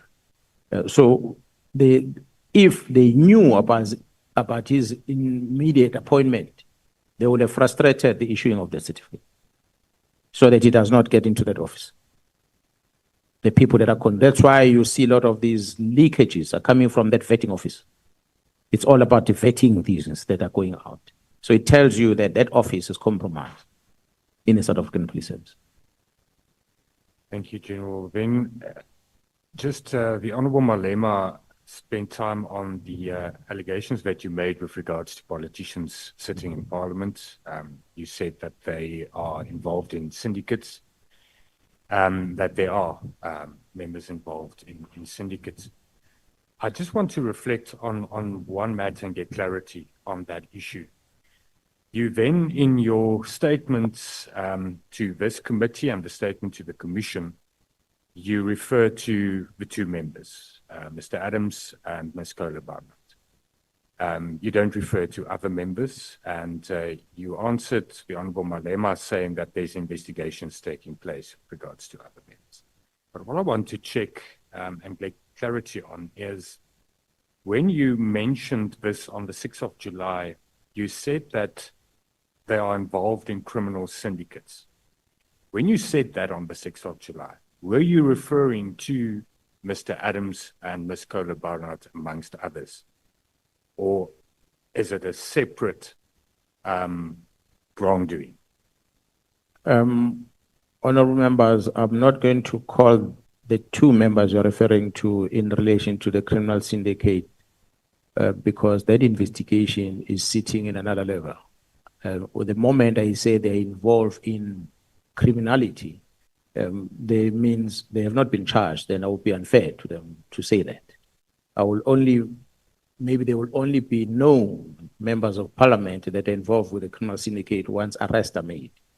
But then we can be able to talk about them. So for now, the criminal syndicate that is being investigated and the role that these members are playing to allow the frustration of that investigation, it's what made us to flag them. The reforms within crime intelligence that have been introduced and the role that these members are playing to frustrate that process is what makes us to flag them. So, but in terms of their role specific into, or any other member of parliament into the real syndicate that works within this drug space that you're talking about, I cannot talk about it here in the open meeting because it's something that is running as a counterintelligence investigation that is not within my space. Thank you. So when you said during the briefing, and it's quoted, it's on page 25 of NSM2, you said that the task team unmasked the syndicate, and the syndicate involves, amongst others, politicians who are currently serving in parliament. You were referring to other members, not those two. Let me not say those, not those two. Let me say I'm referring to some members of parliament without saying who. It's a very serious allegation. Yeah. I think you understand that. Yeah, I know. But thank you for that. Then a quick another issue that you refer in your in NSM3 to the actions that were taken or the concerted campaigns against you. And you reference the IPIT investigation on the Impangeni matter. It's cited on paragraph 312 of NSM3 with regards to the arrest of Joyce Ndlovu. I just want to check, you are aware, General, that since then the regional commissioner, Kunele, was suspended and is facing very serious allegations. Are you aware of that? Let me first check that. No, I'm not aware. He has been suspended actually twice, but is currently suspended. And he's facing allegations of impropriety and misconduct, obstruction, interference, corruption, and so in hindsight, or in light of that, would you have acted differently? Or would you consider the whole matter differently with the fact that a national unit became involved and that nothing provincial was alerted to that operation? Maybe because of these serious allegations and also taking the serious nature of the drug syndicates in our correctional facilities into account. Don't you think that was the reasoning for those actions involving Joyce Ndlovu? Honorable members, my problem with the Mpangeni had nothing to do with an operation. I've said it on record and I'm saying it again. that despite the fact that those members were deployed for a purpose of RPM, which was their mandate, but when an information of criminality lands on their desk, as police officers, they must act on it. It is expected for them to act on it. I said the information they received might have been correct, that there's drugs in there that have been pushed. I did do my little bit of investigation after that incident to establish why did they choose this one? Why would they accuse her for this? Then I realized there's some relationship with foreign nationals that she has in her family that might have caused such to happen. But obviously, I did not go deeper to investigate what type of relationship. But I know there's some relationship with some people that are not from South Africa, they're in that space in the family. But the members might have had a positive information. But when they arrived in the house, they did not find what they were looking for. Hence, my advice to them, get forensic to come there. If there were drugs there, they're going to pick up the residue that will have been left on the floor. That's going to give an indication that indeed, and then we interrogate the person further. Look at the cameras around, look at the people who came to establishment and so forth. This is a correctional facility. Anyone enters a gate, the vehicle must be registered and supposed to be searched anyway. Check whether all those things were done so that you can prove indeed that there is something that was happening in that space. Do not just arrest, because we miss the target at times. You're quick to arrest the biggest criminal without collecting information. You rush to arrest. And when you end up in court, you have an egg on your face because you can't prove the case. And the person walks. And the society turns around and look at you as a police and say, but we gave information, you arrest the person, and you let that person walk out tomorrow. It's because you fail as a police officer to tick all the boxes that justifies the presentation of that case in court. So it is that advice that was given. Hence, I am the one that said to them, get forensic to come there and process that crime scene. They were not doing that. They came and they pick up these things and went to a police station to detain a person. And I said, no, you're wrong. It's a crime scene. Get forensic to that crime scene. Check what is happening in that crime scene. You might have missed something. The drugs might have been in that property, in the ceiling board. You didn't go to that ceiling board to check. You ended up here in the cupboards and stuff like that. You should have opened the cupboards, if there are cupboards on the floor, and check whether there's no holes in manholes that are built inside those cupboards, if you really want to search. But it looks like they just did a scanning of that building and they left. So I was advising them to do what is right. That is the first thing. Secondly, for them to arrest under that circumstances was going to pose a risk as losing a case. Number two, inviting an unnecessary civil claims against the state. So to guard against that, before you do this, gather this information, get forensic to give you the outcome of these pills that you are suspecting to be drugs, because you then have a field training testing device that they should have had. They did not have it. When they see these pills, they assume it is drugs. They could have tested it on the spot. That first response will tell them that this is drug. Then at least they are 100% sure that we're taking in for drugs. For now, they didn't do that. Hence, I invited them to speak to forensic. So it is only that was my recommendations to them, but I still left it to the commander to make a decision. I was more than 200 kilometers away from him. So you did not instruct them not to arrest her? Well, I said to them, be careful if you detain the person. Arresting is one thing. But if you enter the name of this person in the detention register, and the person, even if he doesn't sleep in the cell, the mere fact that the name is on the SAP 14 register that says a person is booked into the police station, it's a problem already. That is a basis for civil claim, and we've experienced a lot of them. You will ask the honorable chair and members of the portfolio committee to give you our litigation, our bill that we're paying lawyers for unlawful arrest. And we can't afford to do that negligently. So I was guarding against that as a responsible person in the province. Let's be careful about this.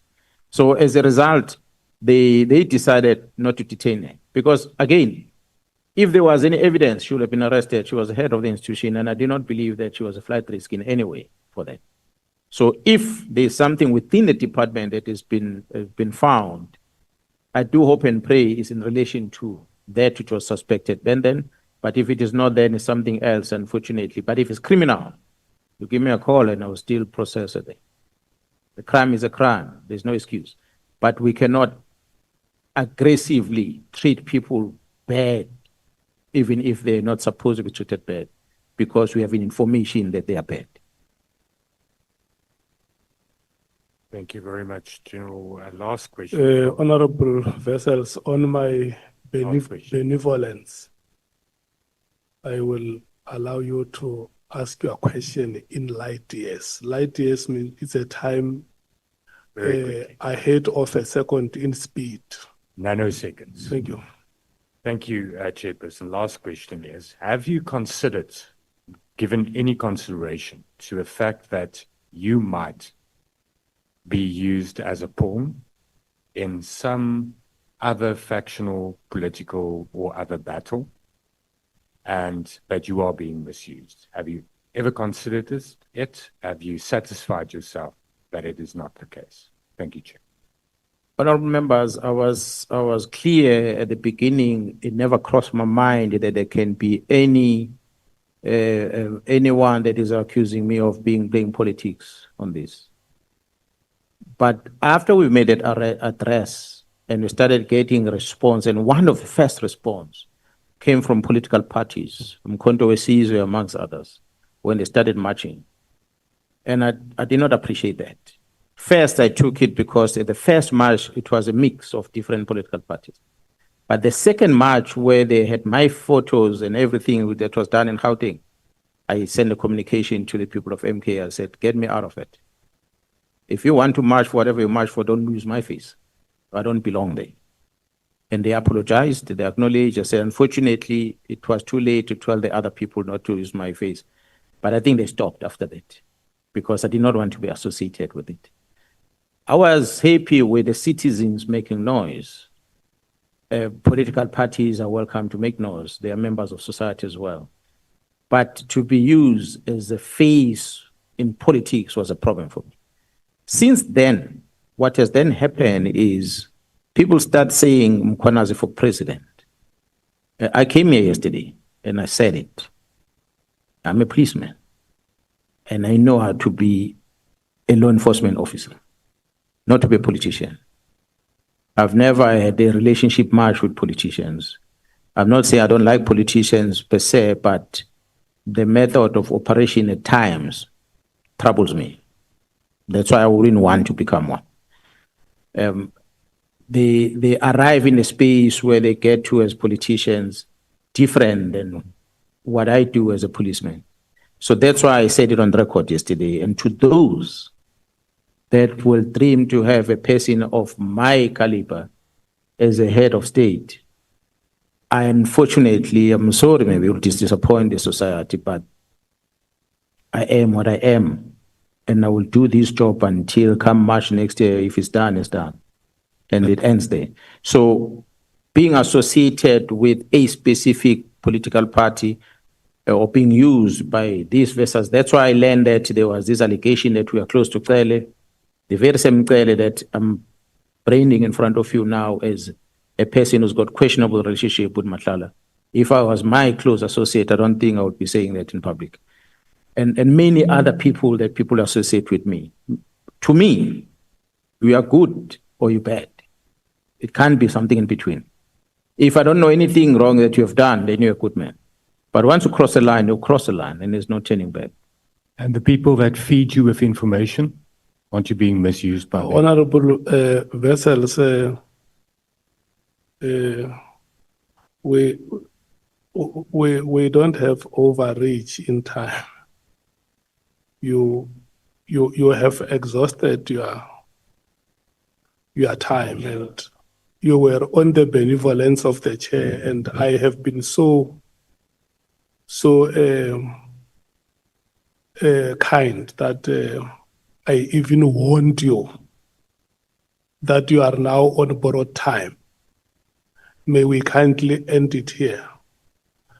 I want to apologize to you, General. I could notice that you have already gathered your thoughts on how you should respond. I'm sorry for that. No problem. Honorable members, we are going to take the last speaker for this session, and then we break for dinner.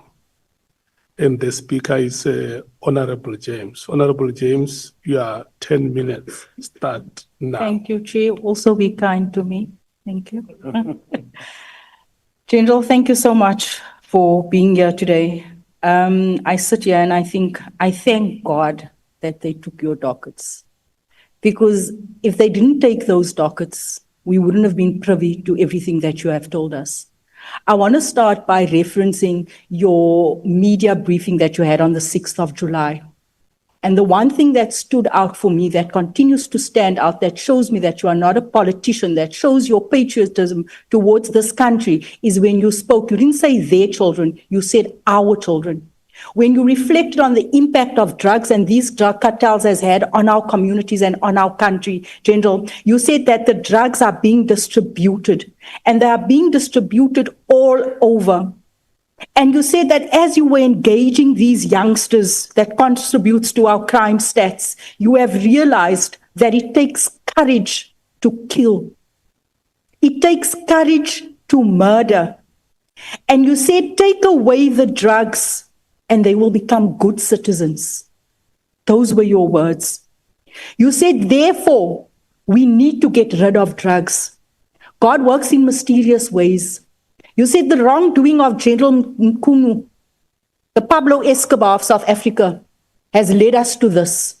Because Pablo Escobar was a politician that captured the state, and that is where we find ourselves today. A lot of the questions here has been asked. There's nothing left for me to say. But I want to seek clarity with a few things. You said that at the end of the day, after you have exhausted all avenues. Honorable James, let me warn you, because you are making a statement that your time is running. Yes, I'm saying, I'm going to my questions now. That's the belief. Look, what is going to save you if you go straight to questions? When I come to tell you that your time has run out, it will appear like, but I'm worried that the manner in which time is running. You know, once the sun goes towards setting, time also runs very fast. Yes, Chair. So, please, I just want to advise you to use your time effectively. You know, I'm going to get straight to the point, because you said that we need to uncover the rot in South Africa, right? Everything has been asked in terms of the technical questions. All that is unfolding, it is not about that political killing stars team. I want to ask you, number one, you referenced Brian Mkhwanazi as being politically connected. For the sake of the record, to which party was he connected?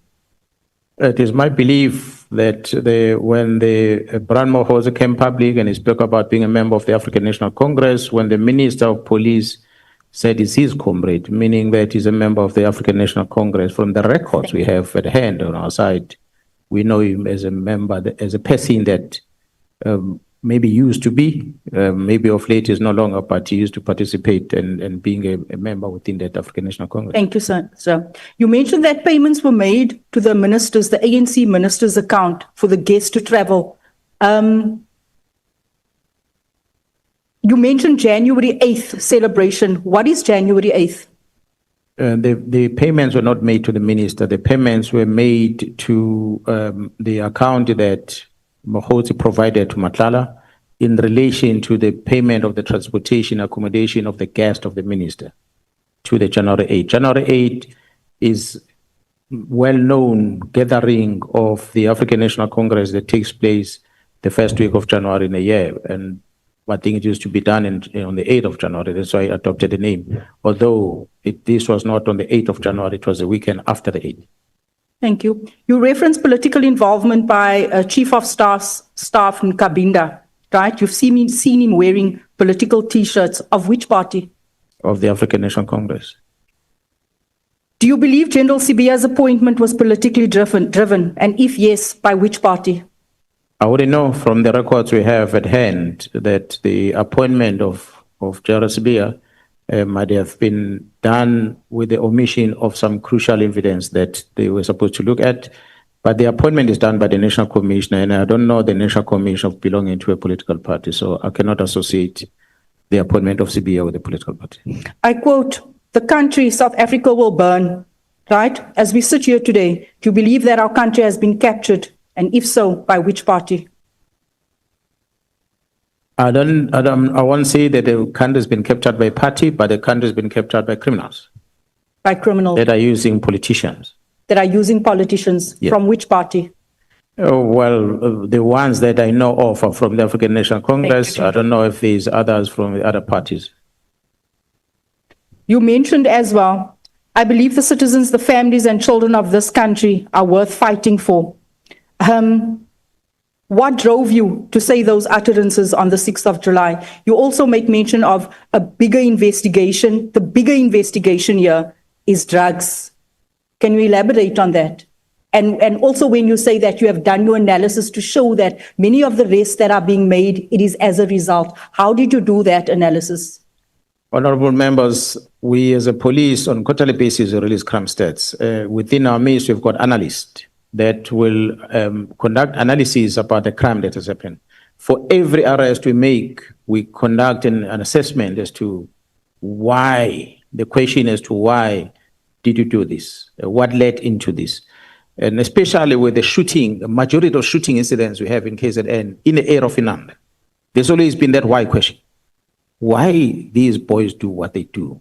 They're involved in crime, they are killing, they are raping, they're doing all, but what makes them to be like this?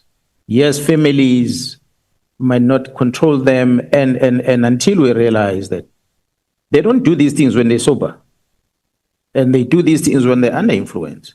So there is this energy behind them that drives them to do what they do. When they smoke that crack cocaine, they become animals. They become vicious, you know, like a pit bull.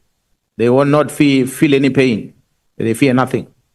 That's what drives them into that. So that's when our conclusion was, this drug changes the behavior of a child, and this child ends up being seen as a bad child. So until we stop what makes the child to behave in this fashion, we're not going to win the war. We'll end up killing everyone that we come across. But we're supposed to actually close the tap here on drugs so that the behavior of the child can change. Then there's no need for us to even arrest this person, let alone get involved in shooting incidents. I said it before, that when the police officer is involved in a shooting incident, it's a problem for us as management, because we must send this police officer for counseling. And he's off operation for a long period of time, while he's debriefed, while we're getting his mental being to be normal again. Because if we don't do that, it catches up with this police officer later, and it affects him, it affects the family and everyone else. So we don't want to get into that stage of engaging in such confrontations.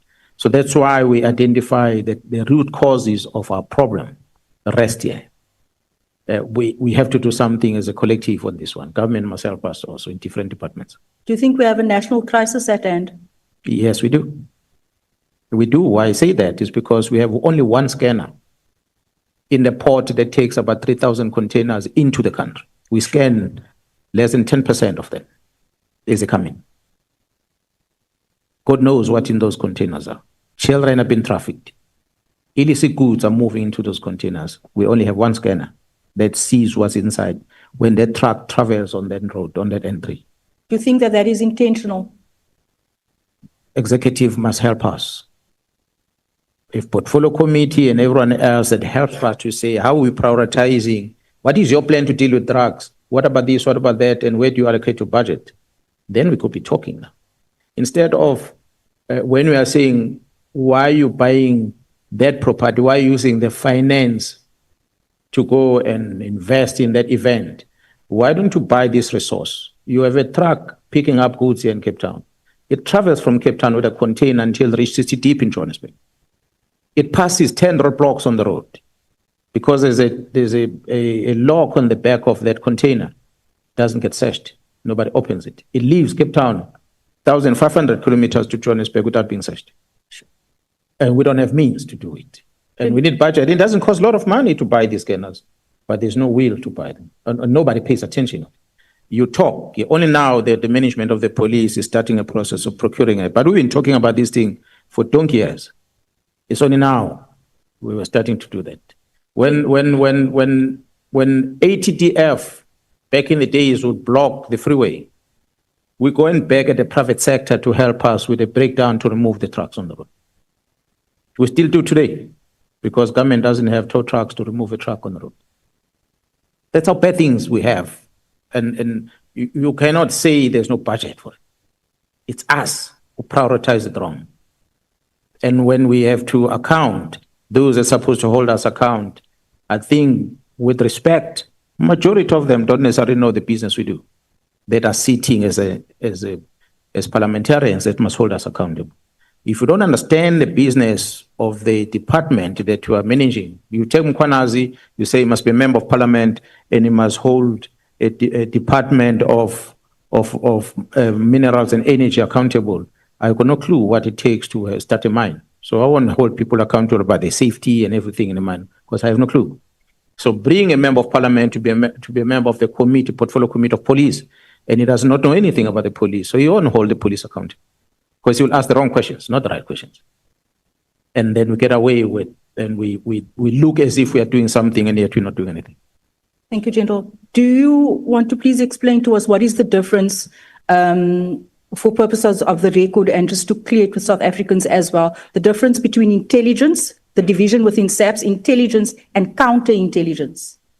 The counterintelligence is a section within the division whose job is to look at us and look at the bad things and be able to establish if there's any risk, possible involvement in criminality by some of the officials within the police and other environments. That is counter. So they are proactive in doing things. Intelligence made out of different sections. Like I said, there are analysts, there are those that are giving you information upfront, and they share things with you. And most of the time, counterintelligence dictate things before they happen. They go deeper undercover to pick up things, and they share with you. You will hardly come across a member that works under counterintelligence. It might be some of them that are here amongst us. You just never know. It could be some of the members of parliament here are agents of counterintelligence. They're here listening to who does what, who says what. They walk out here, they go into their hotel, and they go and give them information. That's what counterintelligence does. They operate like that. But they're within crime intelligence.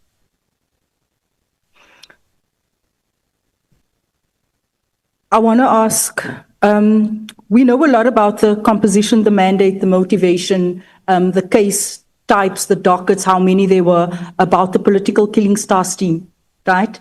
We don't know much about the counterintelligence team. And that is actually where the focus should be at, because that is where all the chickens are going to come home to roost. What is the key case type that is being registered with that operation? Counterintelligence, most of the cases they deal with organized crime cases. The unfortunate part, whatever they do gets accounted to the Joint Standing Committee of Intelligence. That's why you will not going to know about it, not unless you're a member of that side. When we have questions about the lack of intelligence, you make an example of about what happened in the rout of 2021. The question should be asked, where was counterintelligence on that? What was their role in preventing such from happening? And did they warn? Because they are supposed to warn. Did they warn us about this? If they did, where's the evidence of that? And what did we do about it? You're going to get that deposited within that structure, because that's where they report, that's where they account. They are totally all working on the covert side of things. That's why you will not know it easily in public on what they do. Another question. I got the feeling yesterday that you were onto something when you said that the head of the Western Cape, I think it was intelligence, was deployed to France to investigate. Detectives. The head of detectives has been deployed to France while the Western Cape is burning. Can you elaborate on that, why you made that comparison? No, I was just indicating that no matter how much of the workload you have, the organization can still assign another workload to you. It's a common trend. I was responding to why is General Khumalo, while having the responsibility of the division, still has these other responsibilities of PKTT and the likes. Until such time the National Commissioner and engaging with him that this is too much to handle, then they will relieve him of those things. But he's still able to do it. It does continue doing it, especially if it's a project thing that is going to be short. I believe the one of France is something that perhaps shouldn't last more than a week, I believe. If it lasts longer, I wouldn't know. General, since you were operating at national level at some stage, I cannot help but also wonder, if my memory serves me right, I think it was 612 victims formed part of the political killing stars team. Am I right? People that were murdered. The cases. Cases. Yeah, over 600. Over 612 Yes. murdered, and a task team was established. No. The task team was handling that volume number of case dockets. The team would have been established with less of the number of. With less. Yes. And But as they were working, they were picking up a lot of cases. Some of them are not necessarily political, but parallel to those or ad hoc cases. Why do you think no task team has been established on the Western Cape when we're dealing with more than 800 murders per month? I'm not sure if the Portfolio Committee on Police have been briefed about the police interventions in Western Cape Province. In as far as I could remember way back, and I will invite the Portfolio Committee Chair to maybe demand the financial expenditure and all the interventions that the police has ever done in the Western Cape for the past 10 years, if you need to. I think Western Cape has benefited the most. When I say Western Cape, maybe I'm speaking under correction, Cape Town, because the deployment has not been the rest of the province. Cape Town has benefited the most in terms of task team deployments to try and deal with this problem of gangs. Perhaps what is a problem is that our strategy to our employing to fight this is not working. We have resources deployed. As I'm talking to you now, there are members that are outside from Western Cape that are here. But what is the success rate of them? And what is the plan of them fighting this crime?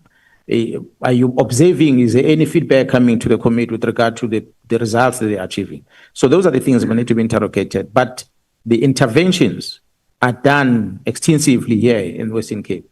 I think the two provinces that has benefited in the most with the longest number of deployments has happened is Cape Town and in Northern KZN, Mangus area. Like Northern KZN have always had deployments, the intervention with the cross-border in terms of vehicle crime. Same here in Cape Town. Those two have benefited the most in the past 10 years, if I can use that period, because I'm privy to such information. But much of the difference that these things are doing, KZN there's been such difference, but I must say the difference came at a cost, because people that were involved, yes, they were arrested, but there was quite a lot of them that were engaged in a gunfight. Perhaps that helped somehow to minimize the problem in KZN. But in the Western Cape, you arrest these criminals. A youngster that was 10 years old 5 years ago is a gang leader. 5 years later is part of the problem. And another one gets promoted, another one gets promoted. So that production doesn't stop here in Western Cape. The only problematic thing is the source of firearms that have been used. Another problematic thing, which I said, is the availability of drugs. You have a coastline. I don't know how many vessels are sailing past Western Cape. If we look at the resources we have as a police, at the border police, in terms of the capabilities of patrolling this coastline, it's not sufficient to police this coastline. It ranges from the North Langapan all the way to Southern Cape in George. We're not able to patrol. That's the first problem we have. Our resources on the water is not that strong. That's the first thing. Military is the same thing. And then secondly, we are not able to solve the problem in terms of stop and searches of things that are moving on our streets, so we can be able to identify illicit goods that are there. That's another weakness that we have. And beside the fact that we are not able to trace sometimes the source of these guns. Yes, majority of them are stolen from people who are licensed, but it doesn't end there. There's ammunition that comes with it. We have neighboring countries of late, Namibia, that had lost firearms, state firearms there. Some of those firearms were found in the Western Cape. How they were lost that side, and how did they come in here? It's question marks seems to be asked. When you are told that there are farm licenses that have been issued in CFR in Pretoria that are legally facilitated from Western Cape, General Lincoln, may so rest in peace, worked on such cases in the past. They were one of the senior officers Gerald Very and amongst them, that were end up painted as bad people because they were fighting these drug issues in the organization. But of course, they might have stepped on other people's toes and they became bad people. So these are the challenges that need to be interrogated as to what makes us to fail as an organization. So if the accounting is done at the national level, not at the provincial level is going to receive what the national level tells them. They're happy with it or not happy with it. Honorable member will end up in a confrontation with the Minister of Police where he shuts him up. That's a result to get. Because the accountability becomes a problem. The communities here expect certain things and those things that's supposed to be delivered are not delivered. And it becomes a problem. Thank you, General. So basically we are failing because there's no accountability and because of the many blockages. There are many areas that we really have to sit down when we're doing the strategic planning and need to ask ourselves a question. Where is our weaknesses? Identify the weaknesses. Is a weakness in the accounting side? Is a weakness in the strategy and planning? Is a weakness in resource acquisition? Where is a problem? Or you've implemented all these things, but it is a weakness in the upbringing and the family where people live, the environment where people live that allows such things to happen. It is this parliament that on this legislation that will allow someone to put up a shack anywhere he wants to, and it does not get removed, not unless you go to court. And when one shack moves in, another one comes in, another one comes in, none of them are employed. They must survive. And the likelihood is that there's going to be criminality that they're going to do to make them survive. And for those that are earning a living from the very same informal settlement, they become victims of those that are unemployed. So it becomes an environmental area that we need to look at, that the police alone might not solve it. We have to look at what does the legislations that we have allow these things to. Because the number of informal settlements we see nowadays, as compared to back in the days, you go to the rural areas, the vast of lands that are left untouched, because people have left those lands and went to the city looking for greener pastures, it creates an imbalance in the country. And we see it with the level of crime. All our crimes are centralized in the big cities where people are chasing employment. Johannesburg, Durban, Cape Town. Walk out of that, you're going to find peace. General, you may be asking, why am I asking all these community-based questions? Because when you said drugs are distributed and they're distributed all over, these cartels are operating, I'm trying to see if there's a link to what is unfolding in our communities. Hence my questions. Does it make sense to you? Yeah, no, it does. I also want to say, on the 6th of July, when you made that briefing, took that unprecedented stance, what in the back of your mind, surely you had an objective and you thought that, like I said earlier on, all avenues has failed me. Sitting here today, do you believe that we have taken the right approach in terms of establishing this ad hoc committee as well as the Madlanga Commission? Do you think that we will yield any results favorable to South Africans and basically to the news that you broke? I believe that, and I know that you took the right choice. The Speaker took the right decision, and the President took the right decision, and that allowed the investigations to continue. We see people now in court being arrested. We see some senior officials within the cluster being suspended, and that allows this investigation to continue. Had that not happened, and I must say again, had it not happened, we would have picked up bodies by now, because the war was imminent within the security people. It was imminent. So to prevent that, that's why we said, let's warn South Africans that when they walk the street and they see a blue on blue, then they must understand why. Because blue on blue should not happen. Because we should be fighting an enemy together. But now blue on blue is imminent, and they must not be surprised to what brings us there. So thanks to that intervention that we didn't have to go there. That's why we have Mkhwanazi today wearing a suit, not camouflage. Because he toned down a bit, because he was already in that combat mode. Thank you so much, General. I think that's it from my side. Thank you very much. Thank you, ma'am. Thank you, Chair. Yeah. Thank you so much, Honorable James. You have to thank me indeed because I got very worried. General, thank you so much. Honorable members, it's now 18 minutes to 8 o'clock. We are going to break for dinner. We will come back at 8:30. And because today is the day of Honorable Shikele, if you can please allow her to be the first on the queue. Thank you so much. Let's go and enjoy our dinner.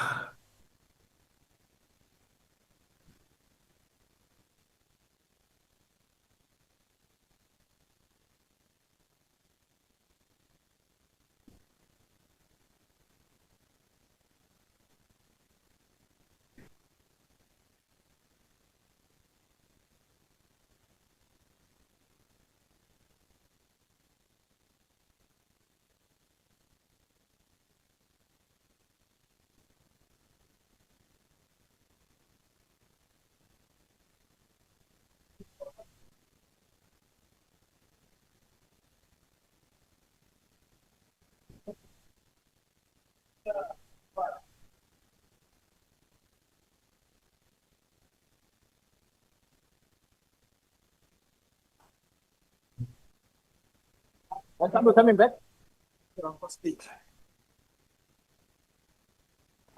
So,